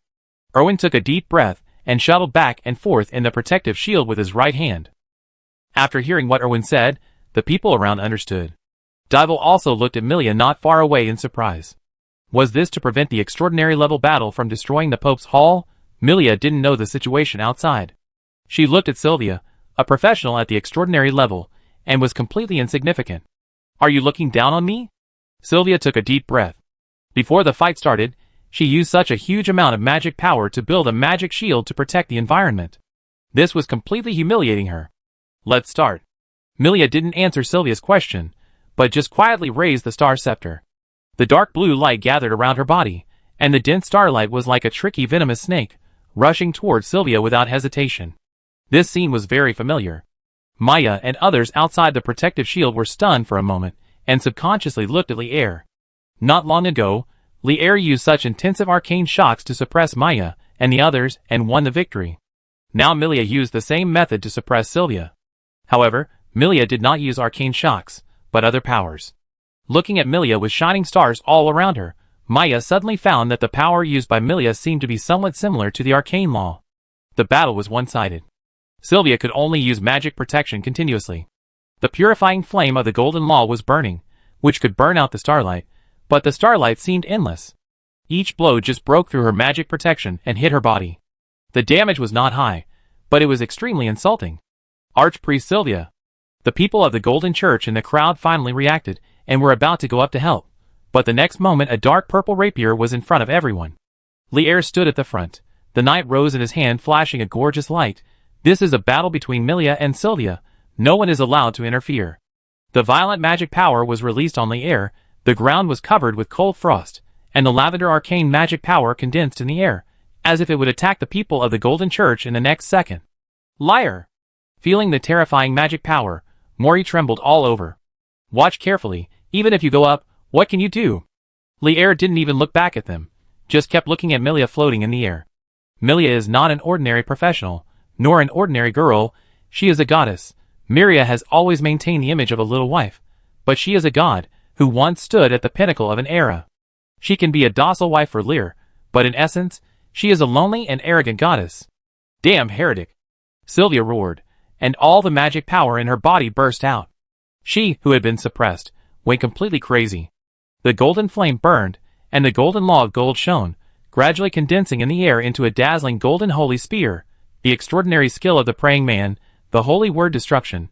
It causes unavoidable sacred damage to the target, which has the same characteristics as the dead thorn piercing that comes with Lier's bloody rose. But this is an attack that Sylvia has exhausted all her strength. She even gave up defense and let the starlight hit her. It also blessed the golden wrath of the high-level judge. The power of this attack reached the extreme of the extraordinary. Outside the protective shield, Dival and other high-level members of the War Church also looked solemn when they saw this scene. Dival looked at Lier and said worriedly, Lier, Ms. Milia is really... Don't worry. Lier also looked at the holy spear in the air. This attack was indeed very strong, but it was nothing to Milia. In the center of the square, Milia stopped the intensive attack of the starlight, and the scepter in her hand emitted a dazzling light. A starlight sword with terrifying power appeared in Milia's hand. With the star scepter as the hilt, the blue starlight constituted the sword body, which looked particularly mysterious and beautiful. The great sword and the holy spear, two powerful weapons, went out at the same time, and Dival felt a little numb. Forget about the holy spear, after all, it was not the first time he had seen it, but this starlight great sword. He had a feeling in his heart that if this great sword was aimed at him, he would probably die the next moment. With no ability to resist at all, this great sword seemed to be pointing directly at the soul. Special Executive Officer Lier, Are you sure that Ms. Milia will not kill Sylvia? Dybul asked Lear with a trembling voice. Is it right? Lear smiled awkwardly. Since Milia promised him, he believed that Milia would not break her promise, but even so, Milia's current performance could be said to be quite domineering. The moment she saw the Starlight Great Sword, Sylvia was desperate. She was a professional of the extraordinary level, and could feel the threat of death from the Great Sword. The Starlight Great Sword may not be as powerful as the Holy Spear, but the absolute power is hidden in the silence. Sylvia gritted her teeth unwillingly. Now that things had come to this, she couldn't kneel down and beg for mercy. Even if she died, she would fight to the end. The Holy Spear stabbed at Miria, and Miria also wielded the Starlight Sword. As soon as the two imaginary weapons came into contact, the sacred and mighty Holy Spear was cut in half by the Starlight Sword. Under the erosion of the blue morning star magic, it instantly turned into light spots all over the sky. The Starlight Sword continued to slash at Sylvia below. Just when everyone thought that Sylvia, the Golden High Priest, was about to die on the spot, the sword stopped. Someone asked me to spare your life. Miria's indifferent voice came from the night sky. Sylvia raised his head with difficulty, and the dazzling Starlight Sword was close at hand. Someone pleaded for her. Who was it? Sylvia's mind flashed through many thoughts. Dybul? It didn't seem like it. After all, Dybul was still terrified. Could it be Lear? She thought of the whispers between Lear and Milia before the battle began. But if it was Lear, why? Sylvia couldn't figure it out. I know you are hostile to me because of your daughter. I can tell you clearly that your daughter is still alive, but not with me, but with the Apostle of Blood. Milia continued. I am the controller of the law of the Morning Star, and it has nothing to do with blood. I will let you go once. If you dare to offend me again, I will not show mercy again, Milia added, with a hint of murderous intent in her words. She promised Lear that she would spare Sylvia's life, but only this time. As a goddess, she also has her own temper, and will not allow someone who offends her again and again to live in the world. Sylvia was silent, looking at the girl in the air, with a hint of excitement in her eyes. At least she knew her daughter was still alive. Me? Your Majesty Chinching, thank you for telling me this. Can you tell me how Ophelina is now? Sylvia lay on the ground, with a very humble attitude. She already knew the gap between herself and Milia. She could feel that even the Golden Pope would not be the opponent of the girl in front of her. She just wanted to know the situation of Ophelina. Ophelina is still alive, but... Milia hesitated for a moment and said, but she may not be able to return to the Golden Church. The believers of blood will make Ophelina a believer of blood. She was not persecuted, she was alive and well, but her faith changed. You will see her soon. Milia continued to speak, and glanced at Lear while speaking. These are the futures of Ophelina that she saw. She can't see Lear's future, but the people around Lear have no secrets for her. Chapter 196. The magic shield in the sky slowly dissipated, and so did the Starlight Sword in Milia's hand. Many war bishops couldn't help but tremble when they saw the girl's delicate face. Who would have thought that a girl who seemed harmless could burst out with such powerful power? Dybul was a little excited at this time. He was glad for his decision. If he had chosen to stand on the side of the Golden Church at that time, then Lear and Milia would have become his enemies. Two extraordinary professionals. Lear is a professional of dual laws. So far, Dybul has not seen Lear exert his full strength, but he has a deep understanding of Milia's strength.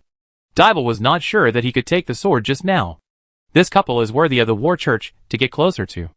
Maya, Erwin and others were also shocked by Milia's strength. She has such a strong strength, but is unknown. With Lear, it seems that more preparation is needed when the speaker comes to Soros King City for negotiations. Milia slowly came to Lear, and the Star Scepter turned into starlight and dissipated.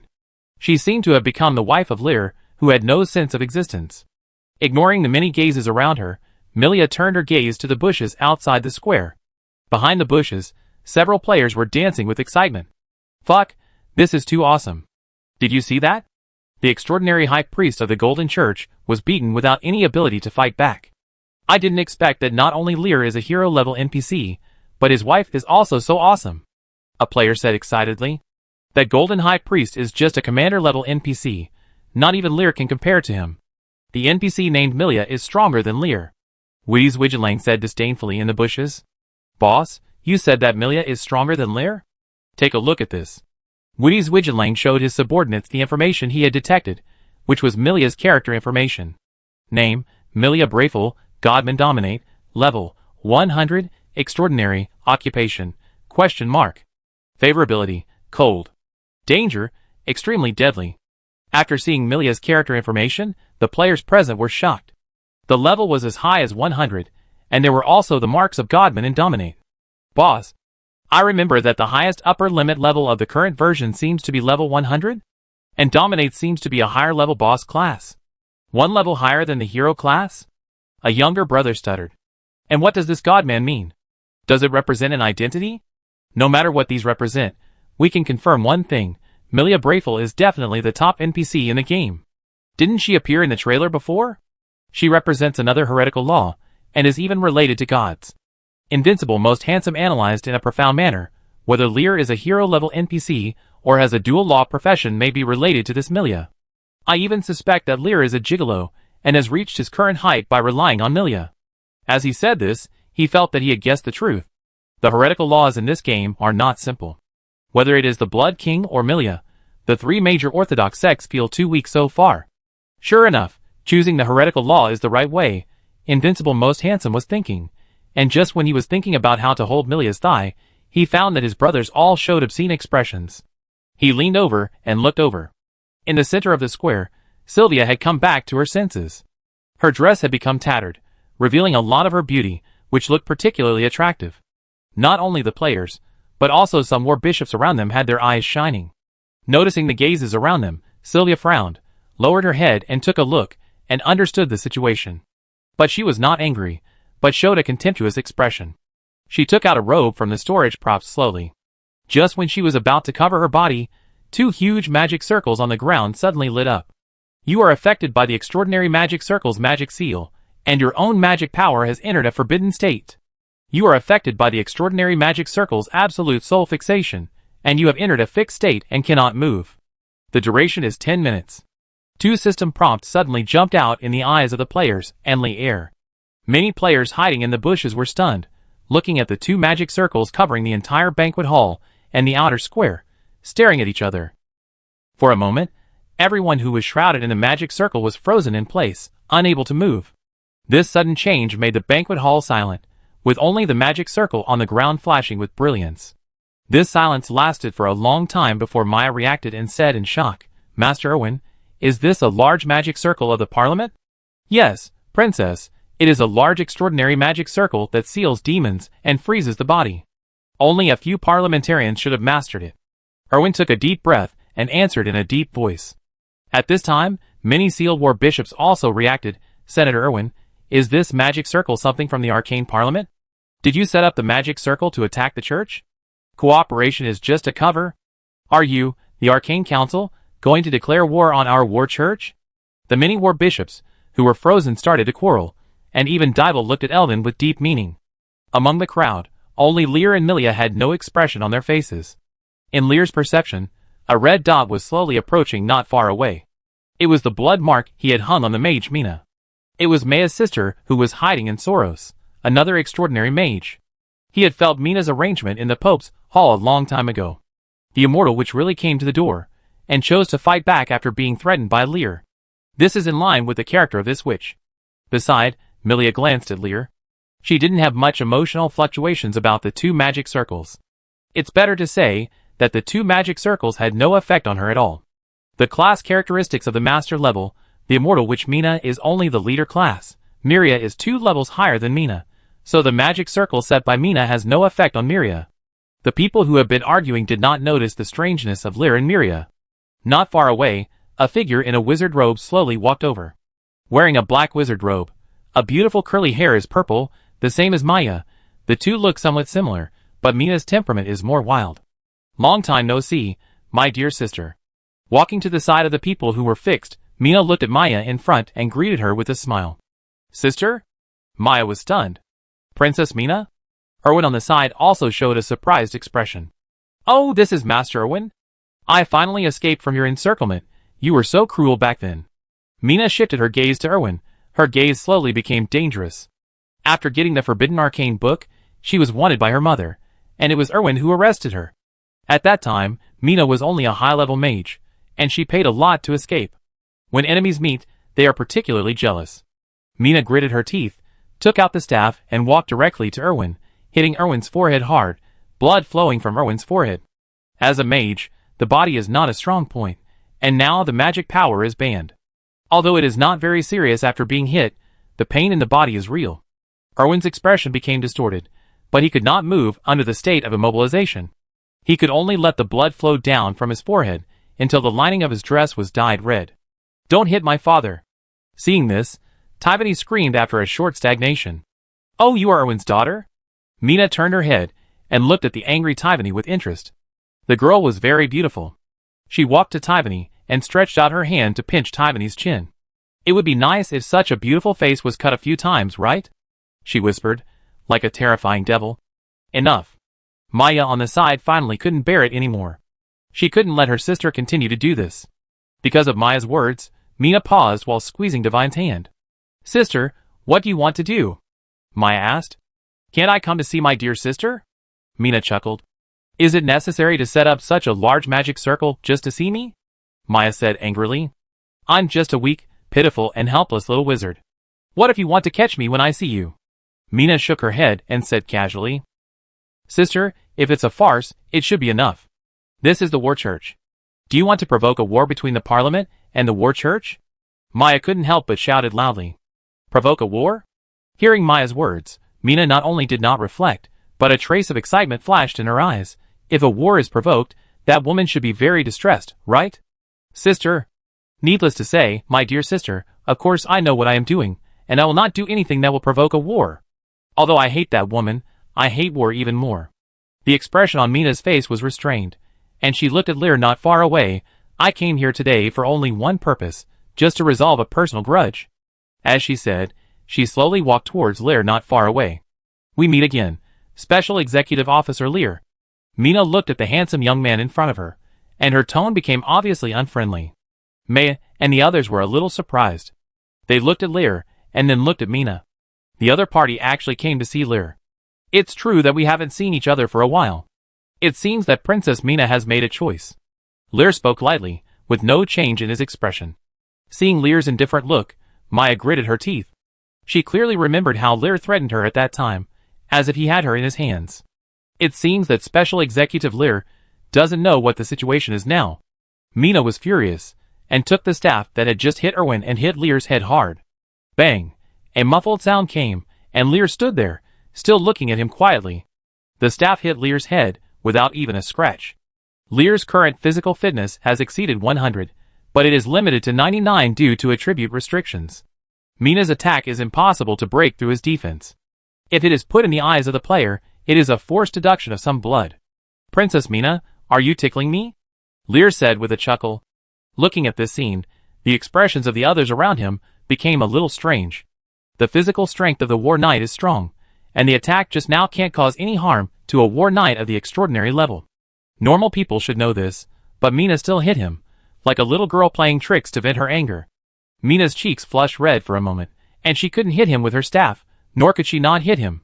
She set up such a large magic circle today just to humiliate Lear in public, to make Lear look ugly in front of everyone, so as to get back the place where Lear threatened her.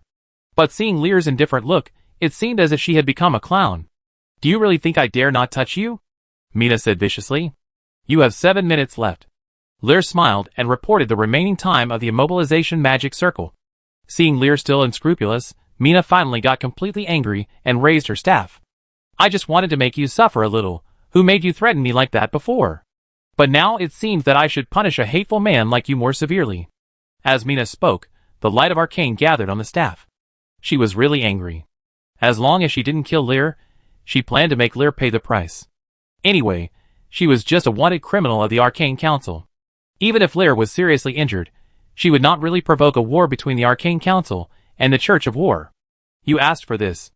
Mina gritted her teeth, and the spell on the staff in her hand was ready. Just when she was about to give Lear a taste of her own medicine, she found that the blue starlight on Lear's body flickered, and finally formed a gorgeous morning star armor. At the same time, Lear's body moved. The skill moon robe star armor that Milia gave Lear was immune to all curses, and control effects in the state of morning star armor. Although the magic power was sealed, it was only his own magic power. Lear could still mobilize the magic power in the old dream.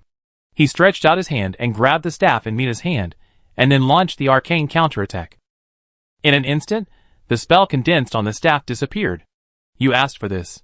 Lear slowly repeated the last sentence Mina said, and finally, in the eyes of everyone, he grabbed the staff, hugged Mina in his arms, and tied her up tightly. Lowering his head to Mina's ear, Lear whispered, "Princess Mina, now the situation is reversed. I just wanted your spell, but now you seem to have to pay for yourself." Chapter 197. You. Let me go!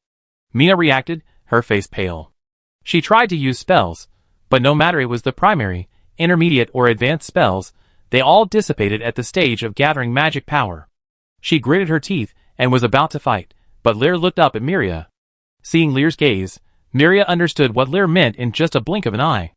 Although she was a little reluctant, she still raised the Morning Star staff, and then a starlight fell on Mina.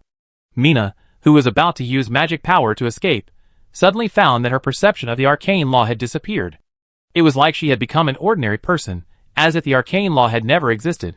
In an instant, an unprecedented sense of fear surged into Mina's heart, and her whole body went limp. You? What did you do to me? Mina shouted in panic. It's just temporarily sealing your power. Lear still leaned close to Mina's ear, and said in a flat tone. How is it possible? How can there be such power? Mina couldn't accept it at all. Even the arcane that seemed to her to be omnipotent could only seal magic power, but now she even lost her perception of the arcane law. Is it possible that you have already felt it? Lear replied with a chuckle. Milia's Morning Star sealing technique can completely seal all the power of the target, including any law ability. With so many people watching, he naturally couldn't suck blood and devour Mina's magic power, so he could only let Milia take action. Anyway, Milia is now officially unveiled. Milia's star law is not just what you just saw. As long as she wants, she can directly ban all of Sylvia's law power and turn her into an ordinary person like you now. Lear reached out and grabbed Mina. Now Mina is a weak woman who is powerless. Lear held Mina in his hand like a chicken and continued, and I have seen you sneak into the Pope's hall to set up the magic circle at night these days.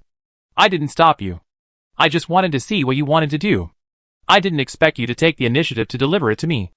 Listening to Lear's words, Mina, who was held in Lear's hand, blushed. She didn't expect that her arrangement had been known to Lear a long time ago. You bastard. Mina cursed angrily. According to Lear's meaning, she was really like a little white rabbit that hit the pillar on its own initiative. Lear ignored Mina's abuse and asked, Have you finished analyzing your arcane book? Hearing this, Mina was stunned for a moment, and after a few seconds, she said viciously, Even if the analysis is completed, so what? I will never give you the spell. You'd better think it over before answering. I am the special executive of the Church of War, and you are just a wanted criminal of the Arcane Council. No matter what I do to you, no one can stop me, not even your mother, the Speaker of the Arcane Council. Lear still spoke calmly, but there was a hint of severity in his tone. He really didn't take the Arcane Council seriously. He was still a little cautious before he didn't know Miria's strength, but now he has no scruples at all. The game forum has posted Milia's character information. A level 100 Overlord NPC, isn't that invincible? He has worked so hard for so long, it's time for him to eat free rice. And he also has arcane counterattack, so he is not afraid of the Arcane Council at all. Lear's eyes fell on Milia inadvertently. This little girl has become so strong unconsciously, and he didn't notice it at all. Subconsciously, Lear still thought of Milia as the little princess in the past, but now Milia's inner heart is the goddess of the Morning Star, which is completely different. Feeling Lear's gaze, Milia raised her head, snorted lightly, and turned her head. Lear smiled awkwardly, but Mina's expression at this time was angry with a hint of panic. She heard the seriousness in Lear's tone. She didn't know what Lear would do to her, but it must be bad. Lear. Just as Mina was struggling, Dival, who was not far away, said awkwardly, Well, Special Executive Officer Lear, although I don't know what grudges there are between you and this lady, can you remove the magic circle first? Lear then turned his head to look at the others present, then smiled, handed Mina to Milia, stood up and disappeared into the night. A few minutes later, the magic circle on the ground was broken, and the magic power that bound everyone disappeared. Lear also returned to the banquet hall from not far away. As long as the several magic circle nodes placed by Mina were destroyed, the magic circle could be easily broken. Everyone who was untied breathed a sigh of relief. As soon as the seal was broken, Maya ran to Milia, and Lear also walked back from not far away. Special Executive Officer Lear.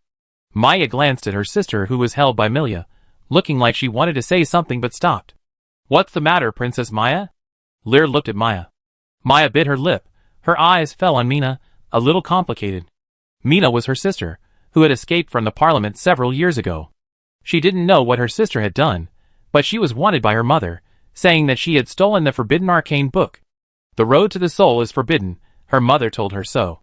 She didn't know what the taboo was. She knew that Mina was her sister.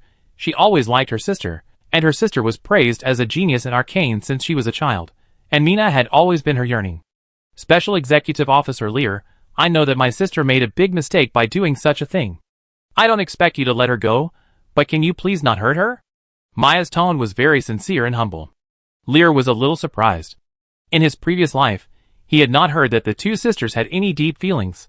Instead, Maya was more strict in arresting Mina after becoming the queen, and even issued a task with rich rewards among the players. Princess Maya, how I treat Mina does not depend on me, but on Mina herself. Lear replied calmly, she is my prisoner now. If you, the Arcane Council, want to rescue her, we can talk about it after I get the spell I want. What value does a princess have in your heart? After that, Lear took Milia and Mina and turned away. Dybel looked at this scene and wanted to say something, but in the end, he said nothing.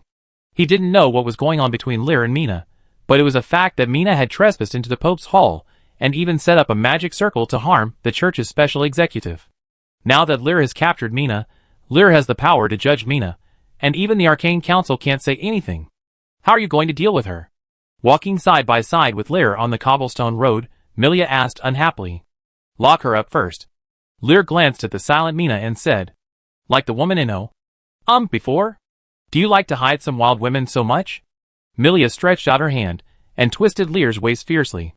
Mina, who had been carried by Lear, changed her expression slightly when she heard the conversation between the two, as if she had heard something extraordinary. Could it be that the special executive of the Church of War has a habit of hiding women for enjoyment? Thinking of this, Mina couldn't help but worry about her future fate. She didn't want to be forcibly possessed by Lear. Lear didn't notice Mina's expression.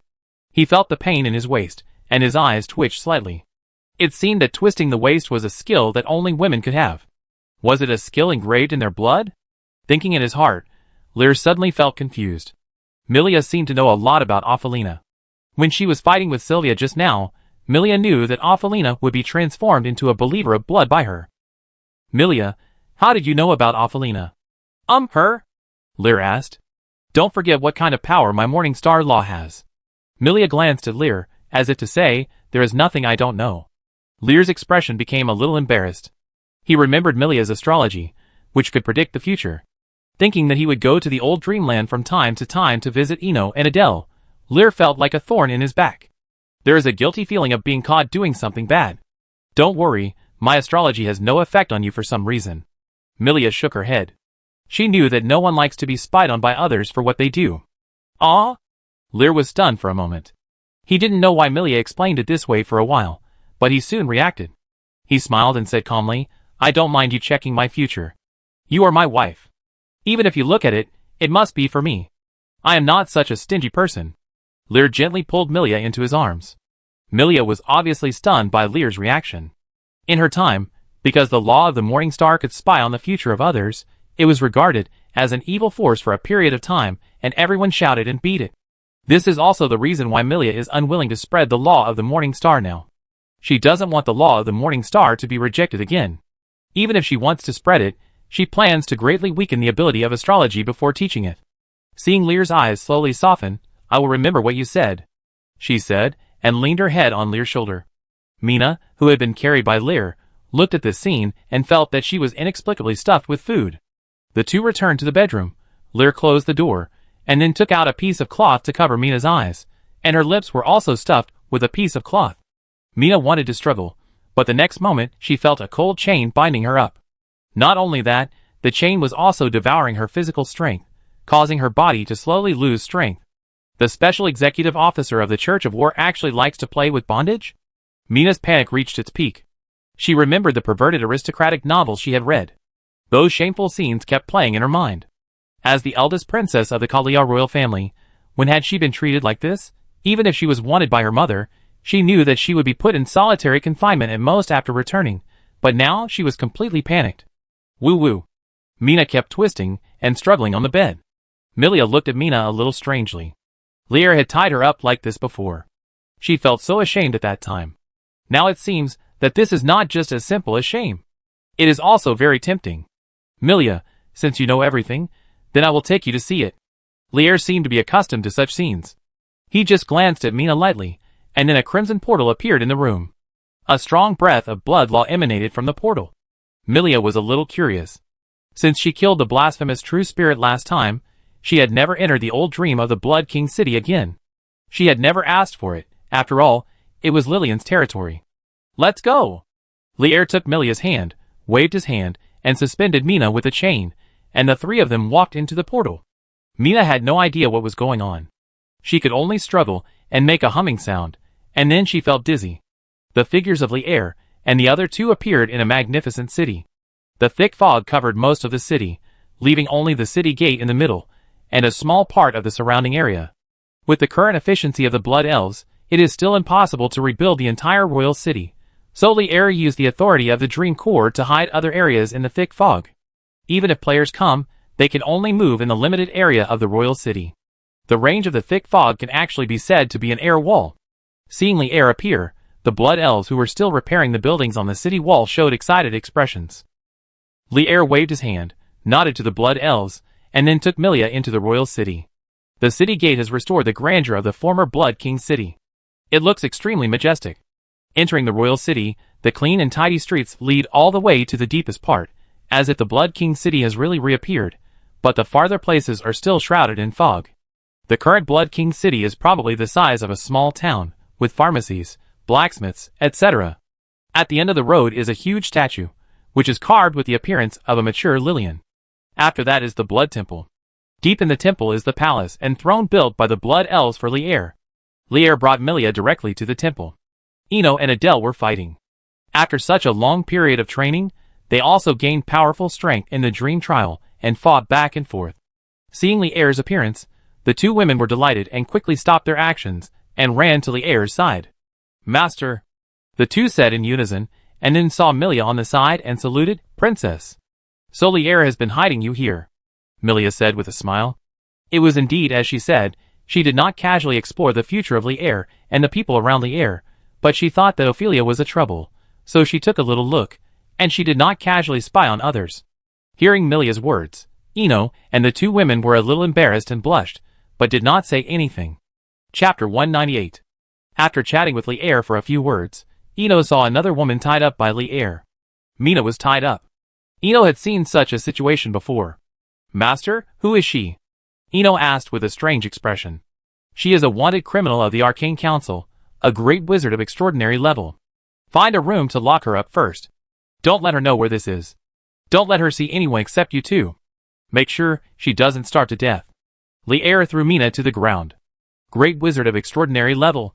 Eno and Adele both widened their eyes, not daring to imagine that a powerful man of extraordinary level was captured by Lier like this. On the ground, Mina was powerless, and could only listen to the conversation between Lier and several others. After the dizziness, she clearly felt that the environment had changed. The surroundings were filled with an uncomfortable atmosphere, but she couldn't see it. Lier glanced at Mina on the ground. He didn't intend to reveal his identity. He just put Mina in the old dream so that no one could find her. Mina couldn't escape. Besides, if Eno and Adele were to take care of her, there was no need to worry about Mina noticing anything unusual. Milia, how long can your morning star sealing technique last? Lier turned his head and asked. About a day. Her strength is too weak. Milia glanced at Mina. Is that so? Lier nodded.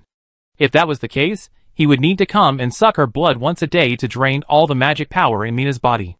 Although it was a bit troublesome, there was no other way.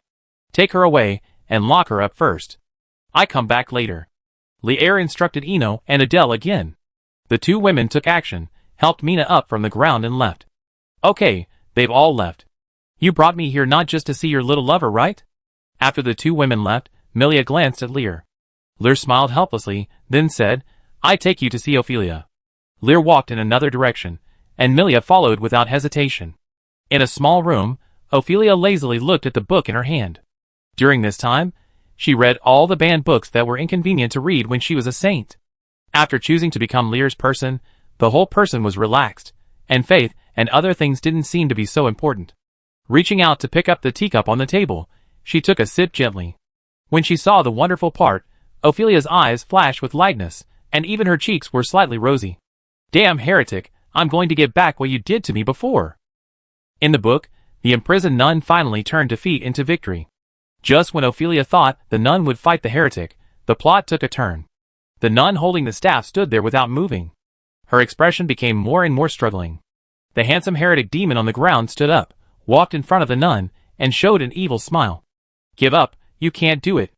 The demon gently raised the nun's chin. You have already fallen in love with me, haven't you? Looking at this plot, Ophelia's hand holding the book trembled slightly, and her mood became complicated at this moment. She thought of Lear. Her feelings towards Lear were complicated, from the curiosity and goodwill when they first met, to the anger of being drugged and imprisoned, and now she seemed to have gotten used to Lear's persecution of her. I'm really crazy, Ophelia said self-deprecatingly. Behind her, Lear and Miria had entered the room at some point. Looking at the contents of the book in Ophelia's hand, their expressions were a little strange. I didn't expect that Her Highness the Saint would have such a fetish. Lear coughed lightly and said, Ah? Ah. The sudden voice made Ophelia stunned, and when she turned her head and saw Lear, she was also shocked. The teacup in her hand fell on the table unsteadily, and the book in her hand also fell off the table. Lear chuckled, walked around to the other side of the table, picked up the book and started reading. The Forbidden Love Between the Heretic Demon and the Holy Nun. Lear read out the title of the book. Hearing this name, Ophelia's face instantly turned red. Seeing Lear's half-smiley expression, she wanted to find a crack in the ground to crawl into. Lear opened the book and turned to the page that Ophelia had just read. Seeing the content on it, he walked to Ophelia's side and lifted Ophelia's chin like the devil in the plot. So, has the saint fallen in love with me? The strong masculine set came to her face, making Ophelia feel suffocated. She blushed for a while before she said a sentence. Who would fall in love with you, a bastard? After that, she snatched the book from Lear's hand and hid it in her storage props. Ahem. Milia, who was not far away, looked at this scene and glared at Lear fiercely. Now Lear is really going too far, flirting with his hidden lover in front of his legitimate wife. Lear reacted. After seeing the plot in Ophelina's book, he had the idea of flirting, and almost forgot that Milia was still there. Well, just a joke. Lear pretended to be serious. Ophelina on the side also saw Milia. She keenly felt the aura of heresy law on Milia, so strong that she was afraid. Are you Princess Milia? Ophelina looked at the familiar yet strange girl in front of her in shock. When she was imprisoned in the royal city of Brayful before, Milia came to see her, and the two talked. At that time, she thought Milia was a fallen girl imprisoned by Lear like her. Now it seems that Lear and Milia have had an affair for a long time. Long time no see, Miss Ophelina? Milia smiled and nodded slightly. You? Ophelia suddenly felt so ignorant. We are all heretics. Lear said with a chuckle, not long ago, Milia had a fight with your mother. What? Ophelia was even more shocked. Although she felt the terrifying aura of Milia, she didn't think Milia could be her mother's opponent. Not everyone is as perverted as Lear. Milia is also a professional of extraordinary level. Your mother was beaten badly. Lear looked at Ophelia seriously and said. Upon hearing this, Ophelia's expression became anxious. Lear's serious expression didn't seem to be a lie, Lear, you said. I said I wouldn't do anything to your mother. Lear interrupted Ophelina. But Sylvia offended Milia, and I wouldn't stop Milia from doing anything. But you can rest assured, I asked Milia to show mercy. Your mother only suffered some minor injuries. Ophelina almost collapsed after hearing the first half of Lear's words, and she didn't come back until Lear said that Sylvia was fine. Okay, don't scare her. Milia looked at Lear angrily, and she actually sympathized with Ophelina. After all, Ophelina was in a similar situation to her at the beginning, but the queen came later, so her situation with Lear changed. If the queen hadn't come, she would probably be imprisoned and severely bullied by Lear like Ophelina. Milia glanced at Lear. At that time, Lear said that he imprisoned the saint in order to take the initiative and prevent her from being discovered by the Golden Church, but now it seems that those were probably just tricks. Go out, I want to talk to Ophelia. Milia glanced at Lear and said like an order. Hearing this, Lear was stunned for a moment, and under Milia's serious gaze, he could only leave the room first. When Lear left the room, Milia also stretched out her hand to lay a soundproof magic shield. Outside the house, Lear looked at the dark blue shield, feeling helpless, and could only wait obediently. About half an hour later, the soundproof shield disappeared, and Milia pulled Ophelia out. Ophelia's cheeks were flushed. I don't know what Milia said, but Lear felt that Ophelia's eyes looking at him seemed to have changed a little. Lear wanted to ask something, but was forcibly pulled away by Milia, leaving Ophelina alone in the house. Only after they walked away did Milia say, "I have checked for you. Ophelina is very good and should not harm you." "Ah?" Lear was stunned for a moment. "You want her to become a blood saint, so you must guarantee her loyalty, right? I don't feel comfortable leaving a woman who once believed in the golden law by your side." Milia curled her lips. "Is that why you talked to Ophelina for so long?"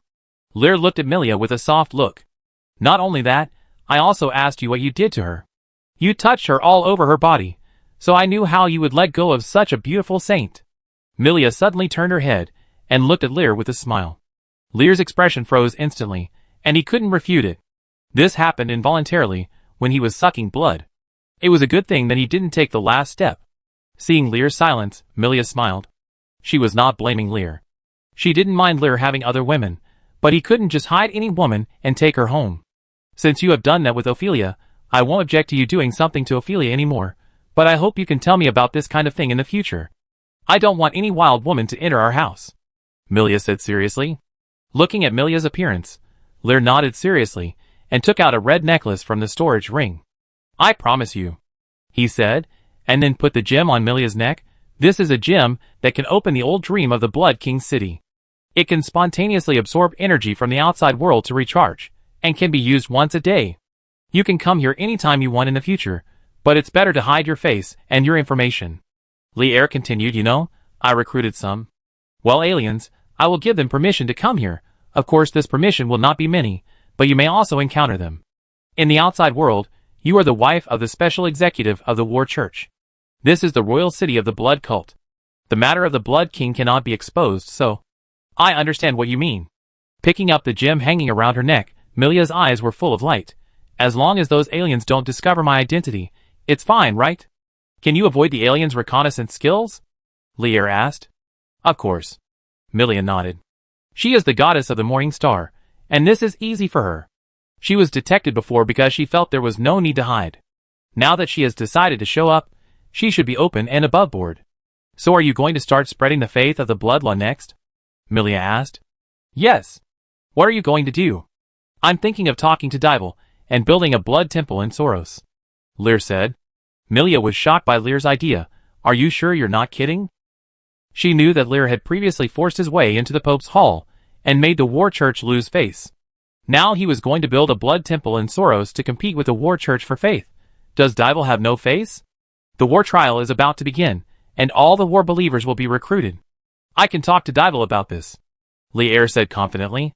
Although he had forced his way into the Pope's hall before, this loss of face is nothing in the face of interests. Let the players of the Blood Cult enter the war trial, and help the War Church suppress the beast of extinction. And he can also declare that he will help the War Church complete the war trial as the Blood King. Given his relationship with the Goddess of War, the Goddess of War should not refuse. The things sealed in the war trial are absolutely not allowed to be released. He participated in the war trial in his previous life, and the battle was very tragic. If it weren't for the Goddess of War descending at the end, I'm afraid all the high-level officials of the War Church would have died. It can be seen that even the Goddess of War attaches great importance to the sealed thing.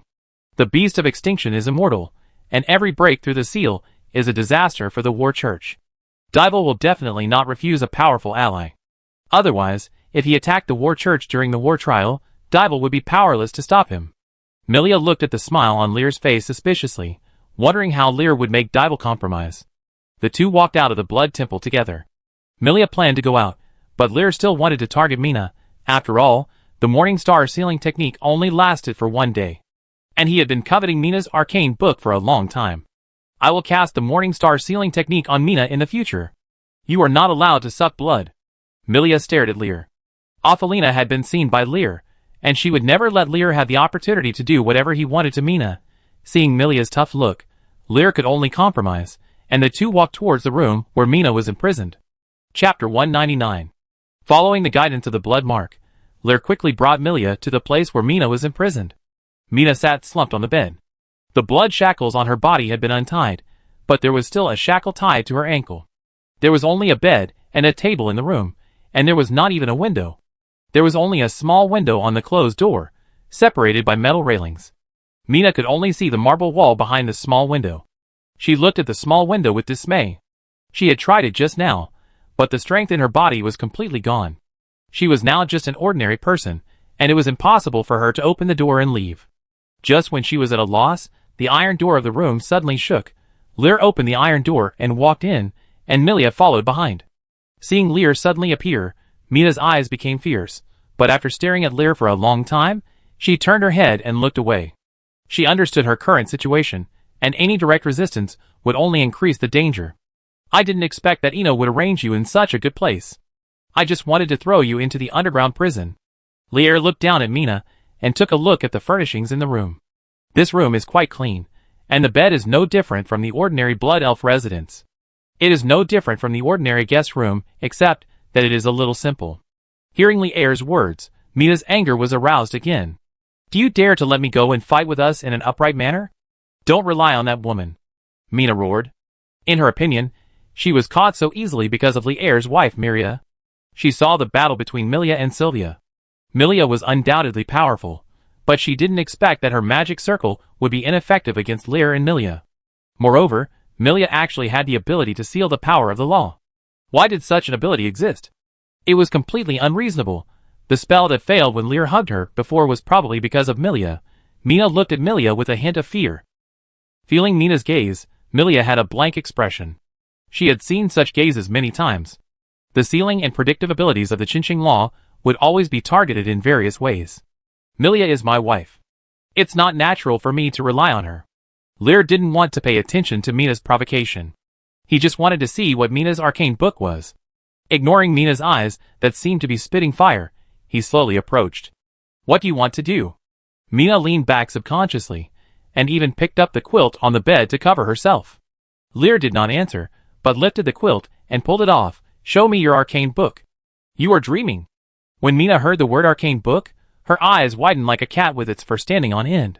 Seeing Mina's excitement, Lear sighed. I am not discussing with you. He grabbed Mina's hands, and just when he was about to search her body, he suddenly felt a little cold on his back, and his movements paused. He almost forgot that Miria was still watching. Pressing Mina on the bed, Lear turned his head and said, Miria, help me search. Hearing this, Miria snorted, walked to Lear, and began to grope close to Mina. Mina, who was held down by Lear, felt a pleasant fragrance reaching her nose. A pair of hands began to grope her body, and her face instantly turned red. A strange feeling emerged in her heart. After groping for a long time, Miria finally found a lavender pendant in the gap between Mina's chest. Seeing the purple pendant, Mina's eyes trembled slightly, and her silver teeth bit her lips tightly, but she finally looked away, and her eyes became dim, like a broken doll. I'm just looking at your arcane book. Don't make it seem like I'm tarnishing you. Lear slapped Mina's buttocks unhappily.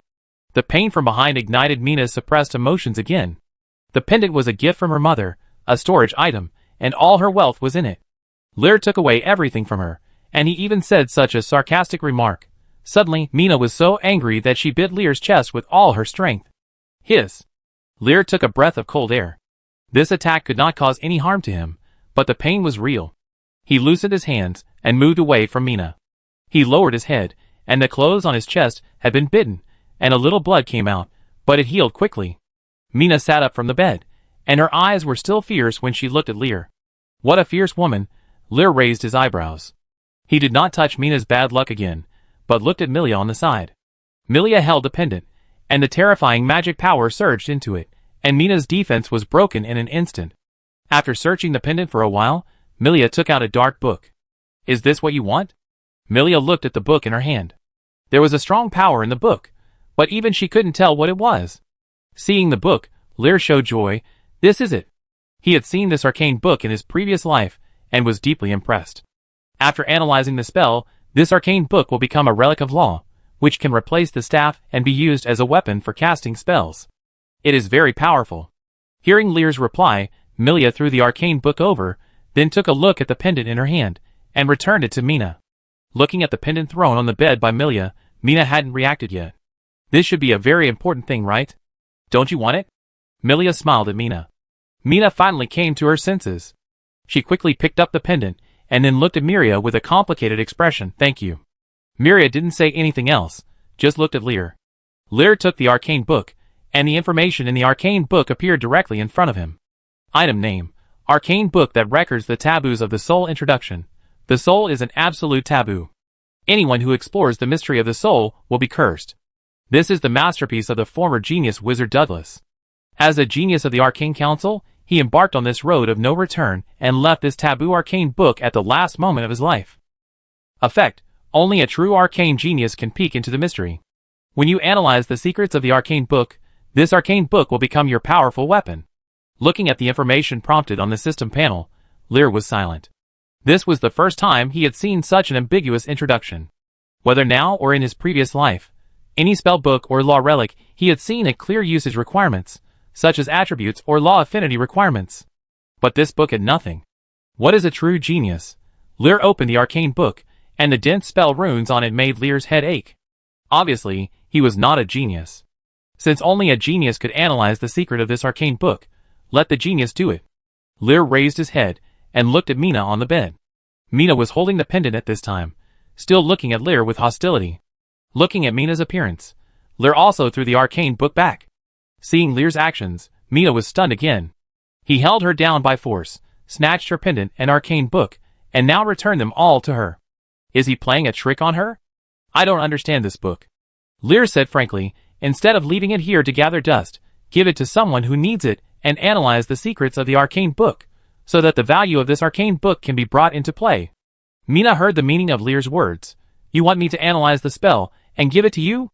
You imprisoned me, and you still want me to help you analyze the spell book? Mina said sarcastically, looking at Lear, who seemed to have regained some confidence.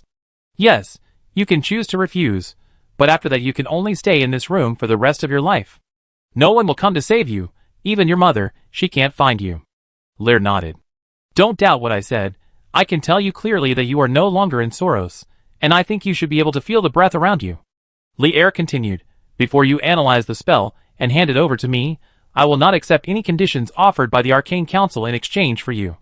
Perhaps you can bet whether your mother will go to war with the Church of War for you. As Lear spoke indifferently, the room fell into silence. Mina didn't know what to say.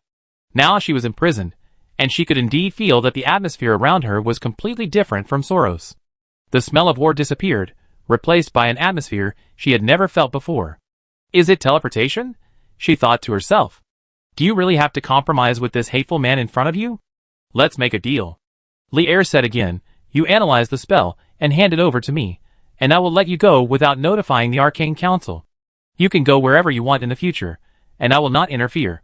You can also make some other requests, as long as they are not excessive, I can agree to them. This is Lear's last concession.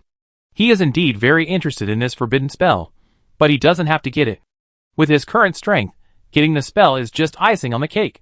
Mina was in a dilemma. After thinking for a while, she gritted her teeth and said, will you keep your word? I swear in the name of the law of war. As long as you analyze the spell and hand it over to me, I will let you go intact. Lear replied.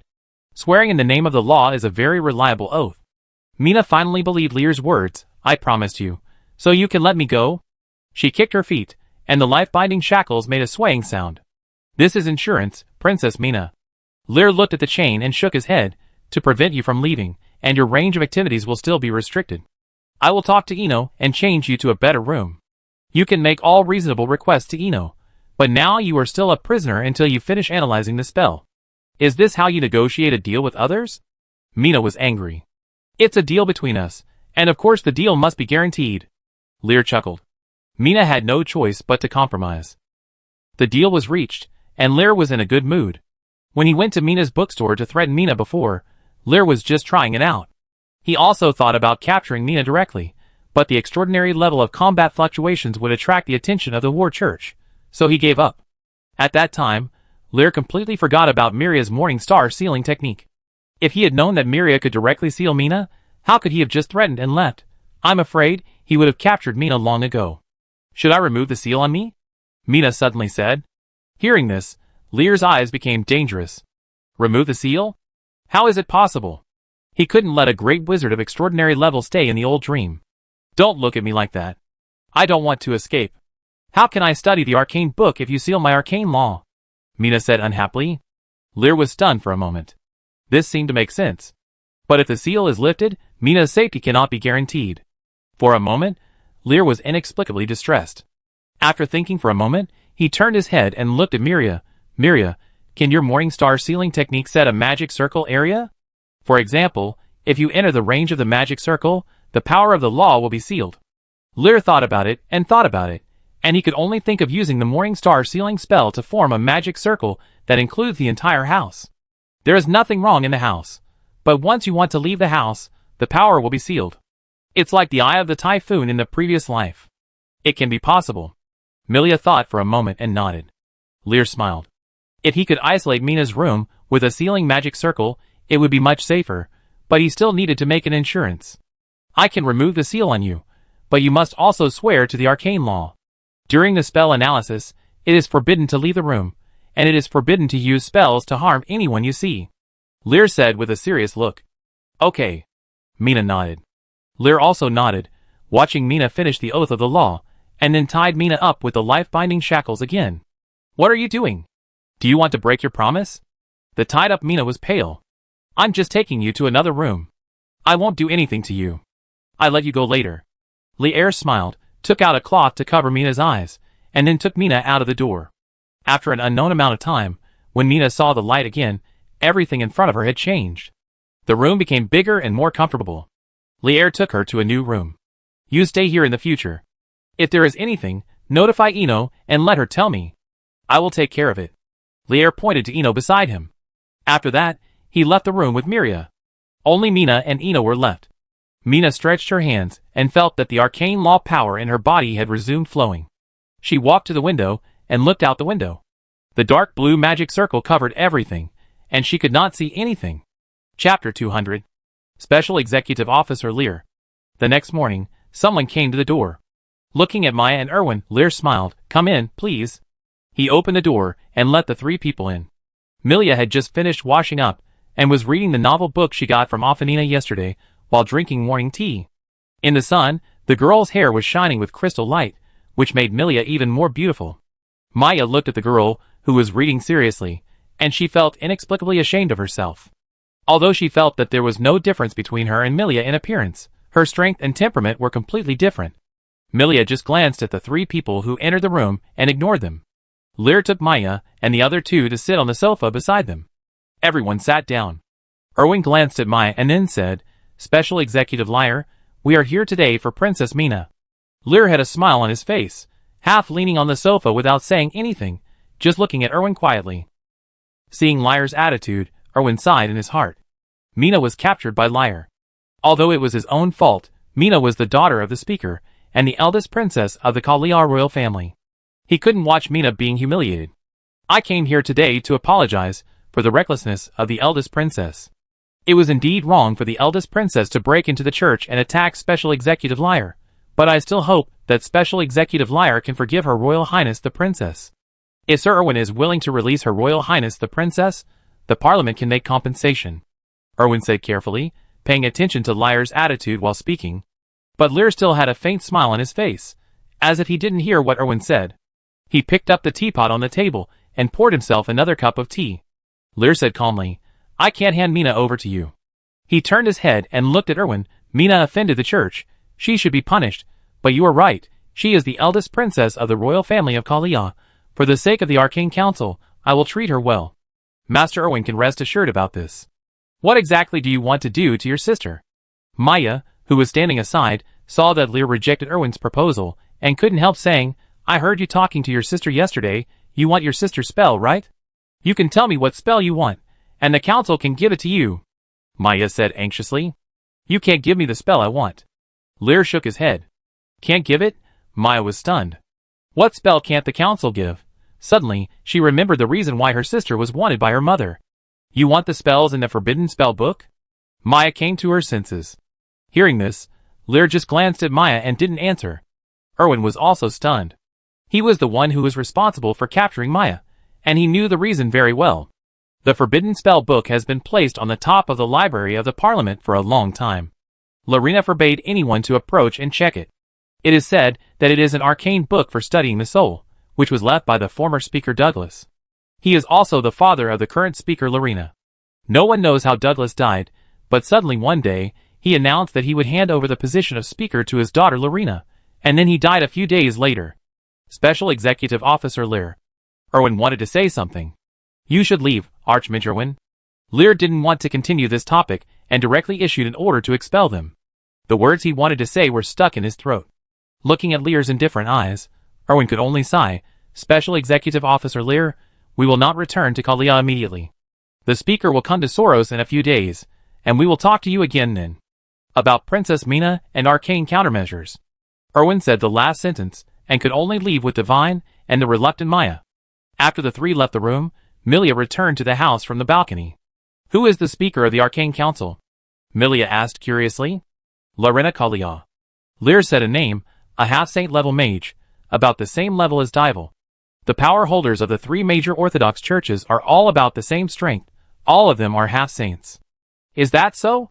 Milia nodded thoughtfully. She had already felt the strength of Dival. If he was only at the same level as Dival, she didn't need to care too much.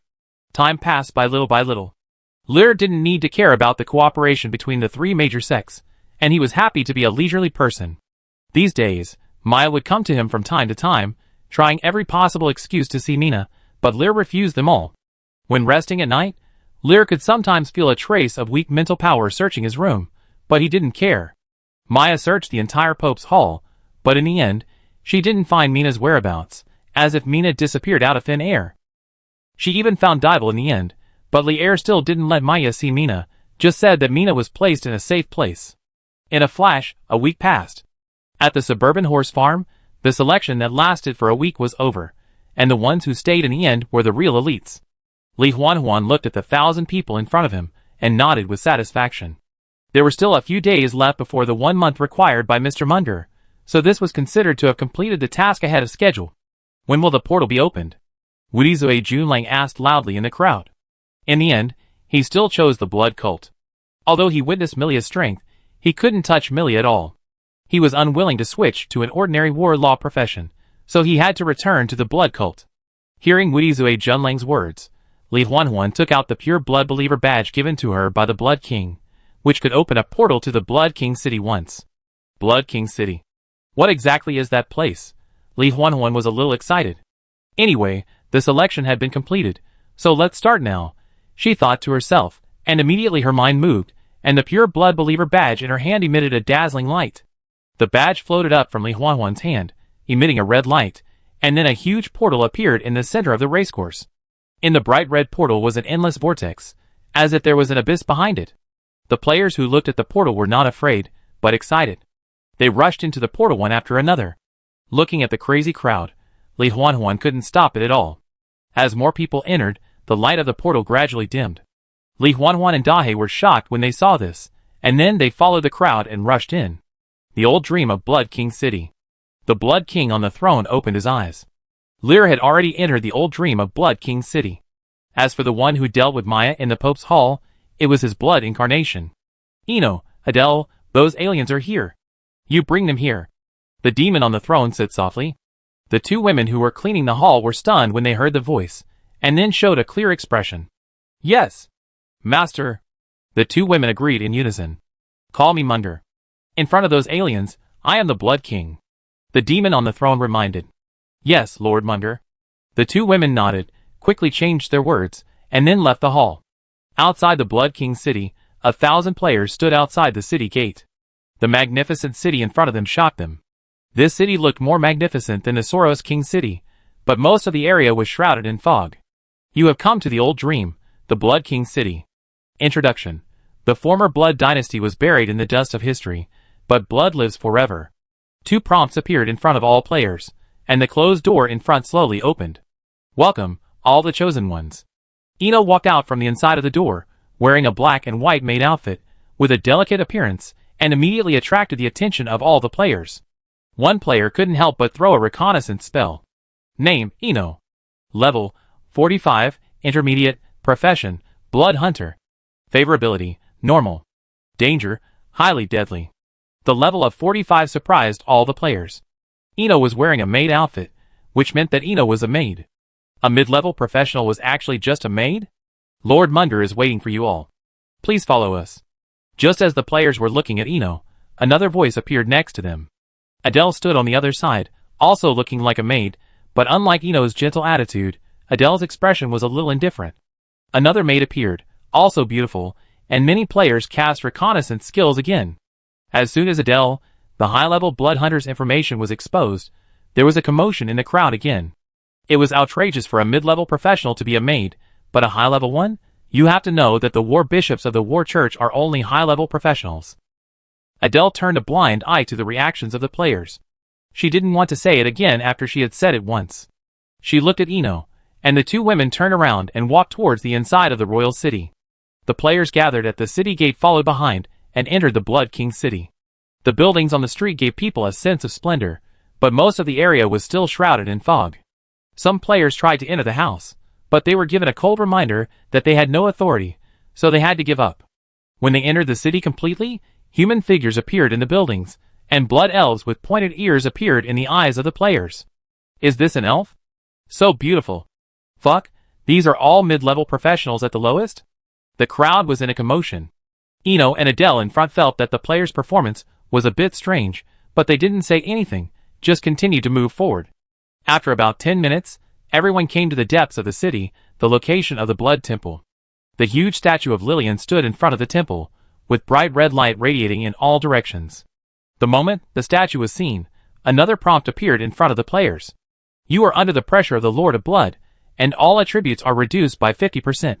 In the Blood Temple, Lillian floated next to Lyre and asked curiously, "Why do you want to leave pressure on my statue?" Hearing Lillian's question, the demon on the throne chuckled, "This is the Blood King city, not just some weak people can come in. We must show the power of the Blood sect, so that they will yearn for the sect. No one doesn't like to be powerful." Lillian nodded after hearing this, and actually recognized Lyre's words. At this time, Ino and Adele had already led a group of players into the temple, walked through the long corridor, and came to the deepest gate. A full 1,000 players filled the corridor, but it could still accommodate them. This is the number that Lyre has calculated. His throne hall can only accommodate about 1,000 people without being crowded. This is the first time that Lyre has met with players on a large scale, and perhaps the last time. If he can reach an agreement with Dival to build the Blood Temple in Soros, then the players will change their jobs and accept tasks in the Blood Temple. The Blood King city is not a place where players can come casually. The gates slowly opened, and Ino and Adele walked in first, and then stood on both sides of the gate. This is Lyre's throne hall, and these players should also have corresponding etiquette when meeting the Blood King. You go in one by one. This is the throne of Lord Munger. No noise or riots are allowed. Anyone who disturbs will be expelled from the Blood King city," Adele said coldly. The players who were originally planning to squeeze and stopped their actions instantly after hearing Adele's scolding. From entering the Blood King city until now, everything here indicates the strength of the Blood cult. No one wants to lose the opportunity to join the Blood cult because of a small impoliteness. Li Huanhuan and Dahe stood at the front of the team and took the lead to walk in. The players lined up behind them one by one. The throne hall is very large. There are bright red crystal chandeliers on the huge pillars around it, and a long red carpet extends to the deepest part of the hall. There are also hideous statues on the 2 rows of the red carpet. Li Huanhuan and Dahe walked on the red carpet little by little, and a feeling of meeting the emperor arose spontaneously. At this time, Li Huanhuan's live broadcast room has exploded. Almost all players are very interested in the blood cult. Soon, everyone finally reached the end of the red carpet. On the high throne, a bloody demon sat on the throne, and next to it was a hideous bloody rose. On the bloody demon's legs, a blonde girl hugged the demon's neck and leaned on the demon's chest. On both sides of the throne, there were also several people, and a hideous giant wolf. The terrifying momentum was overwhelming. Shira, Irina, Red Wolf Amber and other blood elves looked at the players below, as if they were looking at ants. Everyone present was a professional above the high level. Even Shira and Irina had been promoted to extraordinary with the help of the dream trial. Including Amber and Lier, there were 4 extraordinary professionals. Welcome, the chosen pure blood believers. When all the players entered the hall, Lier on the throne hugged Fangina and said in a deep tone. Chapter 201. In the vast hall, the voice of the blood demon continued to echo. There was complete silence below, and even the bullet screen in Li Huanhuan's live broadcast room was much less. The demon sitting on the throne, behind him were magnificent statues of gods, blood elves, and giant wolves. Everything here was like a demon city that only existed in imagination. Li Huanhuan, meet the Blood King. Li Huanhuan, who was standing at the front, took the lead in kneeling on one knee. Seeing this, Dahe, who was standing beside him, hesitated for a few seconds and then knelt down like Li Huanhuan. This scene shocked all the players present. This was just a game, and the people in front of them were just NPCs in the game. How could the players, as the immortal fourth disaster, kneel down? There was a commotion in the crowd, and the bullet screen in Li Huanhuan's live broadcast room kept rolling. Li Huanhuan turned a blind eye to all this. She just looked at the demon on the throne, and saw the girl held in the demon's arms, and a trace of inexplicable jealousy flashed in her eyes. Everyone knows that she likes all kinds of strange things, but no one knows how extreme her hobby is. In her home, there is a special room where various strange movies, character models from game works, and even one-to-one statues are placed. When the game law came out, she didn't pay much attention to it, but when she saw the Blood Apostle and the corrupt True Spirit, she was attracted. Compared with the strange and ugly corrupt True Spirit, the Blood King is ferocious and majestic, and the NPC in this game is more intelligent than she imagined. Sometimes she even doubts whether this is a real world. Li Er sat on the throne, a little surprised by Li Huanhuan's behavior. As a former player, he knew how unruly the players were, wanting them to surrender and kneel. Unless he offered a huge benefit, it would be absolutely impossible. But now, he didn't even give Li Huanhuan too much reward. She had already sworn allegiance. Could it be that he still had the charm of a ruler? Li Er thought to himself. As Li Huanhuan knelt on one knee to salute, two forms appeared in the player group. Invincible and Handsome in the crowd also chose to kneel on one knee to express his loyalty. There were about 300 players, like Invincible and Handsome. The remaining 700 players were still watching. Lord Munder, these are the 1,000 aliens I selected for you, who are willing to be loyal to the blood cult. Li Huanhuan glanced at the players standing by themselves and continued to report to Li Er. Oh, thank you for your hard work. The demon on the throne nodded. He looked at the group of players kneeling towards him, then looked at the players who were still standing, and suddenly chuckled and said, You said that these people are willing to be loyal to the blood cult? But it seems that this is not the case. Hearing Li Er's words, Li Huanhuan was stunned, but soon understood what Li Er meant. The hundreds of players who were still standing must have displeased the Blood King. Lord Munder, please forgive my kinsman's rudeness. In our tribe, there is no mandatory etiquette for kneeling when swearing allegiance. Li Huanhuan tried to explain. But you knelt, and they knelt too. The demon waved his hand to interrupt Li Huanhuan's words. Looking at the group of players below, Li Er suddenly felt that these 1,000 people were too many. He had not planned to build a blood temple in Soros King City before, so he wanted more players, and asked the players to bring people to the Blood King City to facilitate the spread of the blood law. But now the plan has changed.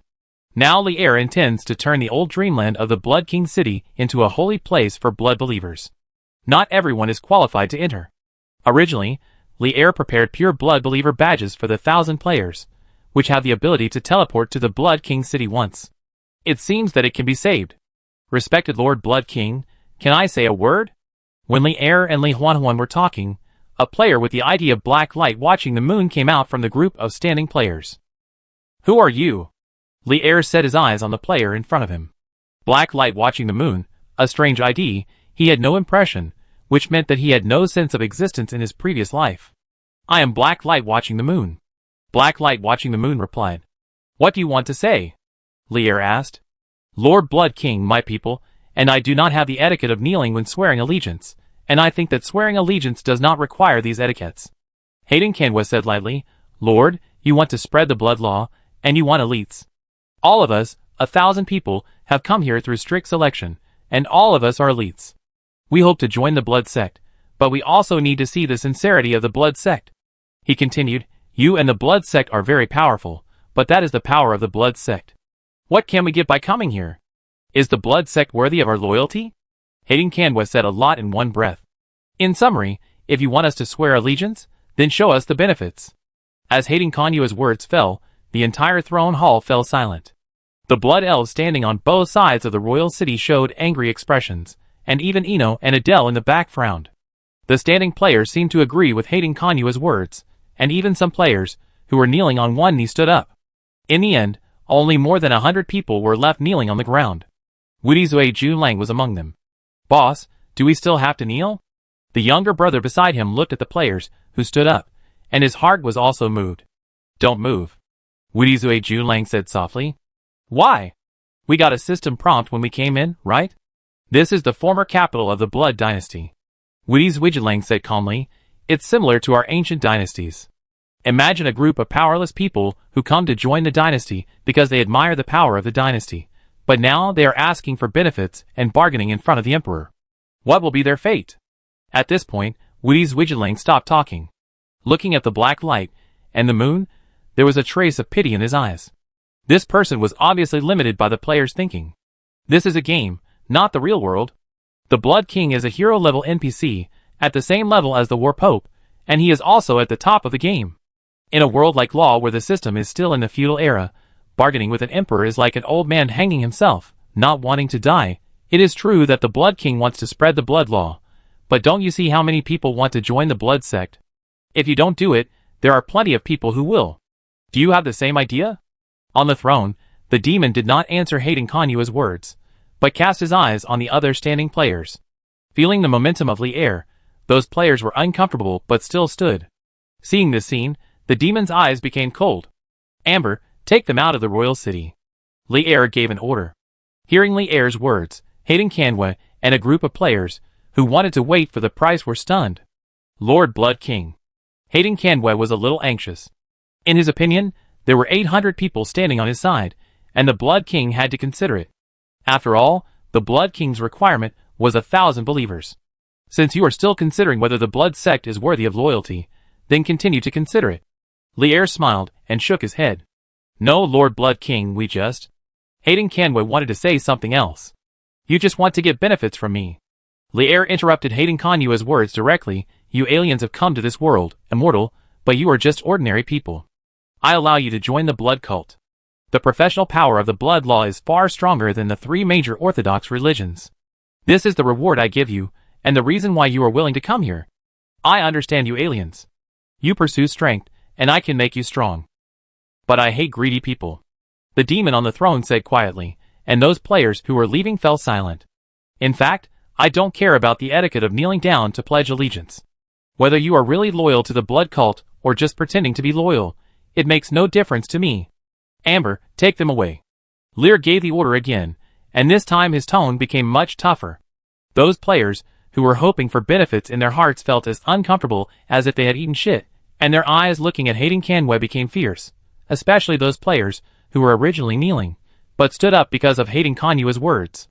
After hearing Lear's order, the Red Wolf lying under the throne stood up and walked towards the group of players. You should thank Lord Munder for his kindness. You dared to offend the blood law, and you should be torn into pieces and thrown into the blood pool. The Red Wolf opened its bloody mouth and roared. Those players who still had small thoughts stayed where they were because of this roar. The bloody smell and terrifying murderous intent coming from the Red Wolf made everyone feel a chill on their backs. Such a scene was too real, as if a really ferocious and terrifying giant wolf wanted to tear them apart. A player with good will cast a reconnaissance spell at the Red Wolf, and the leader-level extraordinary creature template shocked all the players again. A wolf is actually an extraordinary creature. Under Amber's surveillance, even if they were unwilling, these players could only be driven out of the hall and came to the outside of the Blood Temple. A flash of red light passed, and everyone was driven out of the old dream. There were only the last 100 people left in the hall. Lear looked at the players below. You are all smart people. I don't know what you think in your heart, but at least on the surface, you are willing to be loyal to the blood cult. I will reward you. As he spoke, a strange red light flashed in his eyes. Blood King Meng invites you to join the blood cult. Do you accept? Note, once you accept, you will awaken the affinity of the blood law and will no longer be able to switch to other law professions except for Li Huanhuan and Dai. All players had system prompts pop up in front of them. No one refused. After all, they came here for the blood law profession. When all players finished their choices, a huge magic circle appeared in the center of the hall. You have received the gift of the Blood King, and your awakened blood law affinity will double this time.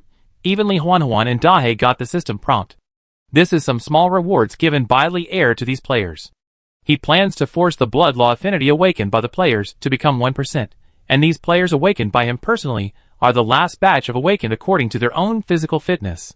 According to their own physical fitness, the awakening law affinity is different for each person, and on this basis, it is doubled. Suddenly, many people's affinity for the blood law was directly increased to more than 10%, and they received attribute point rewards. The most exaggerated one was Li Huanhuan. When Li Huanhuan was awakened during the internal test, the opponent had an initial full value of 10%. Now it has doubled to 20% affinity for the blood law. What the hell, a reward of 10 attribute points. Doesn't this mean a direct upgrade of 10 levels? There was a commotion among the players, and then it was time to choose a career. There were only Blood Knight and Blood Hunter. Not long after, everyone finished choosing their careers and completed the job change. Everyone had a smile on their face, and they were obviously satisfied with the professional skills of the Blood Knight and the Blood Hunter. Although Li Huanhuan had fought with Nolan, he did not reveal the specific skill values. As for Dahe, he did not reveal the skills of the Blood Hunter. So the players here were not clear about the skills of the Blood Knight and the Blood Hunter. But now they know. Most of the people who came here have already studied the professions of the other three major sections. The profession of the Blood Law is stronger than the professions of the three major sections. This is a fact. When the last person completed the job transfer, the light of the magic circle dissipated. Lier looked at the players below and waved his hand. More than 100 Pure Blood Believer badges flew in front of these players. This is a Pure Blood Believer badge as a reward for your loyalty to the Blood Sect. Lier said lightly, just like the badge that Li Huanhuan brought you here, this badge can make you have the qualification to come to the Blood King City once, but only for one person. The qualification to come to the Blood King City? The players looked at the badge in their hands, and they had not yet realized the preciousness of this badge. Lier did not explain. These players will know when they go to the Blood Elf shop outside. The blacksmith shop has basic, intermediate, advanced, and even extraordinary weapons and equipment. There is also Shira's pharmacy, which has all kinds of powerful potions, some of which Lier has never heard of. Yes, there are also skill source crystals. These things are enough to attract these players. At that time, they will know how precious this opportunity to teleport to the Blood King City is. Lier said that these players can pay experience points to exchange for their consumption in the King City this time. This is a one-time benefit. As for the subsequent consumption, blood points will be used. These will have to wait until Lier and Dival finish the negotiation and build the Blood Temple in Soros. In the future, points will be the hard currency of the Blood King City. They can only be exchanged by completing the tasks of the Blood Temple or using experience points to increase level by level. Lier will not reward the Pure Blood Believer badge casually in the future. This badge is a symbol of identity. Chapter 202. Outside, Soros Royal City. More than 700 players were expelled from Blood Royal City, and there were still many players who were not selected in the horse farm watching this scene with gloating. Hayden Kanyua's face was gloomy. He never expected that the Blood King would be so disrespectful. Blood Knights and Blood Hunters are so strong? What's the matter with these potions? And this equipment? Extraordinary equipment is actually sold at a marked price. Screams rang out from the horse farm. The players who were expelled from Blood Royal City had not figured out what happened yet, and immediately turned on the live broadcast and saw the situation inside Blood Royal City. Li Huanhuan was standing in the blacksmith shop at this time, looking at the equipment inside and feeling excited. Blood Rock Great Sword, category, Great Sword, grade, intermediate, attack strength 20. Features: this weapon is made of special material Blood Rock, which can convert 1% of damage into its own health when attacking. Usage requirements: Blood Law affinity 15%, mystery 10. Exchange requirements: Blood Law follower, blood points 100 points. Reverse stab, category, dagger, grade, high level, attack strength 50, attack speed 10%. Features: alien dagger with a terrifying reverse blade, which will cause bleeding effect to the target when attacking, and continuously damage health points. Special skill: reverse stab blood blade, turns blood into a blood blade and releases it, which can be released continuously. Introduction: a weapon held by Blood Elf nobles who serve the Blood King. Usage requirements: Blood Law affinity 25%, mystery 20. Exchange requirements: Blood Law follower, blood points 1000 points. A mountain of corpses and a sea of blood, category, long sword, grade, extraordinary, attack strength 100. Features: blood erosion, killing countless creatures turn this long sword into a cursed blade, and each attack will weaken the target's defense capabilities. Special skills: corpses everywhere, turning cursed blood into blades, forming a cross-combo combat skill, ignoring all the target's defenses, and launching again can make more combos. Introduction: it has lost its former glory under the erosion of time, but it is still a cursed blade that has killed countless people. Usage requirements: Blood Law Affinity 35%, Mystery 40. Exchange Requirements, Blood Law Believers, Blood Points 10,000 points. Intermediate, High Level, and even Extraordinary Level weapons were directly placed on the weapon rack. Li Huanhuan couldn't believe what she saw. There were also a lot of players around Li Huanhuan drooling at the equipment. Well, Lord Blood Elf, can we buy all these weapons? Li Huanhuan couldn't help asking. All the players present pricked up their ears, which was what they wanted to know. Of course. The Blood Elf craftsman nodded. You are the believers chosen by Lord Blood King. As long as you can come to the Blood King city and have enough points, you can get weapons and equipment. All the players were delighted to get the reply from the Blood Elf craftsman, but there was another important point: how to get these points. Just when the players were scratching their heads, a system prompt appeared in front of everyone. Since you are pure blood believers recognized by the Blood King, you are eligible to exchange experience points for a limited time. Exchange ratio: 1,000 experience points for 1 point. Points can be traded, and other ways to obtain points will be opened after the blood cult appears. Note: this is a gift from the Blood King. There is only 1 day to exchange points. Please consider exchanging points carefully. If you want to exchange, you can go to the Blood Temple to find the Blood Elf instructor Irina. Looking at this system prompt, all players' eyes lit up. In order to change their jobs to the blood law profession, they have been doing tasks with more experience points during this period. In addition to the experience points spent on the job change just now, everyone still has a lot of experience points. In the crowd, Wudizue Junlang immediately said, buy points at a high price, 1 point for 1,000 blue star coins. This shout immediately stunned everyone. 1 point for 1,000 blue star coins? Doesn't that mean 1 point of experience is worth $1? That's too generous. Who among the players present doesn't have tens of thousands of experience points? Some even have accumulated more than 100,000 points, which is more than 100,000 yuan. Boss, are you really going to collect the points? A player asked in disbelief. 100,000, that's the income of an ordinary person for 2 or 3 years. I take it all. Wudizue Junlang waved his hand with a smug smile on his face. This feeling of being the center of attention is really great. As the ultimate second-generation rich in reality, he always maxes out any game he plays, but the game law is too torturous. There is no mall or recharge channel, and all equipment is obtained by playing. How can a local tycoon like him adapt to this? He was forced to make money by scamming people at the beginning, which was also the inspiration he got from being scammed by others in reality. After seeing the extraordinary weapon Hill of Corpses and Sea of Blood, he was attracted. Such a powerful and cool-looking weapon should be matched with a rich player like him. Do you want to exchange for the Hill of Corpses and Sea of Blood? Li Huanhuan looked at Wudizue Junlang's proud look and guessed his thoughts. That's right, Valkyrie, you can see that the weapon is placed here to keep us hanging. We can only look at it, but not eat it, but I must get this long sword today. Wudizue Junlang said firmly. For him, any problem that can be solved with money is not a problem. 10,000 points is only 10 million experience points, which is 10 million blue star coins, which is nothing to him. Li Huanhuan's live broadcast room exploded because of Wudizue Junlang's words, and many viewers also calculated the price of exchanging this extraordinary long sword. 10 million blue star coins. 10 million for one piece of equipment. This is beyond the cognition of normal people. Even if you get this long sword, you can't use it, right? Li Huanhuan glanced at the boiling live broadcast room and poured a basin of cold water on Wudizue Junlang. It's okay, I can use it one day. Wudizue Junlang didn't care. He also studied the game world of law. Extraordinary weapons are generally in the hands of extraordinary strongmen. Even in the 3 major orthodox religions, the extraordinary equipment can be counted on one hand.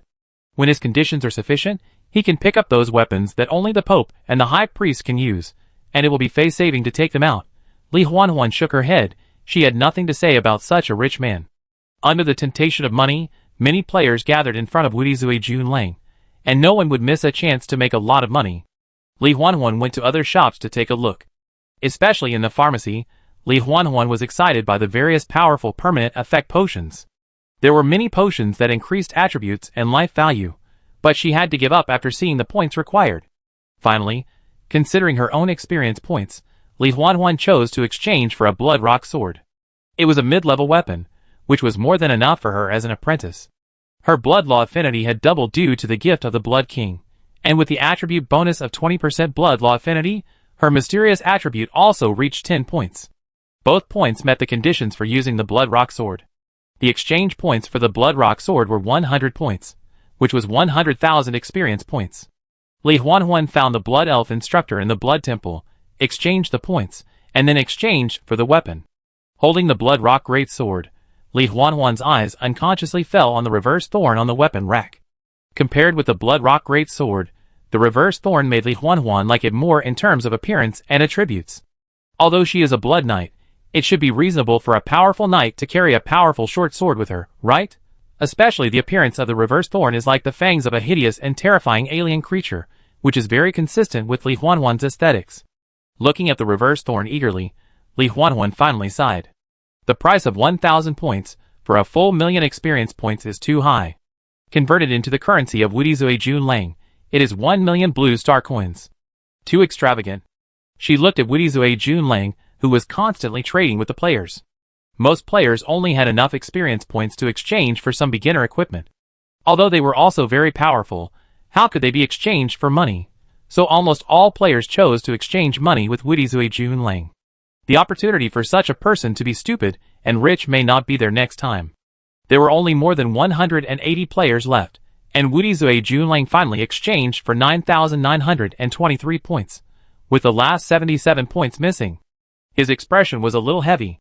Originally, there were 1,000 players, and the points were definitely enough, but the idiot named Hayden Kanwa was smart, and more than 800 of the 1,000 players were expelled, resulting in insufficient points now. Wudizui Junlang was a little unwilling, and finally looked at Li Huanhuan, who was looking at him not far away. His eyes suddenly lit up. Li Huanhuan did not ask him to exchange points. When he wanted to ask Li Huanhuan, he saw the big sword in Li Huanhuan's hand. "Valkyrie, had you exchanged your weapon?" Wudizui Junlang asked with an unpleasant expression. "I changed it." Li Huanhuan nodded. "I spent 100 points." Hearing this, Wudizui Junlang's face turned pale. 100 points. If Li Huanhuan hadn't changed it, he would have collected 10,000 points now. "What's wrong? Haven't you collected all the points yet? How much is missing?" "I still have 100,000 experience points here." Li Huanhuan asked curiously. "How much?" Wudizui Junlang, who was originally disheartened, blushed after hearing Li Huanhuan's words. 100,000. "I want them all!" Wudizui Junlang shouted. Li Huanhuan was frightened by Wudizui Junlang. "Lord Valkyrie, please sell it to me. I only need 77 points." Wudizui Junlang hugged Li Huanhuan's thighs. Li Huanhuan showed a disgusted expression, kicked Wudizui Junlang away, and then said, "Don't pick on me, I won't sell it to you if you do that again." In the end, Li Huanhuan exchanged 77 points under the strange eyes of the Blood Elf instructor Irina, and traded it to Wudizui Junlang.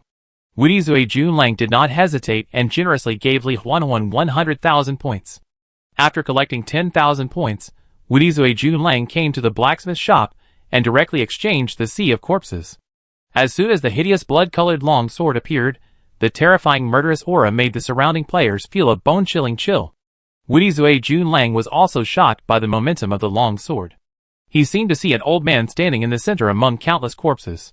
The old man in his twilight years, sitting on the mountain of corpses. What kind of strong man can have such a strong killing intent, so that such killing intent is integrated into the long sword? Is this really just an ordinary extraordinary weapon? A trace of doubt arose in Wudizui Junlang's heart. He stretched out his hand to touch the long knife, but a sharp knife energy emanated, cutting Wudizui Junlang's right hand, and blood flowed down. It was as if he was saying, "Control me. You don't deserve it." Feeling the slight pain from his right hand, Wudizui Junlang's face turned pale. He finally collected enough points, and now he can't pick up the knife. Just when he was about to forcibly pick up the Sea of Corpses and blood, a figure slowly walked over not far away. The terrifying momentum instantly resonated with the Sea of Corpses and blood, and the murderous aura that rushed into the sky swept out and slashed towards the figure. The surrounding players were also directly blown away by the sudden appearance of the murderous aura. The Sea of Corpses and blood made a buzzing sound, and the murderous aura came directly in front of the figure. At this moment, an invisible ripple swayed, and the murderous aura disappeared instantly. Everyone was shocked by this scene. Wudizui Junlang looked at the figure, a little at a loss. The Blood King actually showed up in person. Under everyone's gaze, the Blood King walked to the mountain of corpses, and the sea of blood and drew out his long sword. "I never thought that you could convince everyone to give you all the points," the Blood King said calmly. "Originally, This long sword was prepared for the most outstanding blood believers after the blood cult officially appeared in the world. Hearing the words of the Blood King, Wudizue Junlang was a little anxious. Could it be that the Blood King was going to take back the long sword? Lord Blood King, don't worry, since you have exchanged this long sword, it is yours. The Blood King interrupted Wudizue Junlang's words. But, he continued, this long sword is not something you can master now. Looking at the sea of blood and corpses in his hand, Li Er's expression was heavy. This was a weapon he found in the treasure house of the Blood Elves. Under the erosion of time, most of the weapons in the treasure house have lost their power, but this sea of blood and corpses has been preserved to this day and still has extraordinary power. When the Blood Dynasty existed, this long sword was at least a holy weapon. Originally, Li Er planned to use the sea of blood and corpses as bait to maintain the players' enthusiasm for the blood cult, but he didn't expect that this long sword was directly taken by Wudizue Junlang with his money ability. He sighed and raised the long sword. In this case, let this long sword play its last remaining light. Thinking in his heart, Li Er directly activated the special skill of the sea of blood and corpses. Corpses are everywhere. The terrifying blood-red blade energy extended from the blade, and Li Er's figure danced in the empty field. The terrifying blade energy even distorted the space, and the faint shadow of the blood-red ghost could be seen in the blade energy. After a set of combos, Li Er stood up and turned his head to look at Wudizue Junlang. This is corpses everywhere. This is a mountain of corpses and a sea of blood. As he said this, he inserted the mountain of corpses and a sea of blood into the ground next to Wudizue Junlang. I have suppressed some of its murderous aura.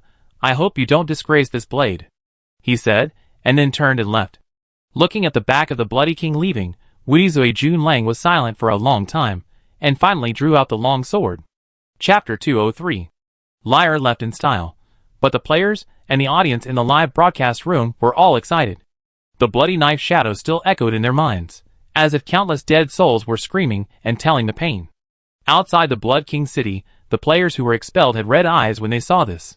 Let alone equipment, even if they exchanged money with Wudizue Junlang, it would be a huge income. Just because they listened to Hayden Kanyua's nonsense, they got nothing now. Destroying someone's financial path is like killing their parents. The atmosphere of the horse farm changed immediately. Hayden Kanyua keenly felt a hint of danger. He turned around suddenly, and saw the expelled players rushing towards him. You? Before Hayden Kanyua finished speaking, a round of punches and kicks came up. You are the one who got us kicked out. Why don't you just die? If I don't beat you to death today, I take your last name. A fight broke out at the horse farm, and Dark Moon was directly suppressed by the crowd. There were some players recording videos around, and everything about the Blood King city was also recorded by players and uploaded to the official forum. In the Pope's Hall, Li Er had returned from the old dream, and the Blood Avatar was also sent back to the old dream. After converting more than 100 players into blood believers, Li Er clearly felt that he had some control over the players, although it was very weak, but it was better than nothing. The revival mission of spreading the blood law issued by Lillian was also completed, and some experience points were rewarded. Experience points are nothing to Li Er now. As long as he wants, he can level up to the current game version limit in the Dream trial copy of the Blood King city. But even so, his strength will not be improved much.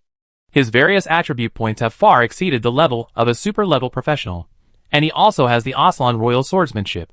Even if the extra free attribute points are added, they cannot break through the attribute limit of 100 points. Li Er's eyes fell on his character panel. The limit-breaking tasks of physical and mysterious attributes have been triggered long ago. The first requirement is the same, to obtain the Saint's Domain. Just like blaspheming the true spirit, the super-professional who obtains the Saint's Domain is called a semi-saint. Only by obtaining the Saint's Domain can one's own attributes have the qualification to break the limit beyond 100 points. But this is just a qualification. In the previous life, those who can break the limit in the Saint stage are geniuses among 10,000, and those who can break the limit in the Epic stage are excellent. Looking at his exaggerated attributes, Li Er's eyes became inexplicably eager. Maybe he can try to break the limit in the super-level stage? Even become a limit-breaking professional with dual, or even triple attributes. Time passed little by little, and matters related to the cooperation of the three major sects were progressing steadily. This kind of trivial matter should not be something that the extraordinary professionals such as Erwin and Sylvia need to worry about, but the people of the Golden Church and the Arcane Council tacitly did not leave the Soros Royal City. The former is because Sylvia believes that her daughter is now in the Soros Royal City. although she was kidnapped by the Blood King, and even Milia said that Ophelina had changed her faith. These are not what Sylvia cares about. She just wants to see Ophelina again. As for Erwin and Maya, it was all because of Lear, and the Speaker of the Arcane Council also arrived in the Soros Royal City. Duval had already known that Speaker Lorena was going to visit the Church of War, and he had also solemnly arranged guards to greet her. Special Executive Officer Lear, His Holiness the Pope asked me to inform you that the Speaker of the Arcane Council, Her Excellency Lorena, has arrived at the Pope's hall. In the guest room, Lear heard a knock on the door. I know. Lear took a sip of black tea and said lightly. After receiving the reply, the believer outside the door hesitated for a few seconds at the door. As the Speaker of the Arcane Council, Lorena is of the same status as Duval. As a special executive of the church, Lear should also come out to greet her out of courtesy. Although he didn't go directly to the city gate to greet her, the other party had already arrived at the Pope's hall. The believer shook his head helplessly, and finally left. When the believer outside the door left, Lear in the room showed an inexplicable smile. Outside the Soros Pope's hall, a luxurious carriage slowly drove to the door of the Pope's hall. Along the way, there were a large number of war believers guarding it, and there were also many guard mages accompanying it. Along the way, a large number of players and citizens of the royal city also followed behind. The news that the Speaker of the Arcane Council visited the church spread in the royal city a few days ago. The residents of the royal city were very unfamiliar with the Arcane Council. In their eyes, those literary mages were sissy and weak. However, they still had some awe for the Speaker of the Arcane Council. After all, he was a person of the same status as Duval. Your Excellency the Speaker, we have arrived at the Pope's hall. A high-level war knight said respectfully outside the carriage. Inside the carriage, a tall and beautiful woman closed the spell book in her hand after hearing the voice. The door of the carriage was opened by the accompanying mage guard, and a long white leg poked out of the carriage. The players watching the scene not far away all widened their eyes. When Lorena appeared in front of everyone, everyone was stunned. Even the high-level war knight beside him was stunned. The Speaker of the Arcane Council in front of him was half a head taller than him, at least 1.8 meters tall. Maybe even 1.9 meters? The war knight estimated Lorena's height in his heart, and inexplicably felt ashamed of himself. What's wrong? Looking at the hesitant war knight, Lorena said gently. This gentle voice fell on the war knight, and a feeling like an electric shock spread throughout the war knight's body. His face turned red, and then he said, It's okay, Mr. Speaker, please follow me. The war knight said hurriedly, and even made a gesture of invitation. Lorena nodded, and just as she was about to enter the Pope's hall, she suddenly stopped. The war knight looked at Lorena's long legs that stopped moving, a little confused, raised his head, and found that Lorena was looking in another direction. Not only Lorena, but everyone present looked to the other side. A demon in a gorgeous robe slowly walked over. With every step he took, the citizens and players around him consciously made way for him until the demon walked to the front of the convoy. Blood King? The war knight trembled as he said the name of the demon. He was among those who had forced their way into the Pope's hall that night. As a high-level war knight who besieged the demon, he was subdued at a glance. The feeling of blood boiling and suffocation approaching death has left a deep impression on him. It's an honor to meet you, beautiful lady. Ignoring the eyes around him, the demon waved to Lorena. His words and actions were extremely elegant. Are you the Blood King? Lorena's expression was a little strange. The news about the Blood King has attracted great attention from the top leaders of the three major sects, especially after the other party broke into the Soros Pope's hall. A pagan who can escape unscathed from the encirclement of the War Pope and the three War Archons is really surprising. Haha, this is just an insignificant title. My name is Munger. If the speaker doesn't mind, you can call me by my name directly. The demon replied with a faint smile. Lorena stared at the demon in front of her. The ferocious look might scare a child to tears, but the natural elegance of the demon is definitely not something that can be cultivated casually. Just like an ancient demon noble, there used to be such a race in the library of the Parliament, but it was so long ago that it could not be verified. In that case, Mr. Munger, you are here not just to say hello to me, right? Lorena smiled after a few seconds of silence. I am indeed not just here to say hello to the speaker. The demon also smiled when he heard it, and he looked at the war believers not far away, Duval and others who had already arrived. The appearance of the Blood King is naturally not something these high-level war knights can handle, and they have already notified Duval. As soon as Duval appeared, he saw the demon in the crowd and was immediately furious. Damn heretic, you dare to show up. Your Excellency the Pope, are you going to fight me here? The demon looked at Dival without even moving. Dival calmed down. A large number of citizens and aliens were gathered around him. The residents of the royal city were influenced by the Church of War, and were mostly brave people.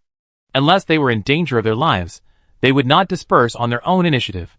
If the Blood King fought, these residents would suffer. What exactly do you want to do? Dival asked with gritted teeth.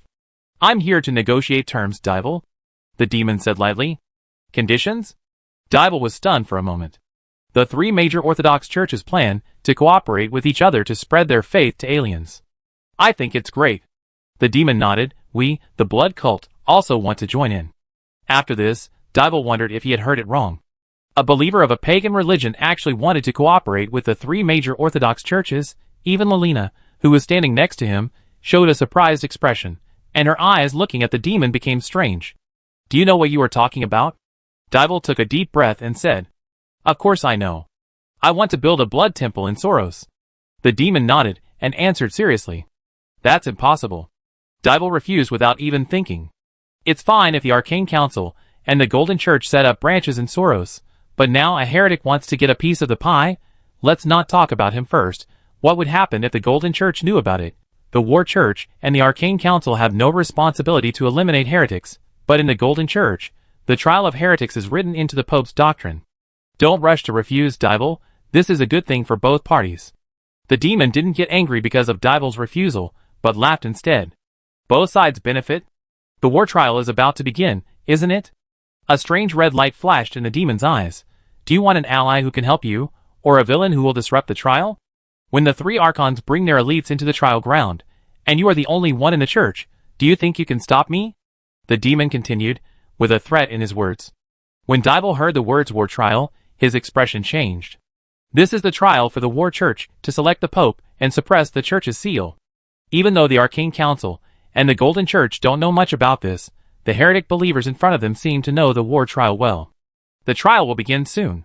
At that time, the war believers of the initial stage and above will enter the trial ground under the leadership of the three archons. At that time, the War Church will only have a few mid-level professionals to maintain the order of the church branches in various places. Soros is the only high-end combat force left. He is the Pope and cannot interfere with the Pope's trial selection. He can only take action when there is a crisis in the trial. If the Blood King commits evil in Soros at that time, how can he stop it alone? After all, he is just a person, not a god, and it is impossible for him to always guard against the disturbance of the Blood King. Or he can ask the Golden Church and the Arcane Council for help. If these two Orthodox churches help, they can also restrict the Blood King during the war trial. Anyway, the duty of the Golden Church is to judge heretics. Dival thought to himself that he could not compromise with a pagan, which was related to the dignity of the War Church. While Dival was thinking, Lyr and Sylvia also arrived at the scene in the Pope's hall. When Sylvia saw the Blood King, her expression became excited. She saw the Blood King with her own eyes, which means that Afanina might really be in Soros. As for Lyr, he just watched indifferently. Watching his incarnation negotiate with Dival was also a novel experience. Looking at Dival's expression, he knew that the negotiation had failed. Lyr didn't intend to succeed at once. When the war trial entered a critical moment, he could come to Dival again. In the previous life, those sealed things almost broke through the cage. 4 extraordinary professionals of the War Church died, including Rafar, Dival's younger brother. At that time, Dival did not hesitate to ask for help from the Arcane Council and the Golden Church, but they were all rejected. Lyr didn't know the specific reason, but in the end, it was the descent of the goddess of war that solved everything. If Lyr sneaked into the trial ground and rescued Dival in the identity of the Blood King when Dival was helpless, and then negotiated with Dival, Dival might seriously consider it. After all, Dival would not want the Church's power to be lost in the trial ground, and he did not know that the goddess of war would descend at the last moment. Just as Lyr was still thinking about the future, Dival's face suddenly changed inexplicably. His expression became complicated when he looked at the Blood King. I need to talk to you about this matter. If you have the courage, come in and talk to me, he said, then turned around and left. Lyr left behind a group of confused spectators, especially Lyr himself, who was stunned. He thought so much, but he did not expect Dival to not directly reject his proposal. Chapter 204. Under the gaze of everyone, the Blood King walked into the Pope's hall step by step without any hesitation. Lyr stood in place and glanced at Dival's back as he left. The Blood King in front of him was just his blood incarnation, so he naturally had no fear. Lorena's expression became strange, and she followed the Blood King into the Pope's hall. When she walked past Lear, she paused for a moment. Her eyes fell on Lear, and she showed an interested expression. Lear smiled politely at Lorena, then turned around and followed the Blood King and Dival. When the high-level people walked away, the remaining mages and war believers reacted and hurriedly followed. Pope's Hall, Round Table Hall. Dival, Lorena, the Blood King, the High Priest of the Golden Church, Sylvia, and Lear and other extraordinary figures gathered together.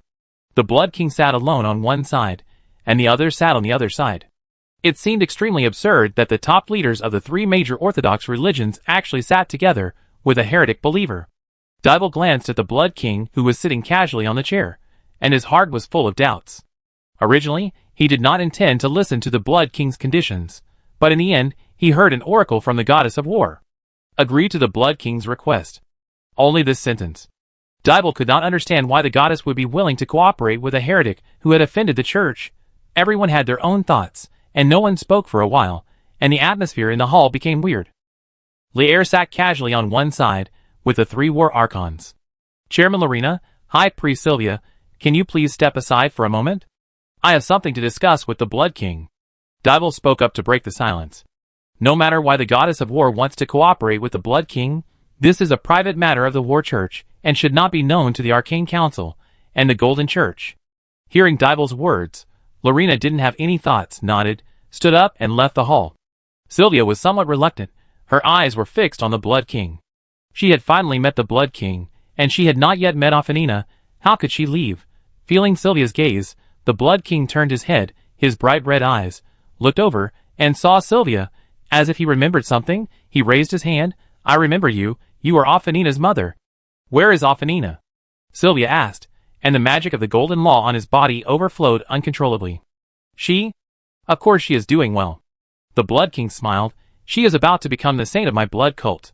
When these words came out, not only Sylvia, but everyone present was stunned. Even Lolina, who was about to leave the hall, stopped. How dare you? Sylvia was a little angry. Although Milia had said that Affinina's faith had changed, this was different from becoming a saint. In the Golden Church, the title of saint is given to those who are chosen by the Golden Goddess of Law, and are favored by the gods. But in other heretical sects, the meaning of the word saint is different. In some heretical sects, the saint is the vessel for the gods to descend, and is a sacrifice, especially in those evil heretical sects. The so-called saints and saints all have a miserable end. Although the blood sect in front of us has not done anything evil, the belief in blood alone does not give people the feeling that it is not a decent sect. The Blood King saw through Sylvia's thoughts at a glance. He glanced at him and said, "Don't think too much. Our blood sect does not need the saint as a sacrifice, and the Lord of the Blood Source is not those evil heretical gods." Hearing the explanation of the Blood King, Sylvia obviously did not believe it, but Lear did not intend to continue to talk nonsense with Sylvia. The Blood King turned his eyes to Dival. "Your Excellency the Pope, don't we have something important to talk about?" "Archpriest Sylvia, please leave for the time being." Dival looked at Sylvia. He didn't care about whether she was a saint or not. "But? This is the Church of War, Miss Sylvia." Dival's tone became cold. Sylvia gritted her teeth and finally walked out of the hall unwillingly, but she did not leave directly, but stood outside the door. After everyone who had nothing to do with it left, Dival looked at the Blood King opposite. "Blood King, you can talk about cooperation now," Dival said in a deep voice, feeling a little aggrieved inexplicably. "I want to build a blood temple in Soros to spread the blood law to aliens. Like the Arcane Council and the Golden Church, it will only be open to aliens, and will not affect the residents of Soros," the Blood King said lightly. "Then what can our War Church get?" Dival took a deep breath. "You can get an ally." The Blood King smiled. "For your war trial, my blood cult followers can help you suppress the things in the seal." "How much do you know about the war trial?" Dival couldn't help asking. "I know everything." The Blood King raised his eyebrows. "The sealed beast of extinction, and the demon servants bred by it, aren't they all sealed in the old dream under the Pope's hall? Every once in a while, the seal will be eroded by the breath of destruction of the beast of extinction, and the demon servants will be born. Therefore, the War Church will conduct war trials, eliminate the demon servants and reseal the beast of extinction, and will also select the next war pope in the trial." As the Blood King narrated, Dival and the other three war archons had some changes in their expressions. These are all secrets of the Church. Even those believers of the War Church, who participated in the elimination of the demon servants did not know about the seal. They only knew that every once in a while, the church would open a trial channel in another space, and select the Pope by killing the demon servants to gain merit. I also know that killing those demon servants can quickly improve your strength, so you announce to the public that this is a war trial, with danger and opportunity coexisting, and those who survive will become stronger. The Blood King continued, you kept everyone in the dark, and in the name of a trial to improve strength, you called on all the war believers in the kingdom of Nox to attract them into the old dream to help you eliminate the demon servants. No one doubts you. The war trial is very dangerous, but those who survive become stronger, so the war believers flock to it. At this point, the Blood King's voice became low. What he said was an absolute secret. It was told to him by Dibble himself when Lear broke through to the saint level and left Nox in his previous life. At that time, he was an honorary elder of the church. Even the players at that time did not know these secrets. They only knew that the war trial was a limited-time reward copy, which was only open to professionals of the law of war.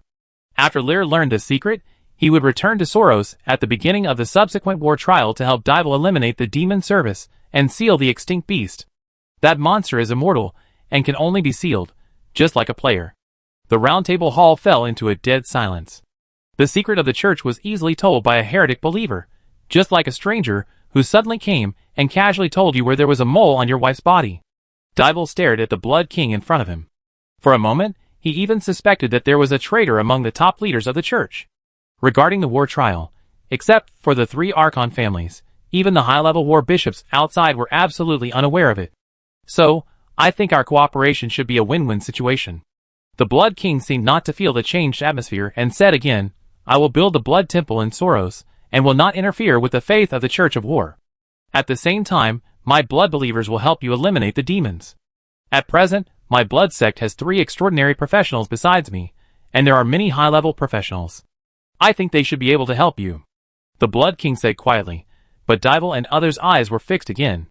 In addition to the Blood King in front of him, the Blood Cult actually has 3 extraordinary professionals. This is already the same as the combat power of the 3 major Orthodox religions. When did such a powerful heresy appear? Originally, when the Blood Apostle appeared in the royal city of Brayful, the 3 major sects had already paid attention to the Blood Cult, but now it seems that they still underestimated it. I can accept your request, but I will not allow people from your Blood Cult to enter the war trial. Dibble finally made a decision after being silent for a long time. He did not trust the Blood Cult. Although the Goddess of War had an oracle to cooperate with the Blood Cult, matters related to the war trial could not be decided so hastily. No one knew whether the Blood Cult had other conspiracies, for knowing so much about the war trial. Hearing this, the Blood King's expression did not change. He just smiled and nodded, it's up to you. But the cooperation I said is still valid. If you can't solve the things in the trial, you can come to the Blood Temple to find me. Don't bother, Your Excellency. Dibble replied in a deep voice. The Blood King smiled. So our cooperation is concluded? I allow you to build the Blood Temple in Soros, but if your followers do anything wrong in Soros, I will expel them directly. Dibble said. Of course it should be so. The Blood King nodded. And about the Golden Church, you are a believer of a pagan religion, and the Golden Church will definitely not ignore it. In Soros Royal City, I will not allow the Golden Church to fight with you, but once you leave Soros Royal City, what the Golden Church wants to do is none of my business. Dibble added. I will handle the Golden Church's affairs myself. Also, if you want to build a temple, you have to solve the land issue yourself. The church will not provide land. I will pay to buy a piece of land. I will warn you one last time.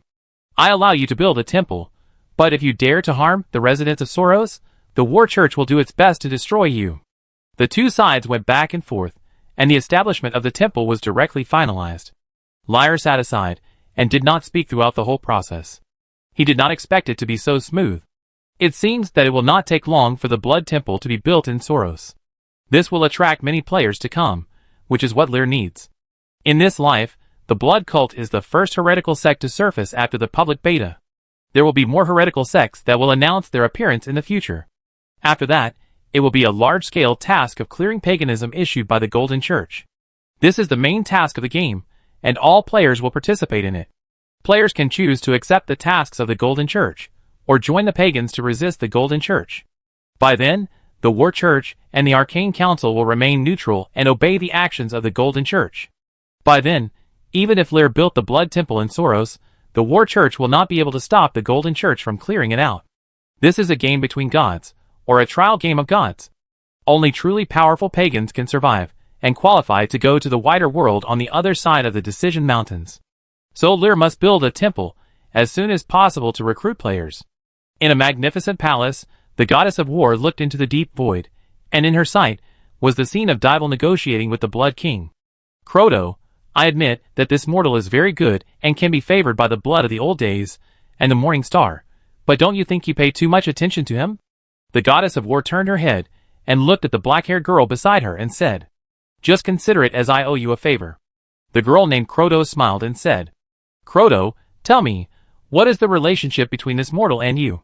You reincarnated him into this world, and took care of him everywhere."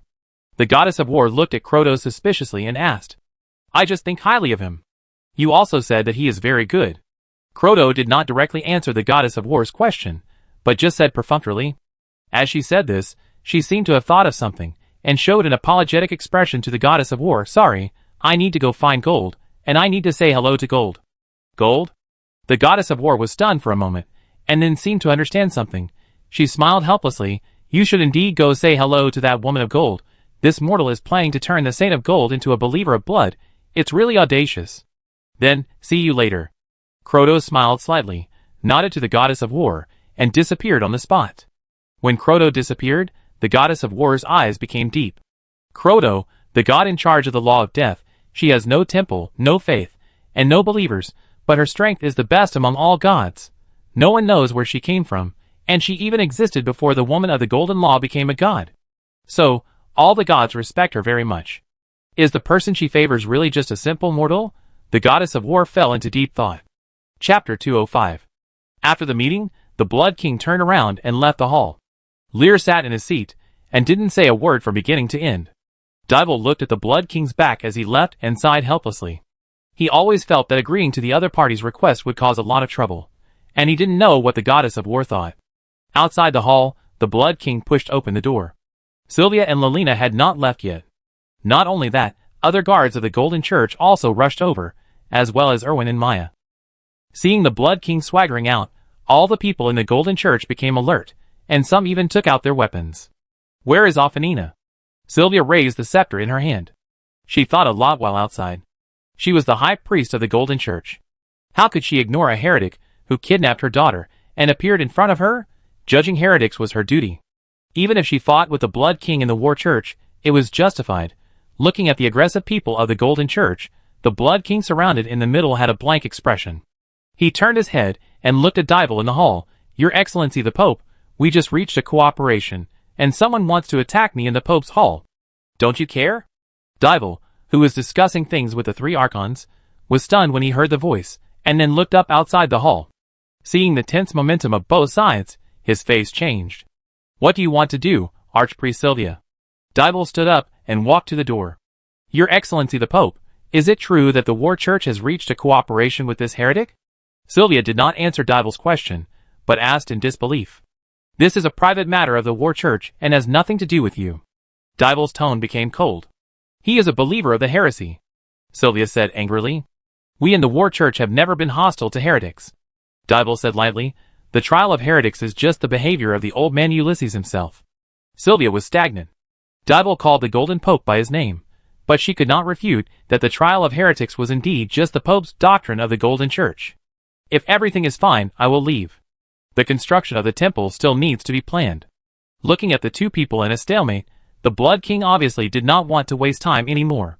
"You can't leave." Sylvia reacted and wanted to stop him. But the terrifying aura instantly erupted from the Blood King. The suppression of the heroic class immediately made Sylvia feel a strong sense of oppression, and the strong blood light flashed in the eyes of the Blood King. An unspeakable sense of suffocation gradually emerged in the hearts of all the believers of the Golden Church. Lorena, who was standing by, was shocked when she felt this aura. Heroic class. The king of the blood cult in front of him was actually a heroic class, like the rulers of their three major Orthodox churches.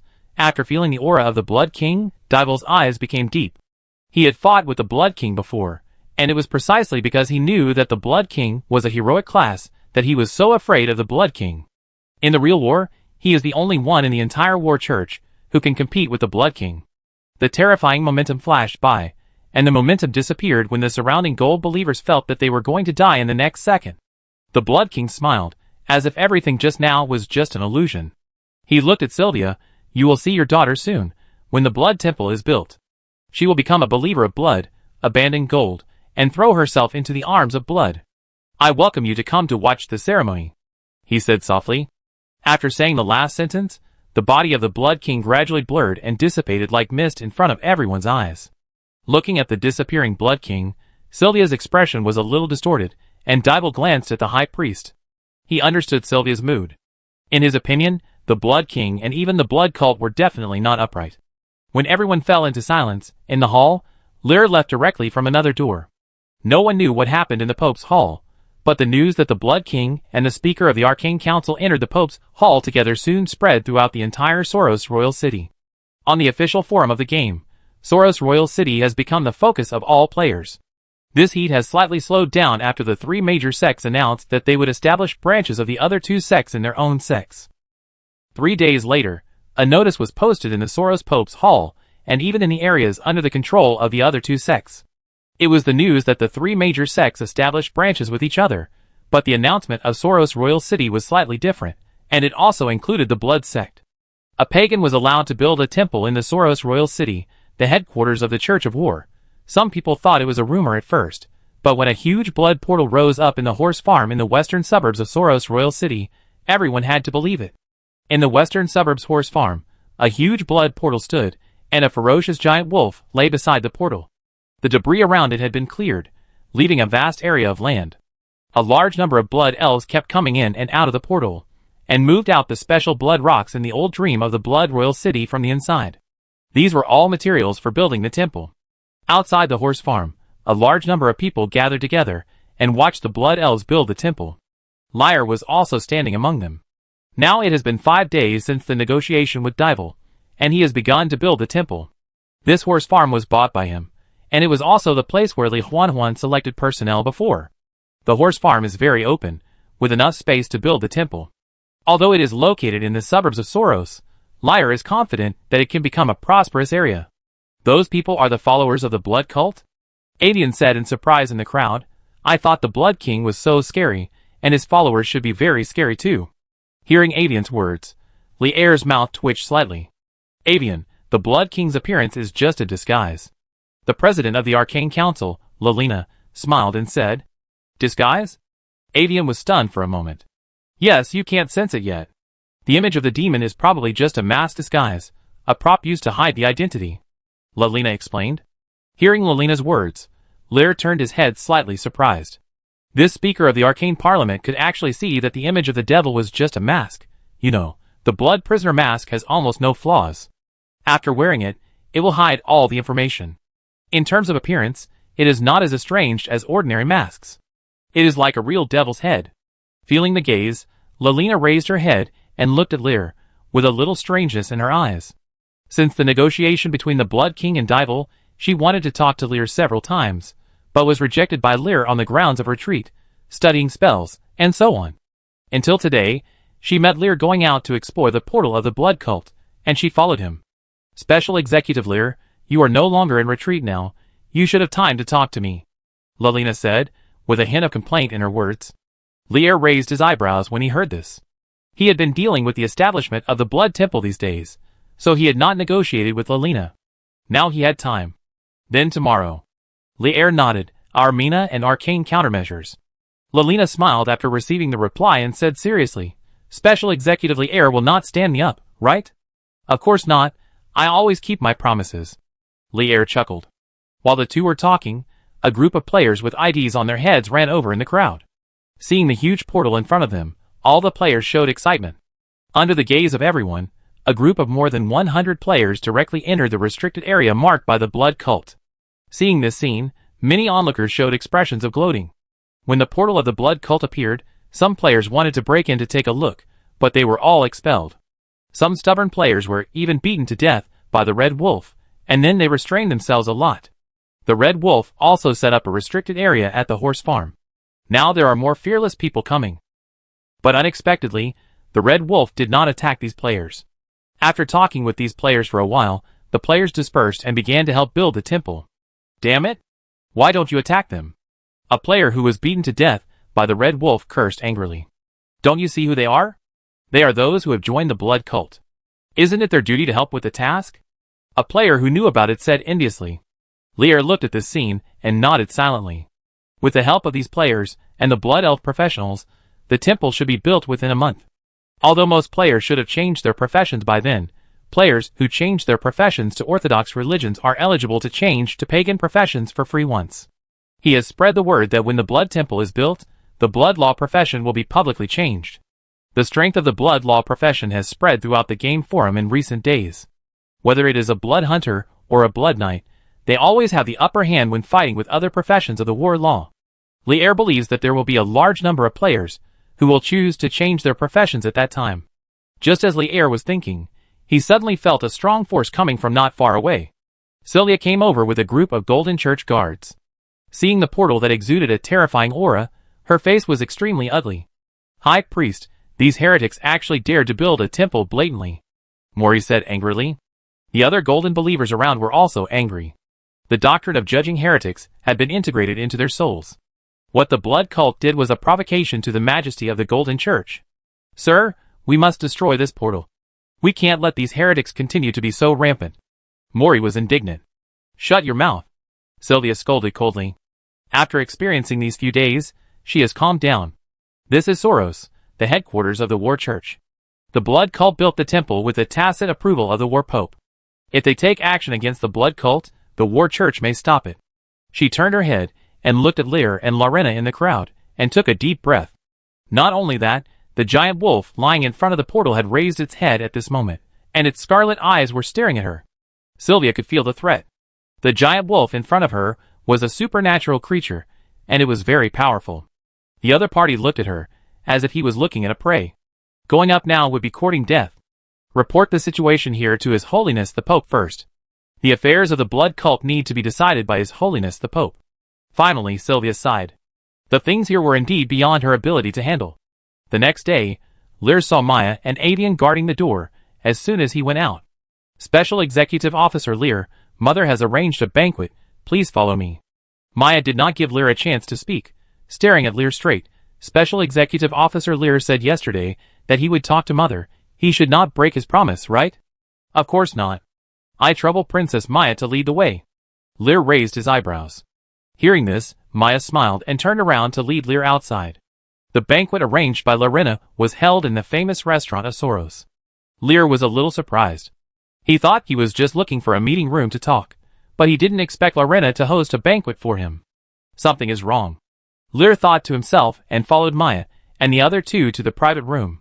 Inside the private room, Lorena and Erwin had been waiting for a long time. Seeing Lear appear, Erwin stood up to greet him. Lear glanced at the dishes on the table and greeted them with a smile. Master Erwin, Speaker Lorena. Please sit down, Special Executive Officer Lear. Lorena also spoke. Lear didn't hesitate and sat directly opposite the two of them. Maya and Avian sat next to him. Special Executive Officer Lear, today I'm here to talk to you mainly about Mina and the spell of Arcane Counter. Lorena said straight to the point. Can Special Executive Officer Lear release Arcane Counter for me to feel? Of course. Lear nodded and waved his hand, and a lavender halo spread in the private room. Feeling the invisible fluctuations, a strange light flashed in Lorena's eyes, and the magic of Arcane gathered on her body, but disappeared in an instant. Her expression became solemn. In the letter, Elvin said that Arcane Counter was powerful, but now after experiencing it personally, she realized that this spell was more terrifying than she imagined. Arcane Counter without grade can counter more advanced spells as the user's power increases. If it is a civil war between mages, it's nothing. At most, he can practice close combat more in the future, but now it is Lear who has mastered this spell. A dual law professional of war and arcane. This means that any professional of the same level of arcane law will become a chicken and a dog in front of Lear, including herself. Chapter 206. The arcane counter effect did not last too long, and the lavender halo around Lear quickly dissipated. Lorena reacted and took a deep breath. Special Executive Officer Lear, is this spell really a graveless spell? Yes, Mr. Speaker. Lear nodded. After receiving the reply, Lorena fell silent, and the whole box was quiet. After a long while, she spoke up. I wonder if Special Executive Officer Lear is interested in joining the Arcane Council. Staring at Lear with burning eyes, this is the best way Lorena can think of. The power of the arcane counter spell is too terrifying, but fortunately it is a spell of a mage, and only professionals of the arcane law can learn it, so under normal circumstances, the impact on the Arcane Council will not be too great. But the young man in front of him is an abnormal situation. As the special executive of the Church of War, Lear possesses the power of war, and the power of arcane. This means that if Lear wants to be hostile to the Arcane Council, the entire Arcane Council will hardly pose a threat to Lear. Lorena's solution to the problem is to pull Lear into the Arcane Council. Anyway, Lear also has the power of arcane law, so it is reasonable to say it out. Do you want me to join the Arcane Council? Hearing Lorena's words, Lear raised his head. He certainly knew what Lorena wanted to do. Joining the Arcane Council was naturally possible, but the important thing was what he could get. Yes, as long as Special Executive Lear joins the Council, I can declare you the 7th member of the Council, with all the powers of the members in the Council, and all the spell books below the extraordinary level of the Council will be open to you. Lorena said, her bargaining chip. Only spell books below the extraordinary level? I'm sorry, even if you are a member of the Parliament, you need to make a contribution before you can borrow spell books above the extraordinary level. The same is true for other members of the Parliament, but each member has the right to borrow 3 extraordinary spell books for free. Lorena explained. Hearing this, Lear nodded. He knew the rules of the Arcane Parliament. If I choose to join the Parliament, do I have to hand in the arcane counter? Lear suddenly asked. The Parliament will not force you to hand in the spells, but if Lear, the Special Executive Officer, is willing to hand them in, the Parliament will give you generous rewards, and these rewards are rewards in addition to your parliamentary rights. Lorena replied with a smile. Lear nodded. Lorena is a smart person. What she meant was to invite Lear to join the Parliament and become a member. Give Lear 3 extraordinary spells for free, and the right to view other spell books below the extraordinary level. As for the arcane counter spell, Lorena did not force Lear to hand it in. Lear appreciated this way of handling things, which didn't have the condescending feeling of the Golden Church, but Lear didn't believe that Lorena would really give him so many benefits for nothing. Mr. Speaker, you invited me to join the Parliament and gave me so many conveniences. Don't you have any requirements? Lear asked with a smile. Special Executive Officer Lear, I have seen the spells you created, whether it is the arcane cannon, the fire extinguishing spell, or the arcane counterattack. They are absolutely excellent spells. You are fully qualified to become a member of the Parliament. Lorena answered with a righteous face. The Arcane Parliament has never been stingy with geniuses, but the spell books promised to you can only be fulfilled after you really become a member of the Parliament. She continued, with a sly look in her eyes. Then how can I really become a counselor? Lear asked. To become a counselor, you must declare under the statue of the goddess. As long as Lear, the special executive, returns to Kalia with me, I will hold a ceremony for you to become a counselor, and then the council spellbook will be open to you. Lorena said with a smile. This is her purpose. She promised to let Lear become a counselor, but she wanted Lear to follow her to Kalia. She wanted to tie Lear to the chariot of the Arcane Council. These days, she also learned about Lear's situation from Erwin and Maya. He is a dual law professional. When Lear's arcane law also reaches the extraordinary level, his strength will be terrifying. Such people are worth winning over. As long as Lear is brought to Kalia, Lorena is confident that Lear can stay. Lear's original profession was a mage, but later he seemed to have received the gift of the goddess of war, and gained the power of the law of war. This shows that Lear must be more inclined to arcane, otherwise he would not have chosen the mage profession at the beginning. Lear must have asked Maya for spells because he loved arcane magic, and he also wanted Mina's spells. It was the goddess of war who forcibly took Lear to the Church of War, Lorena thought to herself. Although it was a bit blasphemous, she could only think of this reason. Does the speaker want me to go to Kalia? Lear looked at Lorena and understood. Sure enough, the spellbook is not so easy to get. Yes, but the parliamentary ceremony must be held under the goddess's statue. This has always been the rule of the Parliament. Lorena's delicate face showed a little helplessness. Then I'm afraid I can't become a member of the Parliament for the time being. Lear shook his head. The war trial is about to begin, and the Blood Temple is also built in Soros. He can't leave now. Does Special Executive Lear mean that he is willing to become a member of the Parliament? Lorena's eyes lit up. Of course, how can I refuse the invitation of the speaker, but I can't leave Soros for the time being.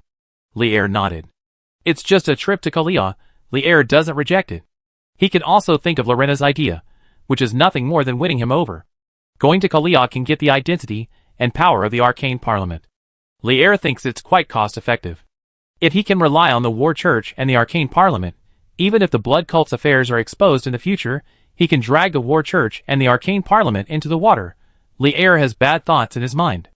Lorena knows nothing about this, just thinking about winning Lier over. In that case, I will wait for Senator Lier to arrive in Kalia. Well, there is one more thing about Mina. After talking about Lier joining the Parliament, Lelina mentioned Mina. Mina is my daughter. I'm sorry that she offended you. I can make compensation for this. Can you ask Special Executive Lier to release Mina? She said apologetically. I am willing to take out a supernatural spell book in exchange. This is a very sincere exchange. Even members of the Parliament can only get 3 supernatural spell books for free. But Lier shook his head. I'm sorry, Mr. Speaker, I can't give Princess Mina to you for the time being. Hearing Lier's words, Lelina's eyebrows drooped. Senator Lier wants the spells in Mina's forbidden arcane book? She had heard from Erwin that Erwin and Maya had negotiated with Lier before, but Lier remained indifferent. It was said that before Mina attacked Lier, the two had some intersections. Did Lier want Mina's forbidden spell? That arcane book has been passed down from Lorena's father for a long time. The arcane book that explores the soul is a taboo. Her father spent all his energy to create that arcane, but in the end, he sealed the arcane in the book, leaving behind the words the soul is a taboo that mortals cannot touch. From then on, Lorena sealed the arcane book until it was stolen by Mina. This is the secret of the Arcane Council. How did the young man in front of him know Mina's whereabouts? And how did he know the forbidden arcane book? Lorena stared at Lier for a long time, but Lier just smiled and said nothing. She sighed, and finally took a look at the pendant between the ravines on her chest. 2 lavender gems radiated brilliant light. This is a relic of the law, containing a trace of the soul power of Mina and Maya. Through the radiance of the gems, the conditions of Maya and Mina can be known. Mina's soul radiance has always been calm, so Lelina knew that Mina's life was not in danger. That arcane book was left by my father. He created the forbidden arcane and finally sealed it up. After a moment of silence, Lelina suddenly spoke to herself. My father didn't want the arcane in the book to spread, so he sealed it, but Mina was very rebellious and stole the arcane book after listening to me. She wanted to unblock it. Originally, I wanted to find Mina and bring her back to confinement. Since Senator Lier is also interested in that spell, I can let you study the arcane book with Mina. Lorena said faintly. She attributed the reason why Lier took Mina away to the fact that Lier wanted to study the arcane book with Mina. In her opinion, Lier could create a series of powerful spells such as arcane counterattack.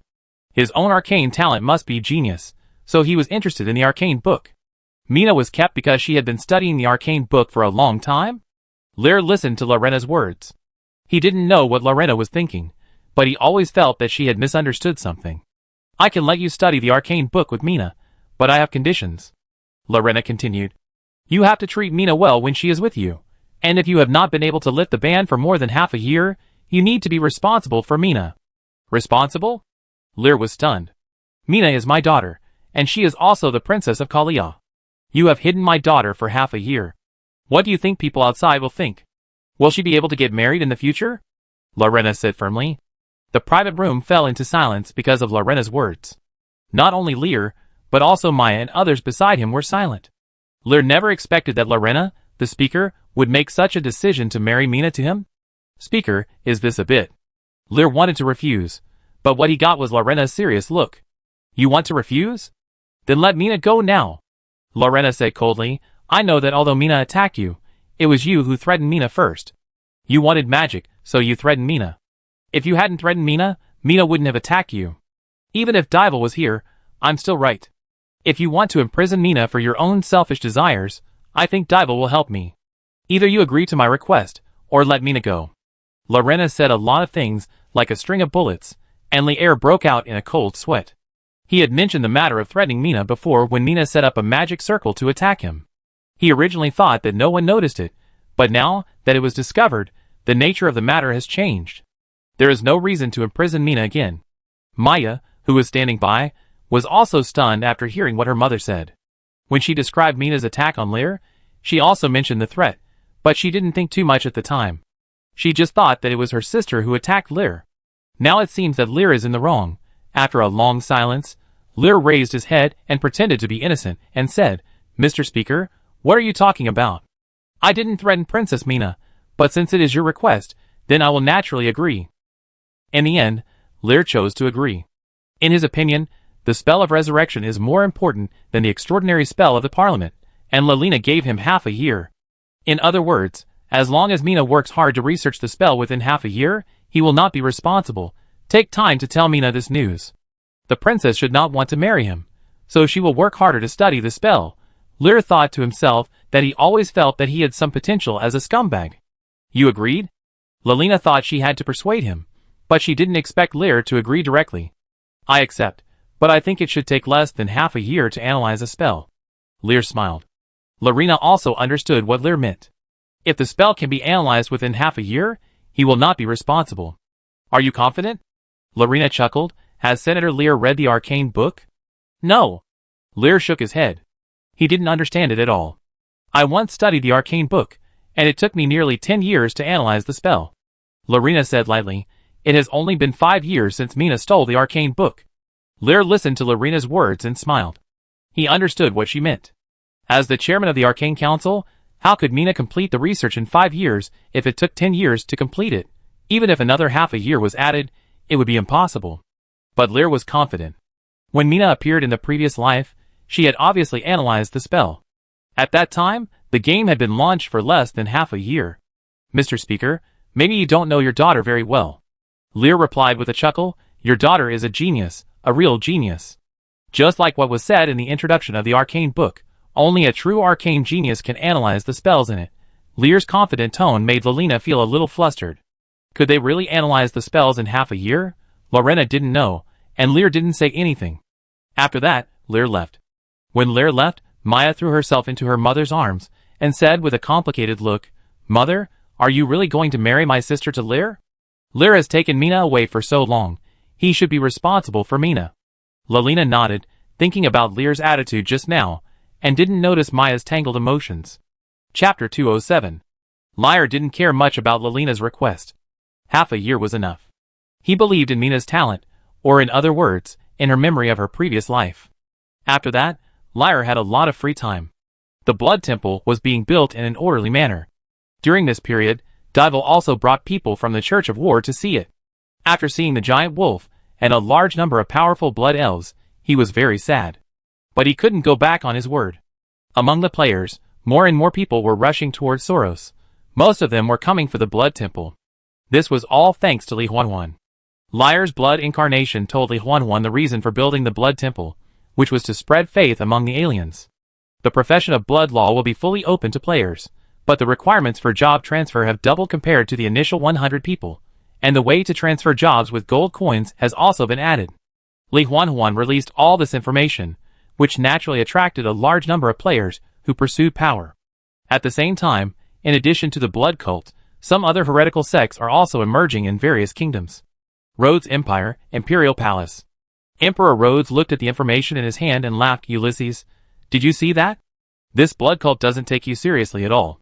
He wants to build a temple in Soros to spread his faith, and even wants to change Ophelia's faith. The casual smile echoed throughout the hall, and the soldiers guarding not far away looked at each other when they heard the voice. Under the throne, an old man in a gold-rimmed robe looked ugly after hearing Emperor Rhodes' laughter. He snorted coldly, Humph. They are just a group of heretics, who don't know how to live or die. Really? I heard that even Dival compromised with the Blood King and let him build a temple in Soros. Even we were qualified to build the Golden Cathedral in Soros because of the Oracle of the Three Goddesses. Emperor Rhodes restrained his smile and said, while looking at the letter in his hand, revealing his interest in the Blood King. Your Majesty, we are all believers of gold. The other party is challenging the majesty of gold. You shouldn't laugh at the church. The old man finally couldn't help it, and retorted to Emperor Rhodes. Ulysses, you are right. We are all believers of gold, but I will not recognize your golden church. Emperor Rhodes' tone became cold. You arbitrarily tampered with the teachings of the goddess, and turned the golden church into what it is now. I remember that the goddess hasn't responded to your prayers for a long time. Enough. Gross, everything I did was for gold, so the current golden church can be above the war church and the arcane council. As if being poked in the sore spot, the golden pope directly said the name of Emperor Rhodes. The hall fell into silence. Emperor Rhodes on the throne looked at the golden pope in front of him calmly. Then you have to solve the matter of the Blood King by yourself. The Empire will not help you. I don't need the Empire's help. A mere pagan believer can be annihilated with a wave of the hand. The golden pope said angrily. Emperor Rhodes shook his head and said nothing more. The golden pope turned around and left the hall directly. After the golden pope left, Emperor Rhodes showed a disdainful expression. The goddess's doctrine is to treat all living beings fairly, whether they are heretics or believers of gold. Gold is tolerant and never arbitrary, he said to himself. After the golden pope left, the knight who had been waiting outside the hall walked into the hall and half knelt respectfully in front of Emperor Rhodes. Your Majesty? What's the matter? Traces of heretical sects appeared in the imperial capital. The knight whispered. Heretical sects? Emperor Rhodes showed a surprised expression. This is the imperial capital of the Rhodes Empire and the headquarters of the Golden Church. What heretical sect dares to come here boldly? Yes, Your Majesty, the magic rhythm of red lightning appeared in the west of the city, which does not belong to the three major orthodox religions. The knight replied. Are there any casualties? No, it seems to be just testing the ability. Emperor Rhodes fell into silence. Lightning is indeed not the power of the three major sections. The War Pope controls the storm, the Golden Church is holy light, the Arcane Council is fire, ice, and arcane are different from lightning. Don't worry about it for now, as long as he doesn't endanger the imperial capital. Emperor Rhodes made a decision. Well, don't tell the church about this, and send more people to patrol later. Yes. The knight took the order and left the hall. West of the imperial capital of the Rhodes Empire, a figure covered with a black cloak walked out of the alley, and many players walked back and forth on both sides of the street. Damn, the profession of the blood cult is too strong. It seems that the Royal Guard Knight of the Golden Church is too weak. Even the judge can't compare to it. A player squatted on the side of the road, waving his hand in front of the air, and exclaimed from time to time. I heard that the blood cult will soon build a temple in the Soros King City to recruit players. Should we try it? But we have already changed jobs. Can we still change jobs? Didn't you read the official information? Every player has one chance to change jobs for free, but it can only be changed to a job of a heretic sect. Excuse me. Just as the two were talking, a figure in a black cloak walked up to them. What's the matter with the blood sect you just talked about? The sudden voice interrupted the conversation between the two players. The two looked over and saw only a man in black, with no ID on his head, an NPC. There are NPCs who actively look for players. Is there a mission? One of the players showed an excited expression. My friend, the blood sect is. The player began to explain non-stop, while his companion on the other side looked at the man in black in front of him with some suspicion. You mean this heretical sect called the Blood Sect ignored the Golden Church and directly built a temple in the Soros King City, intending to spread the faith? The man in black said in disbelief. Yes, I tell you that the Blood King is a hero-level warrior. Even the Pope of the Church of War has to give him face. The player continued. As he was talking, his companion pulled him. What's wrong? The player was stunned. Look at this. The player next to him said excitedly, pointing to the information he had just discovered. Name, ? Ancient Dragon Follower Elite, Level, 55, Intermediate, Occupation, Dragon Soul Warlock. Favorability, Normal. Danger, Highly Deadly. Fuck, Heretic Follower? The player couldn't help but say it out loud. The black-clothed man's face also changed at this time. Are you investigating me? This big guy. The two players showed excitement on their faces. All players are very interested in heretical sects. Some players are curious. After all, heretical sects are very rare. Some players want to report to the Golden Church to get some benefits, and some players want to switch to the profession of heretical sects. So far, the only ones known to players are the Blood Sect, and the Morningstar sect of Li'er's wife Milia. The power of the Blood King and Milia is deeply rooted in the hearts of the people, which also makes the heretical sects become hot among the player community. The ancient believer in front of him is obviously a heretic. Ancient Dragon. Dragon. In any game, dragons are extremely powerful. Can a sect that believes in ancient dragons be weak? Just when the two players were about to kneel down and hug their thighs, the black-clothed man in front of them took the lead. Two bright red lightnings popped out from the black-clothed man's hands and directly stunned the two. You were attacked by the lightning chain and fell into a paralyzed and dizzy state for 60 seconds. The system prompt appeared in front of the two people. They fell to the ground before they could speak. The last picture they saw was the pair of golden pupils under the black robe.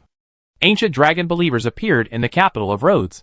In the Pope's hall, Lier looked at the posts in the forum and raised his eyebrows. Other heretical sects are finally starting to emerge. According to the trajectory of the previous life, the Ancient Dragon sect of the Rhodes Empire, the Morning Star sect of Kalia, the Blood sect of Briefil, and the Wild Beast sect of Soros. These are relatively famous heretical sections. The main plot of Briefil in the previous life was to attack the Blood sect believers hiding in the Pharaoh fortress, which was Lier. The Stewart family was destroyed. Princess Milia of Chinching was taken to Kalia. With the protection of the Arcane Council, the Golden Church had to give up.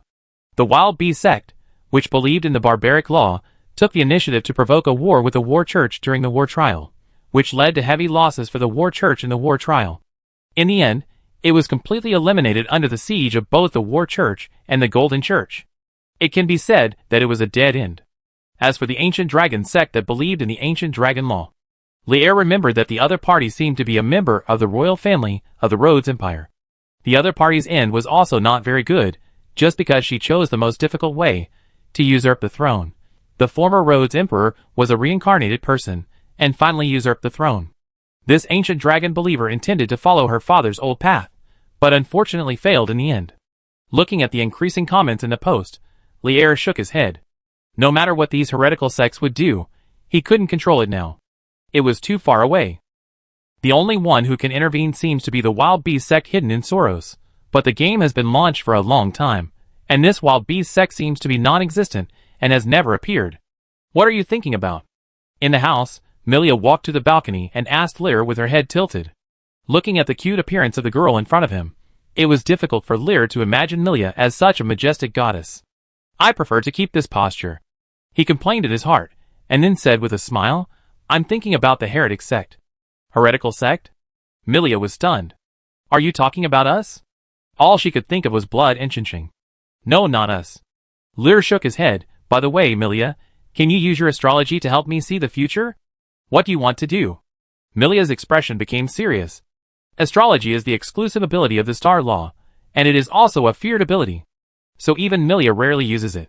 From awakening to now, Milia has only seen the future related to Lier, and it is only used when worried about Lier. I got the news that there is still a heretic sect hidden in Soros. Lier said softly, I hope you can help me find them. What do you want to do to them?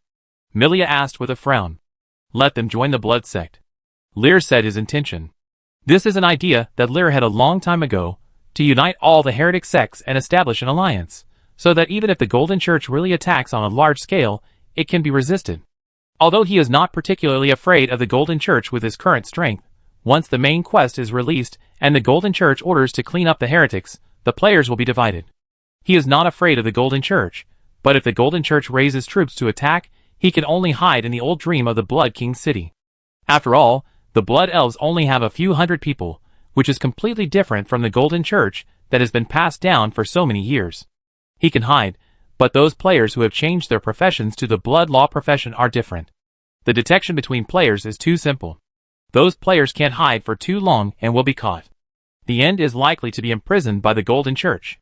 Lier can also choose to bring these players to the old dream, but it is difficult to guarantee the loyalty of these players if they stay in the old dream. No player likes to be a coward when playing games. So if you want to really fight against the Golden Church, in addition to attracting more players, as soon as possible, you also need to unite with other heretical sects. You want another heretic sect to join the Blood sect? Don't you think it's too whimsical? Milia said unhappily. The Golden Church judges heretics, and is the enemy of all heretical sects, but the enemy of the enemy is not necessarily a friend. Behind every heretical sect stands a god who survived the destruction. Do you want a god to bow to another god? Maybe so, but I want to try it. Lier smiled.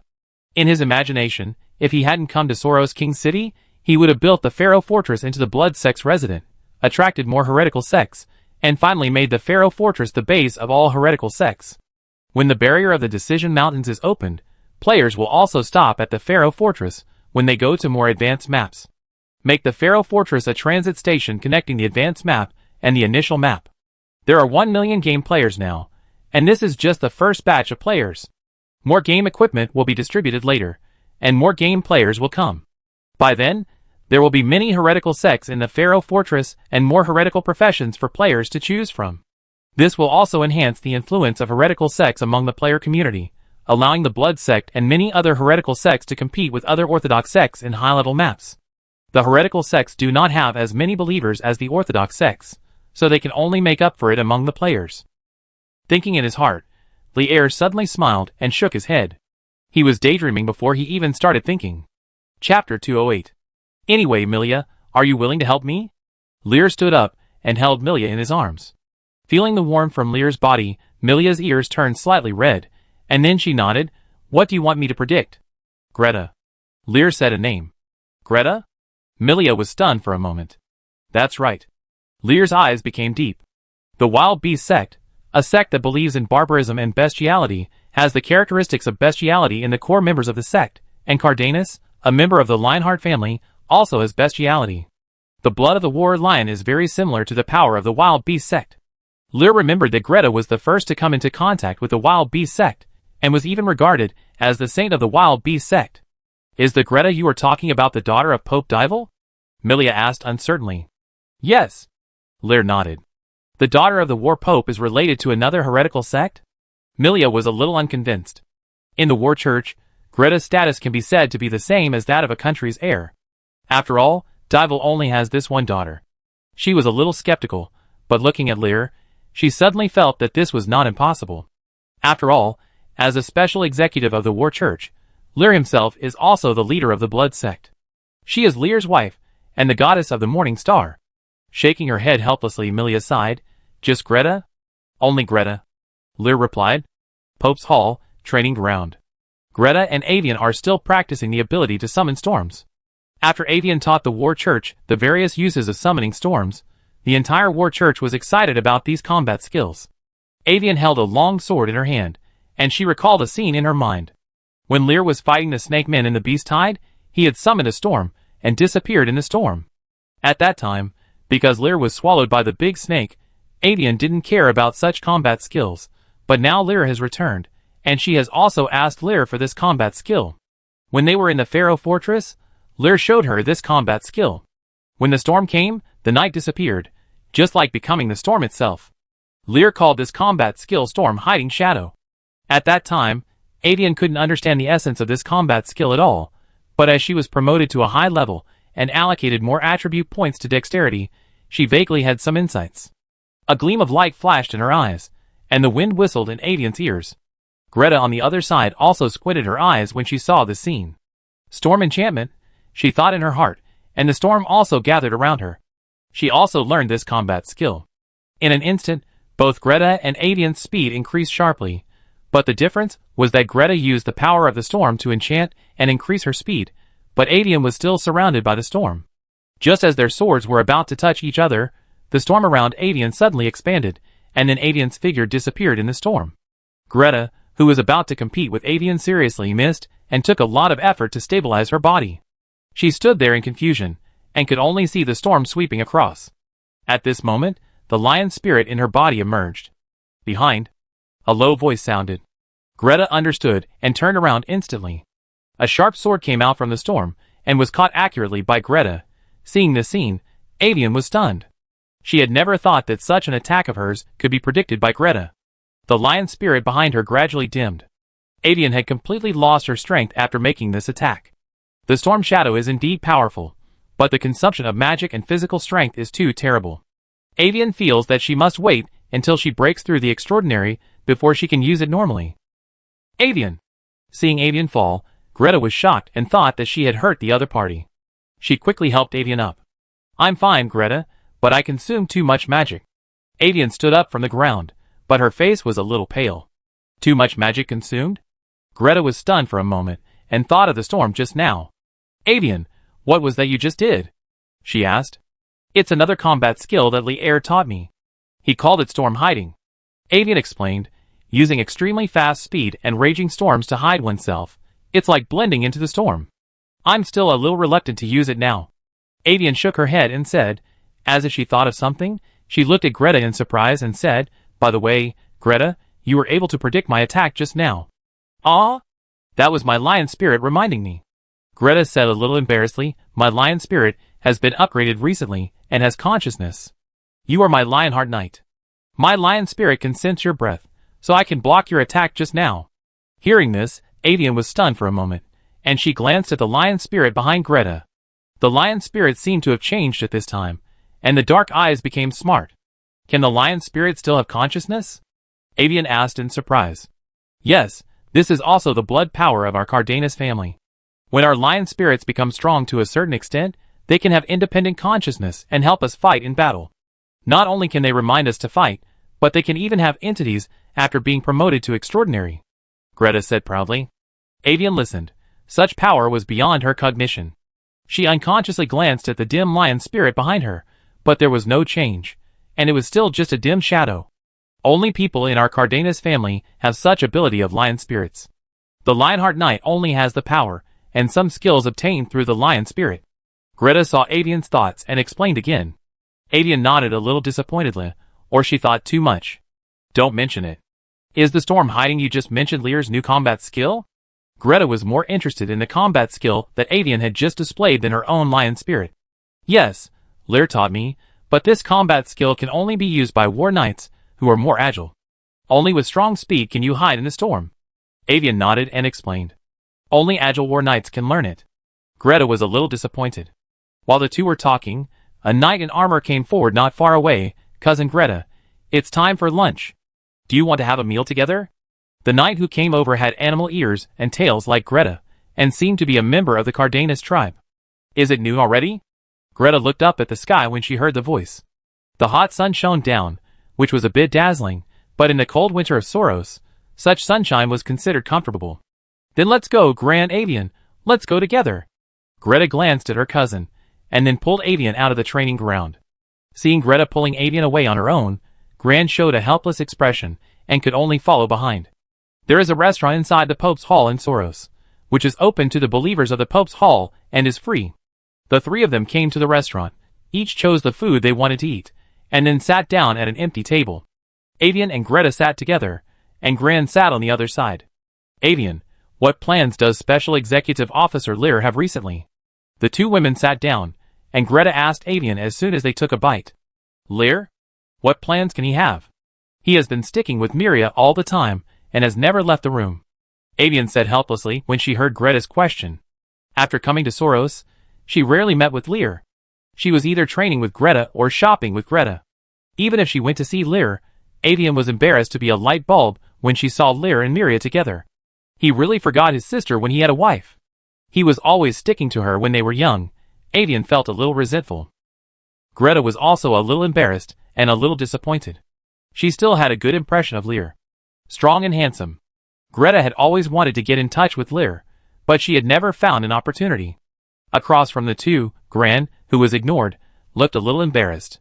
He had clearly called them to dinner, but neither of them even looked at him. Listening to Avian and Greta mention Lear, Gran's expression inexplicably became more gloomy. He lowered his head and ate lunch in silence. Neither of the two women noticed Gran's mood. Avian complained while stabbing a piece of steak. Humph. Don't worry about Lear. With Miria, he might have forgotten about us.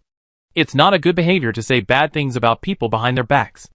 As Avian spoke, a voice suddenly sounded from behind her. Avian's fork almost fell off in shock. She turned her head sharply, and saw Lear slowly walking over. In the restaurant, many war believers stood up and saluted respectfully because of Lear's appearance. This is a respect from the heart. Lear, who brought the skill of raising the storm to the church, is like a saint of the goddess of war in the eyes of these believers. Lear waved his hand, smiled at the believers, and then walked towards Avian. He glanced at the two women who were eating, and walked directly to the opposite side of the two women and sat down next to Gran. My dear sister, I can't forget you. Lear smiled, and casually saw Greta beside him and said, Of course I won't forget Greta. Hearing Lear's words, the two women blushed, but the meaning was different. I heard you say you want to go to the Blood Temple to take a look? Lear asked. Yes, do you want to go together? Avian had a glimmer of hope in her eyes. She had indeed not been with her brother Lear for a long time. Then let's go together. Lear nodded without refusing. You agreed?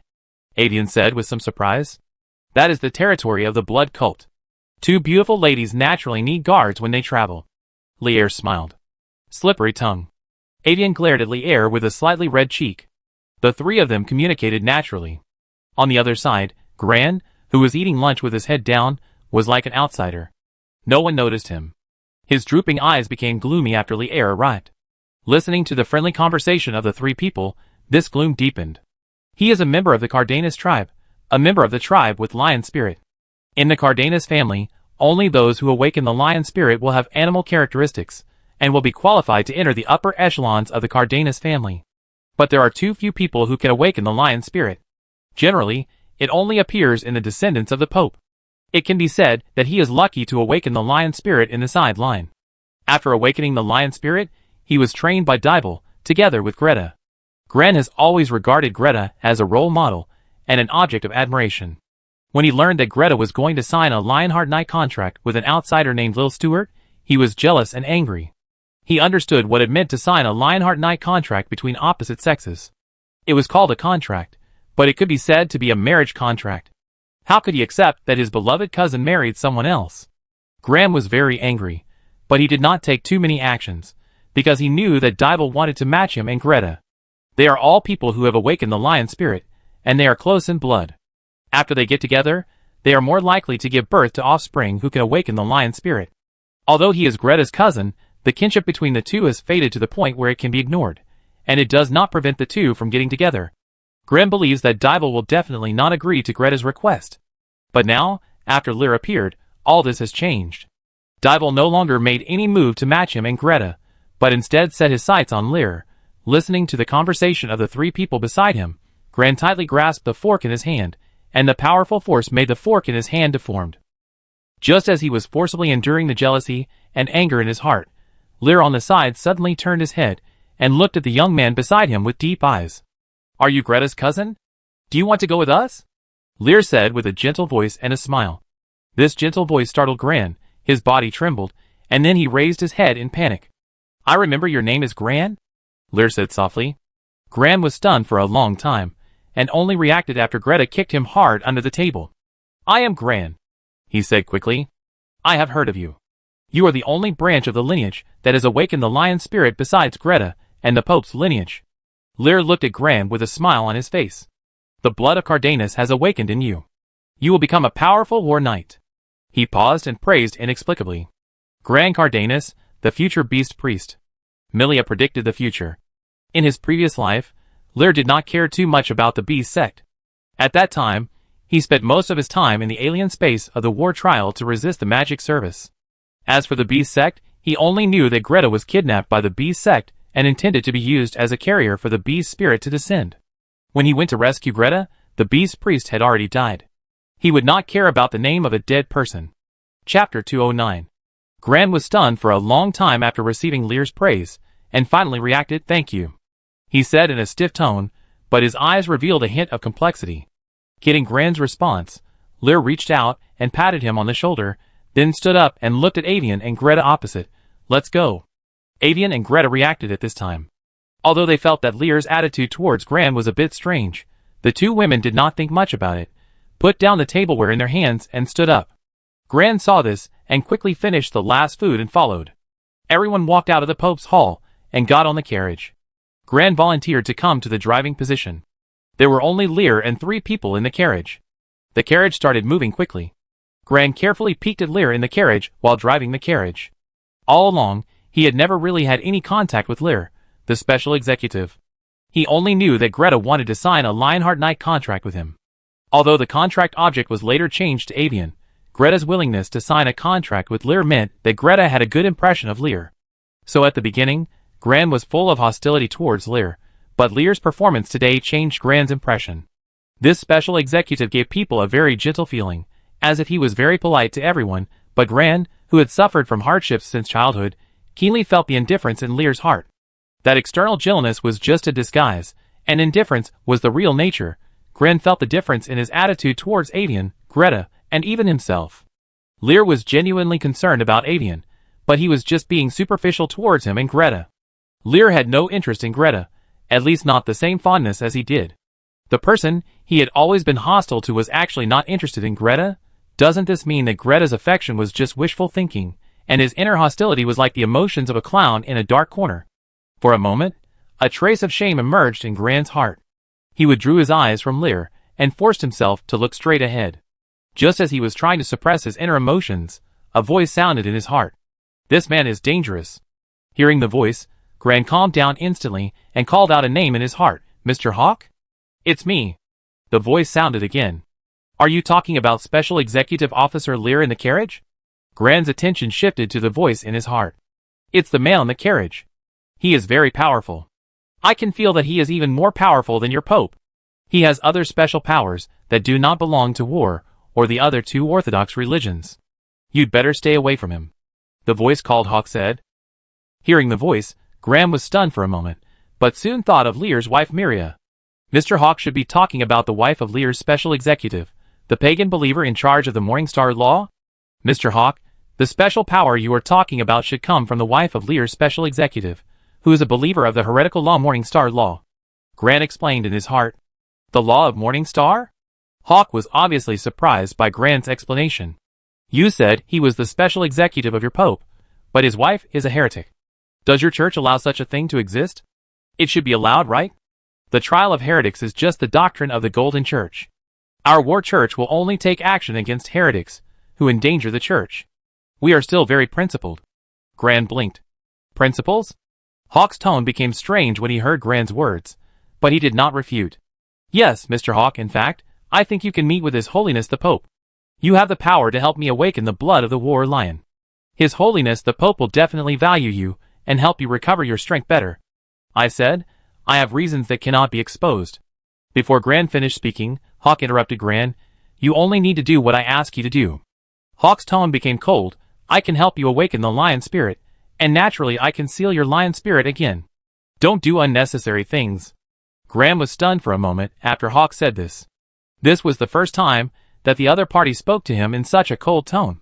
Gran lowered his head with some loss, and responded in his heart, I know. Deep in Gran's heart, in the ocean of soul, a golden lion was lying there. Next to the lion, there was a small lion sitting quietly on the ground. Looking at the little lion with dull eyes beside him, the golden lion raised his proud head. War Lion. We the Mad Beast clan have always been called Mad Beasts. Definitely not War Lion. The golden lion roared. No one knew what Gran and Hawk were talking about in their hearts, but Lear felt something strange at this time. In Gran's body, a violent force flashed, and Lear felt the extreme savage beast, which was far beyond the War Lion bloodline of the Cardenas family. It's the law of heresy. Before Lear could think too much, Lillian's voice rang in Lear's ears. Lillian's sudden appearance startled Lear. It had been a while since Lillian spoke to him. Lear raised his eyebrows. Why did you come out? Lear teased in his heart. If I don't show up again, you will probably forgive me, right? Lillian said unhappily. How could it be? During this period, I was still talking to Milia about how to expand the blood sect. The 100 blood believers you requested have already been there, and now even the blood temple is going to be built. Lear replied helplessly. Huh? You have a conscience. Lillian snorted lightly. By the way, where is your real body? I see if there's a chance to bring you out. Our blood cult is about to appear in the world, and it's not good for you, the Lord of Blood, to have only one incarnation, right? Lear suddenly asked. What do you want to do? You already have that woman, Milia. Do you still want to do something to me? Lillian instantly became alert. Lear showed an embarrassed expression on his face. To be honest, he did have such an idea. After getting Milia, he was no longer interested in ordinary girls. Conquering the goddess was more fulfilling. In the dark abyss, the white-haired girl who was imprisoned in countless chains had a ruddy face. Lillian bit her lip. She, the god, knew Lear's thoughts very well. Normally, she would hide in the long robe of the Blood King and peek at the fight between Lear and Miria. The hateful goddess of the Morning Star seemed to know that she was peeping, and she would look at her with contempt every time she enjoyed it. Lillian always had a hard time saying it, but she couldn't go and report it to Lear, right? That would expose the fact that she was peeping. After a long silence, Lillian spoke. If you want to come to me, wait until the barrier of the Decision Mountains is opened, and I will tell you my location at that time. In the carriage, Lear also heard Lillian's reply. Do you have to wait until the barrier of the Decision Mountains is opened? Lear was a little disappointed. That was still a long time, and it seemed that the plan to conquer the Lord of Blood Source could only be postponed. By the way, did you miss me when you came out today? Lear shook his head and asked again. Who would miss you? Lillian snorted coldly, and then her tone became gentle. I heard your conversation with the War Pope about the war trial. I have a task for you. Task? Lear was stunned. Yes, The demons and extinction beasts you mentioned are all creations left by destruction. When you mentioned it, I noticed that there is indeed an extinction beast sealed under the city. Lillian's tone became serious. Lear's face also became deep. He knew about demons and extinction beasts, but he didn't expect that these two were actually related to destruction. After contacting so many gods, Lear also understood that when an era reaches its peak, destruction will come as expected, just like remaking the world, destroying all living beings indiscriminately, including gods. Lillian and Milia are the gods, who survived the destruction. What do you want me to do? Lear asked in a deep voice. I feel that there are relics of my past under the city. Lillian replied, Crown of blood. Crown of blood. Lear repeated the term. He now has the prisoner's mask of blood, the long robe of the Blood King, and the blood swirl, all of which are relics of the powerful blood law, and the crown of blood is even more impressive just by the name. What does this relic do? Lear asked. It can strengthen your ability to control blood in all aspects, just like your blood resonance, which can only control blood for a short time, but if you have the crown of blood. Lillian did not continue. Lillian did not finish her words, but Lear's expression had become a little excited. Blood resonance is the skill he has used most. For professionals lower than him, a blood resonance can make the opponent lose combat effectiveness, and even weaker targets will die directly. Against professionals of the same level, blood resonance can also control people in an instant, and it is hard to defend against. If the ability of blood resonance is strengthened, giving him a stronger control over blood, who will be his opponent, as long as it is a living being, there is blood in the body, and no one can escape his control. This time the task requires you to get the crown of blood, and the reward is also. Lillian continued. The task is to get the relic, and the reward is the relic. This can be said to be no reward. Now Lillian doesn't even give experience points. Lear raised his eyebrows, but didn't care. He was used to Lillian's poverty. Okay. Lear accepted the task. The system prompt appeared in front of him, and Lear closed it after taking a look. That's it. When the old dream under the city opens, I will guide you to find the crown of blood. Lillian said at last, and then there was no sound. Feeling that Lillian really left, Lear yawned, and his eyes moved to Avian and Greta on the side, and found that both women were looking at him. What's wrong? Lear asked. It seems that you are always so leisurely. Greta blushed when she was looked at by Lear, and said in a low voice, I am the special executive of the church. If I get busy, many people in the entire war church may not be able to sleep. Dival should not want to see such a scene. Lear shrugged and joked. Greta was stunned by Lear's words. She felt that it made some sense, but felt that something was wrong. Lear stopped talking to the two women and looked out the window. They had already arrived at the blood temple. He seemed to be very relaxed, but in fact, his blood incarnation was exhausted, and this blood temple was proof of that. At this time, many players gathered in the open space in front of the temple, including players of the Golden Law, players of mages, and of course players of the Church of War. Many players gathered together to fight. After Li Huanhuan released the news that the Blood Temple would be open to all players after its establishment, allowing everyone to switch to the blood law profession, a large number of players came to Soros. Among them, there are players who want to join the blood cult, and there are also players who want to compete with the blood cult's professions. The entrance of the Blood Temple has become a duel. With Wolf Road above his head, the player with Nolan ID is fighting with Woody's Wigenlang. It's War Knight versus Blood Hunter. Woody's Wigenlang chose the Blood Hunter profession. He had learned about it carefully when he was changing his profession. Although the Blood Knight has the characteristic of higher damage with lower HP, it is essentially a tank based on physical strength, while the Blood Hunter is different. The Blood Hunter represents super high agility and damage. Woody's Wigenlang holds a light long sword, and behind him is a mountain of corpses and a sea of blood. This weapon worth 10 million, although Woody's Wigenlang cannot equip it now, but just carrying it on his back can emit murderous aura and suppress all targets around, which can be said to be extremely buggy. The long sword in his hand was bought from the blacksmith shop in the city. It is the best weapon he can afford. There is no way, he is willful with money. In the past, when the server was just launched, players in small cities did not have many gold coins, but now Soros is the city with the most players. As long as you have money, you can buy a lot of gold and silver coins in minutes. Nolan and Woody's Wigenlang collided in the center of the battlefield. After experiencing the failure with Li Huanhuan, he secretly practiced in the church and obtained an elementary swordsmanship, so he had the confidence to come back to get back. It's a pity that Li Huanhuan was not there, and it ended up being a duel with Woody's Wigenlang. Feeling the heaviness on his body, Nolan is very aggrieved now. He glanced at the bloody long sword carried on the back of Wudizui Junlang, and felt it was very unfair. This is a crushing defeat in terms of equipment.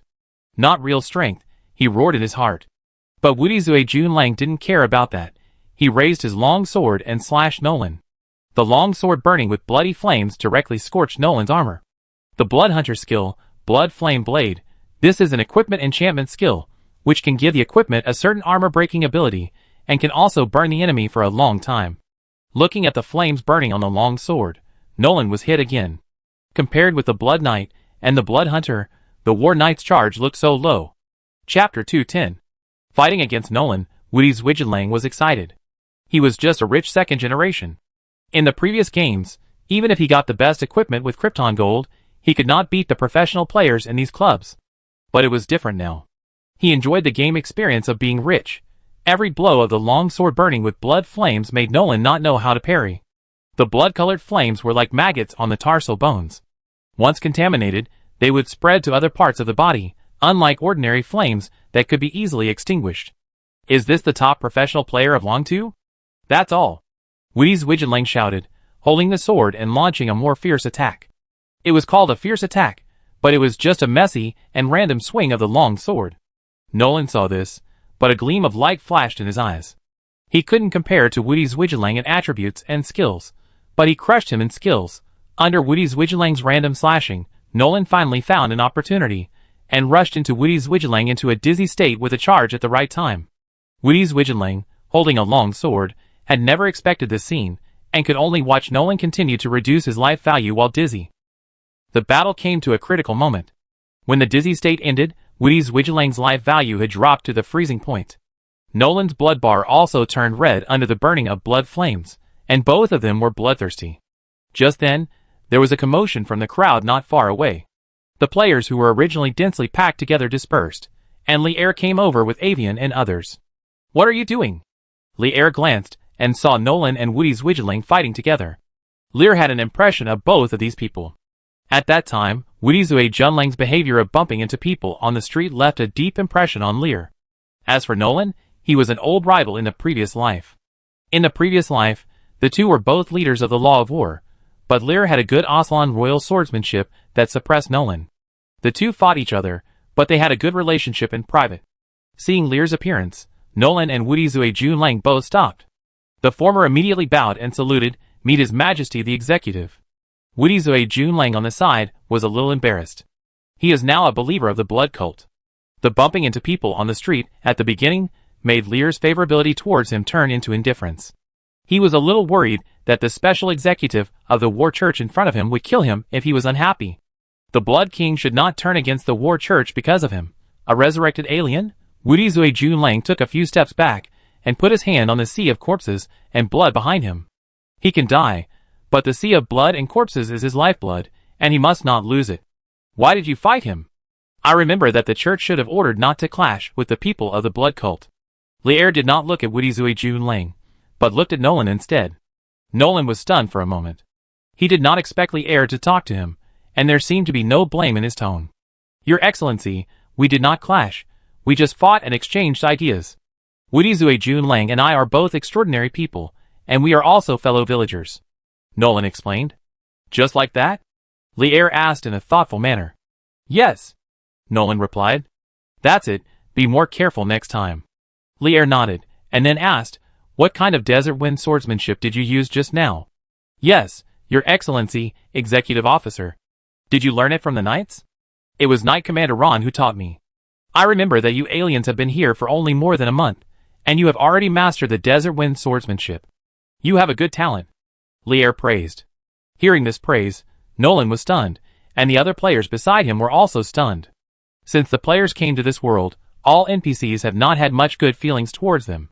Even if the three major Orthodox churches have opened up career transfers to aliens, the status of aliens in the three major Orthodox churches is still extremely low, just like racial discrimination, which is the consensus of all players. When accepting tasks, all kinds of delays and perfunctory are common. Therefore, the Blood Sect, which values players, will be more and more supported by players. But now Li'er, a high-level member of the War Church, actually praised Nolan in public, and did not seem to discriminate. Your Excellency, Executive Officer, don't you exclude us aliens? Nolan suddenly asked. Why do you exclude you? Lier laughed. He knew the player's situation very well. The ability to resurrect from the dead made the players envied by others, but it also brought discrimination. The three major Orthodox religions actually did not like the players, but they had to follow the orders of the gods. Lier suddenly felt a little ridiculous. He guessed that those high and mighty gods brought the players to this world probably to spread faith among the players, and improve their own strength. But those gods were high above the throne. After bringing the players, they paid no attention to them, and only sent down a few vague oracles. The mortal church would obey the oracles, but these special people summoned by the gods also became people who took the back door in the eyes of the church. Being excluded is natural, and the gods of the three Orthodox religions probably don't know about these situations. How can the arrogant gods know about these situations? Bringing aliens to this world is already a gift. Lier thought to himself that he could take advantage of this. The War Church doesn't like players, but he is different. Whether it is the Blood King or the Special Executive, he must gain reputation among the player community. While Lier and Nolan were talking, Li Huanhuan and Dahe hurried over not far away. When the two saw Lier in the center, their expressions suddenly became complicated.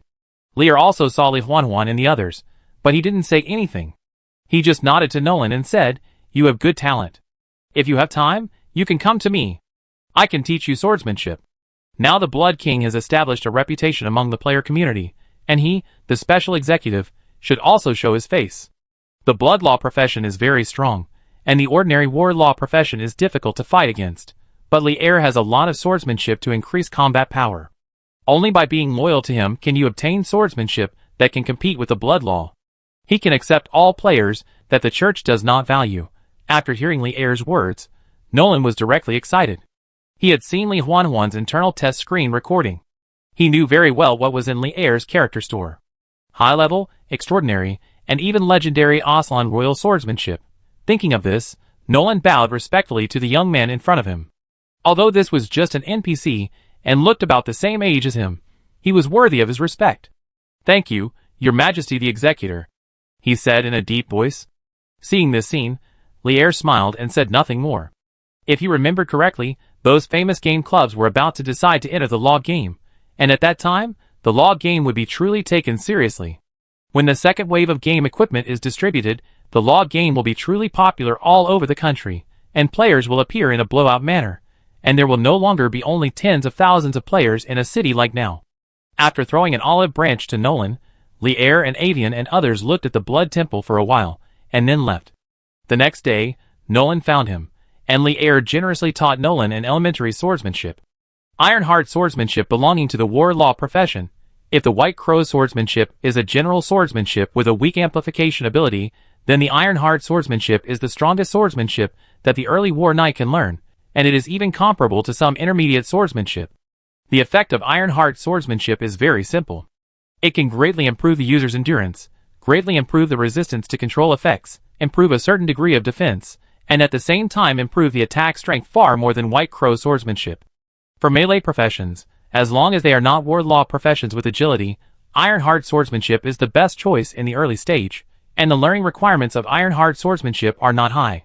You can learn it if your attributes are enough for the apprentice level. On the fourth day, after obtaining Ironheart swordsmanship, Nolan found Li Huanhuan and others again. This time, with the blessing of Ironheart swordsmanship, Nolan almost defeated 3 people in a row. If he had not been a little exhausted at the end, he would have almost completed the feat of defeating Li Huanhuan, Dahe, and Woody's Widgeling in a row. In the end, he lost to Woody's Widgeling because the suppression ability of the Sea of Corpses and Blood was too strong. This battle made many people realize a problem. The strength of the profession in the game law is very important, but a strong profession is not necessarily invincible. Just like Nolan, relying on a basic swordsmanship, he can already defeat Li Huanhuan and others. For a time, many players had their eyes on Lier. The screen recording of Li Huanhuan during the internal test was also turned out, and the content of Lier's character store was directly exposed. The combat power of a basic swordsmanship has been greatly improved. What about the high-level, extraordinary, or even legendary swordsmanship? The Pope's Hall, the guest room, Lier looked at the forum in front of him, and the players were arguing. The battle between Nolan, Li Huanhuan, and the other two was broadcast live, and Lier also saw it. In this way, his identity, as a special executive of the war church also came into the sight of the player group. Whether the player chooses to join the blood sect or be loyal to Lear, he will win. After watching the forum for a while, Lear closed it. He looked up and looked into the distance, which was the direction of the blood temple. The blood temple was about to be built. A week later, a group of uninvited guests came to Soros. The other 2 priests of the war church all arrived. In addition to the 2 golden high priests, there was also an old man in a white robe. The old man had wrinkles all over his face and looked like a dying man, but the golden church believers around him were very respectful to the old man, even the 2 golden high priests. Rafar led the guests of the golden church into the Pope's hall. In the evening, the meeting on the blood cult was held again. When Lear arrived at the round table hall, everyone else had already arrived. As soon as he entered the door, everyone's eyes were cast towards Lear. Lorena looked at Lear and blinked, as if she was looking at her son-in-law, and the people of the golden church had sharp eyes. Lear ignored him, and sat in the empty seat next to Dival. "Okay, now everyone is here, Mr. Fernando. You can start talking if you have anything to say."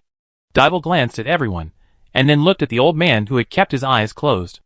Only then did the old man open his eyes, and as soon as he opened his eyes, a terrifying aura swept across the entire round table hall.